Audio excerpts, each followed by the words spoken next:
Tarzan the Terrible. Edgar Rice Burroughs. Chapter 1. The Pithecanthropus. Silent as the shadows through which he moved, the great beast slunk through the midnight jungle, his yellow-green eyes round and staring, his sinewy tail undulating behind him, his head lowered and flattened, and every muscle vibrant to the thrill of the hunt. The jungle moon dappled an occasional clearing which the great cat was always careful to avoid. Though he moved through thick verdure across a carpet of innumerable twigs, broken branches, and leaves, his passing gave forth no sound that might have been apprehended by dull human ears. Apparently less cautious was the hunted thing, moving even as silently as the lion 100 paces ahead of the tawny carnivore. For instead of skirting the moon-splashed natural clearings, it passed directly across them. And by the tortuous record of its spoor it might indeed be guessed that it sought these avenues of least resistance, as well it might, since, unlike its grim stalker, it walked erect upon 2 feet. It walked upon 2 feet and was hairless except for a black thatch upon its head. Its arms were well-shaped and muscular, its hands powerful and slender, with long tapering fingers and thumbs reaching almost to the first joint of the index fingers. Its legs too were shapely, but its feet departed from the standards of all races of men, except possibly a few of the lowest races, in that the great toes protruded at right angles from the foot. Pausing momentarily in the full light of the gorgeous African moon, the creature turned an attentive ear to the rear and then, his head lifted. His features might readily have been discerned in the moonlight. They were strong, clean-cut, and regular features that would have attracted attention for their masculine beauty in any of the great capitals of the world. But was this thing a man? It would have been hard for a watcher in the trees to have decided as the lion's prey resumed its way across the silver tapestry that Luna had laid upon the floor of the dismal jungle. For from beneath the loin-cloth of black fur that girdled its thighs there depended a long, hairless, white tail. In one hand the creature carried a stout club, and suspended at its left side from a shoulder belt was a short, sheathed knife, while a cross belt supported a pouch at its right hip. Confining these straps to the body and also apparently supporting the loincloth was a broad girdle which glittered in the moonlight as though encrusted with virgin gold, and was clasped in the center of the belly with a huge buckle of ornate design that scintillated as with precious stones. Closer and closer crept Numa, the lion, to his intended victim, and that the latter was not entirely unaware of his danger was evidenced by the increasing frequency with which he turned his ear and his sharp black eyes in the direction of the cat upon his trail. He did not greatly increase his speed, a long swinging walk where the open places permitted, but he loosened the knife in its scabbard and at all times kept his club in readiness for instant action. Forging at last through a narrow strip of dense jungle vegetation, the man-thing broke through into an almost treeless area of considerable extent. For an instant he hesitated, glancing quickly behind him and then up at the security of the branches of the great trees waving overhead. But some greater urge than fear or caution influenced his decision apparently, for he moved off again across the little plain, leaving the safety of the trees behind him. At greater or less intervals leafy sanctuaries dotted the grassy expanse ahead of him, and the route he took, leading from one to another, indicated that he had not entirely cast discretion to the winds.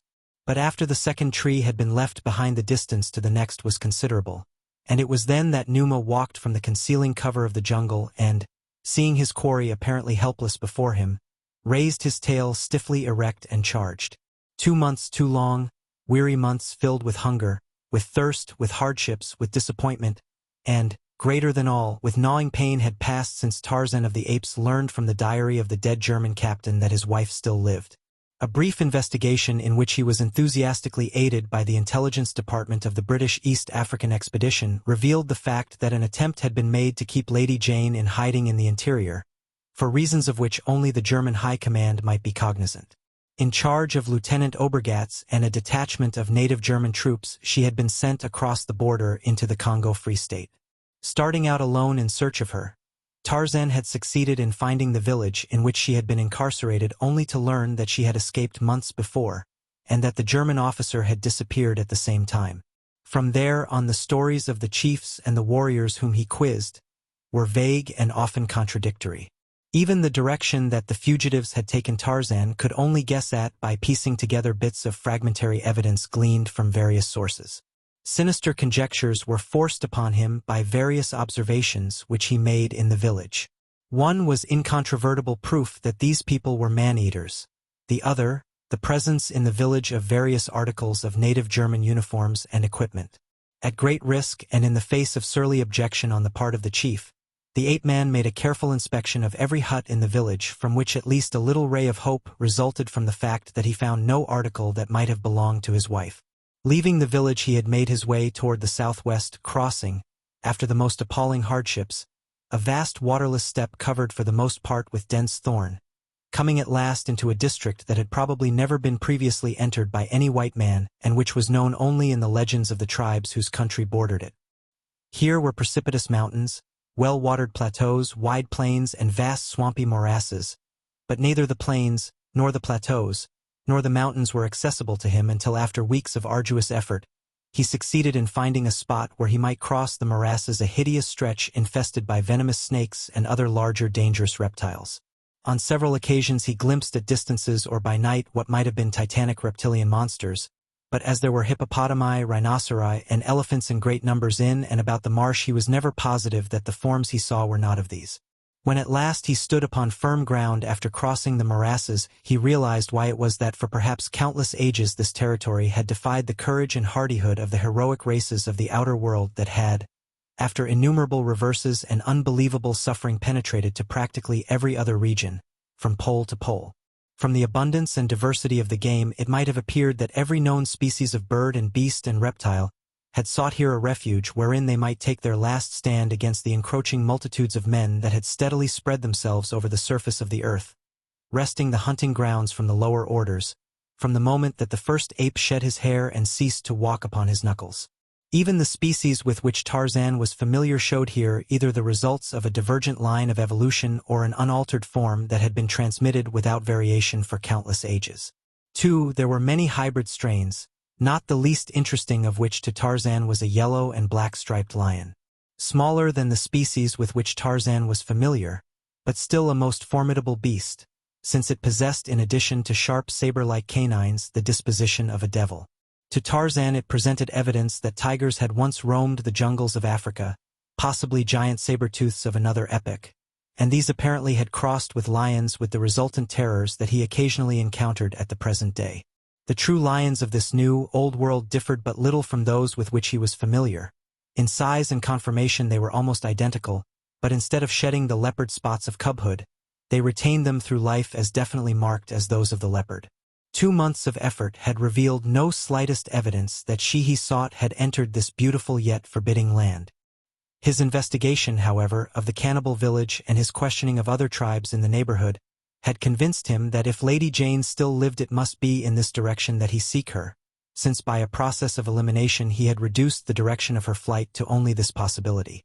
How she had crossed the morass he could not guess, and yet something within seemed to urge upon him belief that she had crossed it, and that if she still lived it was here that she must be sought.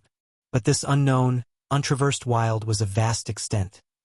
Grim, forbidding mountains blocked his way, torrents tumbling from rocky fastnesses impeded his progress, and at every turn he was forced to match wits and muscles with the great carnivora that he might procure sustenance.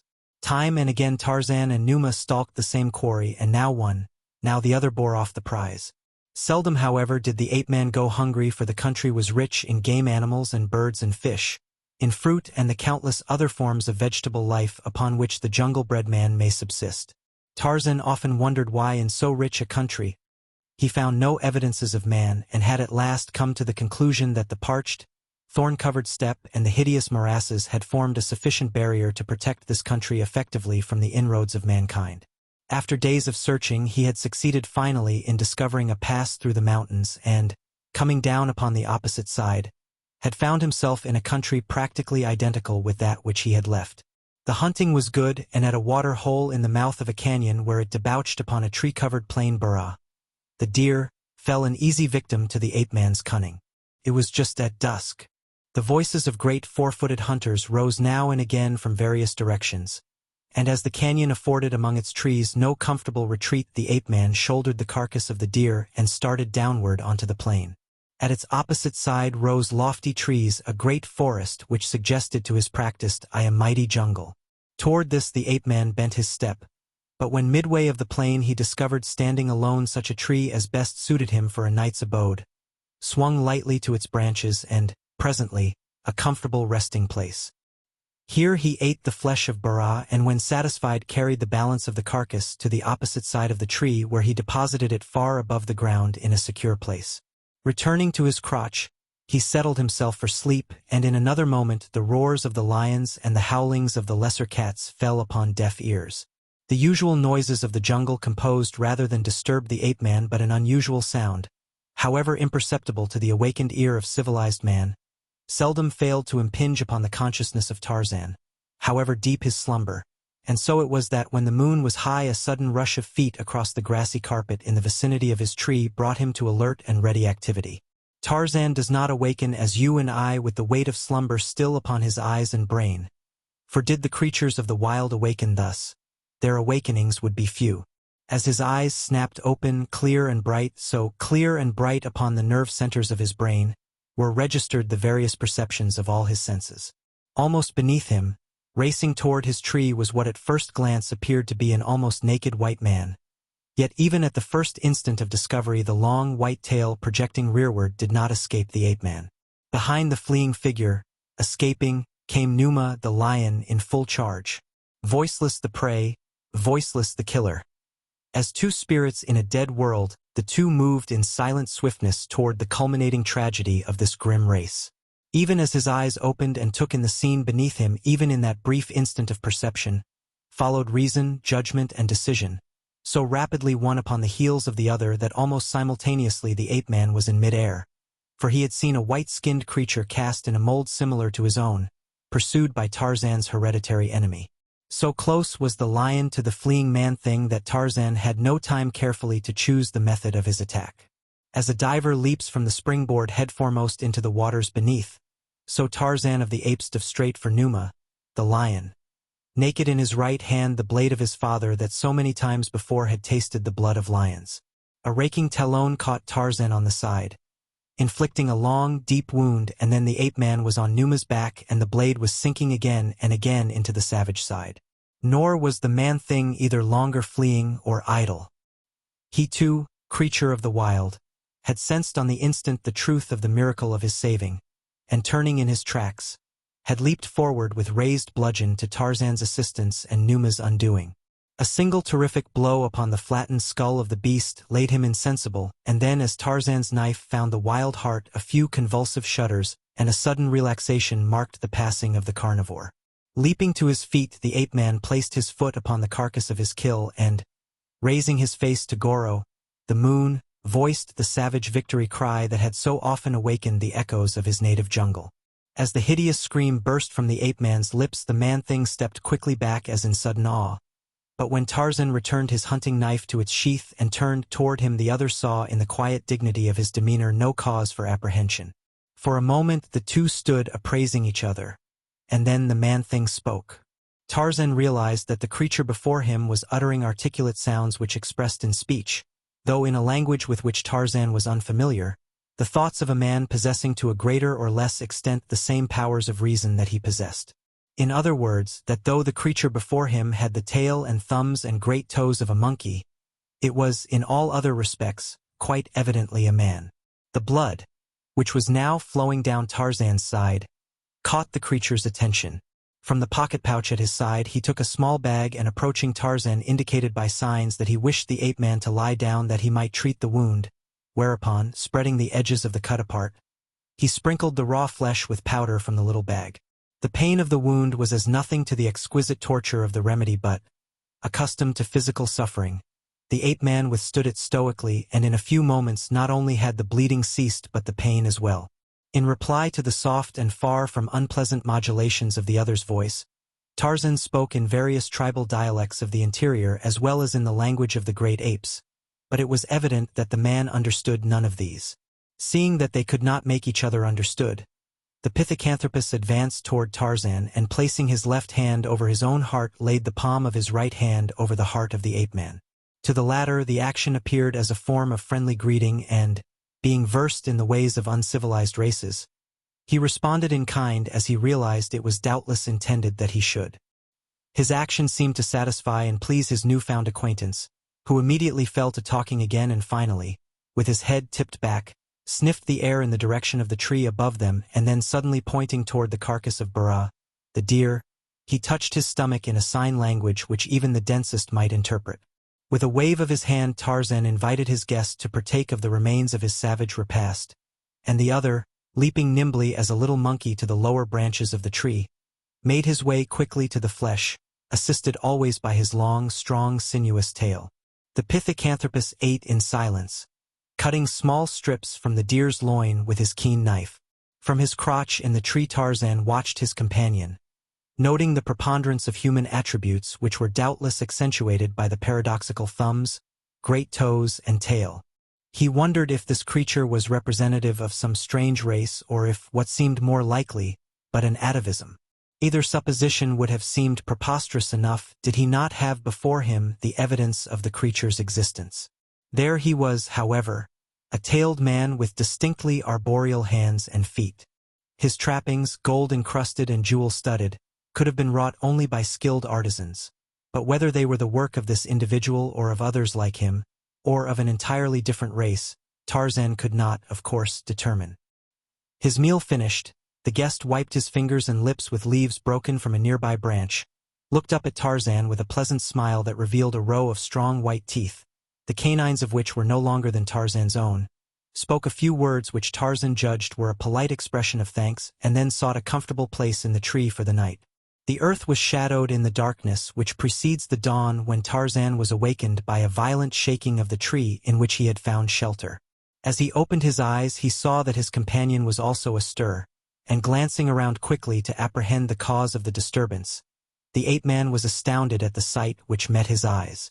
The dim shadow of a colossal form reared close beside the tree, and he saw that it was the scraping of the giant body against the branches that had awakened him.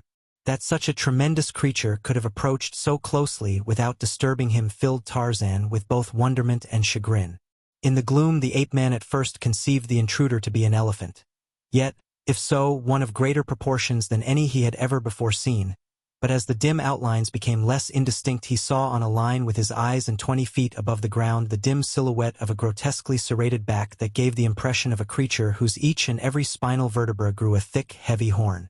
Only a portion of the back was visible to the ape-man, the rest of the body being lost in the dense shadows beneath the tree, from whence there now arose the sound of giant jaws powerfully crunching flesh and bones. From the odors that rose to the ape-man's sensitive nostrils, he presently realized that beneath him was some huge reptile feeding upon the carcass of the lion that had been slain there earlier in the night.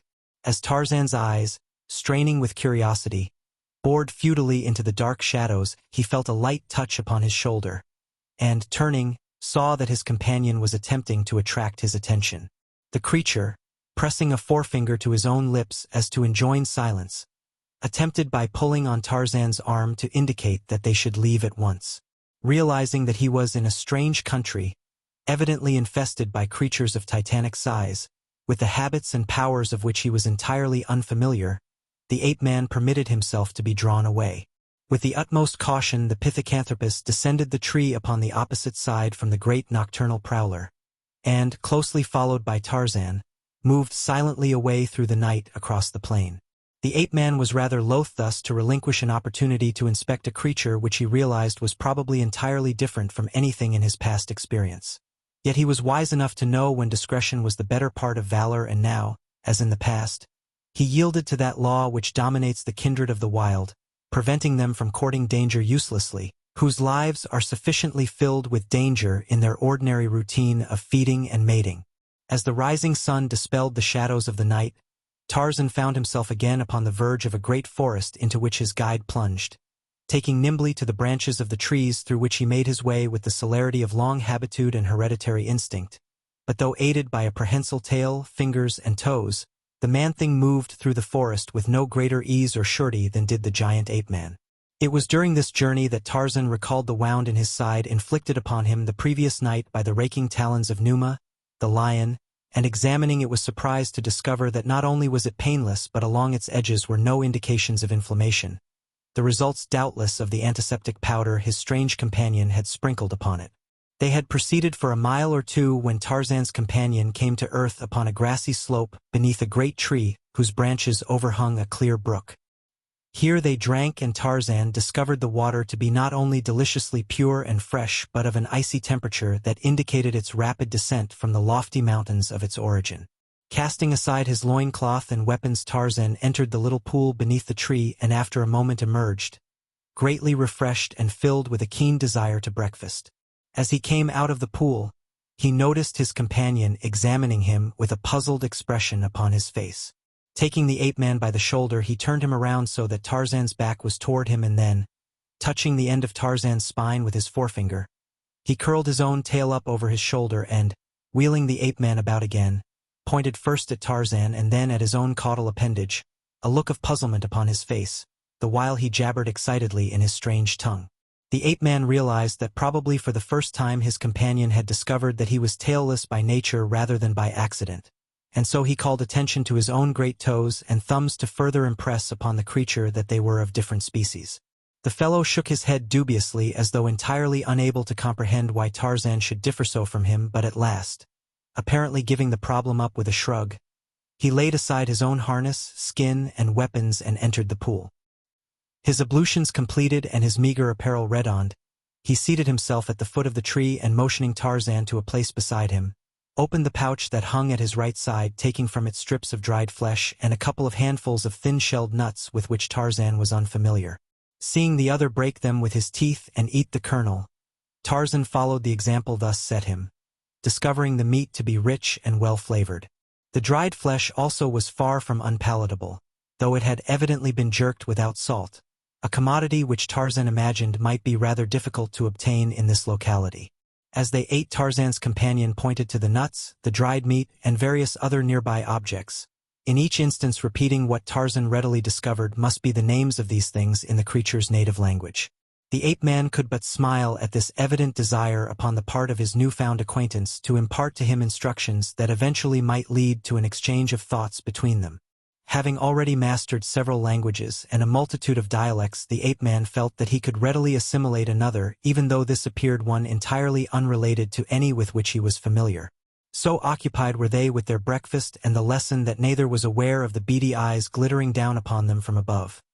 Nor was Tarzan cognizant of any impending danger until the instant that a huge, hairy body leaped full upon his companion from the branches above them.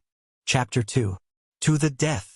In the moment of discovery, Tarzan saw that the creature was almost a counterpart of his companion in size and conformation, with the exception that his body was entirely clothed with a coat of shaggy black hair which almost concealed his features, while his harness and weapons were similar to those of the creature he had attacked. Ere Tarzan could prevent, the creature had struck the ape-man's companion a blow upon the head with his knotted club that felled him, unconscious, to the earth. But before he could inflict further injury upon his defenseless prey, the ape-man had closed with him. Instantly Tarzan realized that he was locked with a creature of almost superhuman strength. The sinewy fingers of a powerful hand sought his throat while the other lifted the bludgeon above his head. But if the strength of the hairy attacker was great, great too was that of his smooth-skinned antagonist.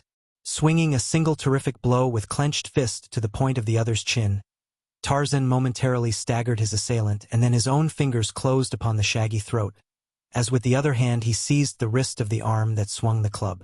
With equal celerity he shot his right leg behind the shaggy brute and, throwing his weight forward, hurled the thing over his hip heavily to the ground, at the same time precipitating his own body upon the other's chest. With the shock of the impact, the club fell from the brute's hand and Tarzan's hold was wrenched from its throat. Instantly the two were locked in a death-like embrace. Though the creature bit at Tarzan, the latter was quickly aware that this was not a particularly formidable method of offense or defense, since its canines were scarcely more developed than his own. The thing that he had principally to guard against was the sinuous tail which sought steadily to wrap itself about his throat, and against which experience had afforded him no defense. Struggling and snarling, the two rolled growling about the sward at the foot of the tree, first one on top and then the other, but each more occupied at present in defending his throat from the other's choking grasp than in aggressive, offensive tactics. But presently the ape-man saw his opportunity, and as they rolled about he forced the creature closer and closer to the pool, upon the banks of which the battle was progressing. At last they lay upon the very verge of the water, and now it remained for Tarzan to precipitate them both beneath the surface, but in such a way that he might remain on top. At the same instant there came within range of Tarzan's vision just behind the prostrate form of his companion. The crouching, devil-faced figure of the striped saber-tooth hybrid, eyeing him with snarling, malevolent face. Almost simultaneously, Tarzan's shaggy antagonist discovered the menacing figure of the great cat. Immediately he ceased his belligerent activities against Tarzan and, jabbering and chattering to the ape-man, he tried to disengage himself from Tarzan's hold, but in such a way that indicated that as far as he was concerned their battle was over. Appreciating the danger to his unconscious companion and being anxious to protect him from the saber-tooth, the ape-man relinquished his hold upon his adversary, and together the two rose to their feet. Drawing his knife, Tarzan moved slowly toward the body of his companion, expecting that his recent antagonist would grasp the opportunity for escape. To his surprise, however, the beast, after regaining its club, advanced at his side. The great cat, flattened upon its belly, remained motionless except for twitching tail and snarling lips where it lay perhaps 50 feet beyond the body of the pithecanthropus. As Tarzan stepped over the body of the latter, he saw the eyelids quiver and open, and in his heart he felt a strange sense of relief that the creature was not dead and a realization that without his suspecting it there had arisen within his savage bosom a bond of attachment for this strange new friend. Tarzan continued to approach the saber-tooth, nor did the shaggy beast at his right lag behind. Closer and closer they came until at a distance of about 20 feet the hybrid charged. Its rush was directed toward the shaggy man-like ape, who halted in his tracks with upraised bludgeon to meet the assault. Tarzan, on the contrary, leaped forward and with a celerity second not even to that of the swift-moving cat, he threw himself headlong upon him as might a rugby tackler on an American gridiron. His right arm circled the beast's neck in front of the right shoulder, his left behind the left foreleg, and so great was the force of the impact that the two rolled over and over several times upon the ground, the cat screaming and clawing to liberate itself that it might turn upon its attacker, the man clinging desperately to his hold. Seemingly the attack was one of mad, senseless ferocity unguided by either reason or skill. Nothing, however, could have been farther from the truth than such an assumption, since every muscle in the ape-man's giant frame obeyed the dictates of the cunning mind that long experience had trained to meet every exigency of such an encounter. The long, powerful legs, though seemingly inextricably entangled with the hind feet of the clawing cat, ever as by a miracle, escaped the raking talons, and yet at just the proper instant in the midst of all the rolling and tossing they were where they should be to carry out the ape-man's plan of offense. So that on the instant that the cat believed it had won the mastery of its antagonist, it was jerked suddenly upward as the ape-man rose to his feet, holding the striped back close against his body as he rose and forcing it backward until it could but claw the air helplessly. Instantly the shaggy black rushed in with drawn knife which it buried in the beast's heart. For a few moments Tarzan retained his hold, but when the body had relaxed in final dissolution, he pushed it from him, and the two who had formerly been locked in mortal combat stood facing each other across the body of the common foe. Tarzan waited, ready either for peace or war. Presently 2 shaggy black hands were raised. The left was laid upon its own heart and the right extended until the palm touched Tarzan's breast. It was the same form of friendly salutation with which the pithecanthropus had sealed his alliance with the ape-man, and Tarzan, glad of every ally he could win in this strange and savage world, quickly accepted the proffered friendship. At the conclusion of the brief ceremony, Tarzan, glancing in the direction of the hairless pithecanthropus, discovered that the latter had recovered consciousness and was sitting erect watching them intently. He now rose slowly, and at the same time the shaggy black turned in his direction and addressed him in what evidently was their common language. The hairless one replied, and the two approached each other slowly. Tarzan watched interestedly the outcome of their meeting. They halted a few paces apart, first one and then the other speaking rapidly but without apparent excitement, each occasionally glancing or nodding toward Tarzan, indicating that he was to some extent the subject of their conversation. Presently they advanced again until they met, whereupon was repeated the brief ceremony of alliance which had previously marked the cessation of hostilities between Tarzan and the black. They then advanced toward the ape-man, addressing him earnestly as though endeavoring to convey to him some important information. Presently, however, they gave it up as an unprofitable job and, resorting to sign language, conveyed to Tarzan that they were proceeding upon their way together and were urging him to accompany them. As the direction they indicated was a route which Tarzan had not previously traversed, he was extremely willing to accede to their request, as he had determined thoroughly to explore this unknown land before definitely abandoning search for Lady Jane therein. For several days their way led through the foothills parallel to the lofty range towering above. Often were they menaced by the savage denizens of this remote fastness, and occasionally Tarzan glimpsed weird forms of gigantic proportions amidst the shadows of the nights. On the third day they came upon a large natural cave in the face of a low cliff, at the foot of which tumbled one of the numerous mountain brooks that watered the plain below and fed the morasses in the lowlands at the country's edge. Here the three took up their temporary abode, where Tarzan's instruction in the language of his companions progressed more rapidly than while on the march. The cave gave evidence of having harbored other man-like forms in the past. Remnants of a crude rock fireplace remained, and the walls and ceiling were blackened with the smoke of many fires. Scratched in the soot, and sometimes deeply into the rock beneath, were strange hieroglyphics and the outlines of beasts and birds and reptiles, some of the latter of weird form suggesting the extinct creatures of Jurassic times. Some of the more recently made hieroglyphics Tarzan's companions read with interest and commented upon, and then with the points of their knives they too added to the possibly age-old record of the blackened walls. Tarzan's curiosity was aroused, but the only explanation at which he could arrive was that he was looking upon possibly the world's most primitive hotel register. At least it gave him a further insight into the development of the strange creatures with which fate had thrown him. Here were men with the tails of monkeys, one of them as hair-covered as any fur-bearing brute of the lower orders, and yet it was evident that they possessed not only a spoken, but a written language. The former he was slowly mastering, and at this new evidence of unlooked-for civilization in creatures possessing so many of the physical attributes of beasts, Tarzan's curiosity was still further piqued and his desire quickly to master their tongues strengthened, with the result that he fell to with even greater assiduity to the task he had set himself. Already he knew the names of his companions and the common names of the fauna and flora with which they had most often come in contact. Taden, he of the hairless, white skin, having assumed the role of tutor, prosecuted his task with a singleness of purpose that was reflected in his pupil's rapid mastery of Taden's mother tongue. Amat, the hairy black, also seemed to feel that there rested upon his broad shoulders a portion of the burden of responsibility for Tarzan's education, with the result that either one or the other of them was almost constantly coaching the ape-man during his waking hours.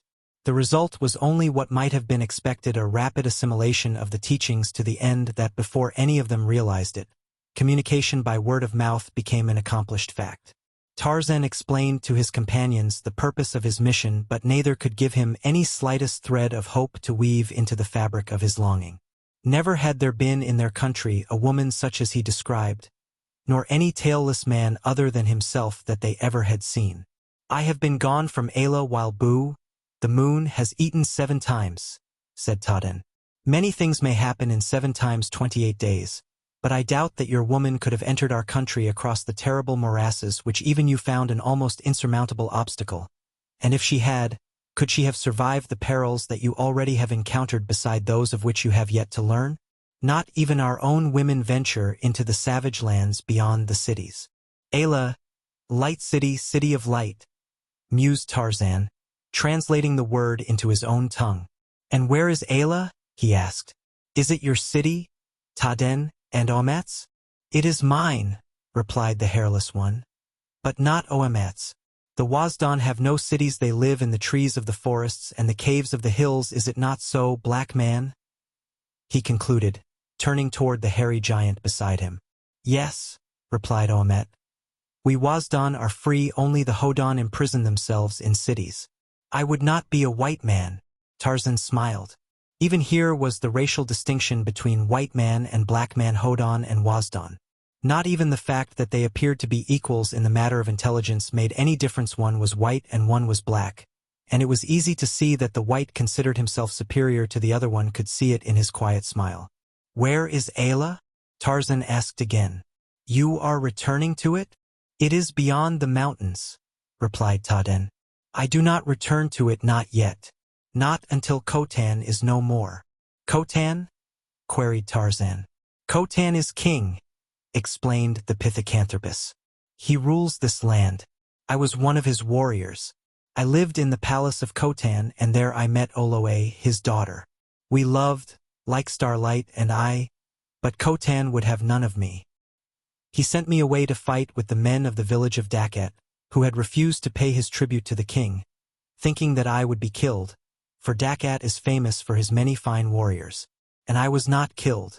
Instead I returned victorious with the tribute and with Dakat himself my prisoner. But Khotan was not pleased because he saw that Oloe loved me even more than before, her love being strengthened and fortified by pride in my achievement.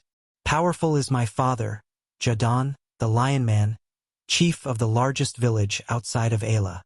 Him Khotan hesitated to affront, and so he could not but praise me for my success, though he did it with half a smile. But you do not understand. It is what we call a smile that moves only the muscles of the face and affects not the light of the eyes. It means hypocrisy and duplicity. I must be praised and rewarded. What better than that he reward me with the hand of Oloe, his daughter? But no, he saves Oloe for Bulat, son of Emosar, the chief whose great-grandfather was king and who thinks that he should be king. Thus would Khotan appease the wrath of Emosar and win the friendship of those who think with Emosar that Emosar should be king. But what reward shall repay the faithful Taden? Greatly do we honor our priests. Within the temples even the chiefs and the king himself bow down to them. No greater honor could Khotan confer upon a subject who wished to be a priest, but I did not so wish. Priests other than the high priest must become eunuchs, for they may never marry. It was Oloe herself who brought word to me that her father had given the commands that would set in motion the machinery of the temple. A messenger was on his way in search of me to summon me to Khotan's presence. To have refused the priesthood once it was offered me by the king would have been to have affronted the temple and the gods. That would have meant death. But if I did not appear before Khotan, I would not have to refuse anything. Oloe and I decided that I must not appear. It was better to fly, carrying in my bosom a shred of hope, than to remain and, with my priesthood, abandon hope forever. Beneath the shadows of the great trees that grow within the palace grounds I pressed her to me for, perhaps, the last time, and then, lest by ill fate I meet the messenger, I scaled the great wall that guards the palace and passed through the darkened city. My name and rank carried me beyond the city gate. Since then I have wandered far from the haunts of the Hodan, but strong within me is the urge to return, if even but to look from without her walls upon the city that holds her most dear to me, and again to visit the village of my birth, to see again my father and my mother. But the risk is too great? Asked Tarzan. It is great, but not too great, replied Taden. I shall go. And I shall go with you if I may, said the ape-man. For I must see this city of light, this Ayla of yours, and search there for my lost mate, even though you believe that there is little chance that I find her.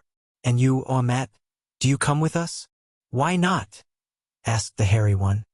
The lairs of my tribe lie in the crags above Ayla, and though Iasat, our chief, drove me out, I should like to return again.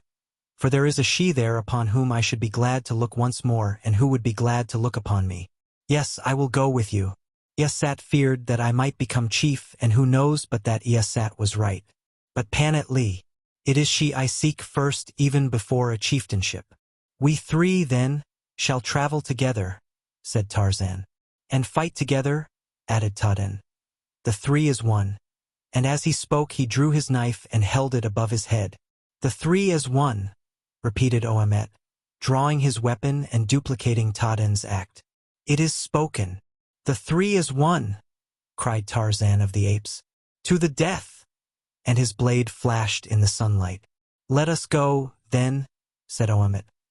My knife is dry and cries aloud for the blood of Iasat.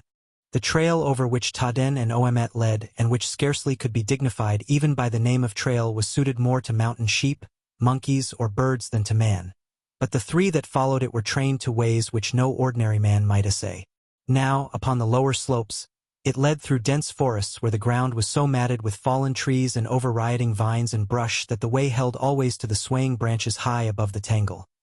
Again it skirted yawning gorges whose slippery-faced rocks gave but momentary foothold even to the bare feet that lightly touched them as the three leaped chamois-like from one precarious foothold to the next. Dizzy and terrifying was the way that Oamet chose across the summit as he led them around the shoulder of a towering crag that rose a sheer 2,000 feet of perpendicular rock above a tumbling river.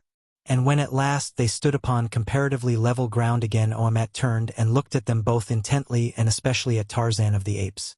You will both do, he said. You are fit companions for Omet, the Wasdan. What do you mean? Asked Tarzan. I brought you this way, replied the black, to learn if either lacked the courage to follow where Omet led. It is here that the young warriors of Esat come to prove their courage. And yet, though we are born and raised upon cliffsides, it is considered no disgrace to admit that Pastorelved, the father of mountains, has defeated us, for of those who try it only a few succeed. The bones of the others lie at the feet of Pastorelved. Taden laughed. I would not care to come this way often, he said. No, replied Omet, but it has shortened our journey by at least a full day. So much the sooner shall Tarzan look upon the valley of Jadbenotho. Come! And he led the way upward along the shoulder of Pastorelved until there lay spread below them a scene of mystery and of beauty, a green valley girt by towering cliffs of marble whiteness, a green valley dotted by deep blue lakes and crossed by the blue trail of a winding river. In the center a city of the whiteness of the marble cliffs, a city which even at so great a distance evidenced a strange, yet artistic architecture.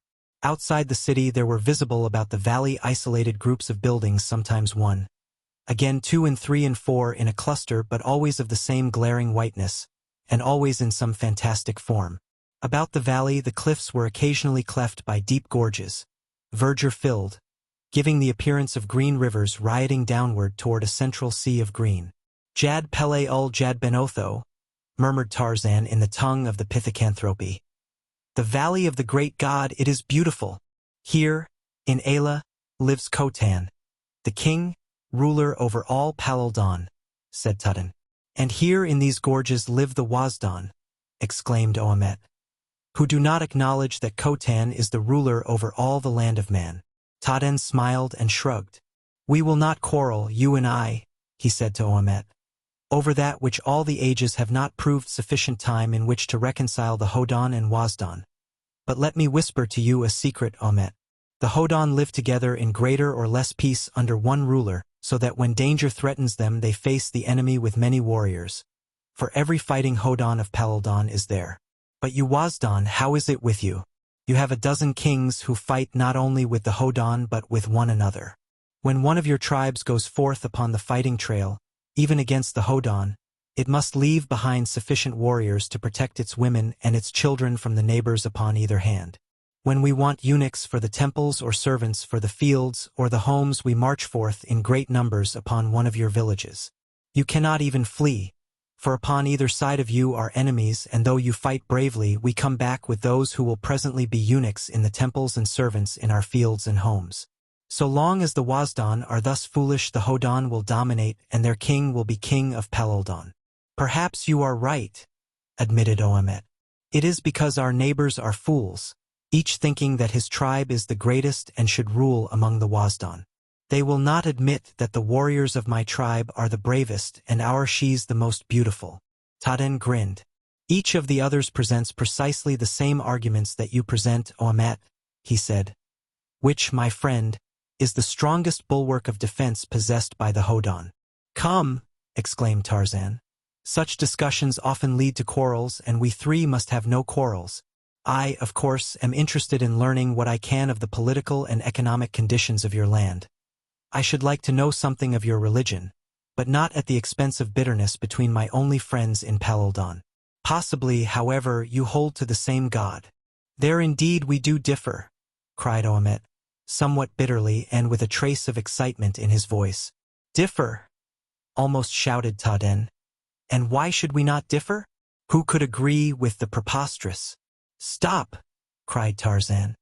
Now, indeed, have I stirred up a hornet's nest. Let us speak no more of matters political or religious. That is wiser, agreed Omet. But I might mention, for your information, that the one and only God has a long tail. It is sacrilege, cried Taden, laying his hand upon his knife. Jadbenotho has no tail. Stop, shrieked Omet, springing forward. But instantly Tarzan interposed himself between them. Enough, he snapped.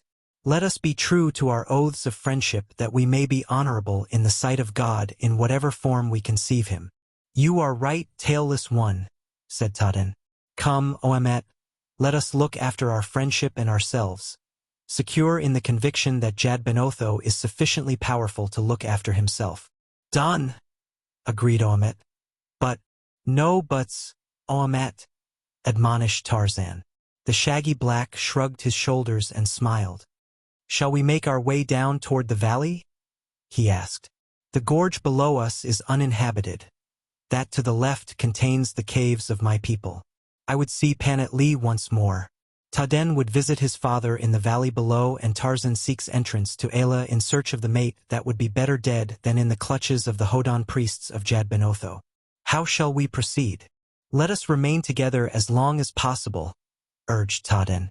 "You, Oamet, must seek Panat by night and by stealth.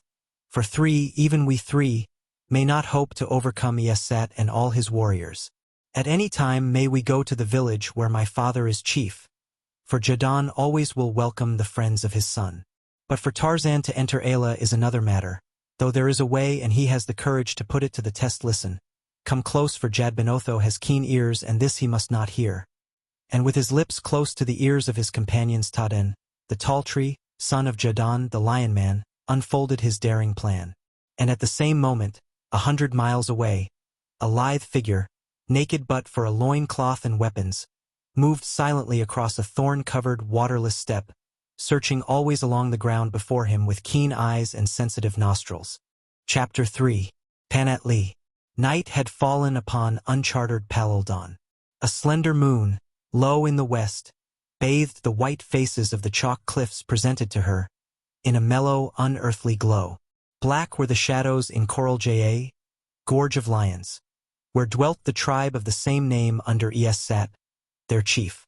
From an aperture near the summit of the lofty escarpment, a hairy figure emerged, the head and shoulders first, and fierce eyes scanned the cliffside in every direction. It was Esat, the chief. To right and left and below, he looked as though to assure himself that he was unobserved, but no other figure moved upon the cliff face, nor did another hairy body protrude from any of the numerous cave mouths from the high-flung abode of the chief to the habitations of the more lowly members of the tribe nearer the cliff's base. Then he moved outward upon the sheer face of the white chalk wall.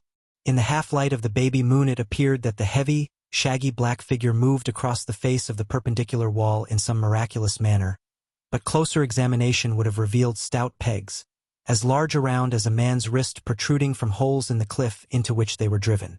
Esat's 4 hand-like members and his long, sinuous tail permitted him to move with consummate ease whither he chose, a gigantic rat upon a mighty wall. As he progressed upon his way, he avoided the cave mouths, passing either above or below those that lay in his path. The outward appearance of these caves was similar. An opening from 8 to as much as 20 feet long by 8 high and 4 to 6 feet deep was cut into the chalk-like rock of the cliff. In the back of this large opening, which formed what might be described as the front veranda of the home, was an opening about 3 feet wide and 6 feet high, evidently forming the doorway to the interior apartment or apartments. On either side of this doorway were smaller openings which it were easy to assume were windows through which light and air might find their way to the inhabitants. Similar windows were also dotted over the cliff face between the entrance porches, suggesting that the entire face of the cliff was honeycombed with apartments. From many of these smaller apertures small streams of water trickled down the escarpment, and the walls above others was blackened as by smoke. Where the water ran the wall was eroded to a depth of from a few inches to as much as a foot, suggesting that some of the tiny streams had been trickling downward to the green carpet of vegetation below for ages. In this primeval setting the great Pithecanthropus aroused no jarring discord, for he was as much a part of it as the trees that grew upon the summit of the cliff or those that hid their feet among the dank ferns in the bottom of the gorge. Now he paused before an entranceway and listened, and then, noiselessly as the moonlight upon the trickling waters, he merged with the shadows of the outer porch.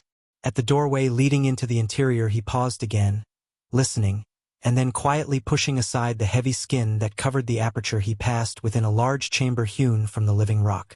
From the far end, through another doorway, shone a light, dimly. Toward this he crept with utmost stealth, his naked feet giving forth no sound. The knotted club that had been hanging at his back from a thong about his neck, he now removed and carried in his left hand. Beyond the second doorway was a corridor running parallel with the cliff face. In this corridor were 3 more doorways, one at each end and a third almost opposite that in which Esat stood. The light was coming from an apartment at the end of the corridor at his left. A sputtering flame rose and fell in a small stone receptacle that stood upon a table or bench of the same material, a monolithic bench fashioned at the time the room was excavated, rising massively from the floor, of which it was a part. In one corner of the room beyond the table had been left a dais of stone about 4 feet wide and 8 feet long. Upon this were piled a foot or so of softly tanned pelts from which the fur had not been removed. Upon the edge of this dais sat a young female Wasdan.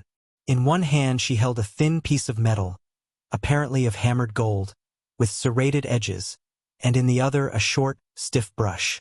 With these she was occupied in going over her smooth, glossy coat which bore a remarkable resemblance to plucked sealskin.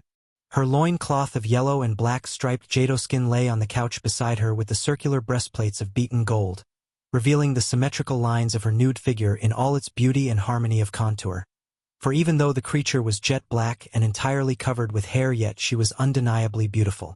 That she was beautiful in the eyes of Esat, the chief, was evidenced by the gloating expression upon his fierce countenance and the increased rapidity of his breathing. Moving quickly forward, he entered the room, and as he did so the young she looked up. Instantly her eyes filled with terror, and as quickly she seized the loin-cloth and with a few deft movements adjusted it about her. As she gathered up her breastplates, Esat rounded the table and moved quickly toward her. "What do you want?" she whispered, though she knew full well. "Panet Lee," he said. "Your chief has come for you. It was for this that you sent away my father and my brothers to spy upon the Coralluel? I will not have you. Leave the cave of my ancestors." Esat smiled. It was the smile of a strong and wicked man who knows his power, not a pleasant smile at all. "I will leave Panet Lee," he said. "But you shall go with me to the cave of Esat, the chief, to be the envied of the Shis of Coralluel." "Come." "Never," cried Panet Lee. "I hate you. Sooner would I mate with a Hodon than with you, beater of women, murderer of babes."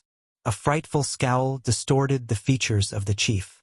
"She Jado," he cried. "I will tame you. I will break you." Esat, the chief, takes what he will, and who dares question his right, or combat his least purpose, will first serve that purpose and then be broken as I break this. And he picked a stone platter from the table and broke it in his powerful hands. "You might have been first and most favored in the cave of the ancestors of Esat, but now shall you be last and least, and when I am done with you, you shall belong to all of the men of Esat's cave. Thus for those who spurn the love of their chief." He advanced quickly to seize her, and as he laid a rough hand upon her, she struck him heavily upon the side of his head with her golden breastplates. Without a sound Esat, the chief, sank to the floor of the apartment. For a moment Panet Lee bent over him, her improvised weapon raised to strike again should he show signs of returning consciousness, her glossy breasts rising and falling with her quickened breathing. Suddenly she stooped and removed Esat's knife with its scabbard and shoulder belt. Slipping it over her own shoulder, she quickly adjusted her breastplates and, keeping a watchful glance upon the figure of the fallen chief, backed from the room. In a niche in the outer room, just beside the doorway leading to the balcony, were neatly piled a number of rounded pegs from 18 to 20 inches in length. Selecting 5 of these, she made them into a little bundle about which she twined the lower extremity of her sinuous tail, and thus carrying them made her way to the outer edge of the balcony. Assuring herself that there was none about to see or hinder her, she took quickly to the pegs already set in the face of the cliff, and with the celerity of a monkey clambered swiftly aloft to the highest row of pegs, which she followed in the direction of the lower end of the gorge for a matter of some 100 yards. Here, above her head, were a series of small round holes placed one above another in 3 parallel rows. Clinging only with her toes, she removed 2 of the pegs from the bundle carried in her tail, and taking one in either hand, she inserted them in 2 opposite holes of the outer rows as far above her as she could reach. Hanging by these new holds, she now took one of the 3 remaining pegs in each of her feet, leaving the 5th grasped securely in her tail. Reaching above her with this member, she inserted the 5th peg in one of the holes of the center row, and then, alternately hanging by her tail, her feet, or her hands, she moved the pegs upward to new holes, thus carrying her stairway with her as she ascended. At the summit of the cliff, a gnarled tree exposed its time-worn roots above the topmost holes, forming the last step from the sheer face of the precipice to level footing. This was the last avenue of escape for members of the tribe hard pressed by enemies from below. There were 3 such emergency exits from the village, and it were death to use them in other than an emergency. This Panet Lee well knew. But she knew, too, that it were worse than death to remain where the angered Iasat might lay hands upon her. When she had gained the summit, the girl moved quickly through the darkness in the direction of the next gorge, which cut the mountainside a mile beyond Coral Ja. It was the gorge of water, Coral Lul, to which her father and 2 brothers had been sent by Iasat ostensibly to spy upon the neighboring tribe. There was a chance, a slender chance, that she might find them. If not, there was the deserted Coral Gyf several miles beyond, where she might hide indefinitely from man if she could elude the frightful monster from which the gorge derived its name and whose presence there had rendered its caves uninhabitable for generations. Panet Lee crept stealthily along the rim of the Coral Lul. Just where her father and brothers would watch she did not know. Sometimes their spies remained upon the rim, sometimes they watched from the gorge's bottom. Panet Lee was at a loss to know what to do or where to go. She felt very small and helpless alone in the vast darkness of the night. Strange noises fell upon her ears. They came from the lonely reaches of the towering mountains above her, from far away in the invisible valley and from the nearer foothills, and once, in the distance, she heard what she thought was the bellow of a bull Gyf. It came from the direction of the Coral Gyf. She shuddered. Presently there came to her keen ears another sound. Something approached her along the rim of the gorge. It was coming from above. She halted, listening. Perhaps it was her father or a brother. It was coming closer. She strained her eyes through the darkness. She did not move, she scarcely breathed. And then, of a sudden, quite close it seemed, there blazed through the black night 2 yellow-green spots of fire. Panet Lee was brave, but as always with the primitive, the darkness held infinite terrors for her. Not alone the terrors of the known, but more frightful ones as well, those of the unknown. She had passed through much this night, and her nerves were keyed to the highest pitch, raw, taut nerves. They were ready to react in an exaggerated form to the slightest shock. But this was no slight shock. To hope for a father and a brother, and to see death instead glaring out of the darkness. Yes, Panet Lee was brave, but she was not of iron. With a shriek that reverberated among the hills, she turned and fled along the rim of Coral Lul, and behind her, swiftly, came the devil-eyed lion of the mountains of Palaldon. Panet Lee was lost. Death was inevitable. Of this there could be no doubt. But to die beneath the rending fangs of the carnivore, congenital terror of her kind, it was unthinkable. But there was an alternative. The lion was almost upon her another instant, and he would seize her. Panet Lee turned sharply to her left. Just a few steps she took in the new direction before she disappeared over the rim of Coral Lul. The baffled lion, planting all 4 feet, barely stopped upon the verge of the abyss. Glaring down into the black shadows beneath, he mounted an angry roar. Through the darkness at the bottom of Coral Ja, Oamat led the way toward the caves of his people. Behind him came Tarzan and Taden. Presently they halted beneath a great tree that grew close to the cliff. "First," whispered Oamet, "I will go to the cave of Panet Lee. Then will I seek the cave of my ancestors to have speech with my own blood. It will not take long. Wait here, I shall return soon. Afterward shall we go together to Taden's people." He moved silently toward the foot of the cliff up which Tarzan could presently see him ascending like a great fly on a wall. In the dim light, the ape-man could not see the pegs set in the face of the cliff. Oamat moved warily. In the lower tier of caves there should be a sentry. His knowledge of his people and their customs told him, however, that in all probability the sentry was asleep.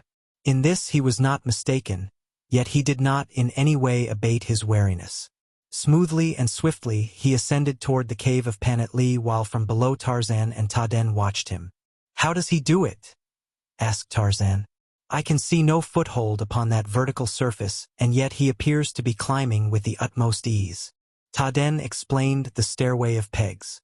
"You could ascend easily," he said, "although a tail would be of great assistance. They watched until Oamat was about to enter the cave of Panat Lee without seeing any indication that he had been observed, and then, simultaneously, both saw a head appear in the mouth of one of the lower caves. It was quickly evident that its owner had discovered Oamat, for immediately he started upward in pursuit. Without a word, Tarzan and Taden sprang forward toward the foot of the cliff. The pithecanthropus was the first to reach it, and the ape-man saw him spring upward for a handhold on the lowest peg above him. Now Tarzan saw other pegs roughly paralleling each other in zigzag rose up the cliff face. He sprang and caught one of these, pulled himself upward by one hand until he could reach a second with his other hand, and when he had ascended far enough to use his feet, discovered that he could make rapid progress. Taden was outstripping him, however, for these precarious ladders were no novelty to him and, further, he had an advantage in possessing a tail. Nevertheless, the ape-man gave a good account of himself, being presently urged to redoubled efforts by the fact that the Wazdan above Taden glanced down and discovered his pursuers just before the Hodan overtook him. Instantly a wild cry shattered the silence of the gorge, a cry that was immediately answered by hundreds of savage throats as warrior after warrior emerged from the entrance to his cave. The creature who had raised the alarm had now reached the recess before Panat Lee's cave, and here he halted and turned to give battle to Taden. Unslinging his club, which had hung down his back from a thong about his neck, he stood upon the level floor of the entranceway, effectually blocking Taden's ascent. From all directions the warriors of Coral Ja were swarming toward the interlopers. Tarzan, who had reached a point on the same level with Taden but a little to the latter's left, saw that nothing short of a miracle could save them.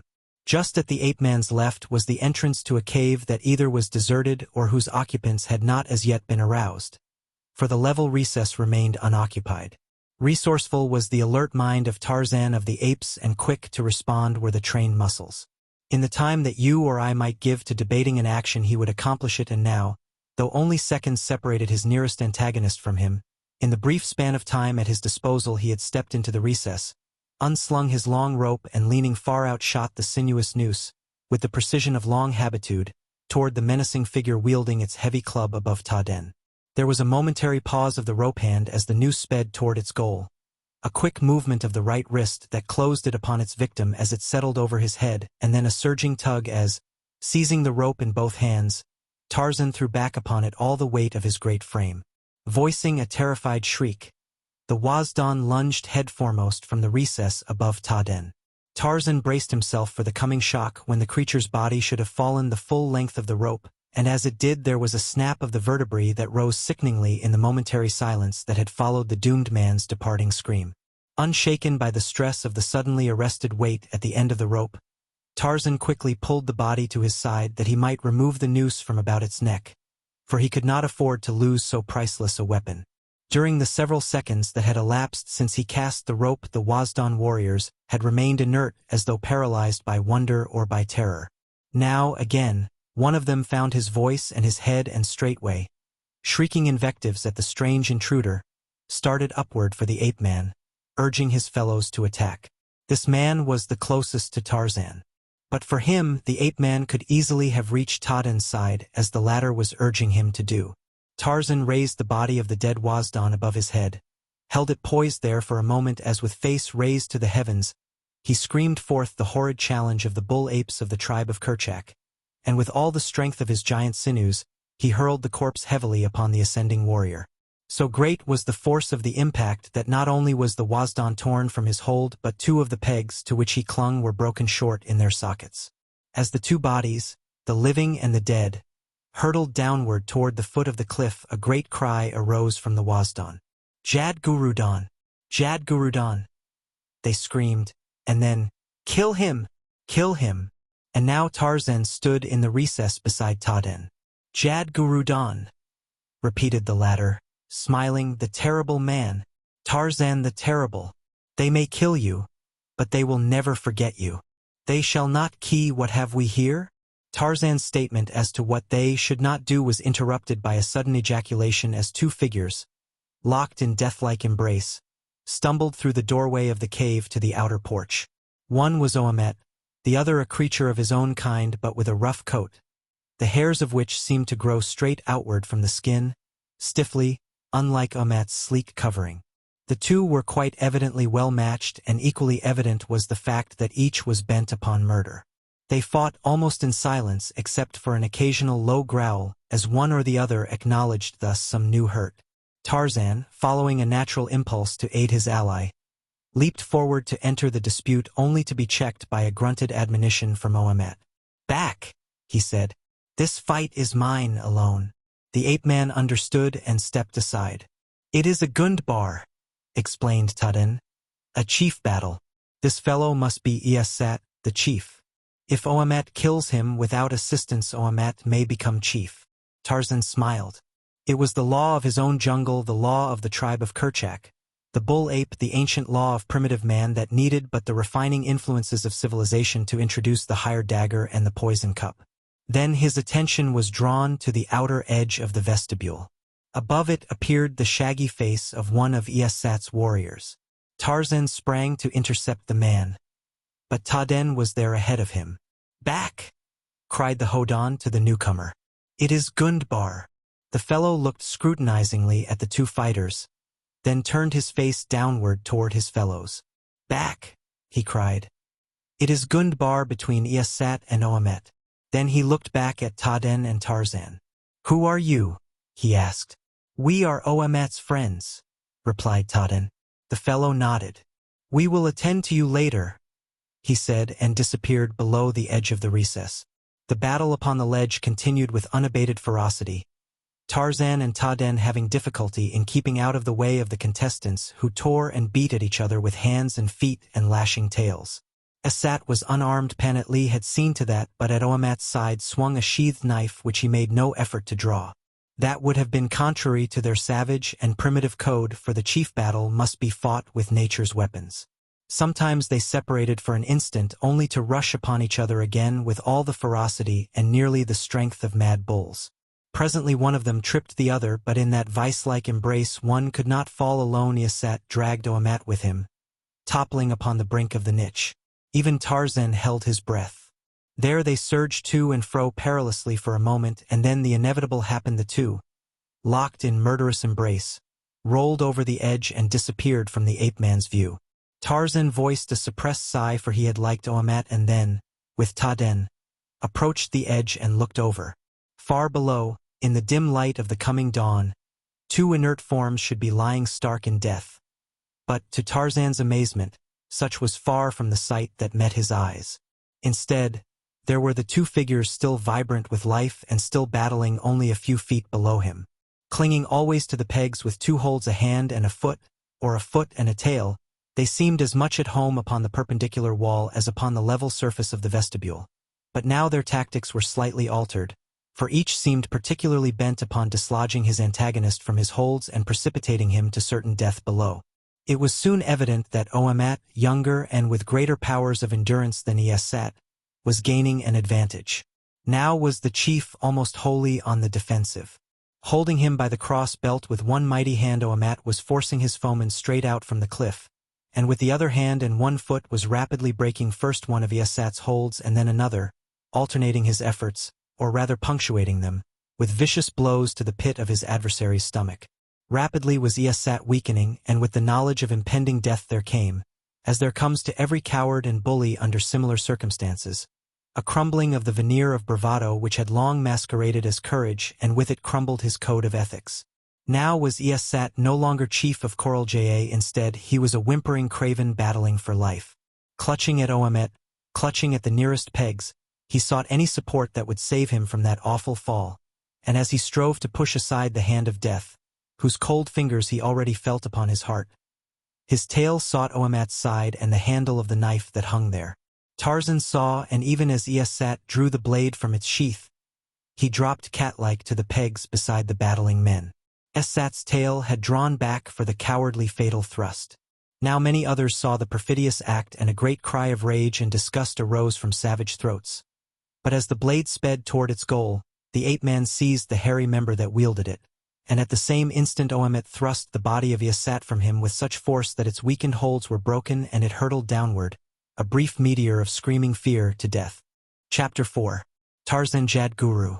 As Tarzan and Oamet clambered back to the vestibule of Panatli's cave and took their stand beside Taden in readiness for whatever eventuality might follow the death of Ieset, the sun that topped the eastern hills touched also the figure of a sleeper upon a distant, thorn-covered step, awakening him to another day of tireless tracking along a faint and rapidly disappearing spoor. For a time silence reigned in the Coral Ja. The tribesmen waited, looking now down upon the dead thing that had been their chief, now at one another, and now at Oamat and the two who stood upon his either side. Presently Oamat spoke. "I am Oamat," he cried. "Who will say that Oamat is not Gund of Coral Ja?" He waited for a taker of his challenge. One or two of the larger young bucks fidgeted restlessly and eyed him, but there was no reply. "Then Oamat is Gund," he said with finality.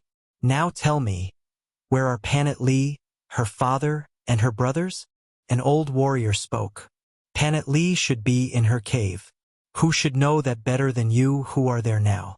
Her father and her brothers were sent to watch Coral Lul, but neither of these questions arouse any tumult in our breasts. There is one that does. Can Oamat be chief of Coral Ja and yet stand at bay against his own people with a Hodan and that terrible man at his side, that terrible man who has no tail? Hand the strangers over to your people to be slain, as is the way of the Wazdan, and then may Oamat be Gund." Neither Tarzan nor Taden spoke then. They but stood watching Oamat and waiting for his decision, the ghost of a smile upon the lips of the ape-man. Taden, at least, knew that the old warrior had spoken the truth. The Wazdan entertain no strangers and take no prisoners of an alien race. Then spoke Oamat. "Always there is change," he said. "Even the old hills of Palaldan appear never twice alike. The brilliant sun, a passing cloud, the moon, a mist, the changing seasons, the sharp clearness following a storm. These things bring each a new change in our hills. From birth to death, day by day, there is constant change in each of us. Change, then, is one of Jad Benotho's laws. And now I, Oamet, your Gund, bring another change. Strangers who are brave men and good friends shall no longer be slain by the Wazdan of Coral Ja."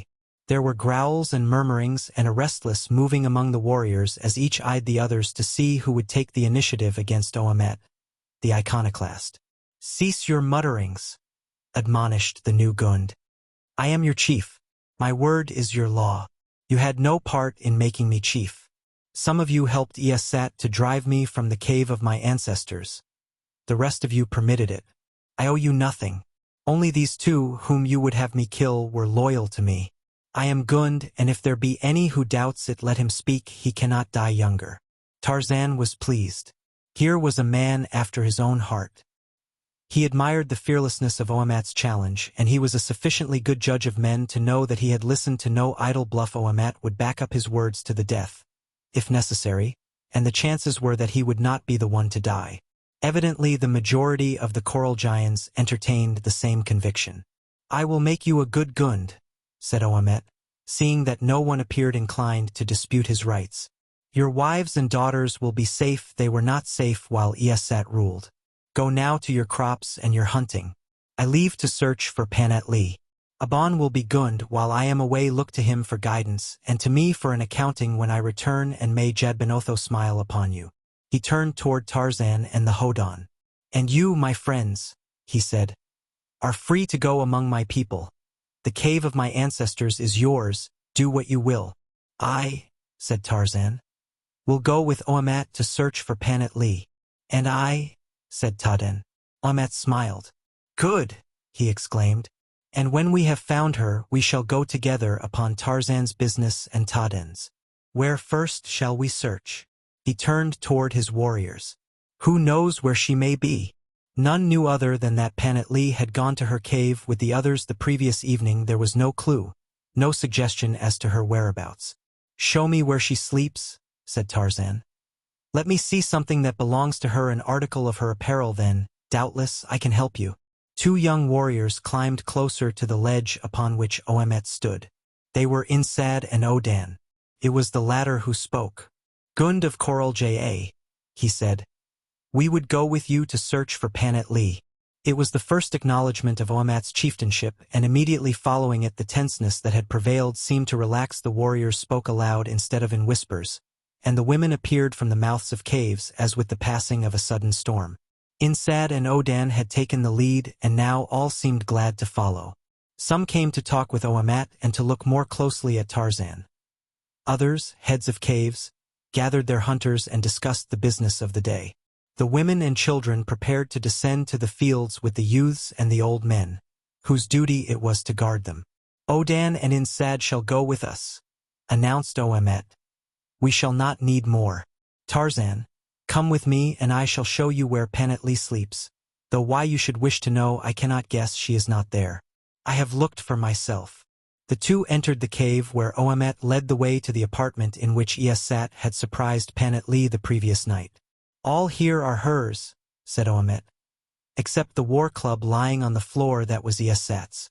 The ape-man moved silently about the apartment, the quivering of his sensitive nostrils scarcely apparent to his companion, who only wondered what good purpose could be served here and chafed at the delay. Come, said the ape-man presently, and led the way toward the outer recess. Here their three companions were awaiting them. Tarzan passed to the left side of the niche and examined the pegs that lay within reach. He looked at them, but it was not his eyes that were examining them. Keener than his keen eyes was that marvelously trained sense of scent that had first been developed in him during infancy under the tutorage of his foster mother, Kala, the she-ape, and further sharpened in the grim jungles by that master teacher, the instinct of self-preservation. From the left side of the niche he turned to the right. Oamat was becoming impatient. Let us be off, he said. We must search for Panetly if we would ever find her. Where shall we search? Asked Tarzan. Oamat scratched his head. Where? He repeated. Why, all Paloldan, if necessary. A large job, said Tarzan. Come, he added. She went this way. And he took to the pegs that led aloft toward the summit of the cliff. Here he followed the scent easily, since none had passed that way since Panetly had fled. At the point at which she had left the permanent pegs and resorted to those carried with her, Tarzan came to an abrupt halt. She went this way to the summit, he called back to Oamat, who was directly behind him. But there are no pegs here. I do not know how you know that she went this way, said Oamat. But we will get pegs. Insad, return and fetch climbing pegs for 5. The young warrior was soon back and the pegs distributed. Oamat handed 5 to Tarzan and explained their use. The ape-man returned 1. I need but 4, he said. Oamat smiled. What a wonderful creature you would be if you were not deformed, he said, glancing with pride at his own strong tail. I admit that I am handicapped, replied Tarzan. You others go ahead and leave the pegs in place for me. I am afraid that otherwise it will be slow work, as I cannot hold the pegs in my toes as you do. All right, agreed Oamat. Tadan Insad and I will go first. You follow and Oden bring up the rear and collect the pegs. We cannot leave them here for our enemies. Can't your enemies bring their own pegs? Asked Tarzan. Yes, but it delays them and makes easier our defense, and they do not know which of all the holes you see are deep enough for pegs. The others are made to confuse our enemies and are too shallow to hold a peg. At the top of the cliff, beside the gnarled tree, Tarzan again took up the trail. Here the scent was fully as strong as upon the pegs, and the ape-man moved rapidly across the ridge in the direction of the Coralluel. Presently he paused and turned toward Oamat. Here she moved swiftly, running at top speed, and Oamat, she was pursued by a lion. You can read that in the grass? Asked Odan as the others gathered about the ape-man. Tarzan nodded. I do not think the lion got her, he added. But that we shall determine quickly. No, he did not get her. Look. And he pointed toward the southwest, down the ridge. Following the direction indicated by his finger, the others presently detected a movement in some bushes a couple of 100 yards away. What is it? Asked Oamat. It is she. And he started toward the spot. Wait, advised Tarzan. It is the lion which pursued her. You can see him? Asked Taden. No, I can smell him. The others looked their astonishment and incredulity, but of the fact that it was indeed a lion they were not left long in doubt. Presently the bushes parted and the creature stepped out in full view, facing them. It was a magnificent beast, large and beautifully maned, with the brilliant leopard spots of its kind well marked and symmetrical. For a moment it eyed them and then, still chafing at the loss of its prey earlier in the morning, it charged. The Palindonians unslung their clubs and stood waiting the onrushing beast. Tarzan of the Apes drew his hunting knife and crouched in the path of the fanged fury. It was almost upon him when it swerved to the right and leaped for Oamet, only to be sent to earth with a staggering blow upon the head. Almost instantly it was up, and though the men rushed fearlessly in, it managed to sweep aside their weapons with its mighty paws. A single blow wrenched Odan's club from his hand and sent it hurtling against Taden, knocking him from his feet. Taking advantage of its opportunity, the lion rose to throw itself upon Odan, and at the same instant Tarzan flung himself upon its back. Strong, white teeth buried themselves in the spotted neck. Mighty arms encircled the savage throat, and the sinewy legs of the ape-man locked themselves about the gaunt belly. The others, powerless to aid, stood breathlessly about as the great lion lunged hither and thither, clawing and biting fearfully and futilely at the savage creature that had fastened itself upon him. Over and over they rolled, and now the onlookers saw a brown hand raised above the lion's side, a brown hand grasping a keen blade. They saw it fall and rise and fall again, each time with terrific force, and in its wake they saw a crimson stream trickling down Jay's gorgeous coat. Now from the lion's throat rose hideous screams of hate and rage and pain as he redoubled his efforts to dislodge and punish his tormentor. But always the tousled black head remained half buried in the dark brown mane, and the mighty arm rose and fell to plunge the knife again and again into the dying beast. The Palindonians stood in mute wonder and admiration. Brave men and mighty hunters they were, and as such the first to accord honor to a mightier. "And you would have had me slay him," cried Oamet, glancing at Insad and Odan. "Jadbenotho reward you that you did not," breathed Insad. And now the lion lunged suddenly to earth, and with a few spasmodic quiverings lay still. The ape-man rose and shook himself, even as might Ja, the leopard-coated lion of Palindon, had he been the one to survive. Odan advanced quickly toward Tarzan. Placing a palm upon his own breast and the other on Tarzan's, "Tarzan the Terrible," he said, "I ask no greater honor than your friendship, and I know more than the friendship of Oamat's friends," replied the ape-man simply, returning the other's salute. "Do you think," asked Oamet, coming close to Tarzan and laying a hand upon the other's shoulder, "that he got her?" "No, my friend. It was a hungry lion that charged us." "You seem to know much of lions," said Insad. "Had I a brother I could not know him better," replied Tarzan. "Then where can she be?" continued Oamet. "We can but follow while the spoor is fresh," answered the ape-man, and again taking up his interrupted tracking, he led them down the ridge, and at a sharp turning of the trail to the left brought them to the verge of the cliff that dropped into the Coralluel. For a moment Tarzan examined the ground to the right and to the left, then he stood erect and looking at Oamet pointed into the gorge. For a moment the Wasdan gazed down into the green rift at the bottom of which a tumultuous river tumbled downward along its rocky bed. Then he closed his eyes as to a sudden spasm of pain and turned away. "You mean she jumped?" he asked. "To escape the lion," replied Tarzan. "He was right behind her. Look. You can see where his forepaws left their impress in the turf as he checked his charge upon the very verge of the abyss." "Is there any chance," commenced Oamet, to be suddenly silenced by a warning gesture from Tarzan. "Down," whispered the ape-man. "Many men are coming. They are running from down the ridge." He flattened himself upon his belly in the grass, the others following his example. For some minutes they waited thus, and then the others, too, heard the sound of running feet, and now a hoarse shout followed by many more. "It is the war cry of the Coralluel," whispered Oamet, "the hunting cry of men who hunt men. Presently shall we see them, and if Jadbenotho is pleased with us, they shall not too greatly outnumber us." "They are many," said Tarzan. 40 or 50, I should say. But how many are the pursued and how many the pursuers we cannot even guess, except that the latter must greatly outnumber the former, else these would not run so fast." "Here they come," said Taden. "It is Anun, father of Panet Lee, and his 2 sons," exclaimed Odan. "They will pass without seeing us if we do not hurry," he added, looking at Oamet, the chief, for a sign. "Come," cried the latter, springing to his feet and running rapidly to intercept the 3 fugitives. The others followed him. "5 friends!" shouted Oamet as Anan and his sons discovered them. "Adan and Yo!" echoed Odan and Insad. The fugitives scarcely paused as these unexpected reinforcements joined them, but they eyed Taden and Tarzan with puzzled glances. "The Coralluel are many," shouted Anan.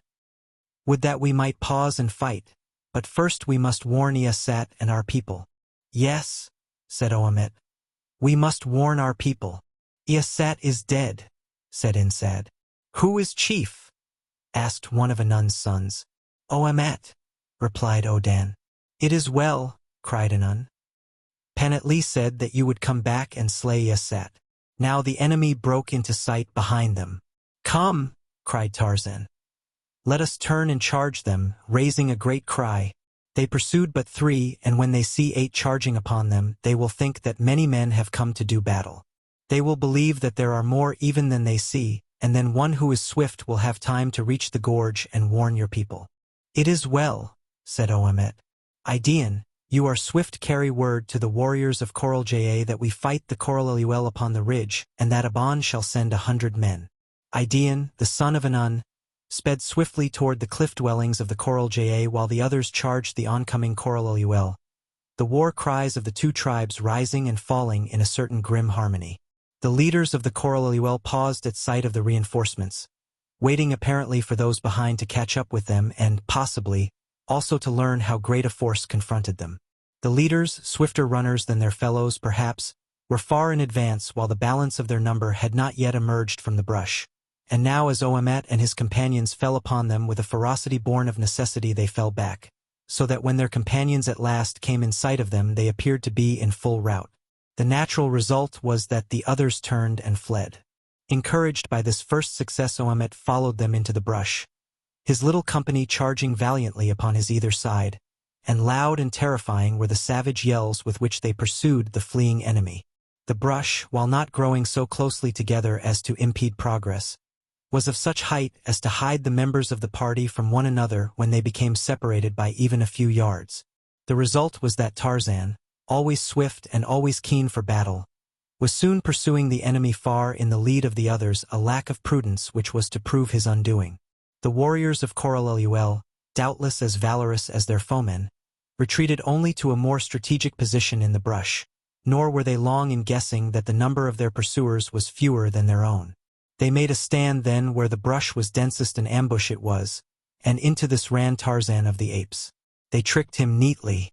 Yes, sad as is the narration of it, they tricked the wily jungle lord. But then they were fighting on their own ground, every foot of which they knew as you know your front parlor, and they were following their own tactics of which Tarzan knew nothing. A single black warrior appeared to Tarzan, a laggard in the rear of the retreating enemy, and thus retreating he lured Tarzan on. At last he turned at bay, confronting the ape-man with bludgeon and drawn knife, and as Tarzan charged him a score of burly Wasdan leaped from the surrounding brush. Instantly, but too late, the giant Tarmangani realized his peril. There flashed before him a vision of his lost mate, and a great and sickening regret surged through him with the realization that if she still lived she might no longer hope. For though she might never know of the passing of her lord, the fact of it must inevitably seal her doom. And consequent to this thought there enveloped him a blind frenzy of hatred for these creatures who dared thwart his purpose and menace the welfare of his wife. With a savage growl he threw himself upon the warrior before him, twisting the heavy club from the creature's hand as if he had been a little child, and with his left fist backed by the weight and sinew of his giant frame, he crashed a shattering blow to the center of the Wasdan's face, a blow that crushed the bones and dropped the fellow in his tracks. Then he swung upon the others with their fallen comrades' bludgeons, striking to right and left mighty, unmerciful blows that drove down their own weapons until that wielded by the ape-man was splintered and shattered. On either hand they fell before his cudgel. So rapid the delivery of his blows, so cat-like his recovery, that in the first few moments of the battle he seemed invulnerable to their attack. But it could not last. He was outnumbered 20 to 1, and his undoing came from a thrown club. It struck him upon the back of the head. For a moment he stood swaying, and then, like a great pine beneath the woodsman's axe, he crashed to earth. Others of the Coralluel had rushed to engage the balance of Oamat's party. They could be heard fighting at a short distance, and it was evident that the coral jay were falling slowly back, and as they fell Ahmet called to the missing one. Tarzan the Terrible! Tarzan the Terrible! Jadguru indeed! Repeated one of the coral rising from where Tarzan had dropped him. Tarzan Jadguru! He was worse than that. Chapter 5. In the Coral Gryf. As Tarzan fell among his enemies, a man halted many miles away upon the outer verge of the morass that encircles Peloton. Naked he was except for a loin-cloth and 3 belts of cartridges, 2 of which passed over his shoulders, crossing upon his chest and back, while the 3rd encircled his waist.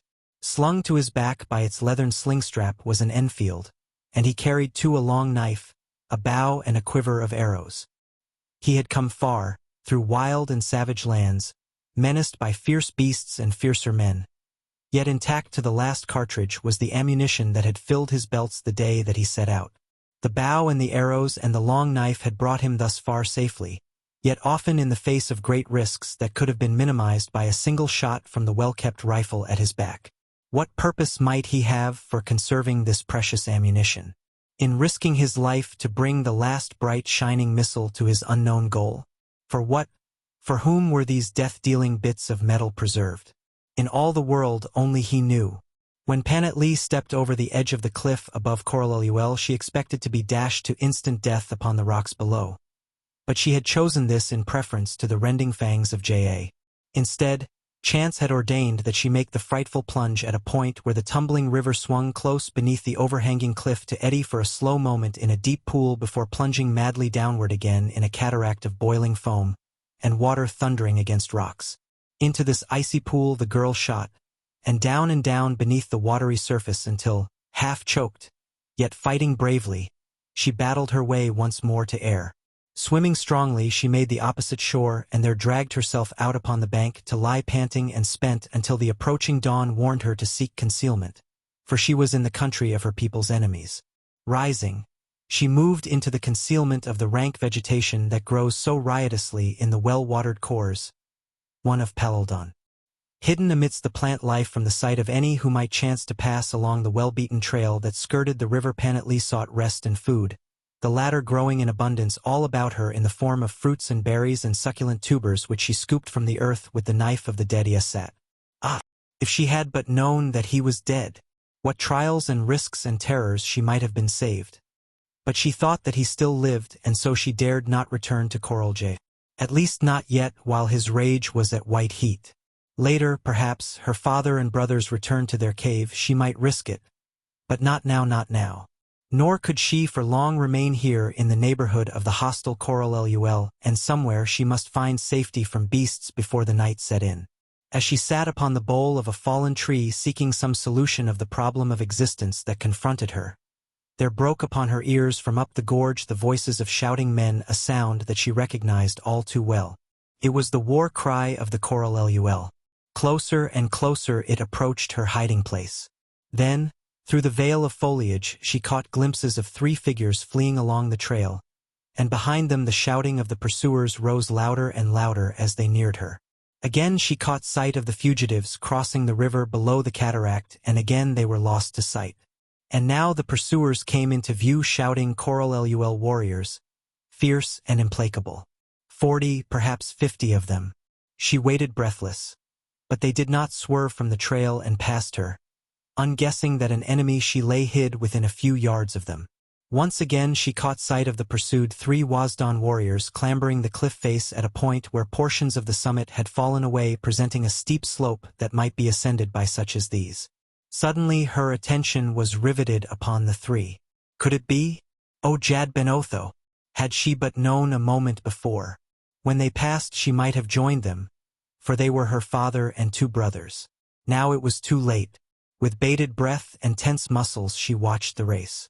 Would they reach the summit? Would the Coralluel overhaul them? They climbed well, but, oh, so slowly. Now one lost his footing in the loose shale and slipped back. The Coralluel were ascending, one hurled his club at the nearest fugitive. The great god was pleased with the brother of Panatlee, for he caused the club to fall short of its target, and to fall, rolling and bounding, back upon its owner, carrying him from his feet and precipitating him to the bottom of the gorge. Standing now, her hands pressed tight above her golden breastplates, Panet Lee watched the race for life. Now one, her older brother, reached the summit, and clinging there to something that she could not see, he lowered his body and his long tail to the father beneath him. The latter, seizing the support, extended his own tail to the sun below the one who had slipped back, and thus, upon a living ladder of their own making, the three reached the summit and disappeared from view before the Coralluel overtook them. But the latter did not abandon the chase. On they went until they too had disappeared from sight, and only a faint shouting came down to Panet Lee to tell her that the pursuit continued. The girl knew that she must move on.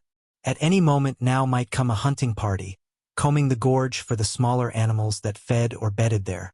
Behind her were Yesat and the returning party of Coralluel that had pursued her kin.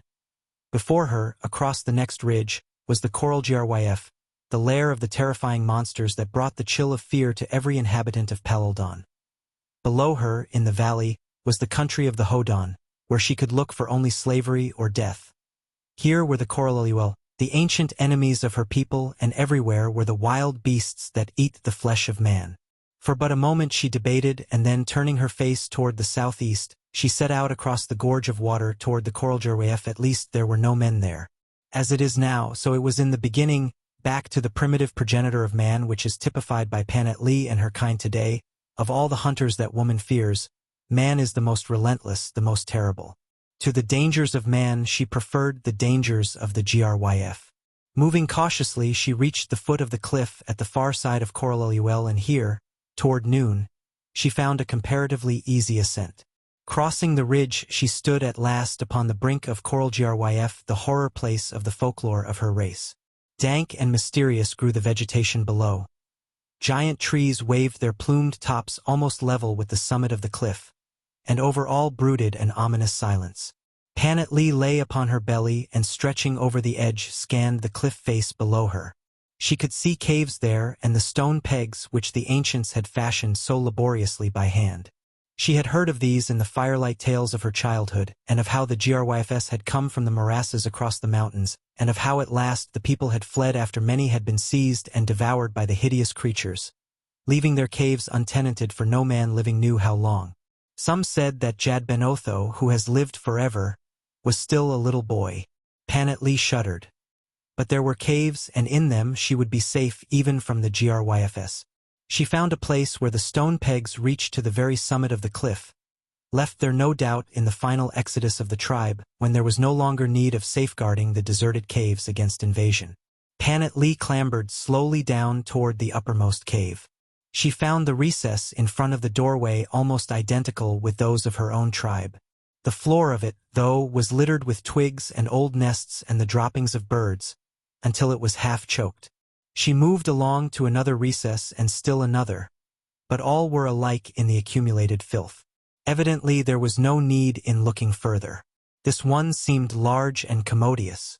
With her knife she fell to work cleaning away the debris by the simple expedient of pushing it over the edge, and always her eyes turned constantly toward the silent gorge where lurked the fearsome creatures of Palaldon. And other eyes there were, eyes she did not see, but that saw her and watched her every move, fierce eyes, greedy eyes, cunning and cruel. They watched her, and a red tongue licked flabby, pendulous lips. They watched her, and a half-human brain laboriously evolved a brutish design. As in her own Coralgyarwyf, the natural springs in the cliff had been developed by the long-dead builders of the caves so that fresh, pure water trickled now, as it had for ages, within easy access to the cave entrances. Her only difficulty would be in procuring food, and for that she must take the risk at least once in 2 days, for she was sure that she could find fruits and tubers and perhaps small animals, birds, and eggs near the foot of the cliff, the last two, possibly, in the caves themselves. Thus might she live on here indefinitely. She felt now a certain sense of security, imparted doubtless by the impregnability of her high-flung sanctuary that she knew to be safe from all the more dangerous beasts, and this one from men too, since it lay in the abjured Coralgyarwyf. Now she determined to inspect the interior of her new home. The sun, still in the south, lighted the interior of the first apartment. It was similar to those of her experience. The same beasts and men were depicted in the same crude fashion in the carvings on the walls. Evidently there had been little progress in the race of Wasdan during the generations that had come and departed since Coral Gryf had been abandoned by men. Of course Panet Lee thought no such thoughts, for evolution and progress existed not for her, or her kind. Things were as they had always been and would always be as they were. That these strange creatures have existed thus for incalculable ages it can scarce be doubted. So marked are the indications of antiquity about their dwellings, deep furrows worn by naked feet in living rock. The hollow in the jamb of a stone doorway where many arms have touched in passing. The endless carvings that cover, ofttimes, the entire face of a great cliff and all the walls and ceilings of every cave, and each carving wrought by a different hand. For each is the coat of arms, one might say, of the adult male who traced it. And so Panet Lee found this ancient cave homelike and familiar. There was less litter within than she had found without, and what there was mostly an accumulation of dust. Beside the doorway was the niche in which wood and tinder were kept. But there remained nothing now other than mere dust. She had, however, saved a little pile of twigs from the debris on the porch. In a short time she had made a light by firing a bundle of twigs, and lighting others from this fire she explored some of the inner rooms. Nor here did she find aught that was new or strange, nor any relic of the departed owners other than a few broken stone dishes. She had been looking for something soft to sleep upon, but was doomed to disappointment, as the former owners had evidently made a leisurely departure, carrying all their belongings with them. Below, in the gorge, were leaves and grasses and fragrant branches, but Panet Lee felt no stomach for descending into that horrid abyss for the gratification of mere creature comfort. Only the necessity for food would drive her there. And so, as the shadows lengthened and night approached, she prepared to make as comfortable a bed as she could by gathering the dust of ages into a little pile and spreading it between her soft body and the hard floor. At best it was only better than nothing. But Panet Lee was very tired. She had not slept since 2 nights before, and in the interval she had experienced many dangers and hardships. What wonder then that, despite the hard bed, she was asleep almost immediately she had composed herself for rest. She slept, and the moon rose, casting its silver light upon the cliff's white face and lessening the gloom of the dark forest and the dismal gorge. In the distance a lion roared. There was a long silence. From the upper reaches of the gorge came a deep bellow. There was a movement in the trees at the cliff's foot. Again the bellow, low and ominous. It was answered from below the deserted village. Something dropped from the foliage of a tree directly below the cave in which Panet Lee slept. It dropped to the ground among the dense shadows. Now it moved cautiously. It moved toward the foot of the cliff, taking form and shape in the moonlight. It moved like the creature of a bad dream, slowly, sluggishly. It might have been a huge sloth, it might have been a man. With so grotesque a brush does the moon paint master cubist. Slowly it moved up the face of the cliff like a great grubworm. It moved. But now the moonbrush touched it again, and it had hands and feet, and with them it clung to the stone pegs and raised itself laboriously aloft toward the cave where Panet Lee slept. From the lower reaches of the gorge came again the sound of bellowing, and it was answered from above the village. Tarzan of the Apes opened his eyes. He was conscious of a pain in his head, and at first that was about all. A moment later grotesque shadows, rising and falling, focused his arousing perceptions. Presently he saw that he was in a cave. A dozen Wasdan warriors squatted about, talking. A rude stone cresset containing burning oil lighted the interior, and as the flame rose and fell the exaggerated shadows of the warriors danced upon the walls behind them. "We brought him to you alive, Gund," he heard one of them saying, "because never before was Hodan like him seen. He has no tail, he was born without one, for there is no scar to mark where a tail had been cut off. The thumbs upon his hands and feet are unlike those of the races of Palaldon. He is more powerful than many men put together, and he attacks with the fearlessness of Ja. We brought him alive, that you might see him before he is slain."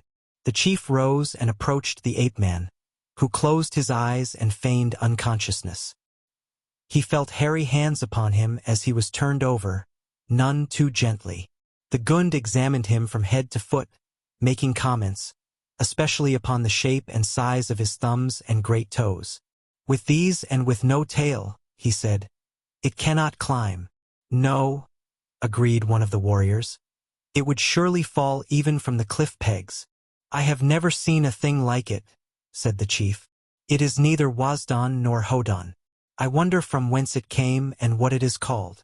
The coral jay shouted aloud, "Tarzan Jadguru." "And we thought that they might be calling this one," said a warrior. "Shall we kill it now?" "No," replied the chief. "We will wait until its life returns into its head that I may question it.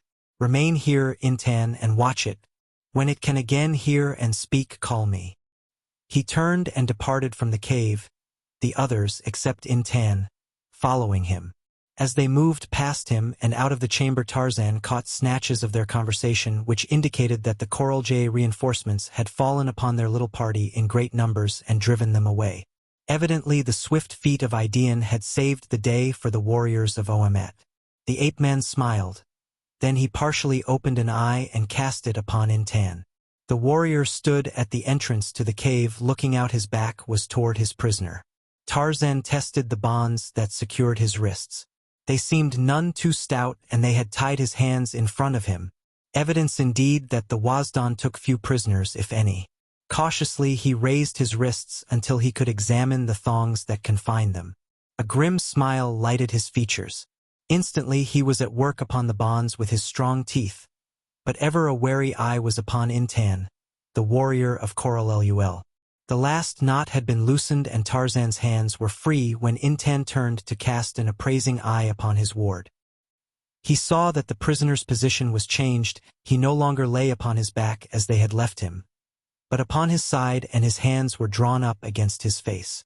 Intan came closer and bent down. The bonds seemed very loose upon the prisoner's wrists. He extended his hand to examine them with his fingers, and instantly the two hands leaped from their bonds, one to seize his own wrist, the other his throat. So unexpected the cat-like attack that Intan had not even time to cry out before steel fingers silenced him. The creature pulled him suddenly forward so that he lost his balance and rolled over upon the prisoner and to the floor beyond, to stop with Tarzan upon his breast. Intan struggled to release himself, struggled to draw his knife, but Tarzan found it before him. The Wasdan's tail leaped to the other's throat. Encircling it, he too could choke. But his own knife, in the hands of his antagonist, severed the beloved member close to its root. The Wasdan's struggles became weaker. A film was obscuring his vision. He knew that he was dying, and he was right. A moment later he was dead. Tarzan rose to his feet and placed one foot upon the breast of his dead foe. How the urge seized him to roar forth the victory cry of his kind. But he dared not. He discovered that they had not removed his rope from his shoulders, and that they had replaced his knife in its sheath. It had been in his hand when he was felled. Strange creatures. He did not know that they held a superstitious fear of the weapons of a dead enemy, believing that if buried without them he would forever haunt his slayers in search of them, and that when he found them he would kill the man who killed him. Against the wall leaned his bow and quiver of arrows. Tarzan stepped toward the doorway of the cave and looked out. Night had just fallen. He could hear voices from the nearer caves, and there floated to his nostrils the odor of cooking food. He looked down and experienced a sensation of relief. The cave in which he had been held was in the lowest tier, scarce 30 feet from the base of the cliff. He was about to chance an immediate descent when there occurred to him a thought that brought a grin to his savage lips, a thought that was born of the name the Wasdan had given him, Tarzan Jadguru, Tarzan the Terrible, and a recollection of the days when he had delighted in baiting the blacks of the distant jungle of his birth. He turned back into the cave where lay the dead body of Intan. With his knife he severed the warrior's head and, carrying it to the outer edge of the recess, tossed it to the ground below. Then he dropped swiftly and silently down the ladder of pegs in a way that would have surprised the Coralluel, who had been so sure that he could not climb. At the bottom he picked up the head of Intan and disappeared among the shadows of the trees, carrying the grisly trophy by its shock of shaggy hair. Horrible? But you are judging a wild beast by the standards of civilization. You may teach a lion tricks, but he is still a lion. Tarzan looked well in a tuxedo, but he was still a Tarmangani, and beneath his pleated shirt beat a wild and savage heart. Nor was his madness lacking in method. He knew that the hearts of the Coralluel would be filled with rage when they discovered the thing that he had done, and he knew too that mixed with the rage would be a leaven of fear, and it was fear of him that had made Tarzan master of many jungles. One does not win the respect of the killers with bonbons. Below the village, Tarzan returned to the foot of the cliff, searching for a point where he could make the ascent to the ridge and thus back to the village of Oamet, the Coral Ja. He came at last to a place where the river ran so close to the rocky wall that he was forced to swim it in search of a trail upon the opposite side, and here it was that his keen nostrils detected a familiar spoor. It was the scent of Panat Lee at the spot where she had emerged from the pool and taken to the safety of the jungle. Immediately the ape-man's plans were changed. Panat Lee lived, or at least she had lived after the leap from the cliff summit.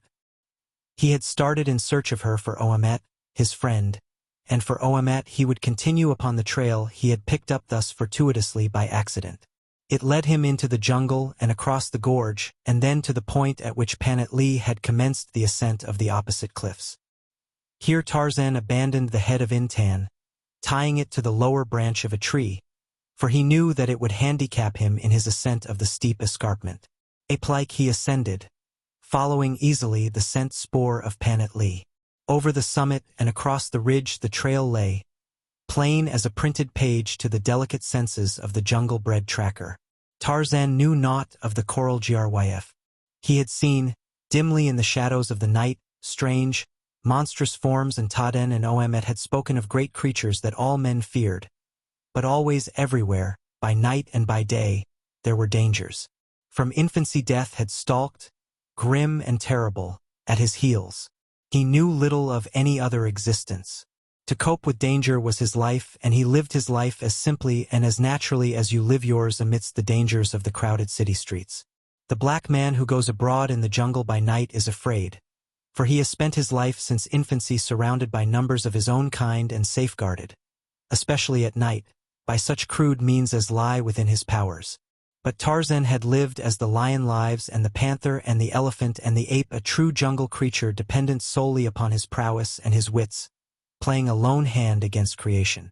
Therefore he was surprised at nothing and feared nothing, and so he walked through the strange night as undisturbed and unapprehensive as the farmer to the cow lot in the darkness before the dawn. Once more Panat Lee's trail ended at the verge of a cliff, but this time there was no indication that she had leaped over the edge, and a moment's search revealed to Tarzan the stone pegs upon which she had made her descent. As he lay upon his belly, leaning over the top of the cliff, examining the pegs, his attention was suddenly attracted by something at the foot of the cliff.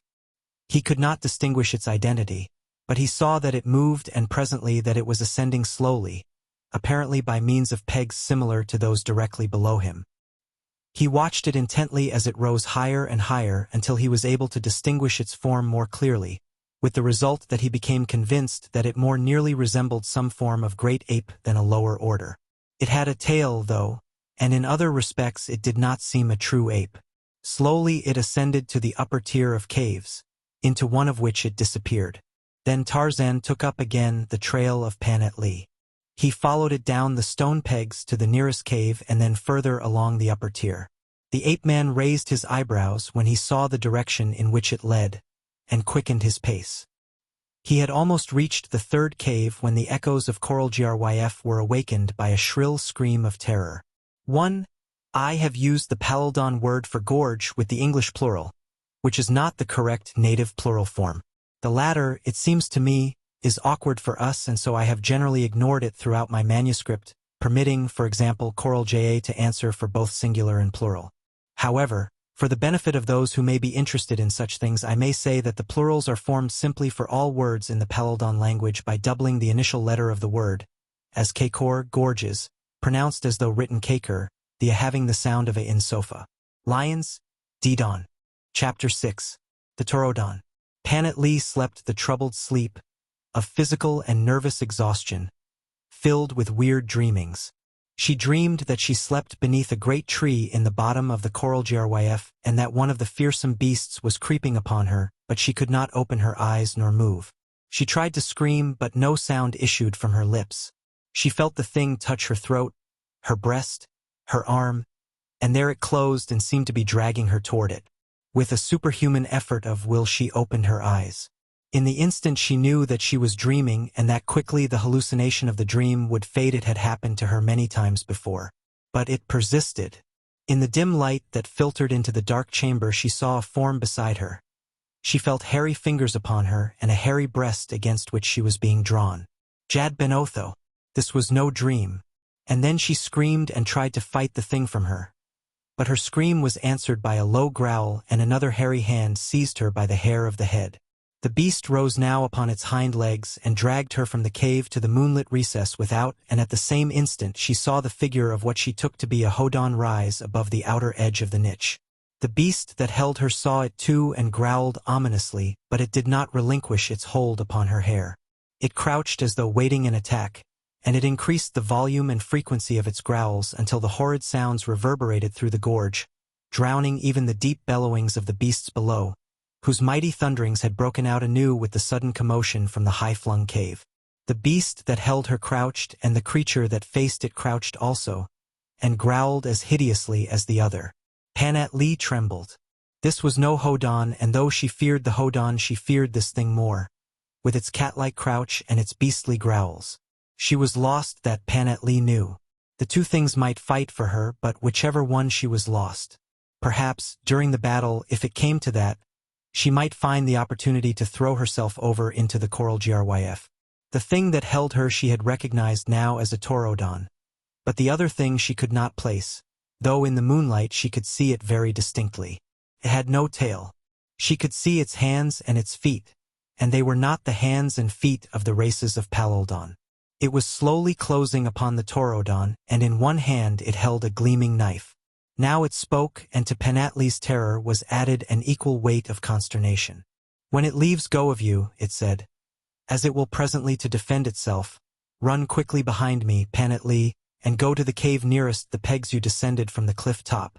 Watch from there. If I am defeated you will have time to escape this slow thing. If I am not, I will come to you there. I am Oamat's friend and yours." The last words took the keen edge from Panat Lee's terror. But she did not understand.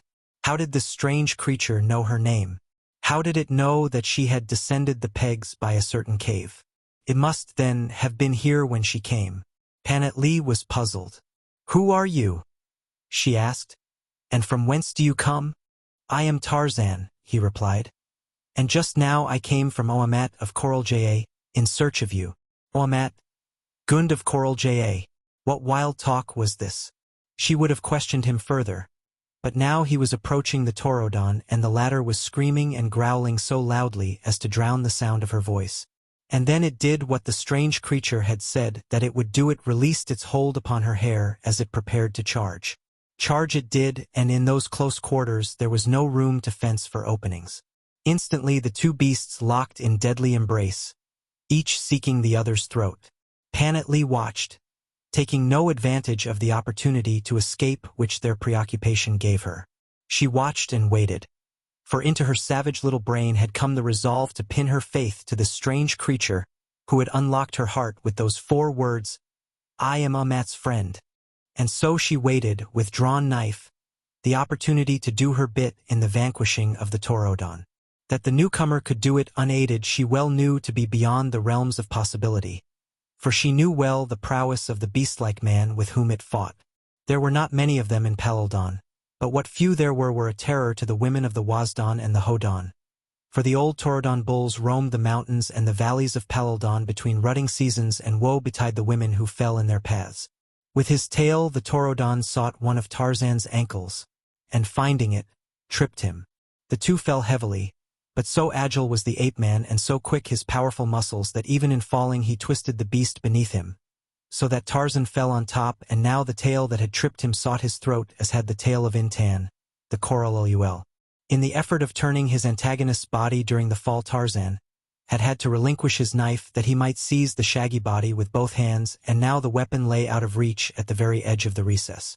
Both hands were occupied for the moment in fending off the clutching fingers that sought to seize him and drag his throat within reach of his foe's formidable fangs, and now the tail was seeking its deadly hold with a formidable persistence that would not be denied. Panat Lee hovered about, breathless, her dagger ready, but there was no opening that did not also endanger Tarzan. So constantly were the two duelists changing their positions. Tarzan felt the tail slowly but surely insinuating itself about his neck, though he had drawn his head down between the muscles of his shoulders in an effort to protect this vulnerable part. The battle seemed to be going against him, for the giant beast against which he strove would have been a fair match in weight and strength for Bolgani, the gorilla. And knowing this, he suddenly exerted a single superhuman effort, thrust far apart the giant hands, and with the swiftness of a striking snake buried his fangs in the jugular of the Taurodon. At the same instant the creature's tail coiled about his own throat, and then commenced a battle royal of turning and twisting bodies as each sought to dislodge the fatal hold of the other. But the acts of the ape-man were guided by a human brain, and thus it was that the rolling bodies rolled in the direction that Tarzan wished, toward the edge of the recess.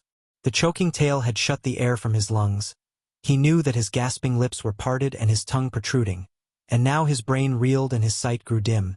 But not before he reached his goal, and a quick hand shot out to seize the knife that now lay within reach as the two bodies tottered perilously upon the brink of the chasm. With all his remaining strength the ape-man drove home the blade once, twice, thrice, and then all went black before him as he felt himself, still in the clutches of the Taurodon, topple from the recess. Fortunate it was for Tarzan that Panat had not obeyed his injunction to make good her escape while he engaged the Taurodon, for it was to this fact that he owed his life.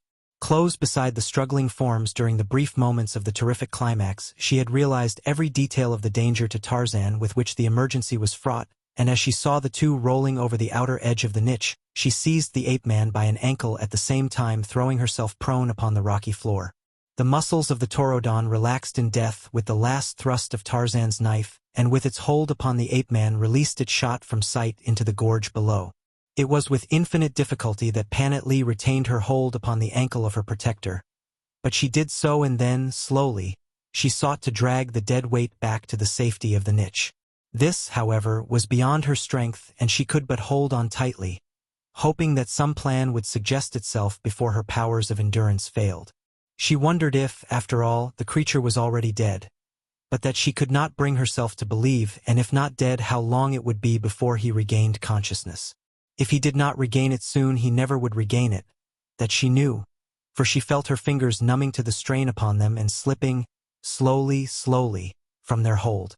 It was then that Tarzan regained consciousness. He could not know what power upheld him, but he felt that whatever it was slowly releasing its hold upon his ankle. Within easy reach of his hands were two pegs, and these he seized upon just as Panat's fingers slipped from their hold. As it was, he came near to being precipitated into the gorge. Only his great strength saved him. He was upright now, and his feet found other pegs. His first thought was of his foe. Where was he? Waiting above there to finish him? Tarzan looked up just as the frightened face of Panat appeared over the threshold of the recess. "You live?" she cried. "Yes," replied Tarzan. "Where is the shaggy one?" Panat pointed downward. "There," she said. "Dead." "Good," exclaimed the ape-man, clambering to her side. "You are unharmed?" he asked. "You came just in time," replied Panat.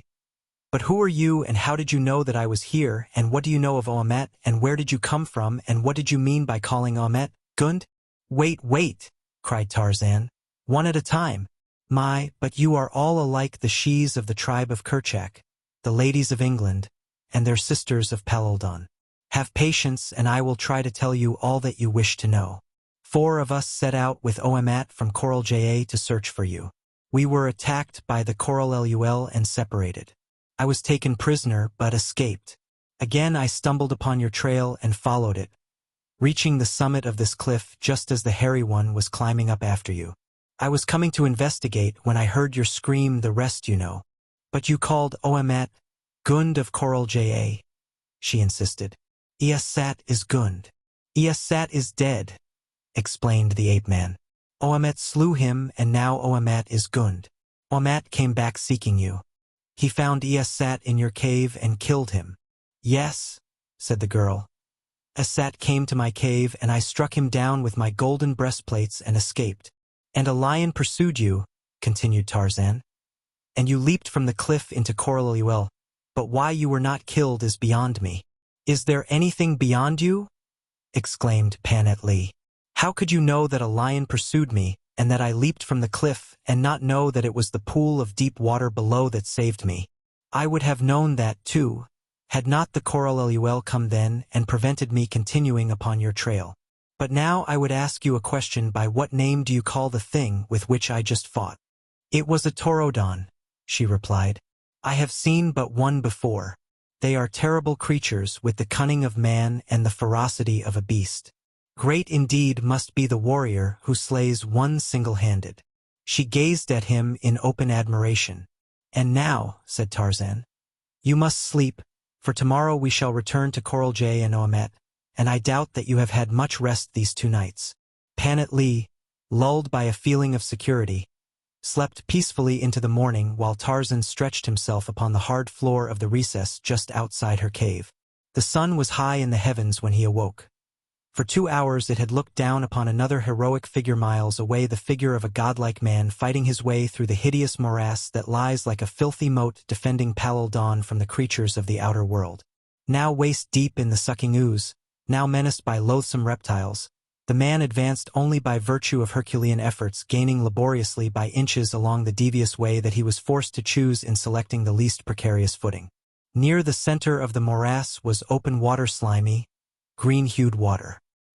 He reached it at last after more than 2 hours of such effort as would have left an ordinary man spent and dying in the sticky mud, yet he was less than halfway across the marsh. Greasy with slime and mud was his smooth, brown hide, and greasy with slime and mud was his beloved Enfield that had shone so brightly in the first rays of the rising sun. He paused a moment upon the edge of the open water and then, throwing himself forward, struck out to swim across. He swam with long, easy, powerful strokes calculated less for speed than for endurance, for his was, primarily, a test of the latter, since beyond the open water was another 2 hours or more of grueling effort between it and solid ground. He was, perhaps, halfway across and congratulating himself upon the ease of the achievement of this portion of his task when there arose from the depths directly in his path a hideous reptile, which, with wide distended jaws, bore down upon him, hissing shrilly. Tarzan arose and stretched, expanded his great chest and drank in deep draughts of the fresh morning air. His clear eyes scanned the wondrous beauties of the landscape spread out before them. Directly below lay Coralj, a dense, somber green of gently moving treetops. To Tarzan it was neither grim nor forbidding, it was jungle, beloved jungle.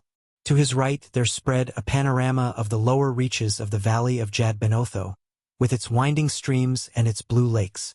Gleaming whitely in the sunlight were scattered groups of dwellings, the feudal strongholds of the lesser chiefs of the Hodon.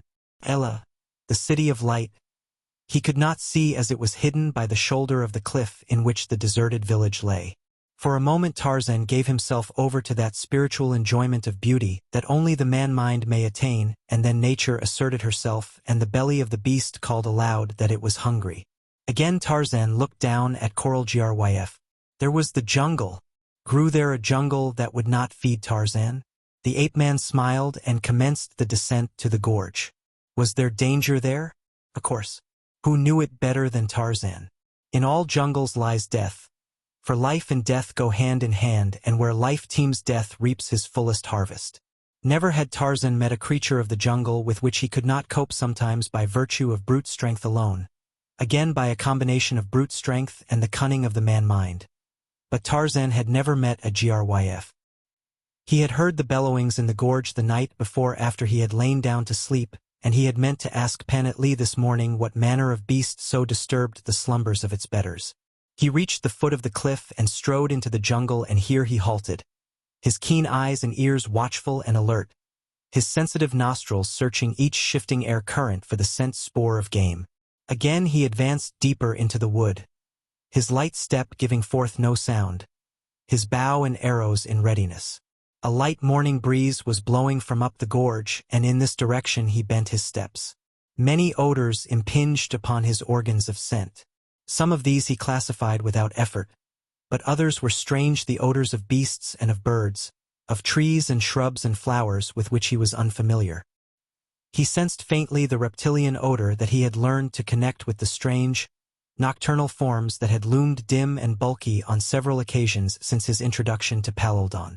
And then, Suddenly he caught plainly the strong, sweet odor of Bara, the deer. Were the belly vocal, Tarzan's would have given a little cry of joy, for it loved the flesh of Bara. The ape-man moved rapidly, but cautiously forward. The prey was not far distant, and as the hunter approached it, he took silently to the trees, and still in his nostrils was the faint reptilian odor that spoke of a great creature which he had never yet seen except as a denser shadow among the dense shadows of the night. But the odor was of such a faintness as suggests to the jungle-bred the distance of absolute safety. And now, moving noiselessly, Tarzan came within sight of Bara, drinking at a pool where the stream that waters Koraljarwayef crosses an open place in the jungle. The deer was too far from the nearest tree to risk a charge, so the ape-man must depend upon the accuracy and force of his first arrow, which must drop the deer in its tracks or forfeit both deer and shaft. Far back came the right hand, and the bow, that you or I might not move, bent easily beneath the muscles of the forest god. There was a singing twang, and Bara, leaping high in air, collapsed upon the ground, an arrow through his heart. Tarzan dropped to earth and ran to his kill, lest the animal might even yet rise and escape. But Bara was safely dead. As Tarzan stooped to lift it to his shoulder, there fell upon his ears a thunderous bellow that seemed almost at his right elbow, and as his eyes shot in the direction of the sound, there broke upon his vision such a creature as paleontologists have dreamed as having possibly existed in the dimmest vistas of Earth's infancy, a gigantic creature, vibrant with mad rage, that charged, bellowing, upon him. When Panat-Lee awoke, she looked out upon the niche in search of Tarzan. He was not there. She sprang to her feet and rushed out, looking down into Koraljarwayef, guessing that he had gone down in search of food, and there she caught a glimpse of him disappearing into the forest. For an instant she was panic-stricken. She knew that he was a stranger in Palaldan, and that, so, he might not realize the dangers that lay in that gorge of terror. Why did she not call to him to return? You or I might have done so, but no Palaldan, for they know the ways of the Gryf, they know the weak eyes and the keen ears, and that at the sound of a human voice they come. To have called to Tarzan, then, would but have been to invite disaster, and so she did not call. Instead, afraid though she was, she descended into the gorge for the purpose of overhauling Tarzan and warning him in whispers of his danger. It was a brave act, since it was performed in the face of countless ages of inherited fear of the creatures that she might be called upon to face. Men have been decorated for less. Panat-Lee, descended from a long line of hunters, assumed that Tarzan would move upwind, and in this direction she sought his tracks, which she soon found well marked, since he had made no effort to conceal them. She moved rapidly until she reached the point at which Tarzan had taken to the trees. Of course she knew what had happened, since her own people were semi-arboreal, but she could not track him through the trees, having no such well-developed sense of scent as he. She could but hope that he had continued on upwind, and in this direction she moved, her heart pounding in terror against her ribs, her eyes glancing first in one direction and then another. She had reached the edge of a clearing when two things happened. She caught sight of Tarzan bending over a dead deer, and at the same instant a deafening roar sounded almost beside her. It terrified her beyond description, but it brought no paralysis of fear. Instead, it galvanized her into instant action, with the result that Panat-Lee swarmed up the nearest tree to the very loftiest branch that would sustain her weight. Then she looked down. The thing that Tarzan saw charging him when the warning bellow attracted his surprised eyes loomed terrifically monstrous before him, monstrous and awe-inspiring. But it did not terrify Tarzan, it only angered him, for he saw that it was beyond even his powers to combat, and that meant that it might cause him to lose his kill, and Tarzan was hungry. There was but a single alternative to remaining for annihilation, and that was flight swift and immediate. And Tarzan fled, but he carried the carcass of Bara, the deer, with him. He had not more than a dozen paces start, but on the other hand the nearest tree was almost as close. His greatest danger lay, he imagined, in the great towering height of the creature pursuing him, for even though he reached the tree he would have to climb high in an incredibly short time as, unless appearances were deceiving, the thing could reach up and pluck him down from any branch under 30 feet above the ground, and possibly from those up to 50 feet, if it reared up on its hind legs. But Tarzan was no sluggard, and though the Gryf was incredibly fast despite its great bulk, it was no match for Tarzan, and when it comes to climbing, the little monkeys gaze with envy upon the feats of the ape-man. And so it was that the bellowing Gryf came to a baffled stop at the foot of the tree, and even though he reared up and sought to seize his prey among the branches, as Tarzan had guessed he might, he failed in this also. And then, well out of reach, Tarzan came to a stop, and there, just above him, he saw Panat sitting, wide-eyed and trembling. "How came you here?" he asked. She told him. "You came to warn me," he said. "It was very brave and unselfish of you. I am chagrined that I should have been thus surprised. The creature was upwind from me, and yet I did not sense its near presence until it charged. I cannot understand it." "It is not strange," said Panat. "That is one of the peculiarities of the Gryf. It is said that man never knows of its presence until it is upon him, so silently does it move despite its great size." "But I should have smelled it," cried Tarzan, disgustedly. "Smelled it!" ejaculated Panat. "Smelled it?" "Certainly. How do you suppose I found this deer so quickly? And I sensed the Gryf too, but faintly, as at a great distance." Tarzan suddenly ceased speaking and looked down at the bellowing creature below them. His nostrils quivered as though searching for a scent. "Ah!" he exclaimed. "I have it." "What?" asked Panat. "I was deceived because the creature gives off practically no odor," explained the ape-man. "What I smelled was the faint aroma that doubtless permeates the entire jungle because of the long presence of many of the creatures. It is the sort of odor that would remain for a long time, faint as it is." "Panat, did you ever hear of a triceratops?" "No?" "Well, this thing that you call a Gryf is a triceratops, and it has been extinct for hundreds of thousands of years. I have seen its skeleton in the museum in London and a figure of one restored.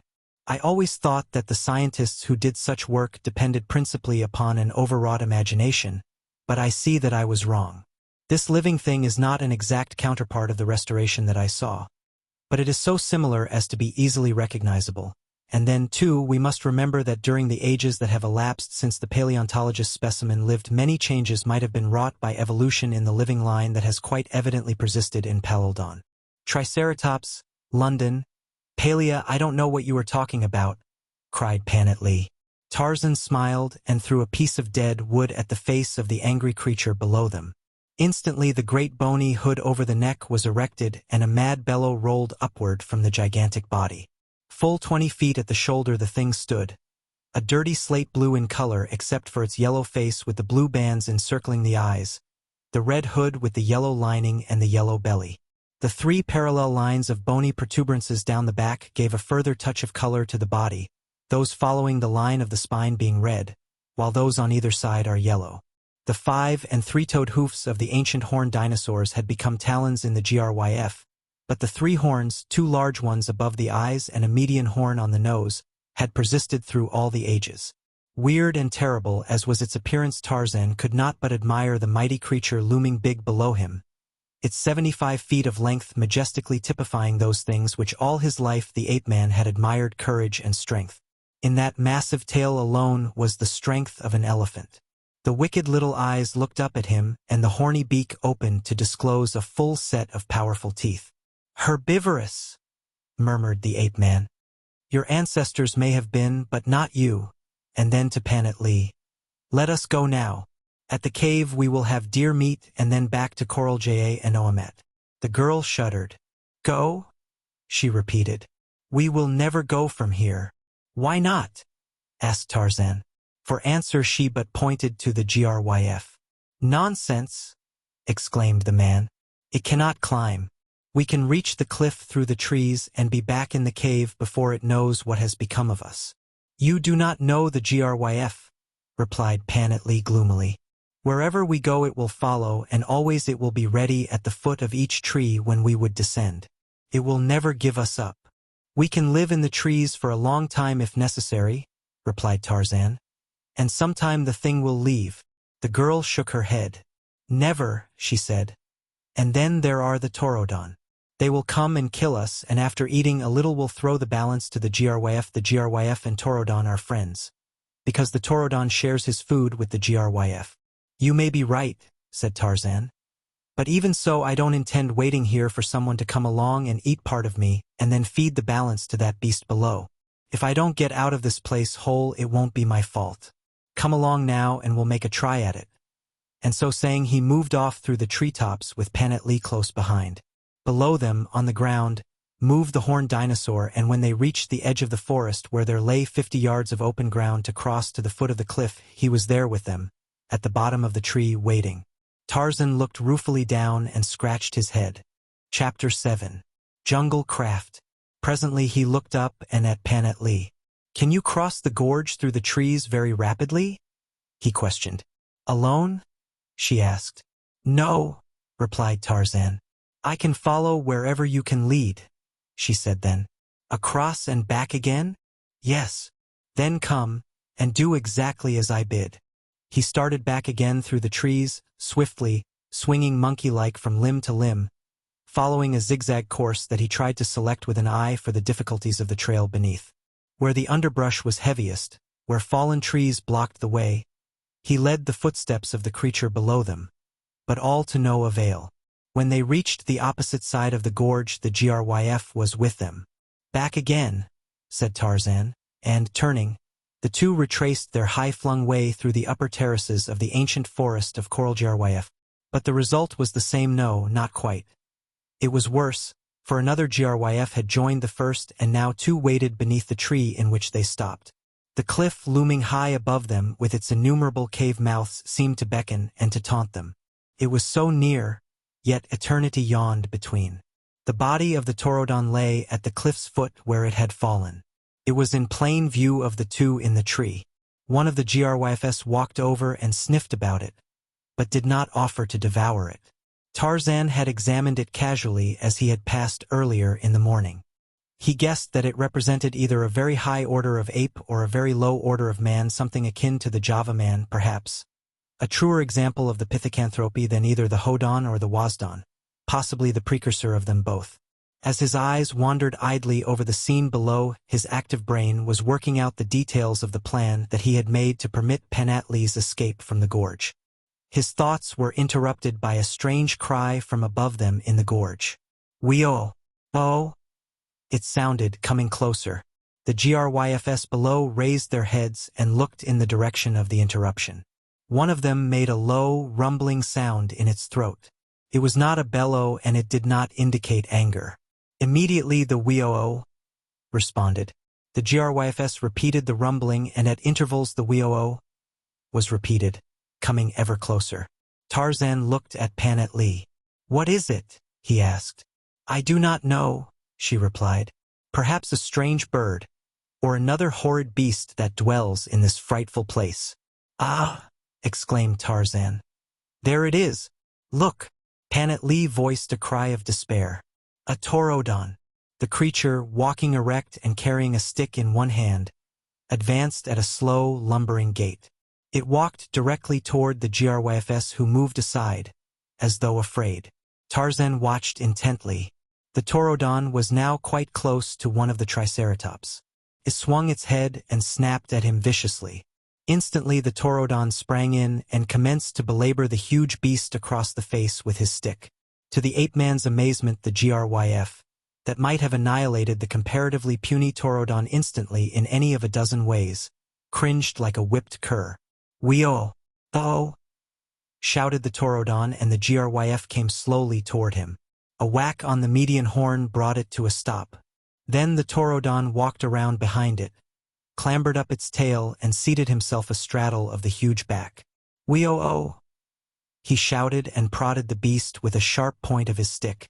The Gryf commenced to move off. So wrapped had Tarzan been in the scene below him that he had given no thought to escape, for he realized that for him and Panat time had in these brief moments turned back countless ages to spread before their eyes a page of the dim and distant past. They too had looked upon the first man and his primitive beasts of burden. And now the ridden Gryf halted and looked up at them, bellowing. It was sufficient. The creature had warned its master of their presence. Instantly the Taurodon urged the beast close beneath the tree which held them, at the same time leaping to his feet upon the horny back. Tarzan saw the bestial face, the great fangs, the mighty muscles. From the loins of such had sprung the human race, and only from such could it have sprung, for only such as this might have survived the horrid dangers of the age that was theirs.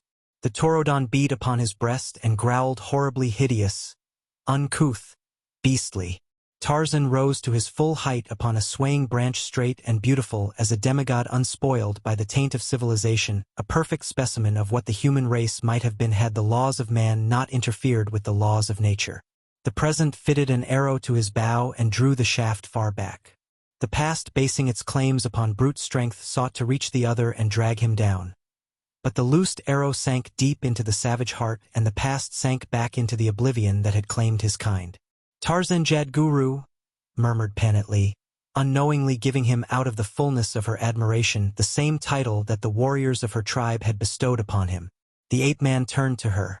"Panat," he said, "these beasts may keep us treed here indefinitely.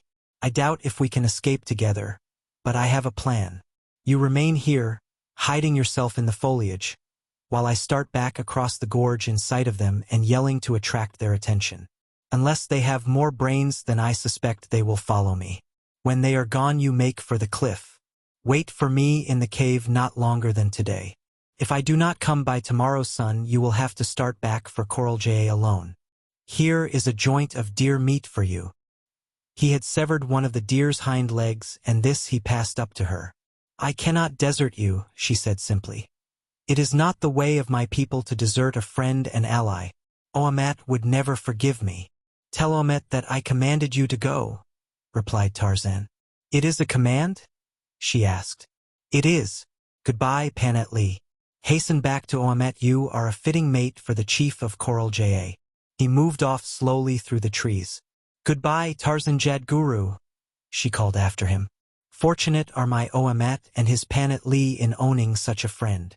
Tarzan, shouting aloud, continued upon his way, and the great Giraffe, lured by his voice, followed beneath.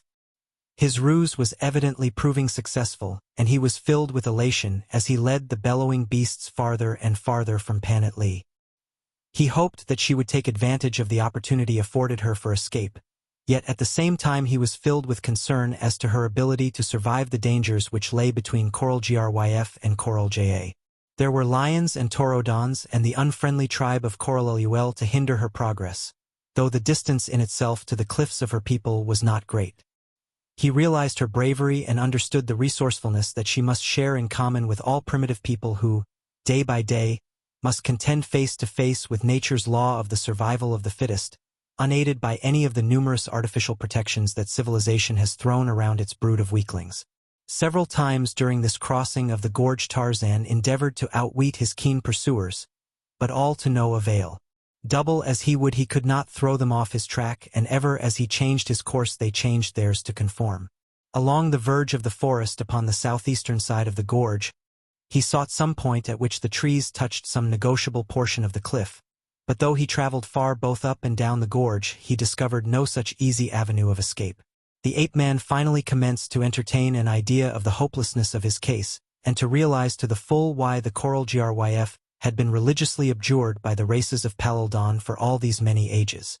Night was falling, and though since early morning he had sought diligently a way out of this cul-de-sac, he was no nearer to liberty than at the moment the first bellowing Gryf had charged him as he stooped over the carcass of his kill. But with the falling of night came renewed hope, for, in common with the great cats, Tarzan was, to a greater or lesser extent, a nocturnal beast. It is true he could not see by night as well as they, but that lack was largely recompensed for by the keenness of his scent and the highly developed sensitiveness of his other organs of perception. As the blind follow and interpret their braille characters with deft fingers, so Tarzan reads the book of the jungle with feet and hands and eyes and ears and nose, each contributing its share to the quick and accurate translation of the text. But again he was doomed to be thwarted by one vital weakness: he did not know the Gryf, and before the night was over he wondered if the things never slept. For wheresoever he moved they moved also, and always they barred his road to liberty. Finally, just before dawn, he relinquished his immediate effort and sought rest in a friendly tree crotch in the safety of the middle terrace. Once again was the sun high when Tarzan awoke, rested and refreshed. Keen to the necessities of the moment, he made no effort to locate his jailers lest in the act he might apprise them of his movements. Instead he sought cautiously and silently to melt away among the foliage of the trees. His first move, however, was heralded by a deep bellow from below. Among the numerous refinements of civilization that Tarzan had failed to acquire was that of profanity, and possibly it is to be regretted since there are circumstances under which it is at least a relief to pent emotion. And it may be that in effect Tarzan resorted to profanity if there can be physical as well as vocal swearing, since immediately the bellow announced that his hopes had been again frustrated. He turned quickly and seeing the hideous face of the Gryf below him seized a large fruit from a nearby branch and hurled it viciously at the horned snout. The missile struck full between the creature's eyes, resulting in a reaction that surprised the ape-man. It did not arouse the beast to a show of revengeful rage as Tarzan had expected and hoped. Instead the creature gave a single vicious side snap at the fruit as it bounded from his skull and then turned sulkily away, walking off a few steps. There was that in the act that recalled immediately to Tarzan's mind similar action on the preceding day when the Pterodon had struck one of the creatures across the face with his staff. And instantly there sprung to the cunning and courageous brain a plan of escape from his predicament that might have blanched the cheek of the most heroic. The gambling instinct is not strong among creatures of the wild. The chances of their daily life are sufficient stimuli for the beneficial excitement of their nerve centers. It has remained for civilized man, protected in a measure from the natural dangers of existence, to invent artificial stimulants in the form of cards and dice and roulette wheels. Yet when necessity bids there are no greater gamblers than the savage denizens of the jungle, the forest, and the hills, for as lightly as you roll the ivory cubes upon the green cloth they will gamble with death their own lives the stake. And so Tarzan would gamble now, pitting the seemingly wild deductions of his shrewd brain against all the proofs of the bestial ferocity of his antagonists that his experience of them had adduced against all the age-old folklore and legend that had been handed down for countless generations and passed on to him through the lips of Panet Lee. Yet as he worked in preparation for the greatest play that man can make in the game of life, he smiled. Nor was there any indication of haste or excitement or nervousness in his demeanor. First he selected a long, straight branch about 2 inches in diameter at its base. This he cut from the tree with his knife, removed the smaller branches and twigs until he had fashioned a pole about 10 feet in length. This he sharpened at the smaller end. The staff finished to his satisfaction, he looked down upon the Triceratops. "Wee-oh-oh!" he cried. Instantly the beasts raised their heads and looked at him. From the throat of one of them came faintly a low rumbling sound. "Wee-oh-oh!" repeated Tarzan and hurled the balance of the carcass of the deer to them. Instantly the Gryphus fell upon it with much bellowing, one of them attempting to seize it and keep it from the other. But finally the second obtained a hold and an instant later it had been torn asunder and greedily devoured. Once again they looked up at the ape-man and this time they saw him descending to the ground. One of them started toward him. Again Tarzan repeated the weird cry of the Pterodon. The Gryf halted in his track, apparently puzzled, while Tarzan slipped lightly to the earth and advanced toward the nearer beast, his staff raised menacingly and the call of the first man upon his lips. Would the cry be answered by the low rumbling of the beast of burden or the horrid bellow of the man-eater? Upon the answer to this question hung the fate of the ape-man. Panet Lee was listening intently to the sounds of the departing Gryfs as Tarzan led them cunningly from her, and when she was sure that they were far enough away to ensure her safe retreat, she dropped swiftly from the branches to the ground and sped like a frightened deer across the open space to the foot of the cliff, stepped over the body of the Pterodon who had attacked her the night before, and was soon climbing rapidly up the ancient stone pegs of the deserted cliff village. In the mouth of the cave near that which she had occupied she kindled a fire and cooked the haunch of venison that Tarzan had left her, and from one of the trickling streams that ran down the face of the escarpment she obtained water to satisfy her thirst. All day she waited, hearing in the distance, and sometimes close at hand, the bellowing of the Gryfs which pursued the strange creature that had dropped so miraculously into her life. For him she felt the same keen, almost fanatical loyalty that many another had experienced for Tarzan of the Apes. Beast and human, he had held them to him with bonds that were stronger than steel, those of them that were clean and courageous, and the weak and the helpless. But never could Tarzan claim among his admirers the coward, the ingrate or the scoundrel. From such, both man and beast, he had one fear and hatred. To Panet Lee he was all that was brave and noble and heroic, and, too, he was Oamat's friend, the friend of the man she loved. For any one of these reasons Panet Lee would have died for Tarzan. for such is the loyalty of the simple-minded children of nature. It has remained for civilization to teach us to weigh the relative rewards of loyalty and its antithesis. The loyalty of the primitive is spontaneous, unreasoning, unselfish, and such was the loyalty of Panat for the Tarmangani. And so it was that she waited that day and night, hoping that he would return, that she might accompany him back to Oamet, for her experience had taught her that in the face of danger two have a better chance than one. But Tarzan Jadguru had not come, and so upon the following morning Panat set out upon her return to Coral Ja. She knew the dangers, and yet she faced them with the stolid indifference of her race. When they directly confronted and menaced her would be time enough to experience fear or excitement or confidence. In the meantime, it was unnecessary to waste nerve energy by anticipating them. She moved therefore through her savage land with no greater show of concern than might mark your sauntering to a corner drugstore for a Sunday.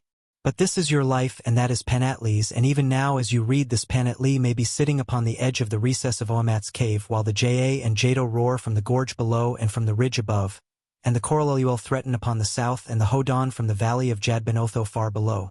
For Panat still lives and preens her silky coat of jet beneath the tropical moonlight of Palaldon.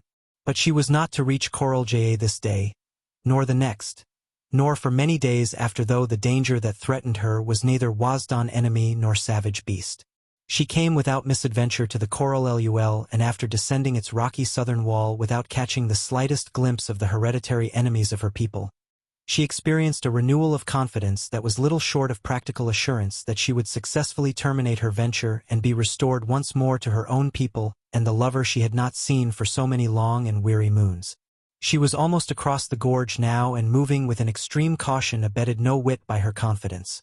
For wariness is an instinctive trait of the primitive, something which cannot be laid aside even momentarily if one would survive. And so she came to the trail that follows the windings of Coralluel from its uppermost reaches down into the broad and fertile valley of Jadbenotho. And as she stepped into the trail, there arose on either side of her from out of the bushes that border the path, as though materialized from thin air, a score of tall, white warriors of the Hodon. Like a frightened deer, Panat cast a single startled look at these menacers of her freedom and leaped quickly toward the bushes in an effort to escape. But the warriors were too close at hand. They closed upon her from every side, and then, drawing her knife, she turned at bay, metamorphosed by the fires of fear and hate from a startled deer to a raging tiger cat. They did not try to kill her, but only to subdue and capture her. And so it was that more than a single Hodon warrior felt the keen edge of her blade in his flesh before they had succeeded in overpowering her by numbers. And still she fought and scratched and bit after they had taken the knife from her, until it was necessary to tie her hands and fasten a piece of wood between her teeth by means of thongs passed behind her head. At first she refused to walk when they started off in the direction of the valley, but after two of them had seized her by the hair and dragged her for a number of yards, she thought better of her original decision and came along with them, though still as defiant as her bound wrists and gagged mouth would permit. Near the entrance to Coralluel they came upon another body of their warriors, with which were several Wasdon prisoners from the tribe of Coralluel. It was a raiding party come up from a Hodon city of the valley after slaves. This Panat knew, for the occurrence was by no means unusual. During her lifetime the tribe to which she belonged had been sufficiently fortunate or powerful to withstand successfully the majority of such raids made upon them. But yet Panat had known of friends and relatives who had been carried into slavery by the Hodon, and she knew, too, another thing which gave her hope, as doubtless it did to each of the other captives, that occasionally the prisoners escaped from the cities of the hairless whites.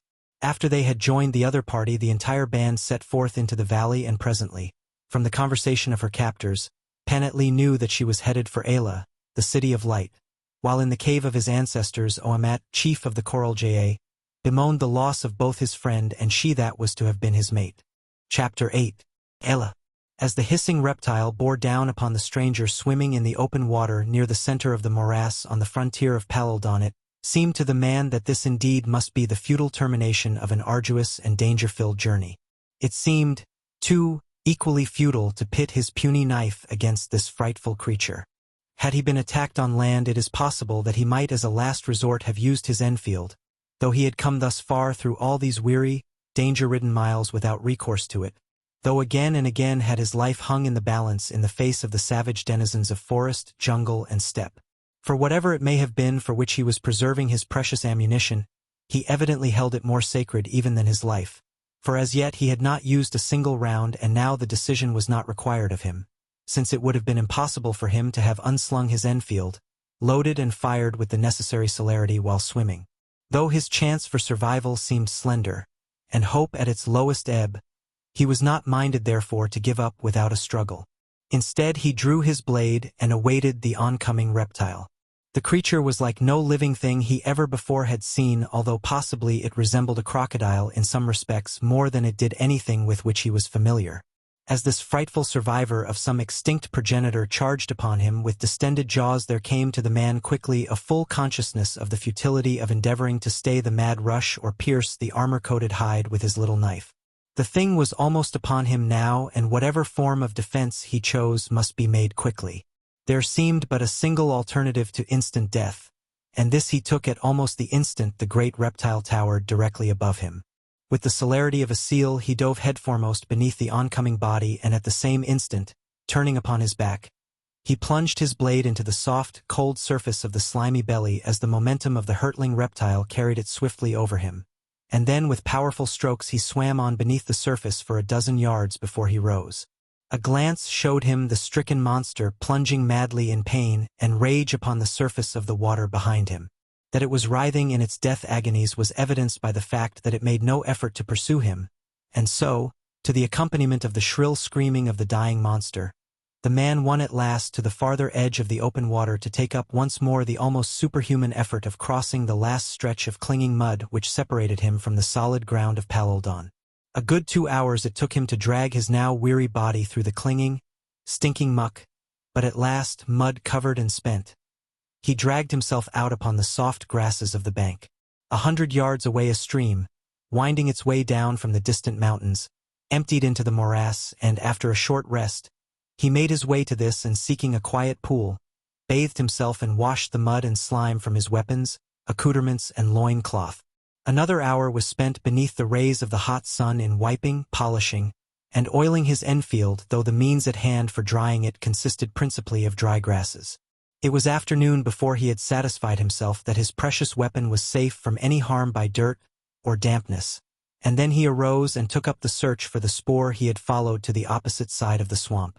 Would he find again the trail that had led into the opposite side of the morass, to be lost there, even to his trained senses?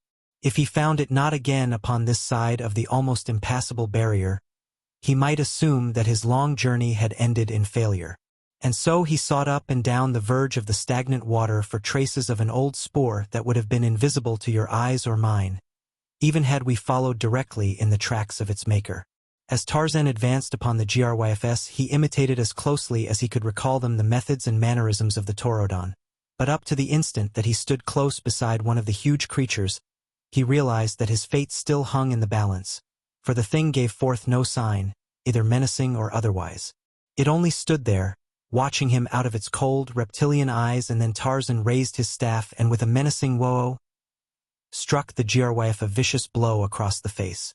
The creature made a sudden side snap in his direction, a snap that did not reach him, and then turned sullenly away, precisely as it had when the Taurodon commanded it. Walking around to its rear as he had seen the shaggy first man do, Tarzan ran up the broad tail and seated himself upon the creature's back, and then again imitating the axe of the Taurodon he prodded it with the sharpened point of his staff, and thus goading it forward and guiding it with blows, first upon one side and then upon the other, he started it down the gorge in the direction of the valley.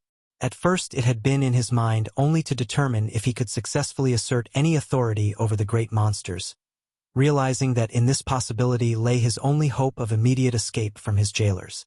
But once seated upon the back of his titanic mount, the ape-man experienced the sensation of a new thrill that recalled to him the day in his boyhood that he had first clambered to the broad head of Tantor, the elephant, and this, together with the sense of mastery that was always meat and drink to the lord of the jungle, decided him to put his newly acquired power to some utilitarian purpose. Panat-Lee, he judged, must either have already reached safety or met with death. At least, no longer could he be of service to her, while below Coraljerwef, in the soft green valley, lay Ela, the city of light, which, since he had gazed upon it from the shoulder of Pastorelved, had been his ambition and his goal. Whether or not its gleaming walls held the secret of his lost mate, he could not even guess, but if she lived at all within the precincts of Palildon, it must be among the Hodon, since the hairy black men of this forgotten world took no prisoners. And so to Ayla he would go, and how more effectively than upon the back of this grim and terrible creature that the races of Palildon held in such awe. A little mountain stream tumbles down from Coral Gryf to be joined in the foothills with that which empties the waters of Coralluel into the valley, forming a small river which runs southwest, eventually entering the valley's largest lake at the city of Ayla, through the center of which the stream passes. An ancient trail, well marked by countless generations of naked feet of man and beast, leads down toward Ayla beside the river, and along this Tarzan guided the Gryf. Once clear of the forest which ran below the mouth of the gorge, Tarzan caught occasional glimpses of the city gleaming in the distance far below him. The country through which he passed was resplendent with the riotous beauties of tropical verdure. Thick, lush grasses grew waist-high upon either side of the trail, and the way was broken now and again by patches of open park-like forest, or perhaps a little patch of dense jungle where the trees overarched the way and trailing creepers depended in graceful loops from branch to branch. At times the ape-man had difficulty in commanding obedience upon the part of his unruly beast, but always in the end its fear of the relatively puny goad urged it on to obedience. Late in the afternoon, as they approached the confluence of the stream they were skirting and another which appeared to come from the direction of Coral J, the ape-man, emerging from one of the jungle patches, discovered a considerable party of Hodon upon the opposite bank. Simultaneously they saw him and the mighty creature he best rode. For a moment they stood in wide-eyed amazement, and then, in answer to the command of their leader, they turned and bolted for the shelter of the nearby wood. The ape-man had but a brief glimpse of them, but it was sufficient indication that there were Wasdon with them, doubtless prisoners taken in one of the raids upon the Wasdon villages of which Taden and Oamat had told him. At the sound of their voices the Gryf had bellowed terrifically and started in pursuit even though a river intervened, but by dint of much prodding and beating, Tarzan had succeeded in heading the animal back into the path, though thereafter for a long time it was sullen and more intractable than ever. As the sun dropped nearer the summit of the western hills, Tarzan became aware that his plan to enter Ayla upon the back of a Gryf was likely doomed to failure, since the stubbornness of the great beast was increasing momentarily, doubtless due to the fact that its huge belly was crying out for food. The ape-man wondered if the Taurodons had any means of picketing their beasts for the night, but as he did not know and as no plan suggested itself, he determined that he should have to trust to the chance of finding it again in the morning. There now arose in his mind a question as to what would be their relationship when Tarzan had dismounted. Would it again revert to that of hunter and quarry, or would fear of the goad continue to hold its supremacy over the natural instinct of the hunting flesh-eater? Tarzan wondered, but as he could not remain upon the Gryf forever, and as he preferred dismounting and putting the matter to a final test while it was still light, he decided to act at once. How to stop the creature he did not know, as up to this time his sole desire had been to urge it forward. By experimenting with his staff, however, he found that he could bring it to a halt by reaching forward and striking the thing upon its beak-like snout. Close by grew a number of leafy trees, in any one of which the ape-man could have found sanctuary, but it had occurred to him that should he immediately take to the trees it might suggest to the mind of the Gryf that the creature that had been commanding him all day feared him, with the result that Tarzan would once again be held a prisoner by the Triceratops. And so, when the Gryf halted, Tarzan slid to the ground, struck the creature a careless blow across the flank as though in dismissal, and walked indifferently away. From the throat of the beast came a low rumbling sound, and without even a glance at Tarzan it turned and entered the river, where it stood drinking for a long time. Convinced that the Gryf no longer constituted a menace to him, the ape-man, spurred on himself by the gnawing of hunger, unslung his bow and selecting a handful of arrows set forth cautiously in search of food, evidence of the near presence of which was being borne up to him by a breeze from downriver. 10 minutes later he had made his kill, again one of the Palildon specimens of antelope, all species of which Tarzan had known since childhood as bara, the deer, since in the little primer that had been the basis of his education the picture of a deer had been the nearest approach to the likeness of the antelope, from the giant eland to the smaller bushbuck of the hunting grounds of his youth. Cutting off a haunch he cached it in a nearby tree, and throwing the balance of the carcass across his shoulder trotted back toward the spot at which he had left the Gryf. The great beast was just emerging from the river when Tarzan, seeing it, issued the weird cry of the Taurodon. The creature looked in the direction of the sound, voicing at the same time the low rumble with which it answered the call of its master. Twice Tarzan repeated his cry before the beast moved slowly toward him, and when it had come within a few paces he tossed the carcass of the deer to it, upon which it fell with greedy jaws. "If anything will keep it within call," mused the ape-man as he returned to the tree in which he had cached his own portion of his kill, "it is the knowledge that I will feed it." But as he finished his repast and settled himself comfortably for the night high among the swaying branches of his eyrie, he had little confidence that he would ride into Ayla the following day upon his prehistoric steed. When Tarzan awoke early the following morning, he dropped lightly to the ground and made his way to the stream. Removing his weapons and loincloth, he entered the cold waters of the little pool, and after his refreshing bath returned to the tree to breakfast upon another portion of burra, the deer, adding to his repast some fruits and berries which grew in abundance nearby. His meal over, he sought the ground again, and raising his voice in the weird cry that he had learned, he called aloud on the chance of attracting the Gryf, but though he waited for some time and continued calling, there was no response, and he was finally forced to the conclusion that he had seen the last of his great mount of the preceding day. And so he set his face toward Ayla, pinning his faith upon his knowledge of the Hodon tongue, his great strength and his native wit. Refreshed by food and rest, the journey toward Ayla, made in the cool of the morning along the bank of the joyous river, he found delightful in the extreme. Differentiating him from his fellows of the savage jungle were many characteristics other than those physical and mental. Not the least of these were in a measure spiritual, and one that had doubtless been as strong as another in influencing Tarzan's love of the jungle had been his appreciation of the beauties of nature. The apes cared more for a grubworm in a rotten log than for all the majestic grandeur of the forest giants waving above them. The only beauties that Numa acknowledged were those of his own person as he paraded them before the admiring eyes of his mate, but in all the manifestations of the creative power of nature of which Tarzan was cognizant, he appreciated the beauties. As Tarzan neared the city, his interest became centered upon the architecture of the outlying buildings, which were hewn from the chalk-like limestone of what had once been a group of low hills, similar to the many grass-covered hillocks that dotted the valley in every direction. Taden's explanation of the Hodon methods of house construction accounted for the ofttimes remarkable shapes and proportions of the buildings which, during the ages that must have been required for their construction, had been hewn from the limestone hills, the exteriors chiseled to such architectural forms as appealed to the eyes of the builders, while at the same time following roughly the original outlines of the hills in an evident desire to economize both labor and space. The excavation of the apartments within had been similarly governed by necessity.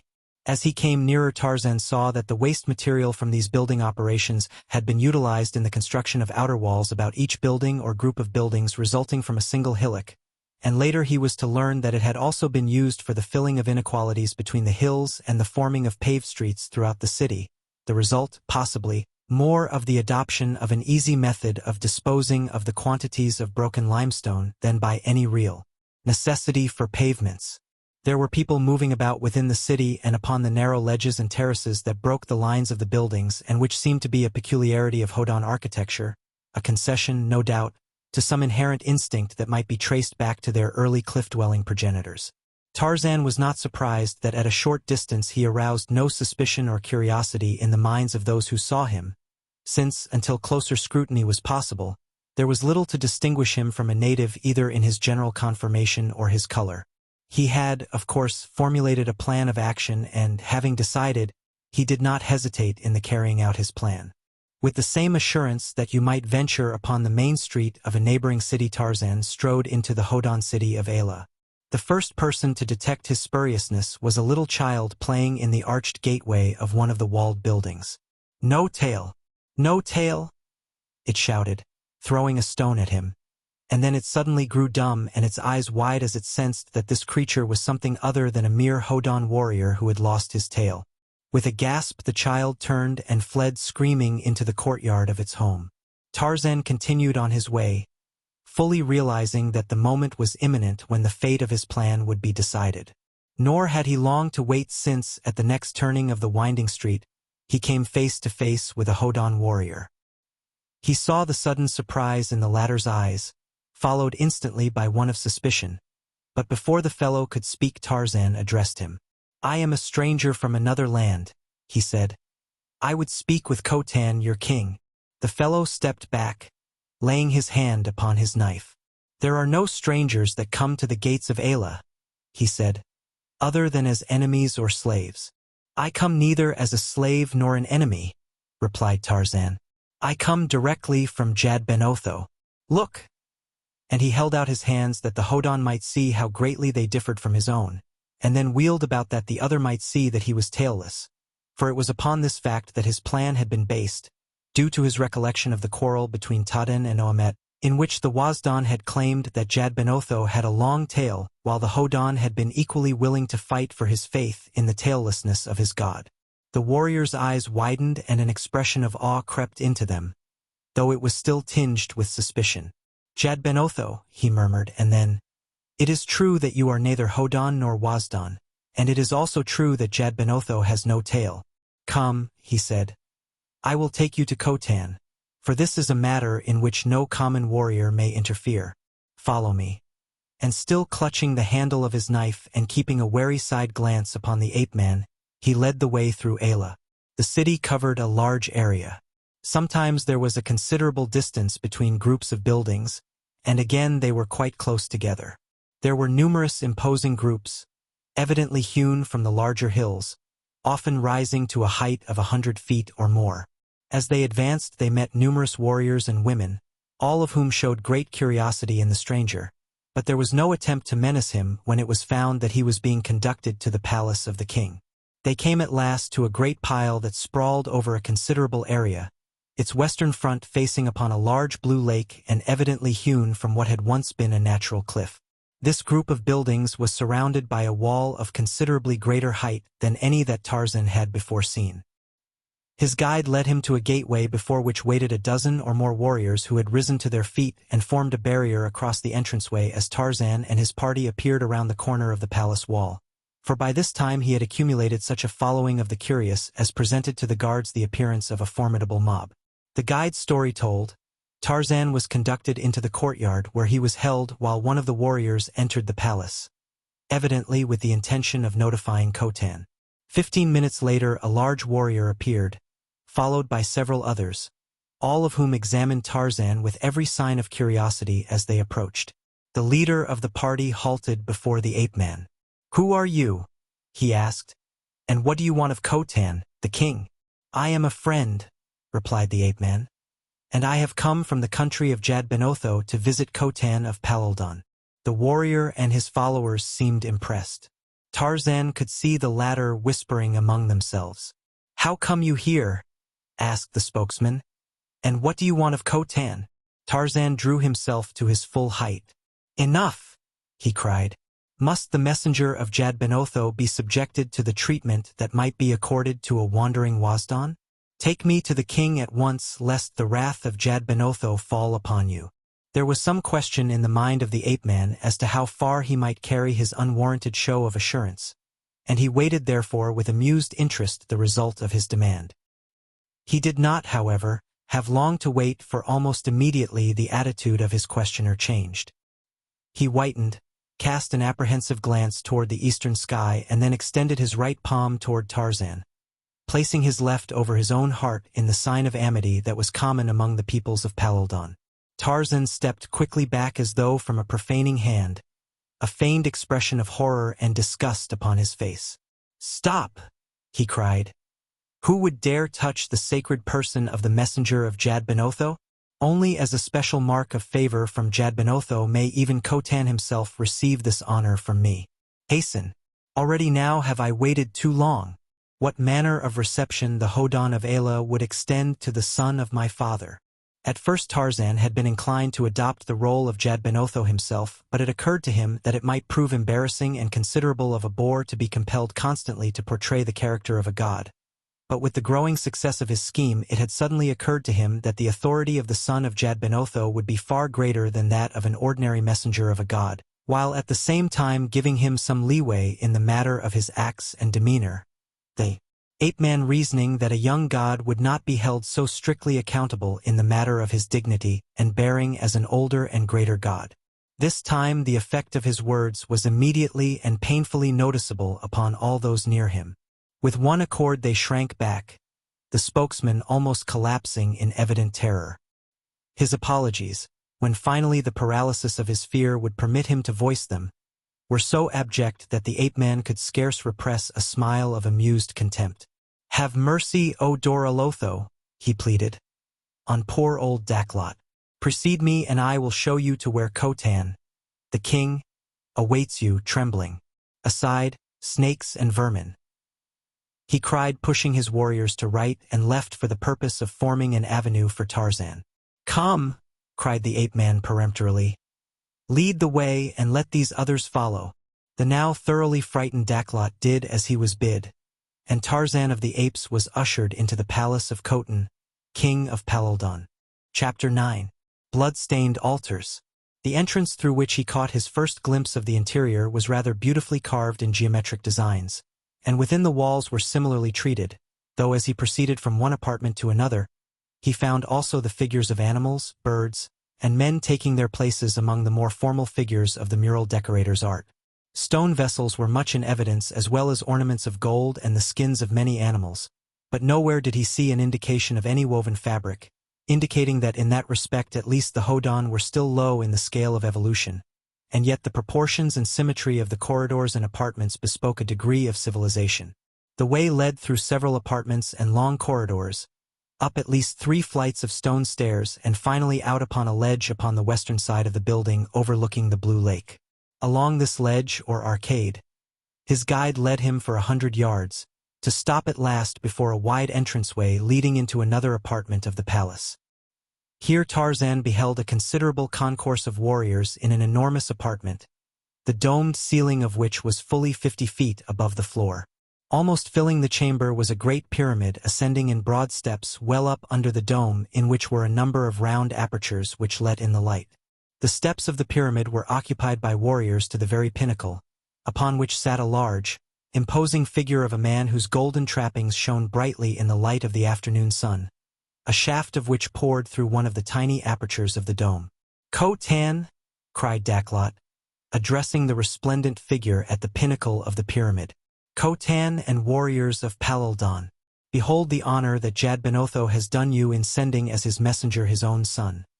And Daklot, stepping aside, indicated Tarzan with a dramatic sweep of his hand.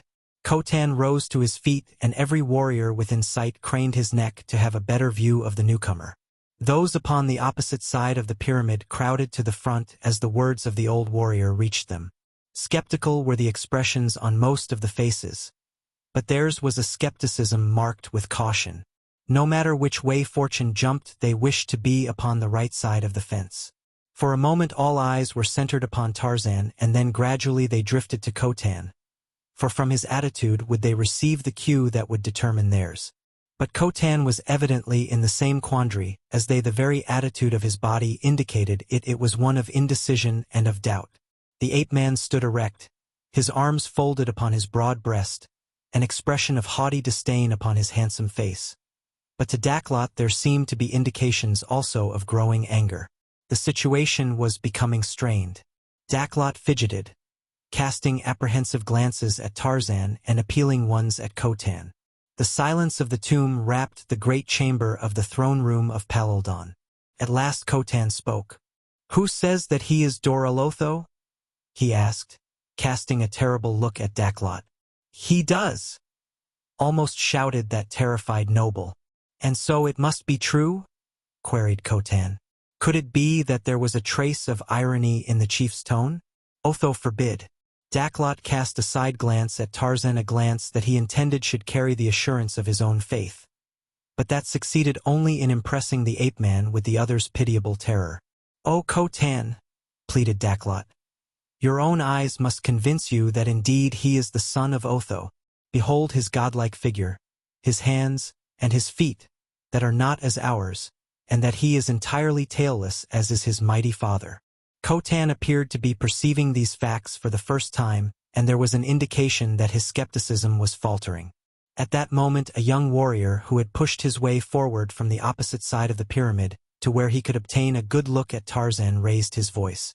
"Khotan," he cried, It must be even as Daklot says, for I am sure now that I have seen Doralotho before.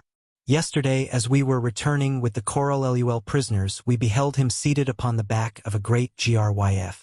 We hid in the woods before he came too near, but I saw enough to make sure that he who rode upon the great beast was none other than the messenger who stands here now. This evidence seemed to be quite enough to convince the majority of the warriors that they indeed stood in the presence of deity. Their faces showed it only too plainly, and a sudden modesty that caused them to shrink behind their neighbors. As their neighbors were attempting to do the same thing, the result was a sudden melting away of those who stood nearest the ape-man, until the steps of the pyramid directly before him lay vacant to the very apex and to Khotan. The latter, possibly influenced as much by the fearful attitude of his followers as by the evidence adduced, now altered his tone and his manner in such a degree as might comport with the requirements if the stranger was indeed the Doralotho, while leaving his dignity a loophole of escape should it appear that he had entertained an impostor. If indeed you are the Doralotho, he said, addressing Tarzan, you will know that our doubts were but natural, since we have received no sign from Jadbenotho that he intended honoring us so greatly, nor how could we know even that the great god had a son?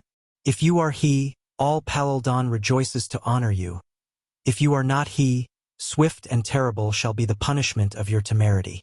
I, Khotan, king of Palaldon, have spoken. And spoken well, as a king should speak, said Tarzan, breaking his long silence, who fears and honors the god of his people. It is well that you insist that I indeed be the Doralotho before you accord me the homage that is my due. Jadbenotho charged me specially to ascertain if you were fit to rule his people.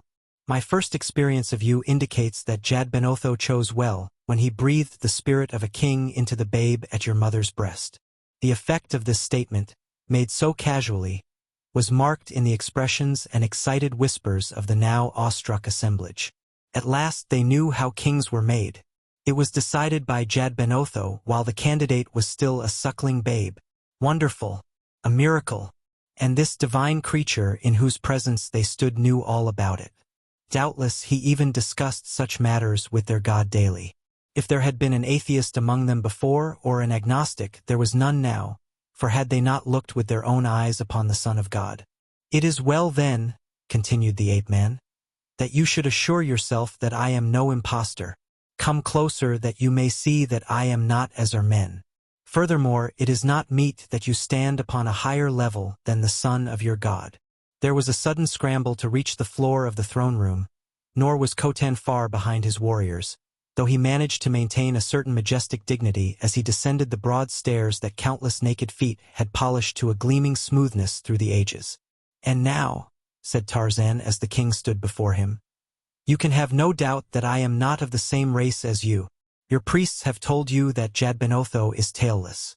Tailless, therefore, must be the race of gods that spring from his loins. But enough of such proofs as these. You know the power of Jadbenotho, how his lightnings gleaming out of the sky carry death as he wills it, how the rains come at his bidding, and the fruits and the berries and the grains, the grasses, the trees and the flowers spring to life at his divine direction. You have witnessed birth and death, and those who honor their god honor him because he controls these things. How would it fare then with an impostor who claimed to be the son of this all-powerful god? This then is all the proof that you require, for as he would strike you down should you deny me, so would he strike down one who wrongfully claimed kinship with him. This line of argument being unanswerable must needs be convincing. There could be no questioning of this creature's statements without the tacit admission of lack of faith in the omnipotence of Jadbenotho. Khotan was satisfied that he was entertaining deity, but as to just what form his entertainment should take he was rather at a loss to know. His conception of God had been rather a vague and hazy affair, though in common with all primitive people his God was a personal one as were his devils and demons.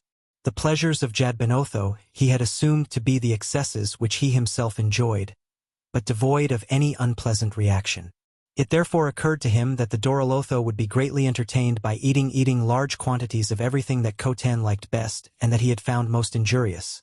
And there was also a drink that the women of the Hodan made by allowing corn to soak in the juices of succulent fruits, to which they had added certain other ingredients best known to themselves. Khotan knew by experience that a single draught of this potent liquor would bring happiness and surcease from worry, while several would cause even a king to do things and enjoy things that he would never even think of doing or enjoying while not under the magical influence of the potion. But unfortunately the next morning brought suffering in direct ratio to the joy of the preceding day.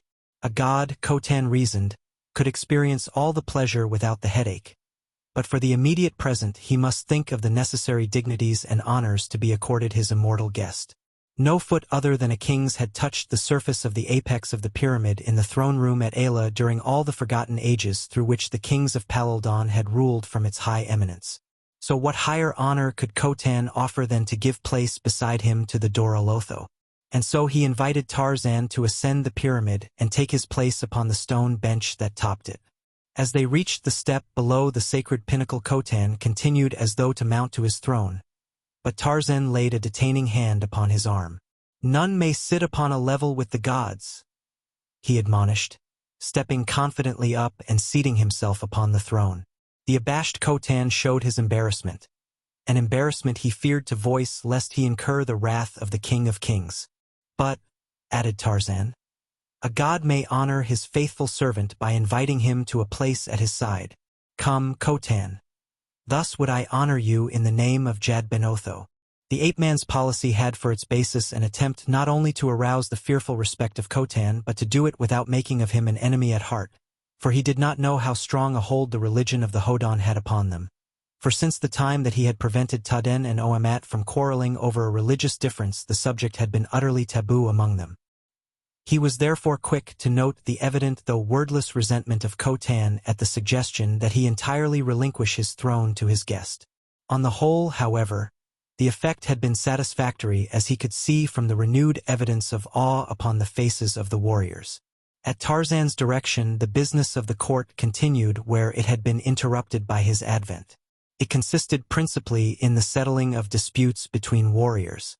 There was present one who stood upon the step just below the throne, and which Tarzan was to learn was the place reserved for the higher chiefs of the allied tribes which made up Khotan's kingdom.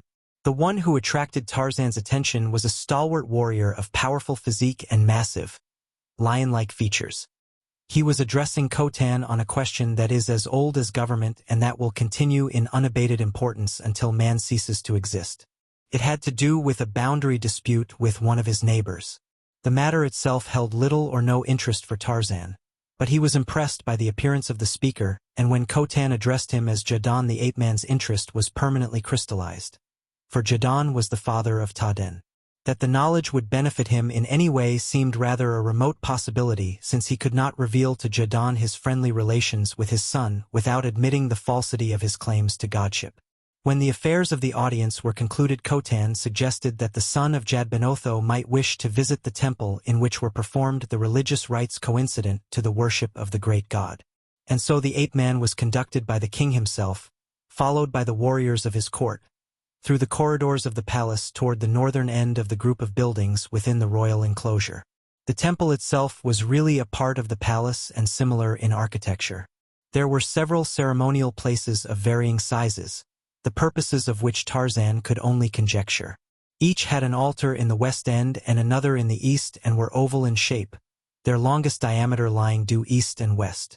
Each was excavated from the summit of a small hillock, and all were without roofs. The western altars invariably were a single block of stone, the top of which was hollowed into an oblong basin. Those at the eastern ends were similar blocks of stone with flat tops, and these latter, unlike those at the opposite ends of the ovals, were invariably stained or painted a reddish-brown, nor did Tarzan need to examine them closely to be assured of what his keen nostrils already had told him, that the brown stains were dried and drying human blood.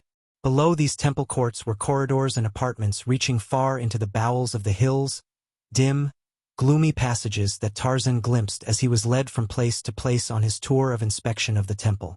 A messenger had been dispatched by Khotan to announce the coming visit of the son of Jad Ben Otho, with the result that they were accompanied through the temple by a considerable procession of priests, whose distinguishing mark of profession seemed to consist in grotesque headdresses, sometimes hideous faces carved from wood and entirely concealing the countenances of their wearers, or again, the head of a wild beast cunningly fitted over the head of a man.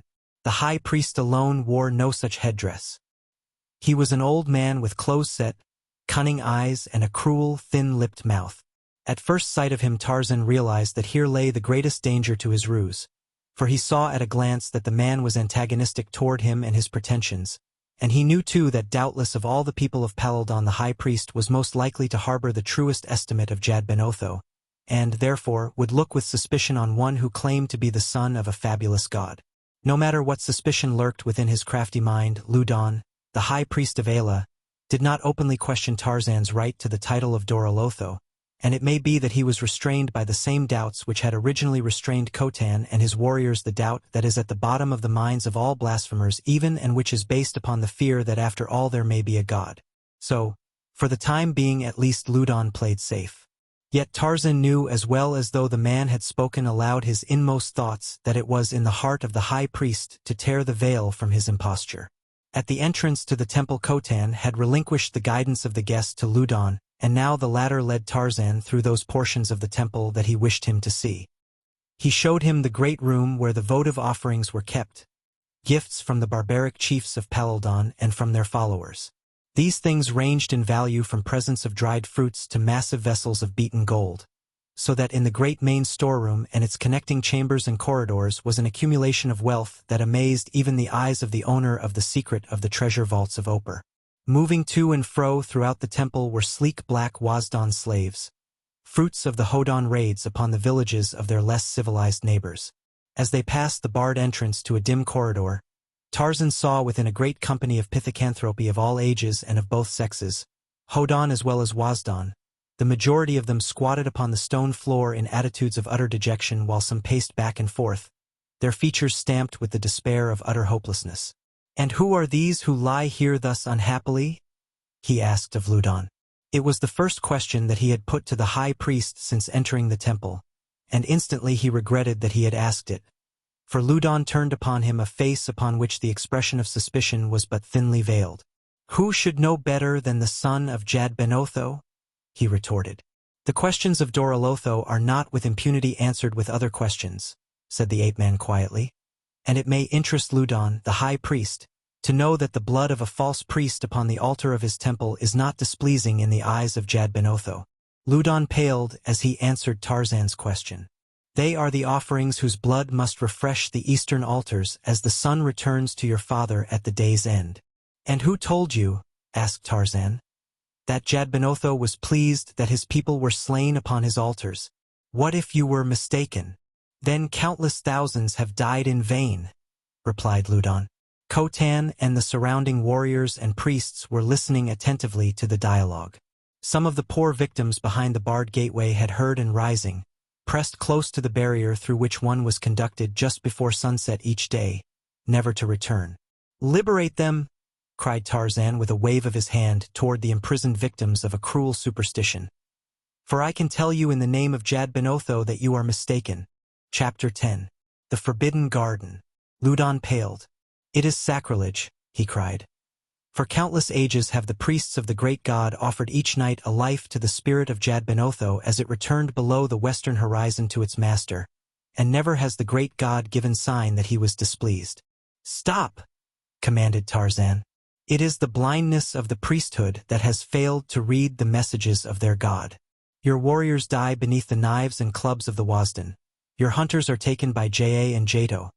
No day goes by but witnesses the deaths of few or many in the villages of the Hodan, and one death each day of those that die are the toll which Jad Ben Otho has exacted for the lives you take upon the eastern altar. What greater sign of his displeasure could you require, O stupid priest?" Ludon was silent. There was raging within him a great conflict between his fear that this indeed might be the Son of God and his hope that it was not. But at last his fear won and he bowed his head. "The son of Jad Ben Otho has spoken," he said, and turning to one of the lesser priests, "Remove the bars and return these people from whence they came." He thus addressed did as he was bid, and as the bars came down the prisoners, now all fully aware of the miracle that had saved them, crowded forward and throwing themselves upon their knees before Tarzan raised their voices in thanksgiving. Khotan was almost as staggered as the high priest by this ruthless overturning of an age-old religious rite. "But what," he cried, "may we do that will be pleasing in the eyes of Jad Ben Otho?" turning a look of puzzled apprehension toward the ape-man. "If you seek to please your god," he replied, Place upon your altars such gifts of food and apparel as are most welcome in the city of your people. These things will Jadbenotho bless, when you may distribute them among those of the city who need them most. With such things are your storerooms filled as I have seen with mine own eyes, and other gifts will be brought when the priests tell the people that in this way they find favor before their God. And Tarzan turned and signified that he would leave the temple. As they were leaving the precincts devoted to the worship of their deity, the ape-man noticed a small but rather ornate building that stood entirely detached from the others, as though it had been cut from a little pinnacle of limestone which had stood out from its fellows. As his interested glance passed over it, he noticed that its door and windows were barred. "To what purpose is that building dedicated?" he asked of Loudon. "Who do you keep imprisoned there?" "It is nothing," replied the high priest nervously. "There is no one there. The place is vacant. Once it was used but not now for many years." And he moved on toward the gateway which led back into the palace. Here he and the priests halted while Tarzan with Khotan and his warriors passed out from the sacred precincts of the temple grounds. The one question which Tarzan would have asked he had feared to ask, for he knew that in the hearts of many lay a suspicion as to his genuineness. But he determined that before he slept he would put the question to Khotan, either directly or indirectly, as to whether there was, or had been recently within the city of Ayla, a female of the same race as his. As their evening meal was being served to them in the banquet hall of Khotan's palace by a part of the army of black slaves upon whose shoulders fell the burden of all the heavy and menial tasks of the city, Tarzan noticed that there came to the eyes of one of the slaves what was apparently an expression of startled recognition, as he looked upon the ape-man for the first time in the banquet hall of Khotan. And again later he saw the fellow whisper to another slave and nod his head in his direction. The ape-man did not recall ever having seen this Wasdan before, and he was at a loss to account for an explanation of the fellow's interest in him, and presently the incident was all but forgotten. Khotan was surprised and inwardly disgusted to discover that his godly guest had no desire to gorge himself upon rich foods, and that he would not even so much as taste the villainous brew of the Hodan. To Tarzan the banquet was a dismal and tiresome affair, since so great was the interest of the guests in gorging themselves with food and drink that they had no time for conversation, the only vocal sounds being confined to a continuous grunting which, together with their table manners, reminded Tarzan of a visit he had once made to the famous Berkshire herd of His Grace, the Duke of Westminster at Woodhouse, Chester. One by one the diners succumbed to the stupefying effects of the liquor, with the result that the grunting gave place to snores. So presently Tarzan and the slaves were the only conscious creatures in the banquet hall. Rising, the ape-man turned to a tall black who stood behind him. "I would sleep," he said. "Show me to my apartment." As the fellow conducted him from the chamber, the slave who had shown surprise earlier in the evening at sight of him spoke again at length to one of his fellows.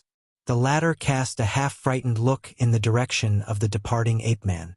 "If you are right," he said, "they should reward us with our liberty, but if you are wrong, O Jadbenotho, what will be our fate?" "But I am not wrong," cried the other. "Then there is but one to tell this to, for I have heard that he looked sour when this Dorolotho was brought to the temple, and that while the so-called son of Jadbenotho was there he gave this one every cause to fear and hate him. I mean Loudon, the high priest." "You know him?" asked the other slave. "I have worked in the temple," replied his companion. "Then go to him at once and tell him, but be sure to exact the promise of our freedom for the proof." And so a black Wasdan came to the temple gate and asked to see Loudon, the high priest, on a matter of great importance, and though the hour was late Loudon saw him, and when he had heard his story he promised him and his friend not only their freedom but many gifts if they could prove the correctness of their claims. And as the slave talked with the high priest in the temple at Ayla, the figure of a man groped its way around the shoulder of Pastor Olved, and the moonlight glistened from the shiny barrel of an Enfield that was strapped to the naked back, and brass cartridges shed tiny rays of reflected light from their polished cases where they hung in the bandoliers across the broad brown shoulders and the lean waist. Tarzan's guide conducted him to a chamber overlooking the blue lake where he found a bed similar to that which he had seen in the villages of the Wasdan, merely a raised dais of stone upon which was piled great quantities of furry pelts. And so he lay down to sleep, the question that he most wished to put still unasked and unanswered. With the coming of a new day he was awake and wandering about the palace and the palace grounds before there was sign of any of the inmates of the palace other than slaves, or at least he saw no others at first, though presently he stumbled upon an enclosure which lay almost within the center of the palace grounds, surrounded by a wall that piqued the ape-man's curiosity, since he had determined to investigate as fully as possible every part of the palace and its environs. This place, whatever it might be, was apparently without doors or windows, but that it was at least partially roofless was evidenced by the sight of the waving branches of a tree which spread above the top of the wall near him. Finding no other method of access, the ape-man uncoiled his rope and, throwing it over the branch of the tree where it projected beyond the wall, was soon climbing with the ease of a monkey to the summit. There he found that the wall surrounded an enclosed garden in which grew trees and shrubs and flowers in riotous profusion. Without waiting to ascertain whether the garden was empty or contained hodan, wasdan, or wild beasts, Tarzan dropped lightly to the sward on the inside and without further loss of time commenced a systematic investigation of the enclosure. His curiosity was aroused by the very evident fact that the place was not for general use, even by those who had free access to other parts of the palace grounds, and so there was added to its natural beauties an absence of mortals which rendered its exploration all the more alluring to Tarzan, since it suggested that in such a place might he hope to come upon the object of his long and difficult search. In the garden were tiny artificial streams and little pools of water, flanked by flowering bushes, as though it all had been designed by the cunning hand of some master gardener. So faithfully did it carry out the beauties and contours of nature upon a miniature scale. The interior surface of the wall was fashioned to represent the white cliffs of Perilous, broken occasionally by small replicas of the verdure-filled gorges of the original. Filled with admiration and thoroughly enjoying each new surprise which the scene offered, Tarzan moved slowly around the garden, and as always he moved silently. Passing through a miniature forest, he came presently upon a tiny area of flower-studded sward, and at the same time beheld before him the first hodan female he had seen since entering the palace. A young and beautiful woman stood in the center of the little open space, stroking the head of a bird which she held against her golden breastplate with one hand.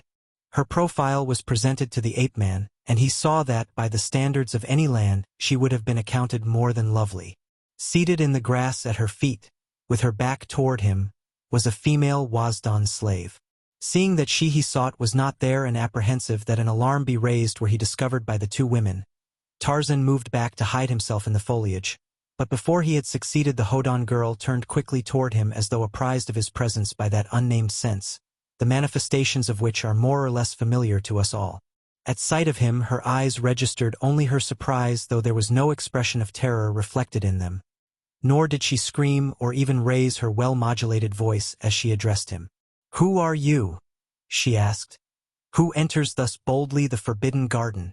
At sound of her mistress' voice the slave maiden turned quickly, rising to her feet. "Tarzan Jadguru!" she exclaimed in tones of mingled astonishment and relief. "You know him?" cried her mistress, turning toward the slave and affording Tarzan an opportunity to raise a cautioning finger to his lips lest Panat-Lee further betray him. For it was Panat-Lee indeed who stood before him, no less a source of surprise to him than had his presence been to her. Thus questioned by her mistress and simultaneously admonished to silence by Tarzan, Panat-Lee was momentarily silenced, and then haltingly she groped for a way to extricate herself from her dilemma. "I thought," she faltered. "But no. I am mistaken. I thought that he was one whom I had seen before near the Coral Jerwayef." The hodan looked first at one and then at the other, an expression of doubt and questioning in her eyes. "But you have not answered me," she continued presently. "Who are you?" "You have not heard, then," asked Tarzan, "of the visitor who arrived at your king's court yesterday?" "You mean," she exclaimed, "that you are the Doralotho?" And now the erstwhile doubting eyes reflected naught but awe. "I am he," replied Tarzan. "And you?" "I am Oloe, daughter of Khotan, the king," she replied. So this was Oloe, for love of whom Taden had chosen exile rather than priesthood. Tarzan had approached more closely the dainty barbarian princess. "Daughter of Khotan," he said, "Jadbenotho is pleased with you, and as a mark of his favor, he has preserved for you through many dangers him whom you love." "I do not understand," replied the girl, but the flush that mounted to her cheek belied her words. "Bulat is a guest in the palace of Khotan, my father. I do not know that he has faced any danger. It is to Bulat that I am betrothed." But it is not Bulat whom you love, said Tarzan. Again the flush, and the girl half turned her face away. Have I then displeased the great god? She asked. No, replied Tarzan. As I told you, he is well satisfied, and for your sake he has saved Taden for you. Jadbenotho knows all, whispered the girl. And his son shares his great knowledge. No. Tarzan hastened to correct her lest a reputation for omniscience might prove embarrassing. I know only what Jadbenotho wishes me to know. But tell me, she said, I shall be reunited with Taden? Surely the Son of God can read the future. The ape-man was glad that he had left himself an avenue of escape. I know nothing of the future, he replied, other than what Jadbenotho tells me. But I think you need have no fear for the future if you remain faithful to Taden and Taden's friends. You have seen him? Asked Oloe. Tell me, where is he? Yes, replied Tarzan. I have seen him. He was with Oamat, the Gund of Korol-Ja. A prisoner of the Wasdan? Interrupted the girl. Not a prisoner but an honored guest, replied the ape-man. Wait, he exclaimed, raising his face toward the heavens. Do not speak. I am receiving a message from Jadbenotho, my father.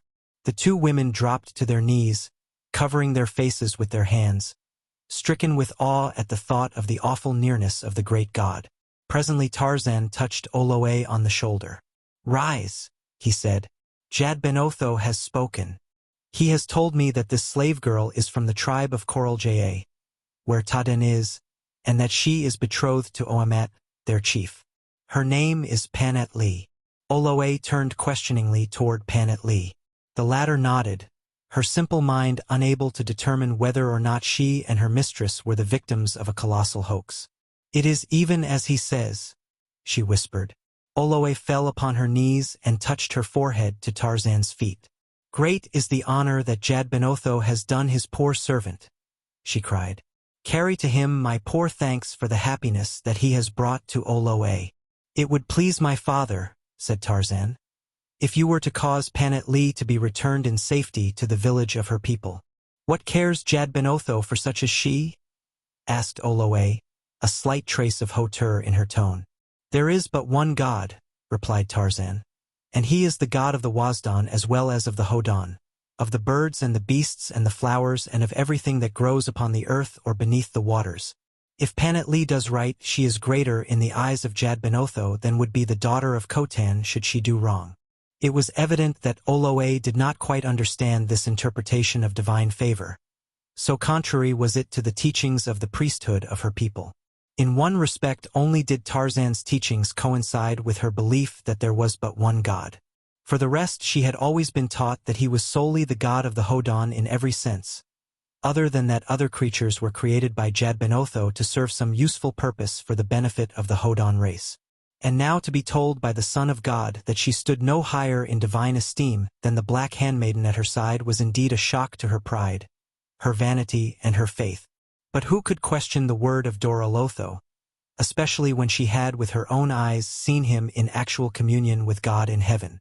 The will of Jadbenotho be done, said Oloe meekly, if it lies within my power.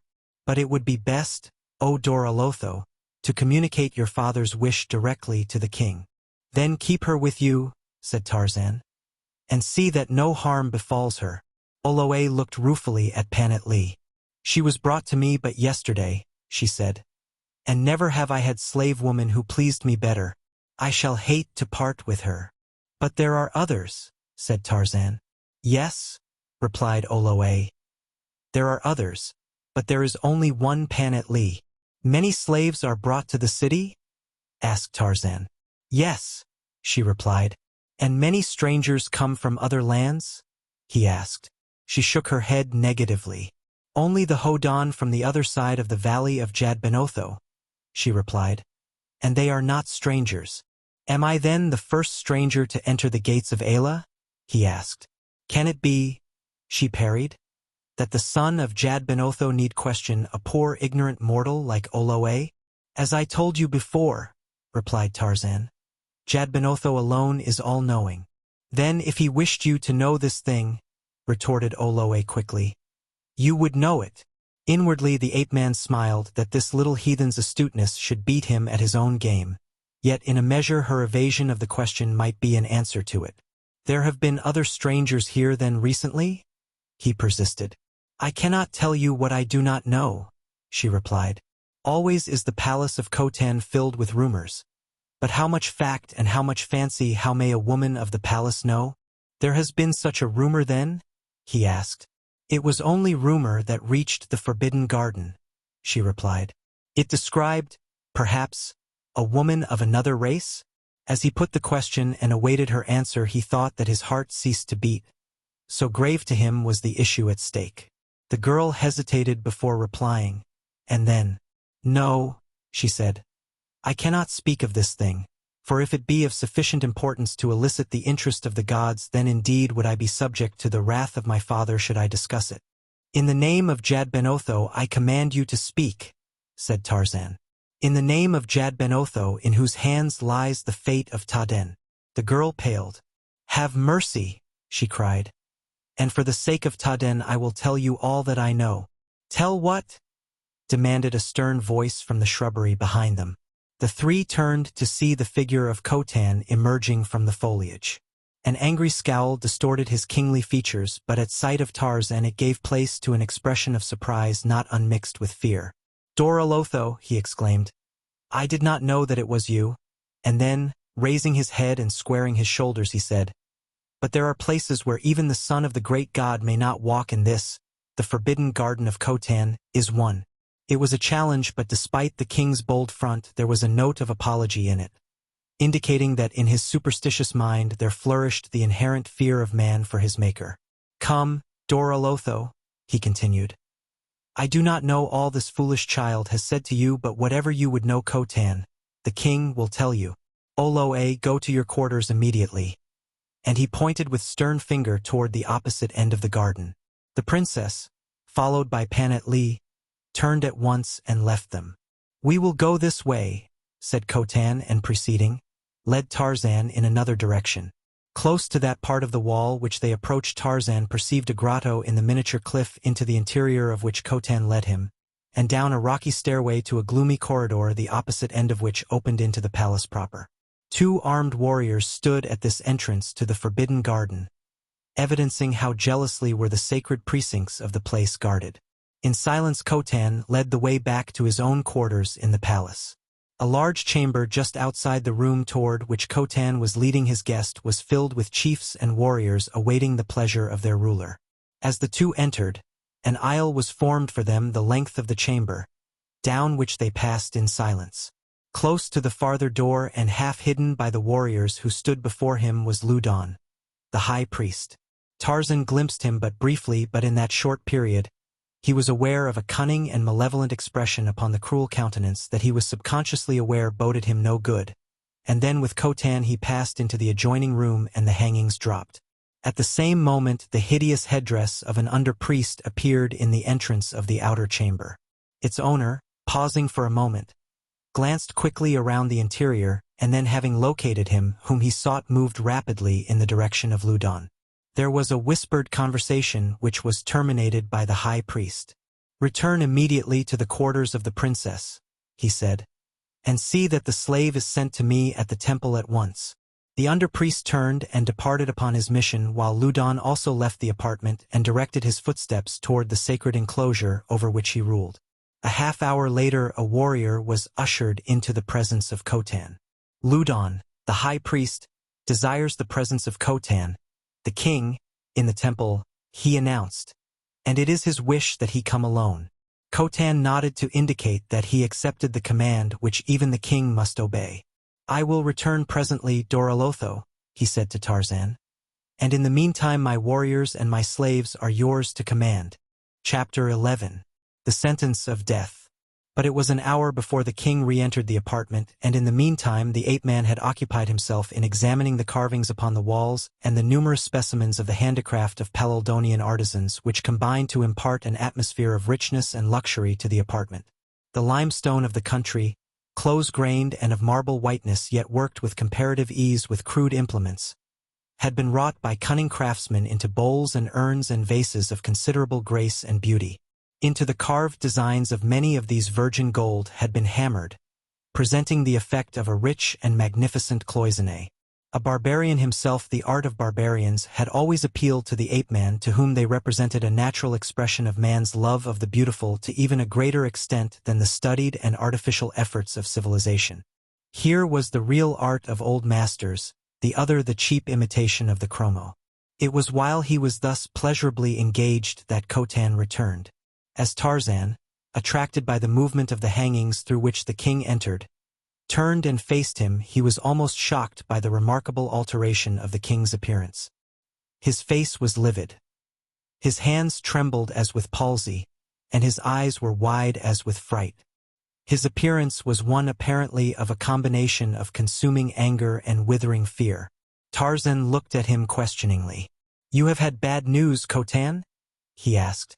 The king mumbled an unintelligible reply. Behind there thronged into the apartment so great a number of warriors that they choked the entranceway. The king looked apprehensively to right and left. He cast terrified glances at the ape-man, and then raising his face and turning his eyes upward, he cried, "Jad Benotho, be my witness that I do not this thing of my own accord." There was a moment's silence, which was again broken by Khotan. "Seize him," he cried to the warriors about him. "For Ludon, the high priest, swears that he is an impostor. To have offered armed resistance to this great concourse of warriors in the very heart of the palace of their king would have been worse than fatal." Already Tarzan had come far by his wits, and now that within a few hours he had had his hopes and his suspicions partially verified by the vague admissions of Oloé, he was impressed with the necessity of inviting no mortal risk that he could avoid. "Stop!" he cried, raising his palm against them. "What is the meaning of this? Ludon claims he has proof that you are not the son of Jad Benotho," replied Khotan. "He demands that you be brought to the throne room to face your accusers. If you are what you claim to be, none knows better than you that you need have no fear in acquiescing to his demands. But remember always that in such matters the high priest commands the king, and that I am only the bearer of these commands, not their author." Tarzan saw that Khotan was not entirely convinced of his duplicity, as was evidenced by his palpable design to play safe. "Let not your warriors seize me," he said to Khotan, "lest Jad Benotho, mistaking their intention, strike them dead." The effect of his words was immediate upon the men in the front rank of those who faced him, each seeming suddenly to acquire a new modesty that compelled him to self-effacement behind those directly in his rear, a modesty that became rapidly contagious. The ape-man smiled. "Fear not," he said. "I will go willingly to the audience chamber to face the blasphemers who accuse me." Arrived at the great throne room, a new complication arose. Khotan would not acknowledge the right of Ludon to occupy the apex of the pyramid, and Ludon would not consent to occupying an inferior position, while Tarzan, to remain consistent with his high claims, insisted that no one should stand above him, but only to the ape-man was the humor of the situation apparent. To relieve the situation, Jadon suggested that all three of them occupy the throne, but this suggestion was repudiated by Khotan, who argued that no mortal other than a king of Palaldon had ever sat upon the high eminence, and that furthermore there was not room for three there. "But who," said Tarzan, "is my accuser and who is my judge?" "Ludon is your accuser," explained Khotan. "And Ludon is your judge," cried the high priest. "I am to be judged by him who accuses me then," said Tarzan. "It were better to dispense then with any formalities and ask Ludon to sentence me." His tone was ironical, and his sneering face, looking straight into that of the high priest, but caused the latter's hatred to rise to still greater proportions. It was evident that Khotan and his warriors saw the justice of Tarzan's implied objection to this unfair method of dispensing justice. "Only Khotan can judge in the throne room of his palace," said Jadon. "Let him hear Ludon's charges and the testimony of his witnesses, and then let Khotan's judgment be final." Khotan, however, was not particularly enthusiastic over the prospect of sitting in trial upon one who might after all very possibly be the son of his god, and so he temporized, seeking for an avenue of escape. "It is purely a religious matter," he said, "and it is traditional that the kings of Palaldon interfere not in questions of the church." "Then let the trial be held in the temple," cried one of the chiefs, for the warriors were as anxious as their king to be relieved of all responsibility in the matter. This suggestion was more than satisfactory to the high priest, who inwardly condemned himself for not having thought of it before. "It is true," he said. "This man's sin is against the temple. Let him be dragged thither then for trial." "The son of Jadbenotho will be dragged nowhere," cried Tarzan. "But when this trial is over it is possible that the corpse of Loudon, the high priest, will be dragged from the temple of the god he would desecrate. Think well, then, Loudon, before you commit this folly." His words, intended to frighten the high priest from his position, failed utterly in consummating their purpose. Loudon showed no terror at the suggestion the ape-man's words implied. "Here is one," thought Tarzan, "who, knowing more of his religion than any of his fellows, realizes fully the falsity of my claims as he does the falsity of the faith he preaches." He realized, however, that his only hope lay in seeming indifference to the charges. Khotan and the warriors were still under the spell of their belief in him, and upon this fact must he depend in the final act of the drama that Loudon was staging for his rescue from the jealous priest, whom he knew had already passed sentence upon him in his own heart. With a shrug he descended the steps of the pyramid. "It matters not to Doralotho," he said, "where Loudon enrages his god, for Jadbenotho can reach as easily into the chambers of the temple as into the throne room of Khotan." Immeasurably relieved by this easy solution of their problem, the king and the warriors thronged from the throne room toward the temple grounds. Their faith in Tarzan increased by his apparent indifference to the charges against him. Loudon led them to the largest of the altar courts. Taking his place behind the western altar, he motioned Khotan to a place upon the platform at the left hand of the altar and directed Tarzan to a similar place at the right. As Tarzan ascended the platform, his eyes narrowed angrily at the sight which met them. The basin hollowed in the top of the altar was filled with water in which floated the naked corpse of a newborn babe. "What means this?" he cried angrily, turning upon Loudon. The latter smiled malevolently. "That you do not know," he replied, "is but added evidence of the falsity of your claim. He who poses as the Son of God did not know that as the last rays of the setting sun flood the eastern altar of the temple, the lifeblood of an adult reddens the white stone for the edification of Jadbenotho, and that when the sun rises again from the body of its maker, it looks first upon this western altar and rejoices in the death of a newborn babe each day, the ghost of which accompanies it across the heavens by day as the ghost of the adult returns with it to Jadbenotho at night. Even the little children of the Hodan know these things, while he who claims to be the son of Jadbenotho knows them not. And if this proof be not enough, there is more. Come, Wasdan," he cried, pointing to a tall slave who stood with a group of other blacks and priests on the temple floor at the left of the altar. The fellow came forward fearfully. "Tell us what you know of this creature," cried Loudon, pointing to Tarzan. "I have seen him before," said the Wasdan. "I am of the tribe of Coralaluel, and one day recently a party of which I was one encountered a few of the warriors of the Coraljaye upon the ridge which separates our villages. Among the enemy was this strange creature whom they called Tarzan Jadguru, and terrible indeed was he, for he fought with the strength of many men, so that it required 20 of us to subdue him. But he did not fight as a god fights, and when a club struck him upon the head, he sank unconscious as might an ordinary mortal. We carried him with us to our village as a prisoner, but he escaped after cutting off the head of the warrior we left to guard him and carrying it down into the gorge and tying it to the branch of a tree upon the opposite side." "The word of a slave against that of a god," cried Jadon, who had shown previously a friendly interest in the pseudo-godling. "It is only a step in the progress toward truth," interjected Loudon. "Possibly the evidence of the only princess of the house of Khotan will have greater weight with the great chief from the north, though the father of a son who fled the holy offer of the priesthood may not receive with willing ears any testimony against another blasphemer." Jadon's hand leaped to his knife, but the warriors next him laid detaining fingers upon his arms. "You are in the temple of Jadbenotho, Jadon," they cautioned, and the great chief was forced to swallow Loudon's affront, though it left in his heart bitter hatred of the high priest. And now Khotan turned toward Loudon. "What knoweth my daughter of this matter?" he asked. "You would not bring a princess of my house to testify thus publicly?" "No," replied Loudon. "Not in person, but I have here one who will testify for her." He beckoned to an under-priest. "Fetch the slave of the princess," he said, his grotesque headdress adding a touch of the hideous to the scene. The priest stepped forward, dragging the reluctant Panet Lee by the wrist. "The Princess Oloe was alone in the Forbidden Garden with but this one slave," explained the priest, "when there suddenly appeared from the foliage nearby this creature who claims to be the Dorolotho. When the slave saw him, the princess says that she cried aloud in startled recognition, and called the creature by name Tarzan Jadguru, the same name that the slave from Coraleluel gave him.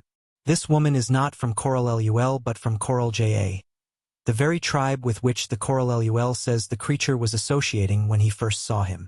And further, the princess said that when this woman, whose name is Panet Lee, was brought to her yesterday, she told a strange story of having been rescued from a Torodon in the Coral-Gyf by a creature such as this, whom she spoke of then as Tarzan Jadguru, and of how the two were pursued in the bottom of the gorge by two monster Gryfs, and of how the man led them away while Panet Lee escaped, only to be taken prisoner in the Coral-Luel, as she was seeking to return to her own tribe. Is it not plain now," cried Ludon, "that this creature is no god? Did he tell you that he was the son of God?" he almost shouted, turning suddenly upon Panet Lee. The girl shrank back terrified. "Answer me, slave," cried the high priest. "He seemed more than mortal," parried Panet Lee. "Did he tell you that he was the son of God? Answer my question," insisted Ludon. "No," she admitted in a low voice, casting an appealing look of forgiveness at Tarzan, who returned a smile of encouragement and friendship. "That is no proof that he is not the son of God," cried Jadon. "Das think Jadbenotho goes about crying, 'I am God, I am God.' Hast ever heard him, Ludon? No, you have not. Why should his son do that which the father does not do?" "Enough," cried Ludon. "The evidence is clear. The creature is an impostor, and I, the head priest of Jadbenotho in the city of Ayla, do condemn him to die." There was a moment's silence, during which Ludon evidently paused for the dramatic effect of his climax. "And if I am wrong, may Jadbenotho pierce my heart with his lightnings as I stand here before you all." The lapping of the wavelets of the lake against the foot of the palace wall was distinctly audible in the utter and almost breathless silence which ensued. Ludon stood with his face turned toward the heavens and his arms outstretched in the attitude of one who bares his breast to the dagger of an executioner. The warriors and the priests and the slaves gathered in the sacred court awaited the consuming vengeance of their god. It was Tarzan who broke the silence. "Your god ignores you, Ludon," he taunted, with a sneer that he meant to still further anger the high priest. "He ignores you, and I can prove it before the eyes of your priests and your people." "Prove it, blasphemer." "How can you prove it?" "You have called me a blasphemer," replied Tarzan. "You have proved to your own satisfaction that I am an impostor, that I, an ordinary mortal, have posed as the son of God. Demand then that Jadbenotho uphold his godship and the dignity of his priesthood by directing his consuming fires through my own bosom." Again there ensued a brief silence while the onlookers waited for Ludon to thus consummate the destruction of this presumptuous impostor. "You dare not," taunted Tarzan, "for you know that I would be struck dead no quicker than were you." "You lie," cried Ludon, "and I would do it had I not but just received a message from Jadbenotho directing that your fate be different." A chorus of admiring and reverential hs arose from the priesthood.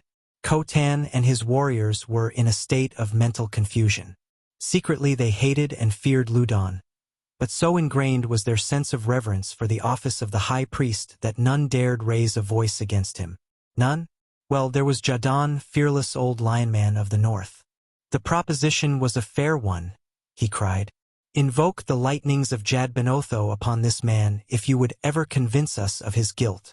"Enough of this," snapped Ludon. "Since when was Jadon created high priest?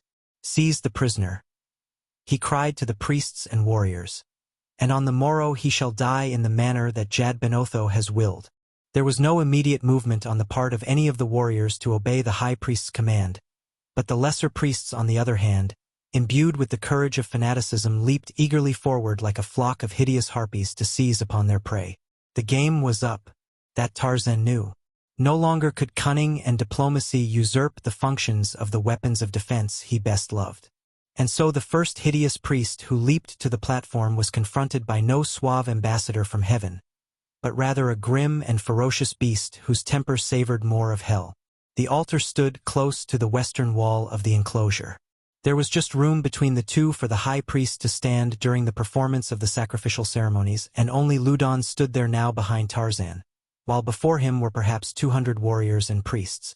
The presumptuous one who would have had the glory of first laying arresting hands upon the blasphemous impersonator rushed forward with outstretched hand to seize the ape-man. Instead it was he who was seized by steel fingers that snapped him up as though he had been a dummy of straw, grasped him by one leg and the harness at his back, and raised him with giant arms high above the altar. Close at his heels were others ready to seize the ape-man and drag him down, and beyond the altar was Loudon with drawn knife advancing toward him. There was no instant to waste, nor was it the way of the ape-man to fritter away precious moments in the uncertainty of belated decision. Before Loudon or any other could guess what was in the mind of the condemned, Tarzan with all the force of his great muscles dashed the screaming hierophant in the face of the high priest, and, as though the two actions were one, so quickly did he move, he had leaped to the top of the altar and from there to a handhold upon the summit of the temple wall. As he gained a footing there he turned and looked down upon those beneath. For a moment he stood in silence, and then he spoke. "Who dare believe," he cried, "that Jadbenotho would forsake his son?" And then he dropped from their sight upon the other side. There were two at least left within the enclosure whose hearts leaped with involuntary elation at the success of the ape-man's maneuver, and one of them smiled openly. This was Jadon, and the other Panat-Lee. The brains of the priest that Tarzan had thrown at the head of Loudon had been dashed out against the temple wall, while the high priest himself had escaped with only a few bruises, sustained in his fall to the hard pavement. Quickly scrambling to his feet, he looked around in fear, in terror, and finally in bewilderment, for he had not been a witness to the ape-man's escape. "Seize him," he cried. "Seize the blasphemer." And he continued to look around in search of his victim with such a ridiculous expression of bewilderment that more than a single warrior was compelled to hide his smiles beneath his palm.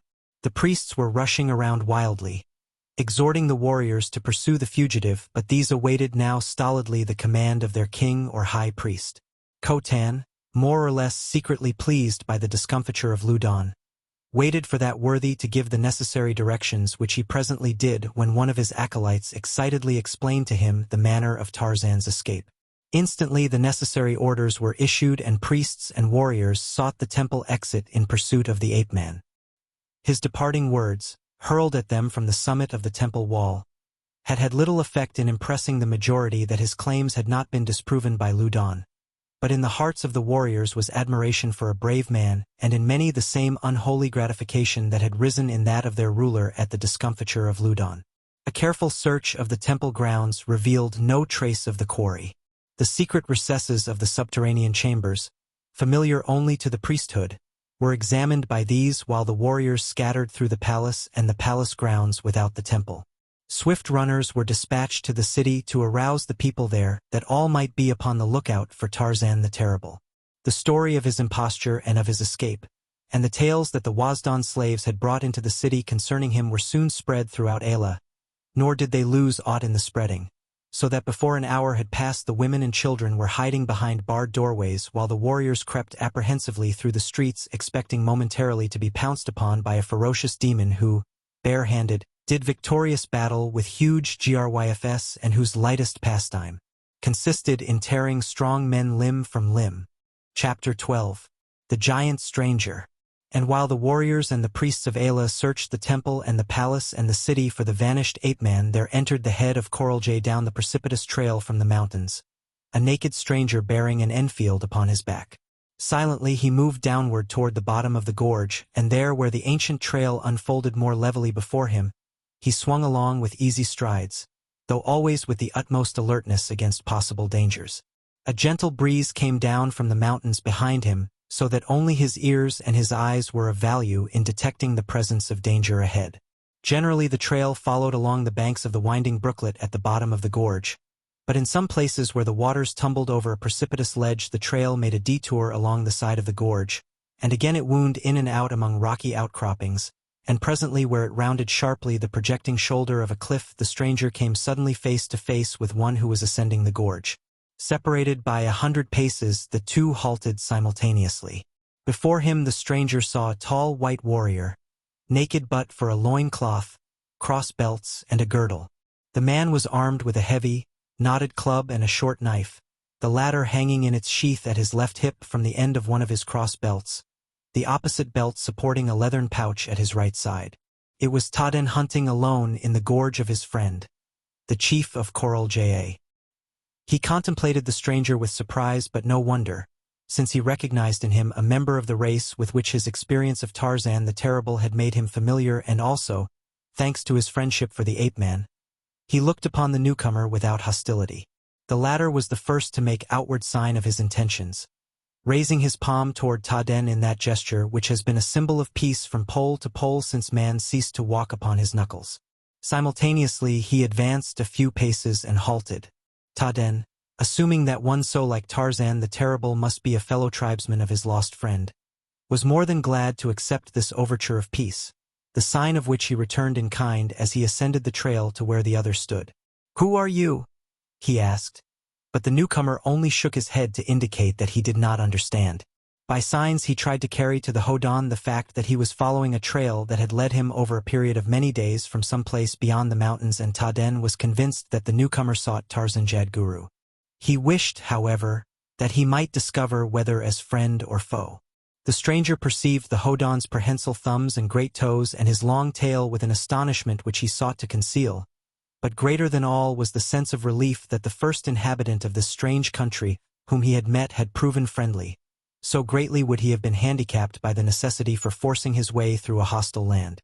Tarzan, who had been hunting for some of the smaller mammals, the meat of which is especially relished by the Hodan, forgot his intended sport in the greater interest of his new discovery.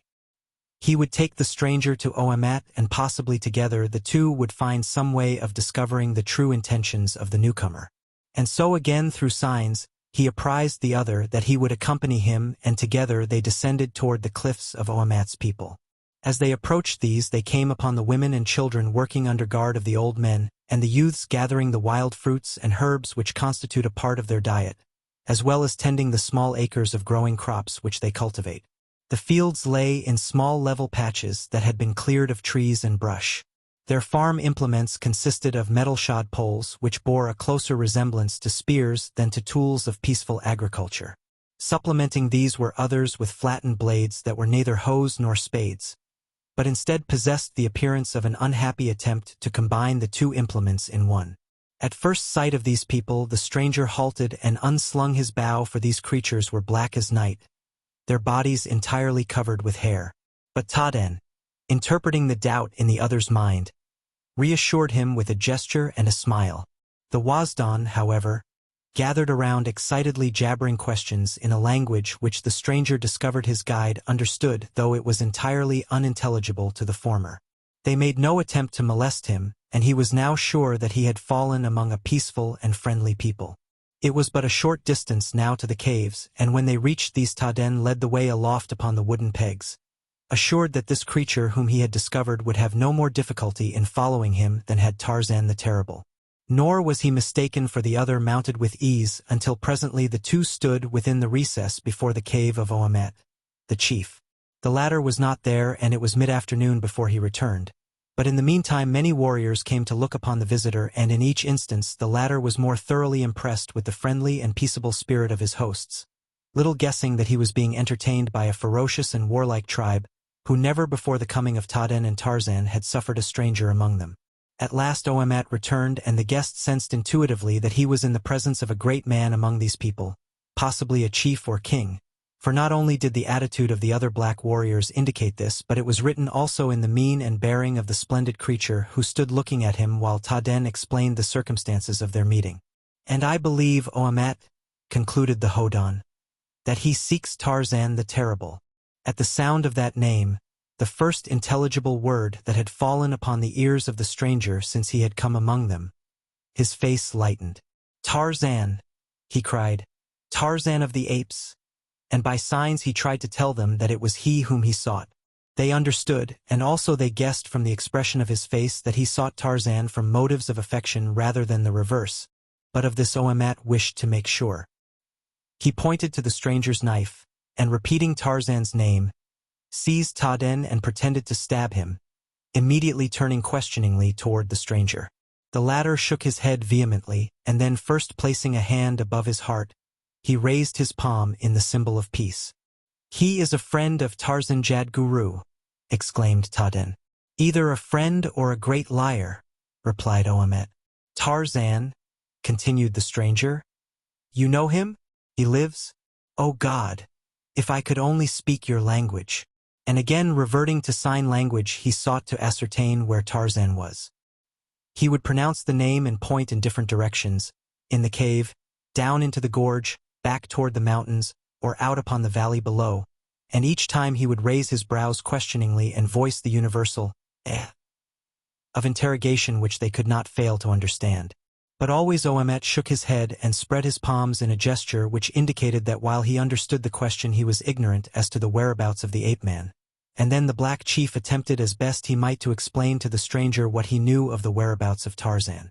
He called the newcomer Jardan, which in the language of Palaldan means stranger, and he pointed to the sun and said as. This he repeated several times, and then he held up one hand with the fingers outspread and touching them one by one, including the thumb, repeated the word Adnan until the stranger understood that he meant 5. Again he pointed to the sun and describing an arc with his forefinger starting at the eastern horizon and terminating at the western. He repeated again the words as Adnan. It was plain to the stranger that the words meant that the sun had crossed the heavens 5 times. In other words, 5 days had passed. Amit then pointed to the cave where they stood, pronouncing Tarzan's name and imitating a walking man with the first and second fingers of his right hand upon the floor of the recess, sought to show that Tarzan had walked out of the cave and climbed upward on the pegs 5 days before. But this was as far as the sign language would permit him to go. This far the stranger followed him and, indicating that he understood, he pointed to himself and then indicating the pegs leading above announced that he would follow Tarzan. "Let us go with him," said Oamet. "For as yet we have not punished the Coralluel for killing our friend and ally." "Persuade him to wait until morning," said Taden, "that you may take with you many warriors and make a great raid upon the Coralluel, and this time, Oamet, do not kill your prisoners. Take as many as you can alive, and from some of them we may learn the fate of Tarzan Jadguru." "Great is the wisdom of the Hodan," replied Oamet. "It shall be as you say, and having made prisoners of all the Coralluel, we shall make them tell us what we wish to know. And then we shall march them to the rim of Coraljarwyf and push them over the edge of the cliff." Taden smiled. He knew that they would not take prisoner all the Coralluel warriors, that they would be fortunate if they took one, and it was also possible that they might even be driven back in defeat. But he knew too that Oamat would not hesitate to carry out his threat if he had the opportunity, so implacable was the hatred of these neighbors for each other. It was not difficult to explain Oamat's plan to the stranger or to win his consent, since he was aware, when the Great Black had made it plain that they would be accompanied by many warriors, that their venture would probably lead them into a hostile country, and every safeguard that he could employ he was glad to avail himself of, since the furtherance of his quest was the paramount issue. He slept that night upon a pile of furs in one of the compartments of Oamat's ancestral cave, and early the next day following the morning meal they sallied forth, 100 savage warriors swarming up the face of the sheer cliff and out upon the summit of the ridge, the main body preceded by 2 warriors whose duties coincided with those of the point of modern military maneuvers, safeguarding the column against the danger of too sudden contact with the enemy. Across the ridge they went and down into the Coralluel, and there almost immediately they came upon a lone and unarmed Wasdan who was making his way fearfully up the gorge toward the village of his tribe. Him they took prisoner, which, strangely, only added to his terror, since from the moment that he had seen them and realized that escape was impossible, he had expected to be slain immediately. "Take him back to Coralj," said Oamet to one of his warriors, "and hold him there unharmed until I return." And so the puzzled Coralluel was led away while the savage company moved stealthily from tree to tree in its closer advance upon the village. Fortune smiled upon Oamat in that it gave him quickly what he sought, a battle royal, for they had not yet come in sight of the caves of the Coralluel when they encountered a considerable band of warriors headed down the gorge upon some expedition. Like shadows, the coral jay melted into the concealment of the foliage upon either side of the trail. Ignorant of impending danger, safe in the knowledge that they trod their own domain where each rock and stone was as familiar as the features of their mates, the coral walked innocently into the ambush. Suddenly the quiet of that seeming peace was shattered by a savage cry, and a hurled club felled a coral. The cry was a signal for a savage chorus from 100 coral jay throats, with which were soon mingled the war cries of their enemies. The air was filled with flying clubs, and then as the two forces mingled, the battle resolved itself into a number of individual encounters, as each warrior singled out a foe and closed upon him. Knives gleamed and flashed in the mottling sunlight that filtered through the foliage of the trees above. Sleek black coats were streaked with crimson stains. In the thick of the fight, the smooth brown skin of the stranger mingled with the black bodies of friend and foe. Only his keen eyes and his quick wit had shown him how to differentiate between coral and coral jay, since with the single exception of apparel they were identical. But at the first rush of the enemy he had noticed that their loincloths were not of the leopard-matted hides such as were worn by his allies. Amat, after dispatching his first antagonist, glanced at Jardan. "He fights with the ferocity of Jado," mused the chief. "Powerful indeed must be the tribe from which he and Tarzan Jadguru come." And then his whole attention was occupied by a new assailant. The fighters surged to and fro through the forest until those who survived were spent with exhaustion. All but the stranger, who seemed not to know the sense of fatigue. He fought on when each new antagonist would have gladly quit, and when there were no more coral who were not engaged, he leaped upon those who stood pantingly facing the exhausted coral jay. And always he carried upon his back the peculiar thing which Oamet had thought was some manner of strange weapon, but the purpose of which he could not now account for in view of the fact that Jardan never used it, and that for the most part it seemed but a nuisance and needless encumbrance, since it banged and smashed against its owner as he leaped, cat-like, hither and thither in the course of his victorious duels. The bow and arrows he had tossed aside at the beginning of the fight, but the Enfield he would not discard, for where he went he meant that it should go until its mission had been fulfilled. Presently the coral jay, seemingly shamed by the example of Jardan, closed once more with the enemy, but the latter, moved no doubt to terror by the presence of the stranger, a tireless demon who appeared invulnerable to their attacks, lost heart and sought to flee. And then it was that at Oamat's command his warriors surrounded a half-dozen of the most exhausted and made them prisoners. It was a tired, bloody, and elated company that returned victorious to the coral jay. 20 of their number were carried back, and 6 of these were dead men. It was the most glorious and successful raid that the coral jay had made upon the coral in the memory of man, and it marked Oamat as the greatest of chiefs. But that fierce warrior knew that advantage had lain upon his side largely because of the presence of his strange ally. Nor did he hesitate to give credit where credit belonged, with the result that Jardan and his exploits were upon the tongue of every member of the tribe of coral jay, and great was the fame of the race that could produce two such as he and Tarzan Jadguru. And in the gorge of coral beyond the ridge the survivors spoke in bated breath of this second demon that had joined forces with their ancient enemy. Returned to his cave, Oamet caused the coral prisoners to be brought into his presence singly, and each he questioned as to the fate of Tarzan.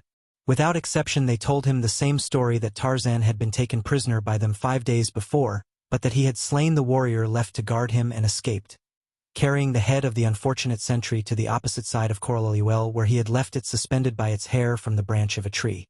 But what had become of him after, they did not know. Not one of them, until the last prisoner was examined. He whom they had taken first, the unarmed coral making his way from the direction of the valley of Jadbenotho toward the caves of his people. This one, when he discovered the purpose of their questioning, bartered with them for the lives and liberty of himself and his fellows. "I can tell you much of this terrible man of whom you ask, coral jay," he said. "I saw him yesterday and I know where he is, and if you will promise to let me and my fellows return in safety to the caves of our ancestors, I will tell you all, and truthfully, that which I know." "You will tell us anyway," replied Oamet, "or we shall kill you." "You will kill me anyway," retorted the prisoner, "unless you make me this promise. So if I am to be killed, the thing I know shall go with me." "He is right, Oamet," said Tudden. "Promise him that they shall have their liberty." "Very well," said Oamet. Speak, Coralul, and when you have told me all, you and your fellows may return unharmed to your tribe. It was thus, commenced the prisoner. 3 days since I was hunting with a party of my fellows near the mouth of Coralul, not far from where you captured me this morning, when we were surprised and set upon by a large number of Hodan, who took us prisoners and carried us to Ela, where a few were chosen to be slaves, and the rest were cast into a chamber beneath the temple where are held for sacrifice the victims that are offered by the Hodan to Jadbenotho upon the sacrificial altars of the temple at Ela. It seemed then that indeed was my fate sealed, and that lucky were those who had been selected for slaves among the Hodan, for they at least might hope to escape. Those in the chamber with me must be without hope. But yesterday a strange thing happened. There came to the temple, accompanied by all the priests and by the king and many of his warriors, one whom all did great reverence, and when he came to the barred gateway leading to the chamber in which we wretched ones awaited our fate, I saw to my surprise that it was none other than that terrible man who had so recently been a prisoner in the village of Coralul, he whom you call Tarzan Jadguru, but whom they addressed as Dorolotho. And he looked upon us and questioned the high priest, and when he was told of the purpose for which we were imprisoned there, he grew angry and cried that it was not the will of Jadbenotho that his people be thus sacrificed, and he commanded the high priest to liberate us, and this was done. The Hodan prisoners were permitted to return to their homes, and we were led beyond the city of Ela and set upon our way toward Coralul. There were 3 of us, but many are the dangers that lie between Ela and Coralul, and we were only 3 and unarmed. Therefore none of us reached the village of our people, and only one of us lives. I have spoken. That is all you know concerning Tarzan Jadguru? Asked Doamet. That is all I know, replied the prisoner, other than that he whom they call Ludon, the high priest at Ela, was very angry, and that one of the 2 priests who guided us out of the city said to the other that the stranger was not Dorolotho at all, that Ludon had said so, and that he had also said that he would expose him and that he should be punished with death for his presumption. That is all they said within my hearing. And now, chief of Coral Ja, let us depart. Omat nodded. Go your way, he said. And Aban, send warriors to guard them until they are safely within the Coralul. Jardon, he said, beckoning to the stranger, come with me. And rising he led the way toward the summit of the cliff, and when they stood upon the ridge Omet pointed down into the valley toward the city of Ela gleaming in the light of the western sun. There is Tarzan Jadguru, he said, and Jardon understood. Chapter 13. The Masquerader. As Tarzan dropped to the ground beyond the temple wall, there was in his mind no intention to escape from the city of Ela until he had satisfied himself that his mate was not a prisoner there. But how, in this strange city in which every man's hand must be now against him, he was to live and prosecute his search was far from clear to him. There was only one place of which he knew that he might find even temporary sanctuary, and that was the forbidden garden of the king. There was thick shrubbery in which a man might hide, and water and fruits. A cunning jungle creature, if he could reach the spot unsuspected, might remain concealed there for a considerable time, but how he was to traverse the distance between the temple grounds and the garden unseen was a question the seriousness of which he fully appreciated. Mighty is Tarzan, he soliloquized, in his native jungle, but in the cities of man he is little better than they. Depending upon his keen observation and sense of location, he felt safe in assuming that he could reach the palace grounds by means of the subterranean corridors and chambers of the temple through which he had been conducted the day before, nor any slightest detail of which had escaped his keen eyes. That would be better, he reasoned, than crossing the open grounds above where his pursuers would naturally immediately follow him from the temple and quickly discover him. And so 12 paces from the temple wall, he disappeared from sight of any chance observer above, down one of the stone stairways that led to the apartments beneath. The way that he had been conducted the previous day had followed the windings and turnings of numerous corridors and apartments, but Tarzan, sure of himself in such matters, retraced the route accurately without hesitation. He had little fear of immediate apprehension here, since he believed that all the priests of the temple had assembled in the court above to witness his trial and his humiliation and his death. And with this idea firmly implanted in his mind, he rounded the turn of the corridor and came face to face with an under-priest, his grotesque headdress concealing whatever emotion the sight of Tarzan may have aroused. However, Tarzan had one advantage over the masked votary of Jadbenotho, in that the moment he saw the priest he knew his intention concerning him, and therefore was not compelled to delay action. And so it was that before the priest could determine on any suitable line of conduct in the premises a long, keen knife had been slipped into his heart. As the body lunged toward the floor, Tarzan caught it and snatched the headdress from its shoulders, for the first sight of the creature had suggested to his ever-alert mind a bold scheme for deceiving his enemies. The headdress saved from such possible damage as it must have sustained had it fallen to the floor with the body of its owner. Tarzan relinquished his hold upon the corpse, set the headdress carefully upon the floor, and stooping down severed the tail of the hodan close to its root. Nearby at his right was a small chamber from which the priest had evidently just emerged, and into this Tarzan dragged the corpse, the headdress, and the tail. Quickly cutting a thin strip of hide from the loincloth of the priest, Tarzan tied it securely about the upper end of the severed member, and then tucking the tail under his loincloth behind him, secured it in place as best he could. Then he fitted the headdress over his shoulders and stepped from the apartment, to all appearances a priest of the temple of Jadbenotho unless one examined too closely his thumbs and his great toes. He had noticed that among both the hodan and the wasdan it was not at all unusual that the end of the tail be carried in one hand, and so he caught his own tail up thus lest the lifeless appearance of it dragging along behind him should arouse suspicion. Passing along the corridor and through the various chambers, he emerged at last into the palace grounds beyond the temple. The pursuit had not yet reached this point, though he was conscious of a commotion not far behind him. He met now both warriors and slaves, but none gave him more than a passing glance, a priest being too common a sight about the palace. And so, passing the guards unchallenged, he came at last to the inner entrance to the forbidden garden, and there he paused and scanned quickly that portion of the beautiful spot that lay before his eyes. To his relief it seemed unoccupied, and congratulating himself upon the ease with which he had so far outwitted the high powers of Ayla, he moved rapidly to the opposite end of the enclosure. Here he found a patch of flowering shrubbery that might safely have concealed a dozen men. Crawling well within, he removed the uncomfortable headdress and sat down to await whatever eventualities fate might have in store for him, the while he formulated plans for the future. The one night that he had spent in Ayla had kept him up to a late hour, apprising him of the fact that while there were few abroad in the temple grounds at night, there were yet enough to make it possible for him to fare forth under cover of his disguise without attracting the unpleasant attention of the guards. And, too, he had noticed that the priesthood constituted a privileged class that seemed to come and go at will and unchallenged throughout the palace as well as the temple. Altogether, then, he decided, night furnished the most propitious hours for his investigation. By day, he could lie up in the shrubbery of the forbidden garden, reasonably free from detection.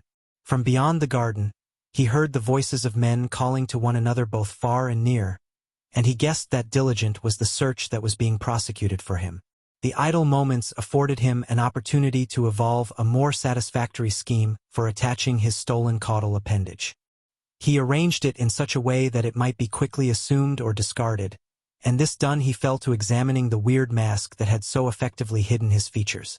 The thing had been very cunningly wrought from a single block of wood, very probably a section of a tree, upon which the features had been carved and afterward the interior hollowed out until only a comparatively thin shell remained. 2 semicircular notches had been rounded out from opposite sides of the lower edge. These fitted snugly over his shoulders, aprons of wood extending downward a few inches upon his chest and back.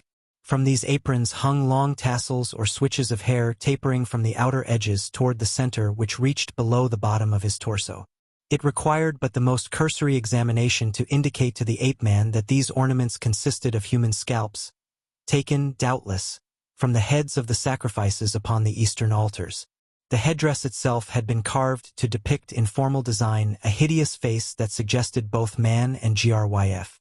There were the 3 white horns, the yellow face with the blue bands encircling the eyes, and the red hood which took the form of the posterior and anterior aprons. As Tarzan sat within the concealing foliage of the shrubbery meditating upon the hideous priest mask which he held in his hands, he became aware that he was not alone in the garden. He sensed another presence, and presently his trained ears detected the slow approach of naked feet across the sward. At first he suspected that it might be one stealthily searching the forbidden garden for him, but a little later the figure came within the limited area of his vision, which was circumscribed by stems and foliage and flowers. He saw then that it was the Princess Oloe, and that she was alone and walking with bowed head, as though in meditation, sorrowful meditation, for there were traces of tears upon her lids. Shortly after his ears warned him that others had entered the garden men they were, and their footsteps proclaimed that they walked neither slowly nor meditatively. They came directly toward the princess, and when Tarzan could see them he discovered that both were priests. "Oloe, Princess of Palaldon," said one, addressing her. "The stranger who told us that he was the son of Jadbenotho has but just fled from the wrath of Ludon, the high priest, who exposed him and all his wicked blasphemy. The temple and the palace and the city are being searched, and we have been sent to search the forbidden garden, since Khotan, the king, said that only this morning he found him here, though how he passed the guards he could not guess." "He is not here," said Oloe. "I have been in the garden for some time and have seen nor heard no other than myself. However, search it if you will." "No," said the priest who had before spoken. "It is not necessary, since he could not have entered without your knowledge and the connivance of the guards, and even had he, the priest who preceded us must have seen him." "What priest?" asked Oloe. "One passed the guards shortly before us," explained the man. "I did not see him," said Oloe. "Doubtless he left by another exit," remarked the second priest. "Yes, doubtless," acquiesced Oloe. "But it is strange that I did not see him." The two priests made their obeisance and turned to depart. "Stupid as Buto the rhinoceros," soliloquized Tarzan, who considered Buto a very stupid creature indeed. "It should be easy to outwit such as these." The priests had scarce departed when there came the sound of feet running rapidly across the garden in the direction of the princess, to an accompaniment of rapid breathing as of one almost spent, either from fatigue or excitement. "Panet Lee!" exclaimed Oloe. "What has happened? You look as terrified as the doe for which you were named." "O Princess of Palaldon," cried Panet Lee. "They would have killed him in the temple. They would have killed the wondrous stranger who claimed to be the Dorolotho." "But he escaped," said Oloe. "You were there. Tell me about it." "The head priest would have had him seized and slain, but when they rushed upon him he hurled one in the face of Ludon with the same ease that you might cast your breastplates at me, and then he leaped upon the altar and from there to the top of the temple wall and disappeared below. They are searching for him, but, O Princess, I pray that they do not find him." "And why do you pray that?" asked Oloe. "Has not one who has so blasphemed earned death?" "Ah, but you do not know him," replied Panet Lee. "And you do then?" retorted Oloe quickly. "This morning you betrayed yourself and then attempted to deceive me. The slaves of Oloe do not such things with impunity." "He is then the same Tarzan Jadguru of whom you told me? Speak, woman, and speak only the truth." Panet Lee drew herself up very erect, her little chin held high, for was not she too among her own people already as good as a princess? "Panet Lee, the Coral Ja does not lie," she said, to protect herself. "Then tell me what you know of this Tarzan Jadguru," insisted Oloe. "I know that he is a wondrous man and very brave," said Panet Lee, "and that he saved me from the Torodon and the Gyf as I told you, and that he is indeed the same who came into the garden this morning. And even now I do not know that he is not the son of Jadbenotho, for his courage and his strength are more than those of mortal man, as are also his kindness and his honor. For when he might have harmed me he protected me, and when he might have saved himself he thought only of me. And all this he did because of his friendship for Oamet, who is Gund of Coral Ja and with whom I should have mated had the Hodon not captured me." "He was indeed a wonderful man to look upon," mused Oloe, "and he was not as our other men, not alone in the conformation of his hands and feet or the fact that he was tailless, but there was that about him which made him seem different in ways more important than these. And," supplemented Panet Lee, her savage little heart loyal to the man who had befriended her and hoping to win for him the consideration of the princess even though it might not avail him. "And," she said, "did he not know all about Taden and even his whereabouts? Tell me, O Princess, could mortal know such things as these?" "Perhaps he saw Taden," suggested Oloe. "But how would he know that you loved Taden?" parried Panet Lee. "I tell you, my princess, that if he is not a god he is at least more than Hodon or Wazdon. He followed me from the cave of Esat in Coral Ja across Coraliwell and 2 wide ridges to the very cave in Coral Gyf where I hid, though many hours had passed since I had come that way and my bare feet left no impress upon the ground. What mortal man could do such things as these? And where in all Paloldan would virgin maid find friend and protector in a strange male other than he? Perhaps Ludon may be mistaken, perhaps he is a god, said Oloe, influenced by her slave's enthusiastic championing of the stranger. But whether god or man, he is too wonderful to die, cried Panatlee. Would that I might save him. If he lived, he might even find a way to give you your Taden princess. Ah, if he only could, sighed Oloe. But alas, it is too late, for tomorrow I am to be given to Bulat. He who came to your quarters yesterday with your father? Asked Panatlee. Yes, the one with the awful round face and the big belly, exclaimed the princess disgustedly. He is so lazy he will neither hunt nor fight. To eat and to drink is all that Bulat is fit for, and he thinks of naught else except these things and his slave women. But come, Panatlee, gather for me some of these beautiful blossoms. I would have them spread around my couch tonight, that I may carry away with me in the morning the memory of the fragrance that I love best and which I know that I shall not find in the village of Emosar, the father of Bulat. I will help you, Panatlee, and we will gather armfuls of them. For I love to gather them as I love nothing else. They were Taden's favorite flowers. The two approached the flowering shrubbery where Tarzan hid. But as the blooms grew plentifully upon every bush, the ape-man guessed there would be no necessity for them to enter the patch far enough to discover him. With little exclamations of pleasure as they found particularly large or perfect blooms, the two moved from place to place upon the outskirts of Tarzan's retreat. "Oh, look, Panatlee," cried Oloe presently. "There is the king of them all. Never did I see so wonderful a flower, no. I will get it myself, it is so large and wonderful no other hand shall touch it." And the princess wound in among the bushes toward the point where the great flower bloomed upon a bush above the ape-man's head. So sudden and unexpected her approach that there was no opportunity to escape, and Tarzan sat silently trusting that fate might be kind to him and lead Khotan's daughter away before her eyes dropped from the high-growing bloom to him. But as the girl cut the long stem with her knife, she looked down straight into the smiling face of Tarzan Jadguru. With a stifled scream she drew back, and the ape-man rose and faced her. "Have no fear, princess," he assured her. "It is the friend of Taden who salutes you," raising her fingers to his lips. Panatlee came now excitedly forward. "Oh, Jadbenotho, it is he! And now that you have found me," queried Tarzan, "will you give me up to Ludon, the high priest?" Panatlee threw herself upon her knees at Oloe's feet. "Princess, princess," she beseeched, "do not discover him to his enemies." "But Khotan, my father," whispered Oloe fearfully. "If he knew of my perfidy, his rage would be beyond naming. Even though I am a princess, Ludon might demand that I be sacrificed to appease the wrath of Jadbenotho, and between the two of them I should be lost." "But they need never know," cried Panatlee, "that you have seen him unless you tell them yourself, for as Jadbenotho is my witness, I will never betray you." "Oh, tell me, stranger," implored Olo. "Are you indeed a god?" "Jadbenotho is not more so," replied Tarzan truthfully. "But why do you seek to escape then from the hands of mortals if you are a god?" she asked. "When gods mingle with mortals," replied Tarzan, "they are no less vulnerable than mortals.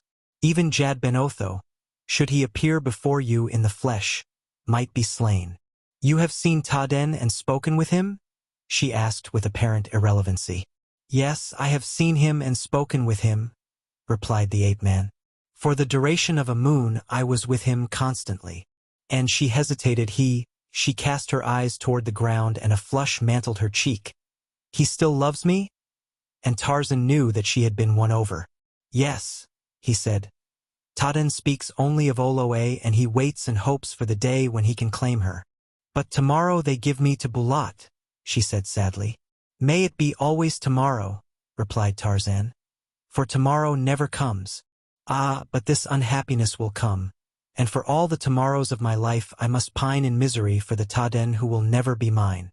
"But for Ludon I might have helped you," said the ape-man. "And who knows that I may not help you yet?" "Ah, if you only could, Dorolotho," cried the girl. "And I know that you would if it were possible, for Panatlee has told me how brave you are, and at the same time how kind." "Only Jadbenotho knows what the future may bring," said Tarzan. "And now you two go your way lest someone should discover you and become suspicious." "We will go," said Oloe, "but Panat Lee will return with food. I hope that you escape and that Jadbenotho is pleased with what I have done." She turned and walked away, and Panat Lee followed while the ape-man again resumed his hiding. At dusk Panat Lee came with food, and having her alone Tarzan put the question that he had been anxious to put since his conversation earlier in the day with Oloe. "Tell me," he said, "what you know of the rumors of which Oloe spoke of the mysterious stranger which is supposed to be hidden in Ayla. Have you too heard of this during the short time that you have been here?" "Yes," said Panat Lee.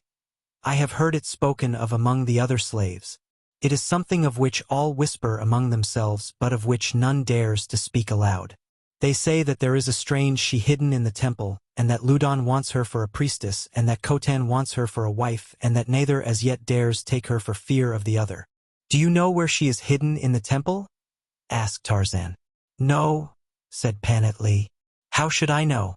I do not even know that it is more than a story, and I but tell you that which I have heard others say." "There was only one," asked Tarzan, "whom they spoke of?" "No, they speak of another who came with her, but none seems to know what became of this one." Tarzan nodded. "Thank you, Panat Lee," he said. "You may have helped me more than either of us guess." "I hope that I have helped you," said the girl as she turned back toward the palace. "And I hope so too," exclaimed Tarzan emphatically. Chapter 14. The Temple of the Gryf. When night had fallen, Tarzan donned the mask and the dead tail of the priest he had slain in the vaults beneath the temple. He judged that it would not do to attempt again to pass the guard, especially so late at night, as it would be likely to arouse comment and suspicion, and so he swung into the tree that overhung the garden wall and from its branches dropped to the ground beyond. Avoiding too grave risk of apprehension, the ape-man passed through the grounds to the court of the palace, approaching the temple from the side opposite to that at which he had left it at the time of his escape. He came thus, it is true, through a portion of the grounds with which he was unfamiliar, but he preferred this to the danger of following the beaten track between the palace apartments and those of the temple. Having a definite goal in mind and endowed as he was with an almost miraculous sense of location, he moved with great assurance through the shadows of the temple yard. Taking advantage of the denser shadows close to the walls and of what shrubs and trees there were, he came without mishap at last to the ornate building concerning the purpose of which he had asked Ludon, only to be put off with the assertion that it was forgotten, nothing strange in itself, but given possible importance by the apparent hesitancy of the priest to discuss its use and the impression the ape-man had gained at the time that Ludon lied. And now he stood at last alone before the structure, which was 3 stories in height and detached from all the other temple buildings. It had a single barred entrance which was carved from the living rock in representation of the head of a Gryf, whose wide-open mouth constituted the doorway. The head, hood, and front paws of the creature were depicted as though it lay crouching with its lower jaw on the ground between its outspread paws. Small oval windows, which were likewise barred, flanked the doorway. Seeing that the coast was clear, Tarzan stepped into the darkened entrance, where he tried the bars only to discover that they were ingeniously locked in place by some device with which he was unfamiliar, and that they also were probably too strong to be broken even if he could have risked the noise which would have resulted. Nothing was visible within the darkened interior, and so, momentarily baffled, he sought the windows. Here also the bars refused to yield up their secret, but again Tarzan was not dismayed, since he had counted upon nothing different. If the bars would not yield to his cunning, they would yield to his giant strength if there proved no other means of ingress, but first he would assure himself that this latter was the case. Moving entirely around the building, he examined it carefully. There were other windows, but they were similarly barred. He stopped often to look and listen, but he saw no one, and the sounds that he heard were too far away to cause him any apprehension. He glanced above him at the wall of the building. Like so many of the other walls of the city, palace, and temple, it was ornately carved, and there were 2 the peculiar ledges that ran sometimes in a horizontal plane and again were tilted at an angle, giving ofttimes an impression of irregularity and even crookedness to the buildings. It was not a difficult wall to climb, at least not difficult for the ape-man. But he found the bulky and awkward headdress a considerable handicap, and so he laid it aside upon the ground at the foot of the wall. Nimbly he ascended to find the windows of the second floor not only barred but curtained within. He did not delay long at the second floor since he had in mind an idea that he would find the easiest entrance through the roof, which he had noticed was roughly dome-shaped like the throne room of Khotan. Here there were apertures. He had seen them from the ground, and if the construction of the interior resembled even slightly that of the throne room, bars would not be necessary upon these apertures, since no one could reach them from the floor of the room. There was but a single question. Would they be large enough to admit the broad shoulders of the ape-man? He paused again at the third floor, and here, in spite of the hangings, he saw that the interior was lighted, and simultaneously there came to his nostrils from within a scent that stripped from him temporarily any remnant of civilization that might have remained and left him a fierce and terrible bull of the jungles of Kerchak. So sudden and complete was the metamorphosis that there almost broke from the savage lips the hideous challenge of his kind. But the cunning brute mind saved him this blunder. And now he heard voices within the voice of Ludon he could have sworn, demanding. And haughty and disdainful came the answering words, though utter hopelessness spoke in the tones of this other voice which brought Tarzan to the pinnacle of frenzy. The dome, with its possible apertures, was forgotten. Every consideration of stealth and quiet was cast aside as the ape-man drew back his mighty fist and struck a single terrific blow upon the bars of the small window before him, a blow that sent the bars and the casing that held them clattering to the floor of the apartment within. Instantly Tarzan dove headforemost through the aperture, carrying the hangings of antelope hide with him to the floor below. Leaping to his feet, he tore the entangling pelt from about his head, only to find himself in utter darkness and in silence. He called aloud a name that had not passed his lips for many weary months. "Jane, Jane!" he cried. "Where are you?" But there was only silence in reply. Again and again he called, groping with outstretched hands through the Stygian blackness of the room. His nostrils assailed and his brain tantalized by the delicate effluvia that had first assured him that his mate had been within this very room. And he had heard her dear voice combating the base demands of the vile priest. Ah, if he had but acted with greater caution, if he had but continued to move with quiet and stealth, he might even at this moment be holding her in his arms while the body of Ludon, beneath his foot, spoke eloquently of vengeance achieved. But there was no time now for idle self-reproaches. He stumbled blindly forward, groping for he knew not what, till suddenly the floor beneath him tilted, and he shot downward into a darkness even more utter than that above. He felt his body strike a smooth surface, and he realized that he was hurtling downward as through a polished chute, while from above there came the mocking tones of a taunting laugh, and the voice of Ludon screamed after him, "Return to thy father, O Dorolotho!" The ape-man came to a sudden and painful stop upon a rocky floor. Directly before him was an oval window crossed by many bars, and beyond he saw the moonlight playing on the waters of the blue lake below. Simultaneously he was conscious of a familiar odor in the air of the chamber, which a quick glance revealed in the semi-darkness as of considerable proportion. It was the faint, but unmistakable odor of the Gryf, and now Tarzan stood silently listening. At first he detected no sounds other than those of the city that came to him through the window overlooking the lake. But presently, faintly, as though from a distance, he heard the shuffling of padded feet along a stone pavement, and as he listened he was aware that the sound approached. Nearer and nearer it came, and now even the breathing of the beast was audible. Evidently attracted by the noise of his descent into its cavernous retreat, it was approaching to investigate. He could not see it, but he knew that it was not far distant. And then, deafeningly there reverberated through those gloomy corridors the mad bellow of the Gryf. Aware of the poor eyesight of the beast, and his own eyes now grown accustomed to the darkness of the cavern, the ape-man sought to elude the infuriated charge which he well knew no living creature could withstand. Neither did he dare risk the chance of experimenting upon this strange Gryf with the tactics of the Torodon that he had found so efficacious upon that other occasion when his life and liberty had been the stakes for which he cast. In many respects the conditions were dissimilar. Before, in broad daylight, he had been able to approach the Gryf under normal conditions in its natural state, and the Gryf itself was one that he had seen subjected to the authority of man, or at least of a manlike creature. But here he was confronted by an imprisoned beast in the full swing of a furious charge, and he had every reason to suspect that this Gryf might never have felt the restraining influence of authority, confined as it was in this gloomy pit to serve likely but the single purpose that Tarzan had already seen so graphically portrayed in his own experience of the past few moments.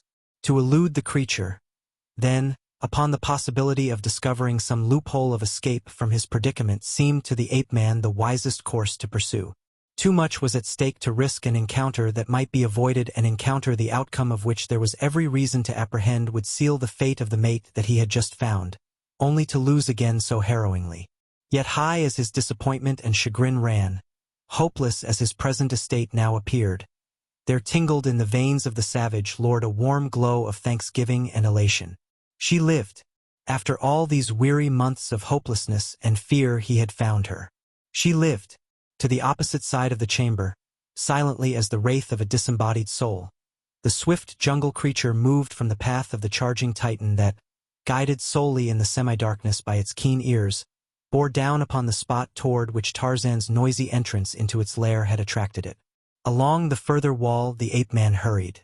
Before him now appeared the black opening of the corridor from which the beast had emerged into the larger chamber. Without hesitation Tarzan plunged into it.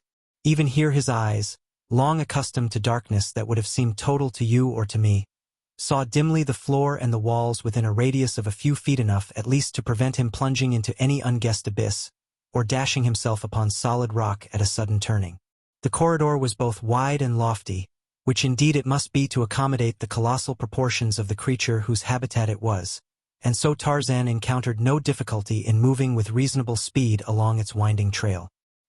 He was aware as he proceeded that the trend of the passage was downward, though not steeply, but it seemed interminable, and he wondered to what distant subterranean lair it might lead.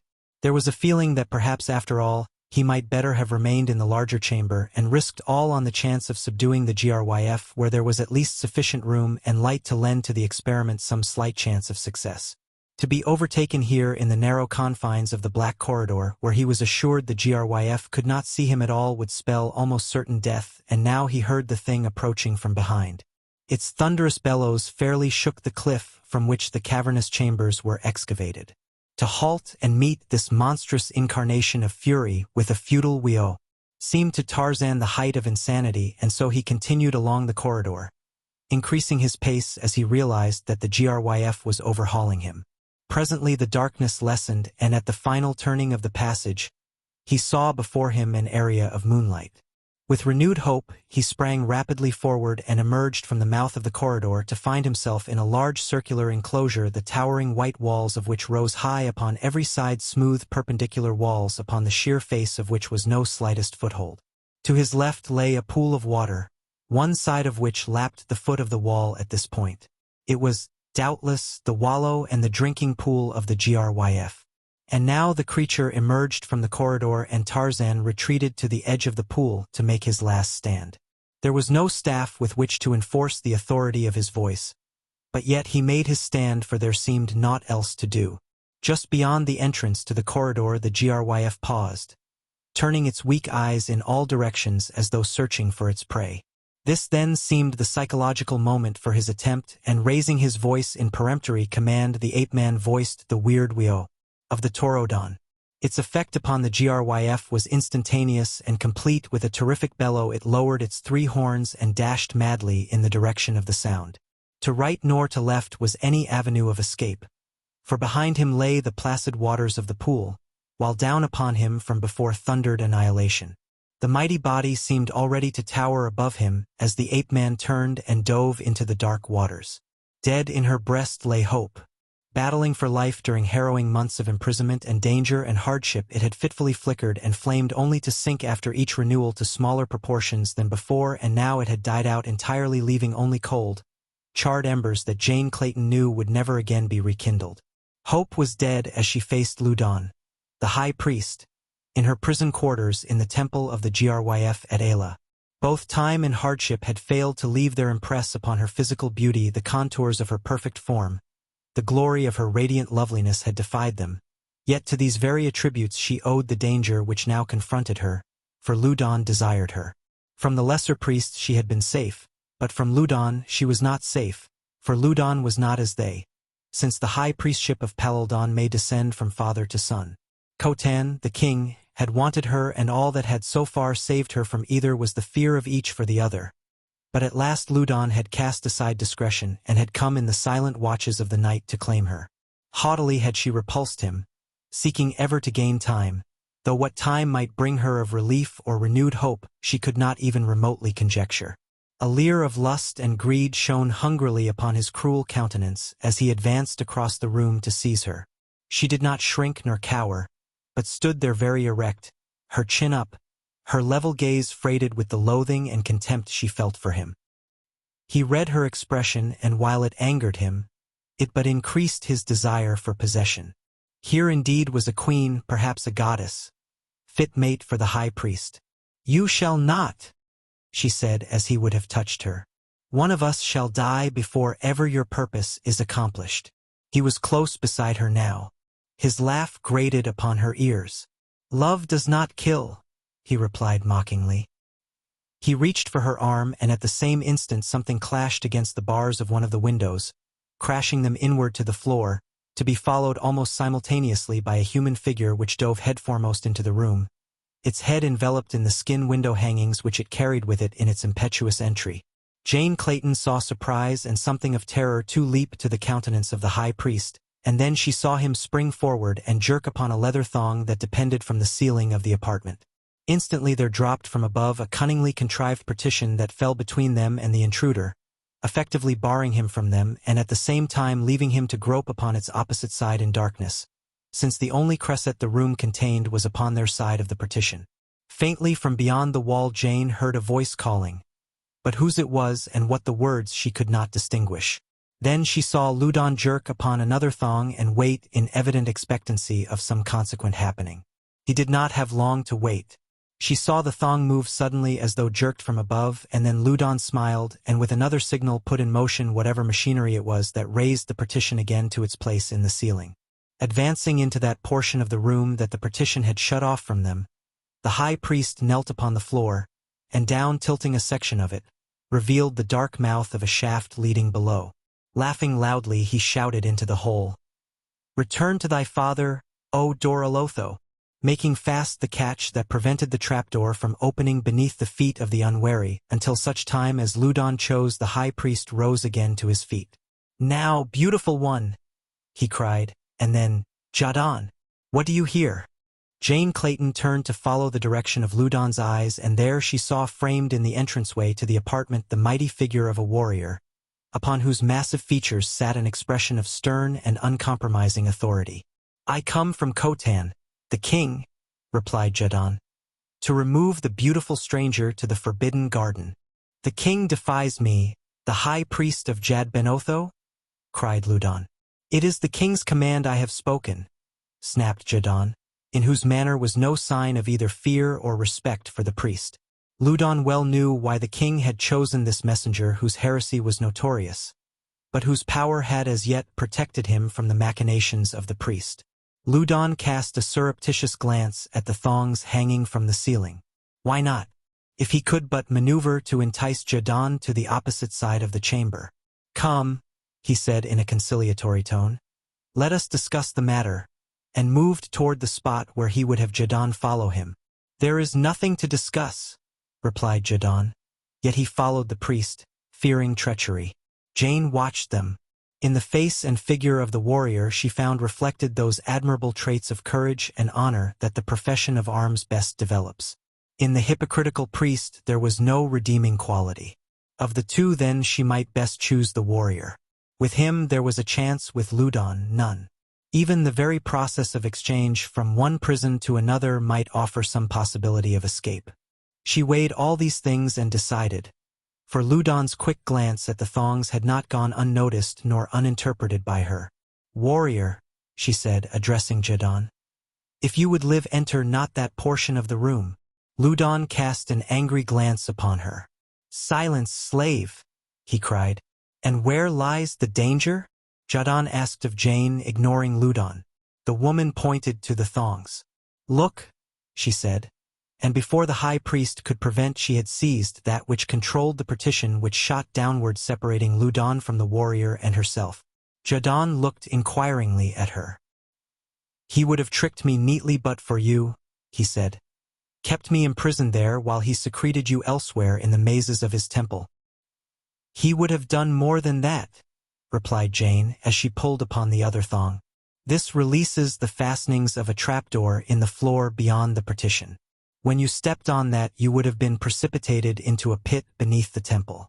Ludon has threatened me with this fate often. I do not know that he speaks the truth, but he says that a demon of the temple is imprisoned there, a huge Gryf. There is a Gryf within the temple, said Jadon. What with it and the sacrifices, the priests keep us busy supplying them with prisoners, though the victims are sometimes those for whom Ludon has conceived hatred among our own people. He has had his eyes upon me for a long time. This would have been his chance but for you. Tell me, woman, why you warned me. Are we not all equally your jailers and your enemies? None could be more horrible than Ludon, she replied. And you have the appearance of a brave and honorable warrior. I could not hope, for hope has died, and yet there is the possibility that among so many fighting men, even though they be of another race than mine, there is one who would accord honorable treatment to a stranger within his gates, even though she be a woman. Jadon looked at her for a long minute. Khotan would make you his queen, he said. That he told me himself, and surely that were honorable treatment from one who might make you a slave. Why, then, would he make me queen? She asked. Jadon came closer as though in fear his words might be overheard. He believes, although he did not tell me so in fact, that you are of the race of gods. And why not? Jadbenotho is tailless. Therefore it is not strange that Khotan should suspect that only the gods are thus. His queen is dead, leaving only a single daughter. He craves a son, and what more desirable than that he should found a line of rulers for Paladon descended from the gods. But I am already wed, cried Jane. I cannot wed another. I do not want him or his throne. Khotan is king, replied Jadon simply, as though that explained and simplified everything. You will not save me then? She asked. If you were in Jala, he replied, I might protect you even against the king. What and where is Jala? She asked, grasping at any straw. It is the city where I rule, he answered. I am chief there and of all the valley beyond. Where is it? She insisted, and is it far? No, he replied, smiling. It is not far, but do not think of that, you could never reach it. There are too many to pursue and capture you. If you wish to know, however, it lies up the river that empties into Jadbeneliwel, whose waters kiss the walls of Ayla. Up the western fork it lies with water upon 3 sides. Impregnable city of Paladon, alone of all the cities, it has never been entered by a foeman, since it was built there while Jadbenotho was a boy. And there I would be safe? She asked. Perhaps, he replied. Ah, dead hope. Upon what slender provocation would you seek to glow again? She sighed and shook her head, realizing the inutility of hope, yet the tempting bait dangled before her mind's eye. Jala. You are wise, commented Jadon, interpreting her sigh. Come now, we will go to the quarters of the princess beside the forbidden garden. There you will remain with Olo A, the king's daughter. It will be better than this prison you have occupied. And Khotan? She asked, a shudder passing through her slender frame. There are ceremonies, explained Jadon, that may occupy several days before you become queen, and one of them may be difficult of arrangement. He laughed, then. What? She asked. Only the high priest may perform the marriage ceremony for a king, he explained. Delay, she murmured. Blessed delay. Tenacious indeed of life is hope, even though it be reduced to cold and lifeless char, a veritable phoenix. Chapter 15. The king is dead.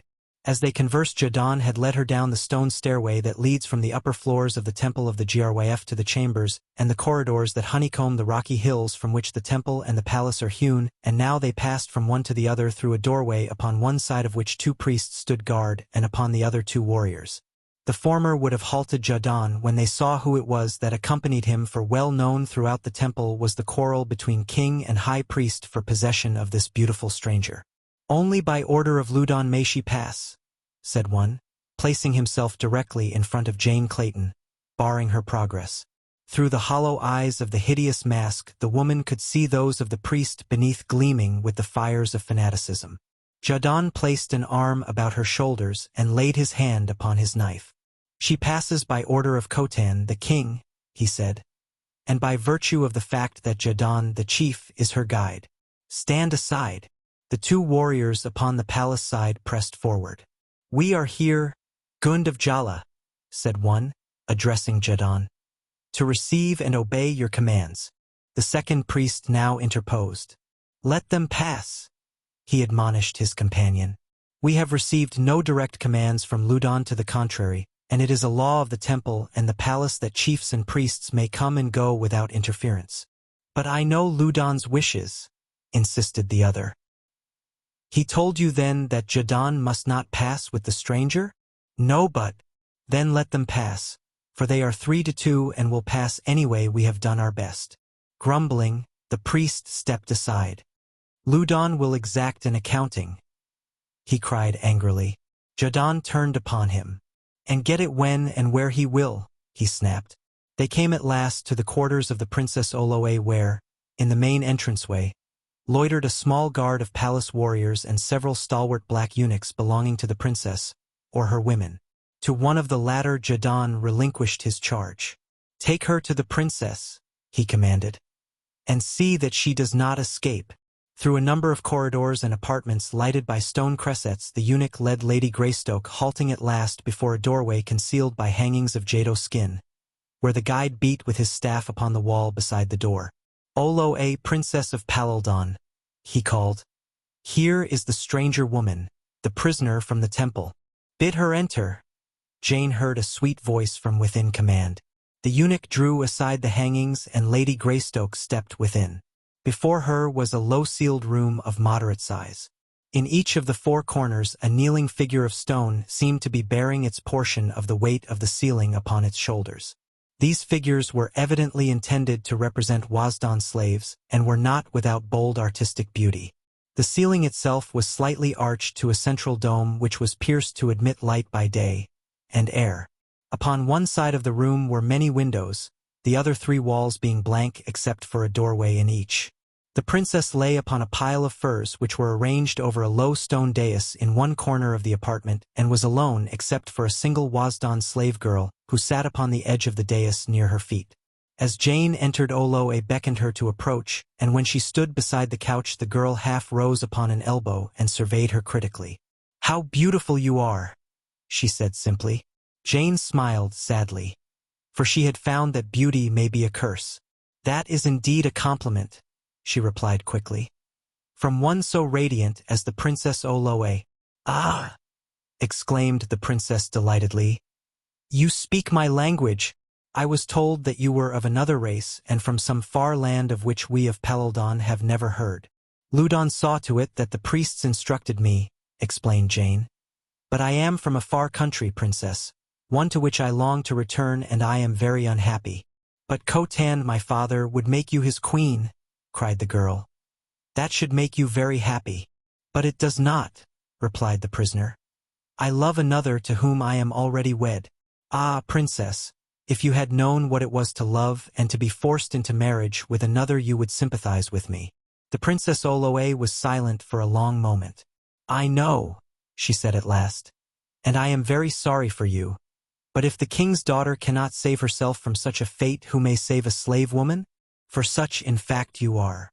The drinking in the great banquet hall of the palace of Khotan, king of Palaldon, had commenced earlier this night than was usual, for the king was celebrating the morrow's betrothal of his only daughter to Balat, son of Emosar, the chief, whose great-grandfather had been king of Palaldon and who thought that he should be king, and Emosar was drunk and so was Balat, his son. For that matter, nearly all of the warriors, including the king himself, were drunk. In the heart of Khotan was no love either for Emosar or Balat, nor did either of these love the king. Khotan was giving his daughter to Balat in the hope that the alliance would prevent Emosar from insisting upon his claims to the throne. For, next to Jadon, Emosar was the most powerful of the chiefs, and while Khotan looked with fear upon Jadon too, he had no fear that the old lion man would attempt to seize the throne, though which way he would throw his influence and his warriors in the event that Emosar declare war upon Khotan, the king could not guess. Primitive people who are also warlike are seldom inclined toward either tact or diplomacy even when sober. But drunk they know not the words, if aroused. It was really Balat who started it. "This," he said, "I drink to Oloe." And he emptied his tankard at a single gulp. "And this," seizing a full one from a neighbor, "to her son and mine who will bring back the throne of Palaldon to its rightful owners." "The king is not yet dead," cried Khotan, rising to his feet. "Nor is Balat yet married to his daughter, and there is yet time to save Palaldon from the spawn of the rabbit breed." The king's angry tone and his insulting reference to Balat's well-known cowardice brought a sudden, sobering silence upon the roistering company. Every eye turned upon Balat and Emosar, who sat together directly opposite the king. The first was very drunk, though suddenly he seemed quite sober. He was so drunk that for an instant he forgot to be a coward, since his reasoning powers were so effectually paralyzed by the fumes of liquor that he could not intelligently weigh the consequences of his acts. It is reasonably conceivable that a drunk and angry rabbit might commit a rash deed.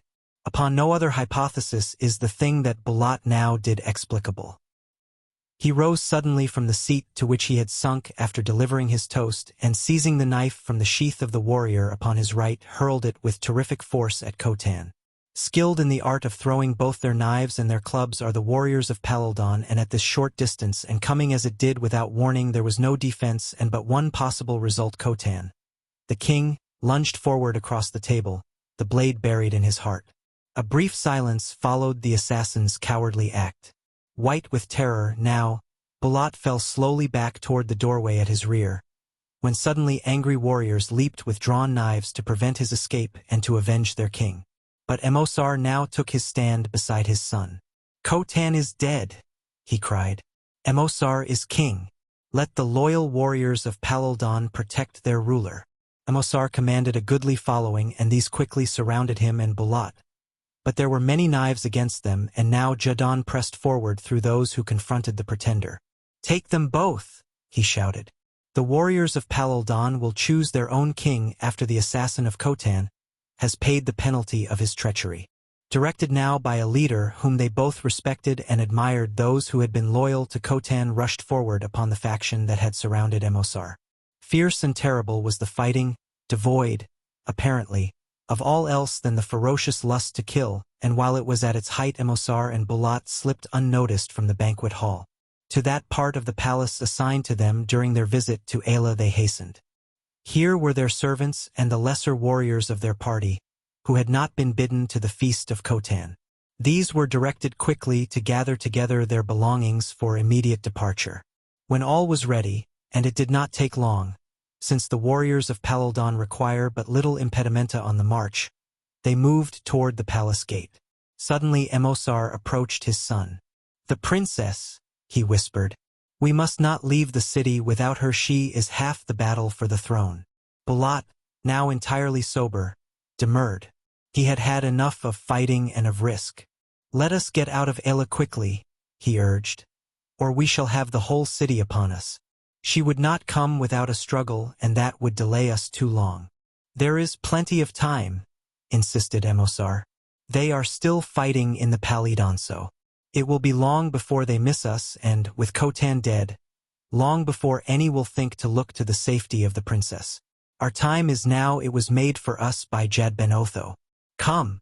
Reluctantly Balat followed his father, who first instructed the warriors to await them just inside the gateway of the palace. Rapidly the two approached the quarters of the princess. Within the entranceway only a handful of warriors were on guard. The eunuchs had retired.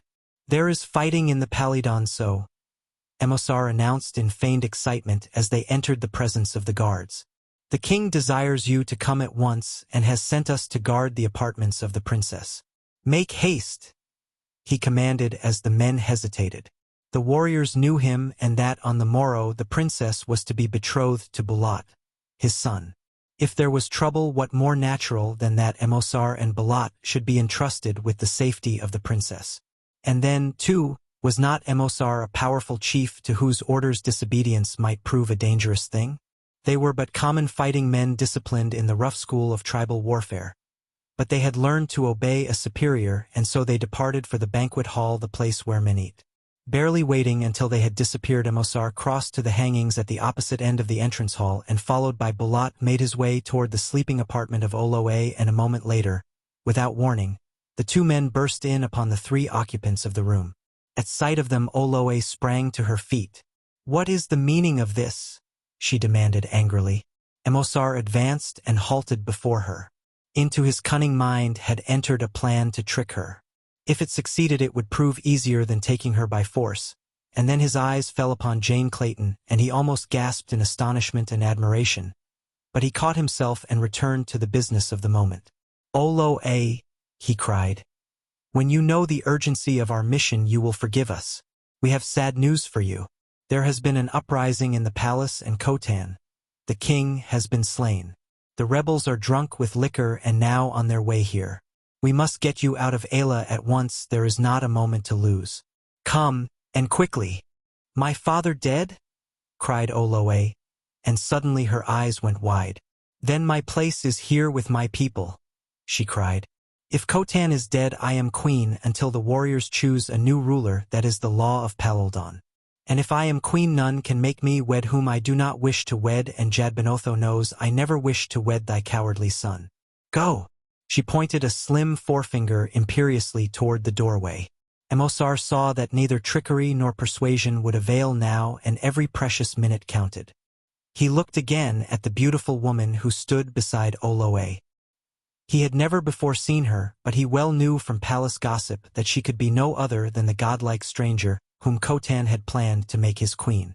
"Bulat," he cried to his son, "take you your own woman and I will take mine." And with that he sprang suddenly forward and, seizing Jane about the waist, lifted her in his arms, so that before Oloe or Panatlee might even guess his purpose, he had disappeared through the hangings near the foot of the dais and was gone with the stranger woman struggling and fighting in his grasp. And then Bulat sought to seize Oloe, but Oloe had her Panatlee, fierce little tiger girl of the savage Coral J Panatlee, whose name belied her, and Bulat found that with the two of them his hands were full.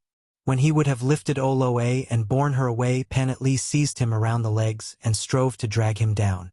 Viciously he kicked her, but she would not desist, and finally, realizing that he might not only lose his princess but be so delayed as to invite capture if he did not rid himself of this clawing, scratching Shijado, he hurled Oloe to the floor and, seizing Panatlee by the hair, drew his knife, and the curtains behind him suddenly parted. In two swift bounds a lithe figure crossed the room, and before ever the knife of Bulat reached its goal, his wrist was seized from behind, and a terrific blow crashing to the base of his brain dropped him, lifeless, to the floor. Bulat, coward, traitor, and assassin, died without knowing who struck him down. As Tarzan of the Apes leaped into the pool in the Gryf pit of the temple at Ayla, one might have accounted for his act on the hypothesis that it was the last blind urge of self-preservation to delay, even for a moment, the inevitable tragedy in which each someday must play the leading role upon his little stage. But no, those cool, gray eyes had caught the sole possibility for escape, that the surroundings and the circumstances offered a tiny, moonlit patch of water glimmering through a small aperture in the cliff at the surface of the pool upon its farther side. With swift, bold strokes he swam for speed alone, knowing that the water would in no way deter his pursuer. Nor did it. Tarzan heard the great splash as the huge creature plunged into the pool behind him. He heard the churning waters as it forged rapidly onward in his wake. He was nearing the opening. Would it be large enough to permit the passage of his body? That portion of it which showed above the surface of the water most certainly would not. His life, then, depended upon how much of the aperture was submerged. And now it was directly before him and the Gryf directly behind. There was no alternative, there was no other hope. The ape-man threw all the resources of his great strength into the last few strokes, extended his hands before him as a cutwater, submerged to the water's level, and shot forward toward the hole. Frothing with rage was the baffled Ludon as he realized how neatly the stranger she had turned his own tables upon him. He could of course escape the temple of the Gryf, in which her quick wit had temporarily imprisoned him. But during the delay, however brief, Jadon would find time to steal her from the temple and deliver her to Khotan. But he would have her yet, that the high priest swore in the names of Jadbenotho and all the demons of his faith. He hated Khotan. Secretly he had espoused the cause of Emosar, in whom he would have a willing tool. Perhaps, Then, this would give him the opportunity he had long awaited, a pretext for inciting the revolt that would dethrone Khotan and place Emosar in power with Ludon the real ruler of Palaldon. He licked his thin lips as he sought the window through which Tarzan had entered and now Ludon's only avenue of escape. Cautiously he made his way across the floor, feeling before him with his hands. And when they discovered that the trap was set for him, an ugly snarl broke from the priest's lips. "The she-devil," he muttered. "But she shall pay, Jad Benotho. How she shall pay for the trick she has played upon Ludon." He crawled through the window and climbed easily downward to the ground. Should he pursue Jadon and the woman, chancing an encounter with the fierce chief, or bide his time until treachery and intrigue should accomplish his design? He chose the latter solution, as might have been expected of such as he. Going to his quarters, he summoned several of his priests, those who were most in his confidence, and who shared his ambitions for absolute power of the temple over the palace, all men who hated Khotan. "The time has come," he told them, "when the authority of the temple must be placed definitely above that of the palace. Khotan must make way for Emosar, for Khotan has defied your high priest.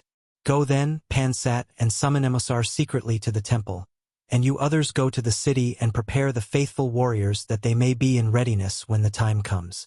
For another hour they discussed the details of the coup de copyright tat that was to overthrow the government of Palaldon.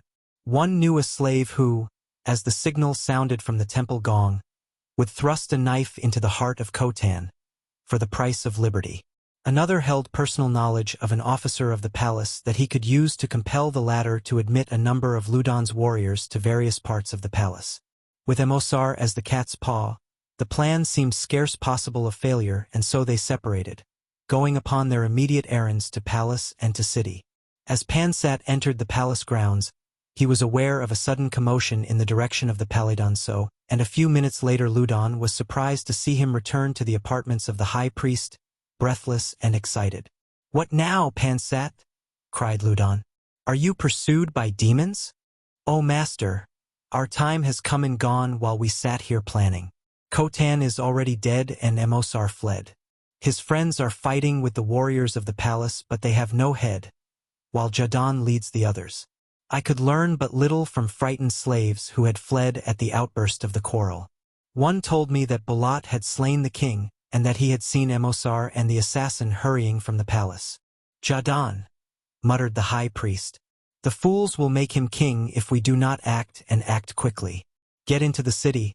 Pansat, let your feet fly and raise the cry that Jadon has killed the king and is seeking to wrest the throne from Oloe. Spread the word as you know best how to spread it that Jadon has threatened to destroy the priests and hurl the altars of the temple into Jad Ben Eluel. Rouse the warriors of the city and urge them to attack at once. Lead them into the temple by the secret way that only the priests know, and from here we may spew them out upon the palace before they learn the truth. Go, Pansat. Immediately, delay not an instant. But stay," he called as the under-priest turned to leave the apartment. "Saw or heard you anything of the strange white woman that Jadon stole from the temple of the Jirwef where we have had her imprisoned?" "Only that Jadon took her into the palace where he threatened the priests with violence if they did not permit him to pass," replied Pansat. "This they told me, but where within the palace she is hidden I know not." "Khotan ordered her to the Forbidden Garden," said Ludon. "Doubtless we shall find her there. And now, Pansat, be upon your errand." In a corridor by Ludon's chamber, a hideously masked priest leaned close to the curtained aperture that led within. Were he listening, he must have heard all that passed between Pansat and the high priest, and that he had listened was evidenced by his hasty withdrawal to the shadows of a nearby passage as the lesser priest moved across the chamber toward the doorway. Pansat went his way in ignorance of the near presence that he almost brushed against as he hurried toward the secret passage that leads from the temple of Jad Ben Otho, far beneath the palace, to the city beyond, nor did he sense the silent creature following in his footsteps. Chapter 16. The Secret Way. It was a baffled Gryf that bellowed in angry rage as Tarzan's sleek brown body cutting the moonlit waters shot through the aperture in the wall of the Gryf pool and out into the lake beyond. The ape-man smiled as he thought of the comparative ease with which he had defeated the purpose of the high priest, but his face clouded again at the ensuing remembrance of the grave danger that threatened his mate. His sole object now must be to return as quickly as he might to the chamber where he had last seen her on the 3rd floor of the Temple of the Gryf. But how he was to find his way again into the temple grounds was a question not easy of solution. In the moonlight he could see the sheer cliff rising from the water for a great distance along the shore far beyond the precincts of the temple and the palace towering high above him, a seemingly impregnable barrier against his return. Swimming close in, he skirted the wall searching diligently for some foothold, however slight, upon its smooth, forbidding surface. Above him and quite out of reach were numerous apertures, but there were no means at hand by which he could reach them. Presently, however, his hopes were raised by the sight of an opening level with the surface of the water. It lay just ahead, and a few strokes brought him to it, cautious strokes that brought forth no sound from the yielding waters. At the nearer side of the opening he stopped and reconnoitered. There was no one in sight.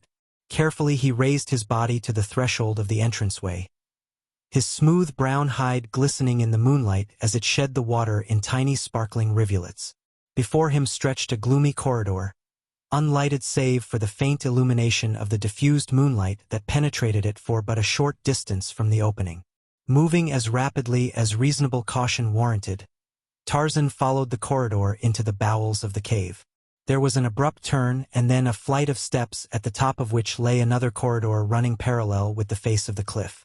This passage was dimly lighted by flickering cressets set in niches in the walls at considerable distances apart. A quick survey showed the ape-man numerous openings upon each side of the corridor, and his quick ears caught sounds that indicated that there were other beings not far distant priests. He concluded, in some of the apartments letting upon the passageway. To pass undetected through this hive of enemies appeared quite beyond the range of possibility. He must again seek disguise, and knowing from experience how best to secure such, he crept stealthily along the corridor toward the nearest doorway.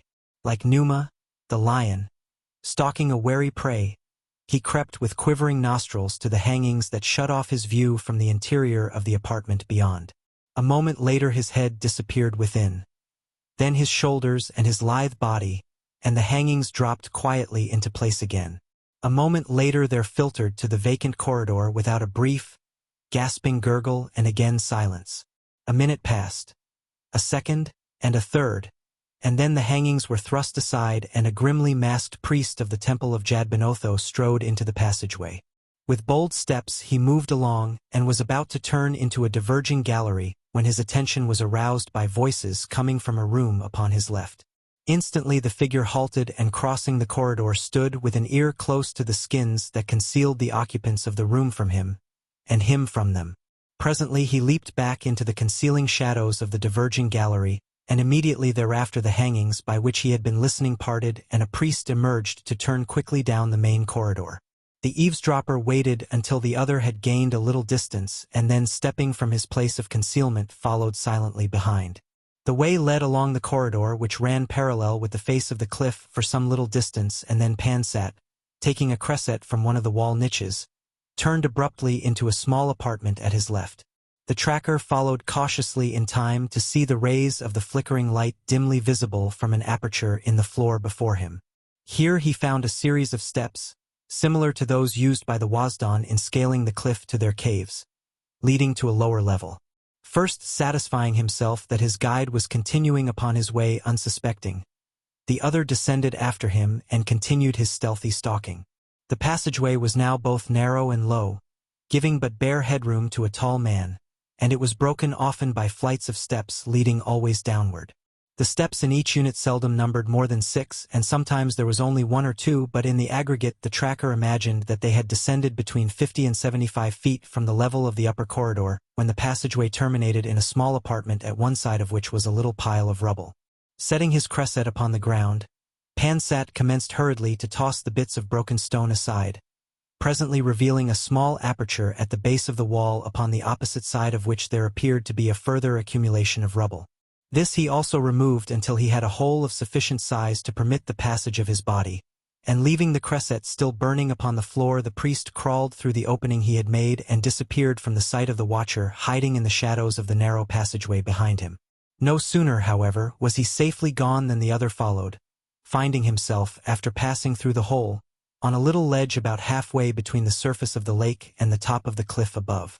The ledge inclined steeply upward, ending at the rear of a building which stood upon the edge of the cliff and which the second priest entered just in time to see Pansat pass out into the city beyond. As the latter turned a nearby corner, the other emerged from the doorway and quickly surveyed his surroundings. He was satisfied the priest who had led him hither had served his purpose in so far as the tracker was concerned. Above him, and perhaps 100 yards away, the white walls of the palace gleamed against the northern sky. The time that it had taken him to acquire definite knowledge concerning the secret passageway between the temple and the city he did not count as lost, though he begrudged every instant that kept him from the prosecution of his main objective. It had seemed to him, however, necessary to the success of a bold plan that he had formulated upon overhearing the conversation between Loudon and Pansat as he stood without the hangings of the apartment of the high priest. Alone against a nation of suspicious and half-savage enemies, he could scarce hope for a successful outcome to the one great issue upon which hung the life and happiness of the creature he loved best.